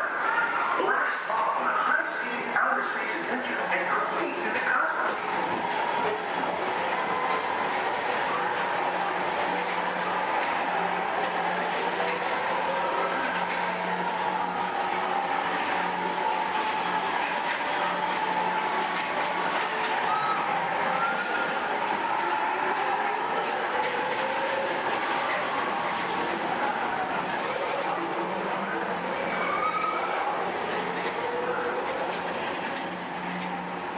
Paging Mr. Morrow, Mr. Tom Morrow. Please contact Mr. Johnson in the control tower to confirm your flight to the moon.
Inside this rotating theater, 4 families welcome you into their homes of yesterday and today, starting way back at the turn of the 20th century.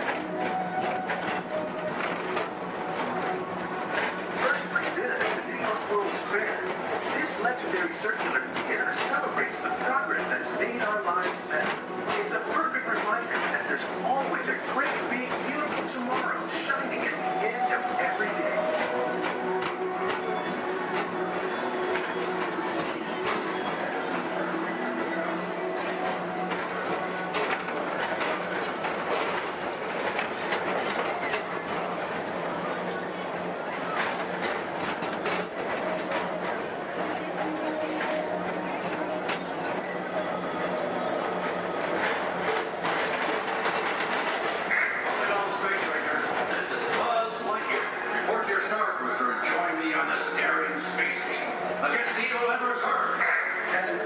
Space Ranger, you'll use your own personal laser cannon to save the entire galaxy.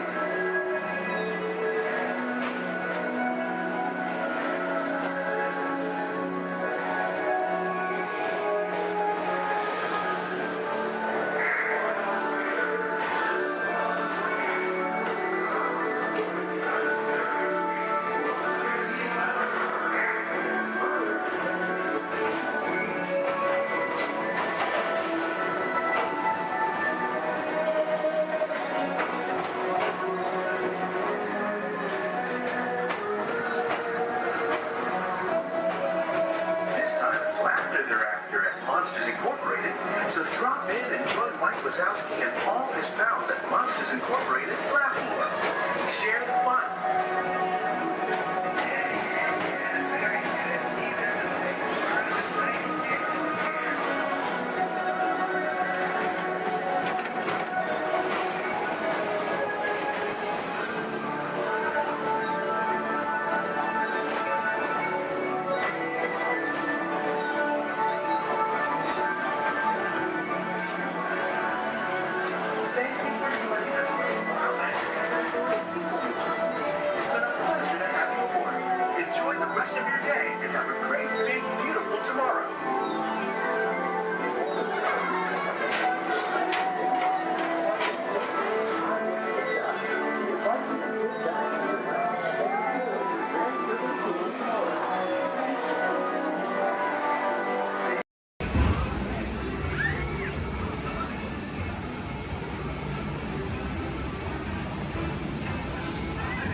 Tell the people that I told you so.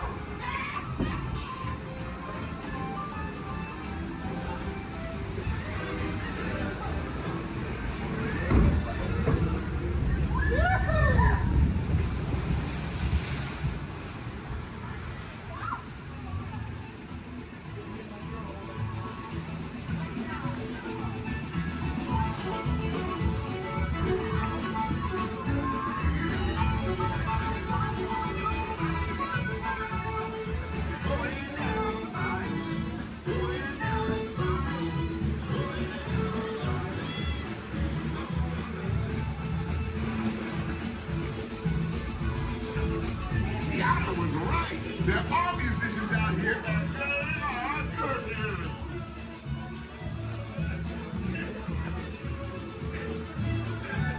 Seattle wasn't here, y'all. It started over in She-Brown. No doubt. We'll ask them to join the band for sure.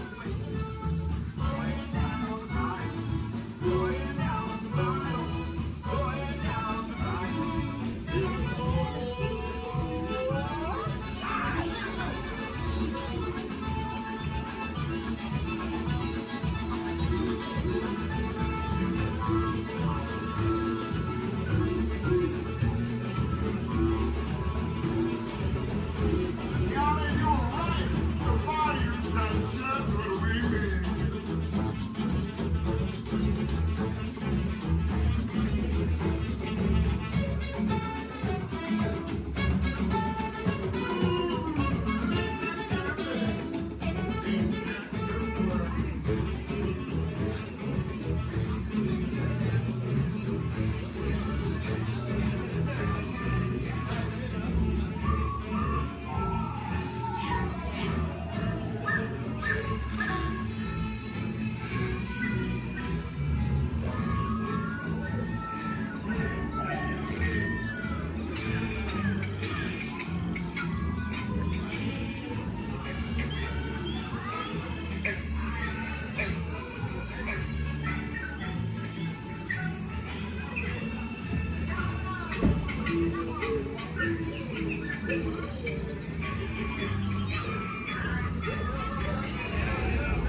I'm asking all of them to play in the party, but we've got to keep searching high and low. How low can I go?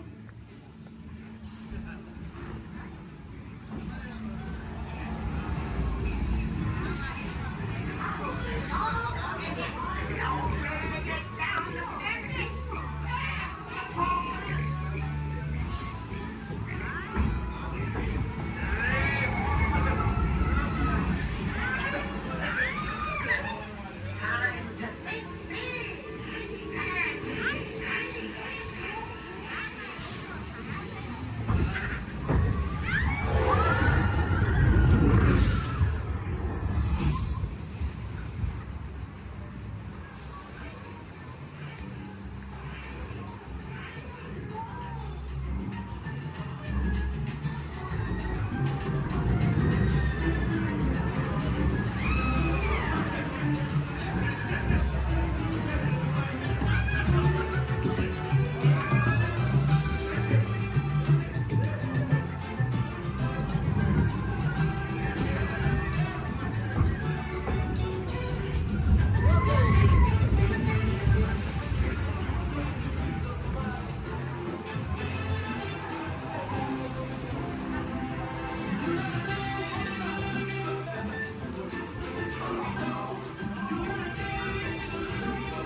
Chiều đi từ gì hỏi cái gì đó đi đến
Remember, this party wouldn't be what it is without you.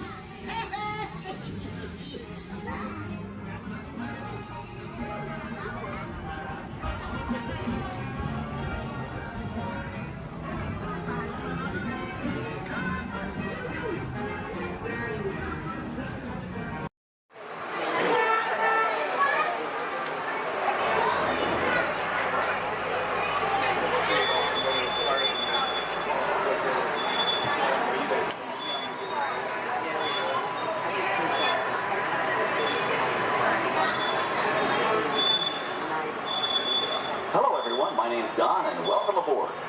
We're heading into the back lot of Disney's Hollywood Studios.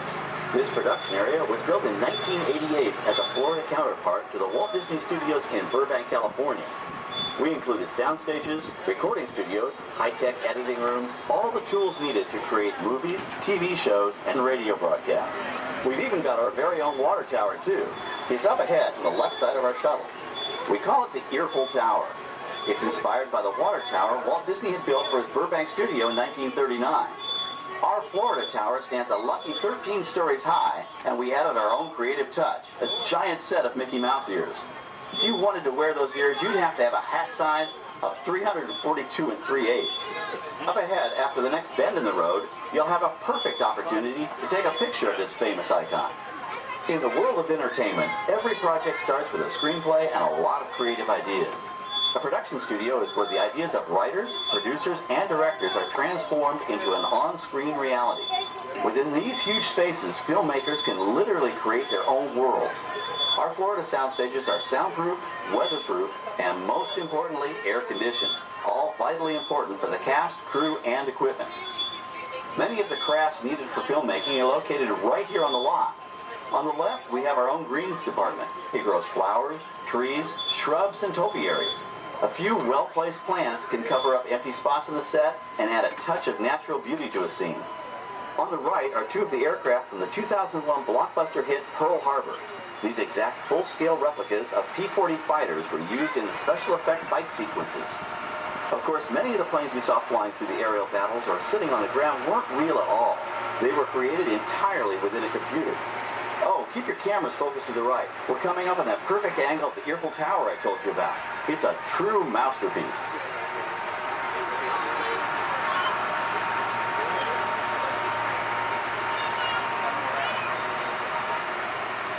We're entering one of our most glamorous and colorful departments, creative costuming. Every star has to have just the right wardrobe, and it all begins here with a designer's sketch.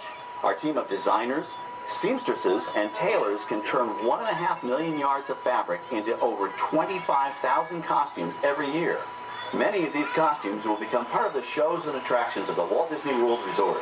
In fact, here in Florida, we have the largest working wardrobe department in the world. Why, Mickey Mouse alone has over 175 different outfits to choose from, while Minnie Mouse keeps more than 200 unique costumes in her wardrobe. On the left are costumes worn by the stars in recent studio productions. You'll probably recognize some of those costumes from the big screen. Every story needs a setting, and our design staff can create just about any place a script calls for, from an urban city street to a remote desert canyon. On the left is our scenic shop where large-scale sets and props are built.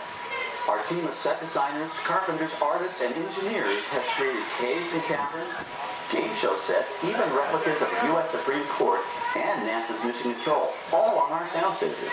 The shop also provides sets and props for our shows and parades here at Walt Disney World. The same skill and craftsmanship that goes into a movie set can also be used to create magic for our parks. Either way, it's all about making dreams come true.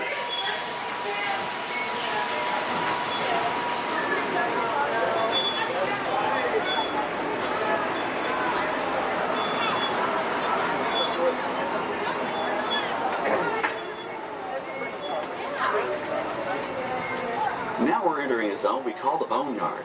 It's an outdoor storage area for oversized props and vehicles. Cars, trucks, boats, planes, we often save these props in case we need them for future productions. In this backlot collection, you may find real working vehicles, non-working mock-ups, and even large-scale miniatures used in special effects shots. Large-scale models create a more convincing illusion on camera. We even place small cutout passengers in the windows of the plane.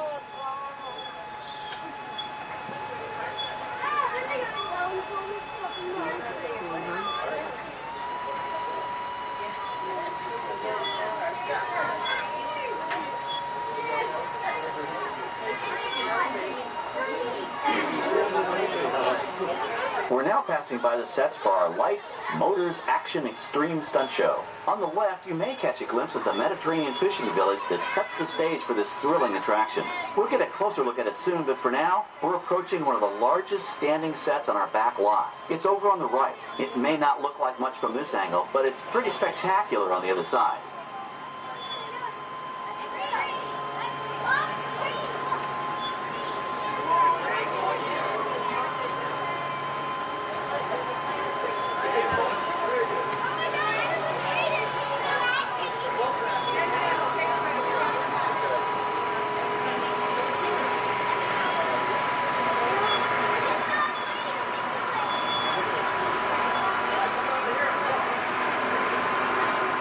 This is great, folks. The production crew has just given us clearance to enter the set.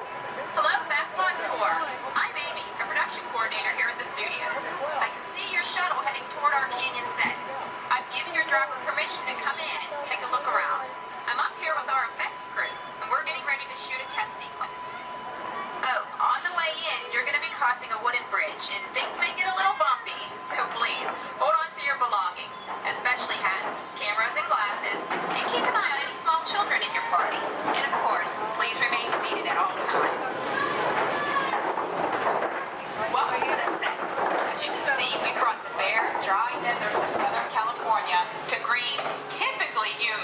Central Florida. This set is based on real locations that our production designer took pictures of. Our set crew spent about 6 months building the canyon, but we've used it for a number of TV shows and specials over the years. For our upcoming production, the script called for a tanker truck. We found this one in our boneyard, but it was too big to drive into place. So we picked it up with a crane and set it down here. We're up on the overhead platforms, and I see our director has arrived. As soon as the rain effect is ready, we'll begin the sequence. This set and shower is really just a special effect. We bring up a series of water nozzles just above your tram. The water sprays in a crisscross pattern to create a sense of depth. But this storm only covers the first few feet.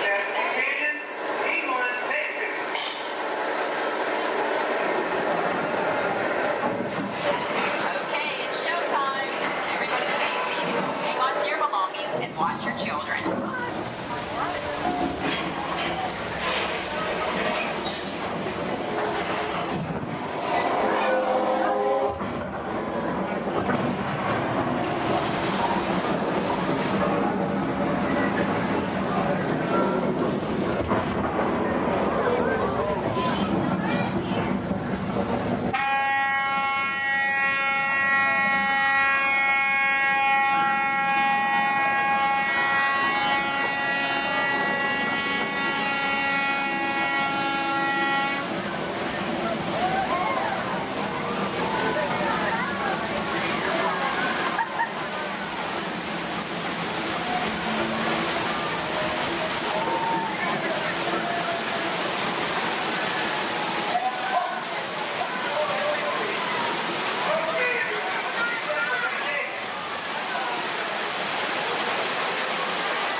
Okay, well, thanks, Amy, for giving us access to the set.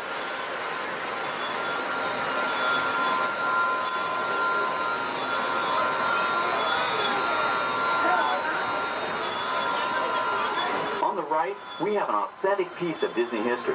That Gulfstream 1 was known at airports across the country as November 234 Mickey Mouse, but we just call it the Mouse. In 1964, Walt Disney and his hand-picked team used this plane to scout locations for what he called the Florida Project.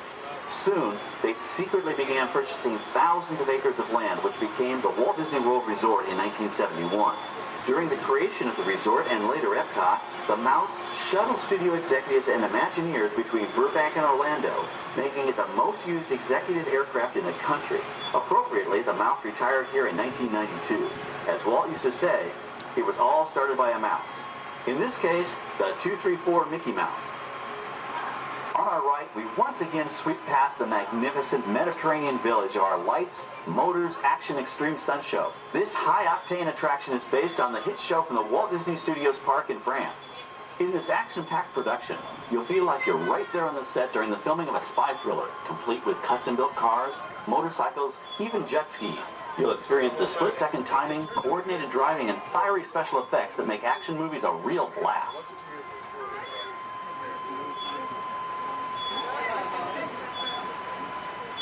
The staging area to our right is known as Acceleration Alley. Here, the custom-built stunt show vehicles rev their engines up to 70 miles an hour before making their high-speed entrances onto the stage for our Lights, Motors, Action Extreme Stunt Show. Of course, these are professional stunt drivers. We hope you'll enjoy their daring driving skills, but please, don't try them yourself.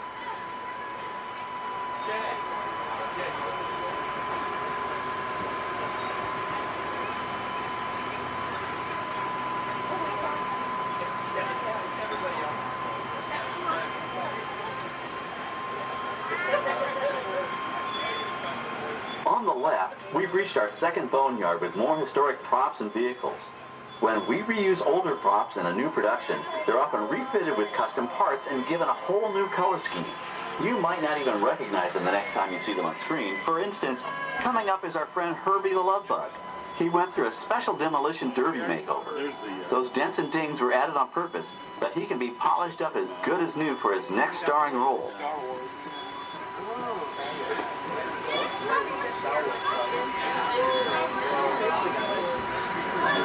On our right, we now have a very different view of the fishing village set. From this point of view, you can see that there is no inside to the buildings. They are just false fronts or facades. In the movie business, set builders only create what the camera has to see. It's an old movie trick dating all the way back to the silent era. To add to the sense of realism and avoid the cost of set building, many of today's television shows and movies film on location in cities and towns across the U.S. But out in the real world, you've got to contend with noise, traffic, crowds, and various visual elements that may or may not belong in your film. Here on the backlot, we can avoid these problems because we created our very own flexible urban environment. Our Streets of America facades can stand in for a small town or a giant metropolis. As we come around the last corner on our route, you'll see the skyline of New York City in the distance. It's really a series of painted flats, expertly designed to fool the eye and the camera.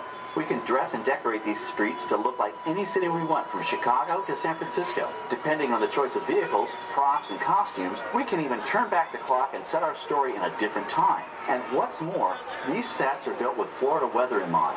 They're made to withstand 100-mile-an-hour winds. You're welcome to visit our Streets of America anytime during your visit today and get an up-close look at the skills of our set designers and builders. We've just about reached the end of our tour. Our final stop is the American Film Institute Showcase, where you can see the actual costumes and movie props used in some of Hollywood's most famous films. There are some pretty amazing items in there, so feel free to take all the time you like. Please stay seated until our tram comes to a complete stop and check around you for any personal items that may have fallen during our trip. Well, as they say in Hollywood, that's a wrap. Thanks for joining our backlot tour, and we hope you'll come back to visit us again soon. Alright, we're going to stop up here in just a moment. I'll open these doors. I'm going to exit out through those blue automatic doors into the Amplified Showcase door.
General Hux.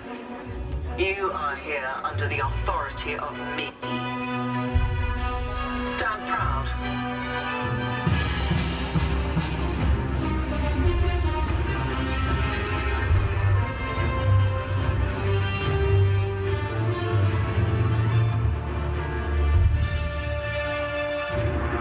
Troops in this division are held to the highest standard. Mine. Show me fearless.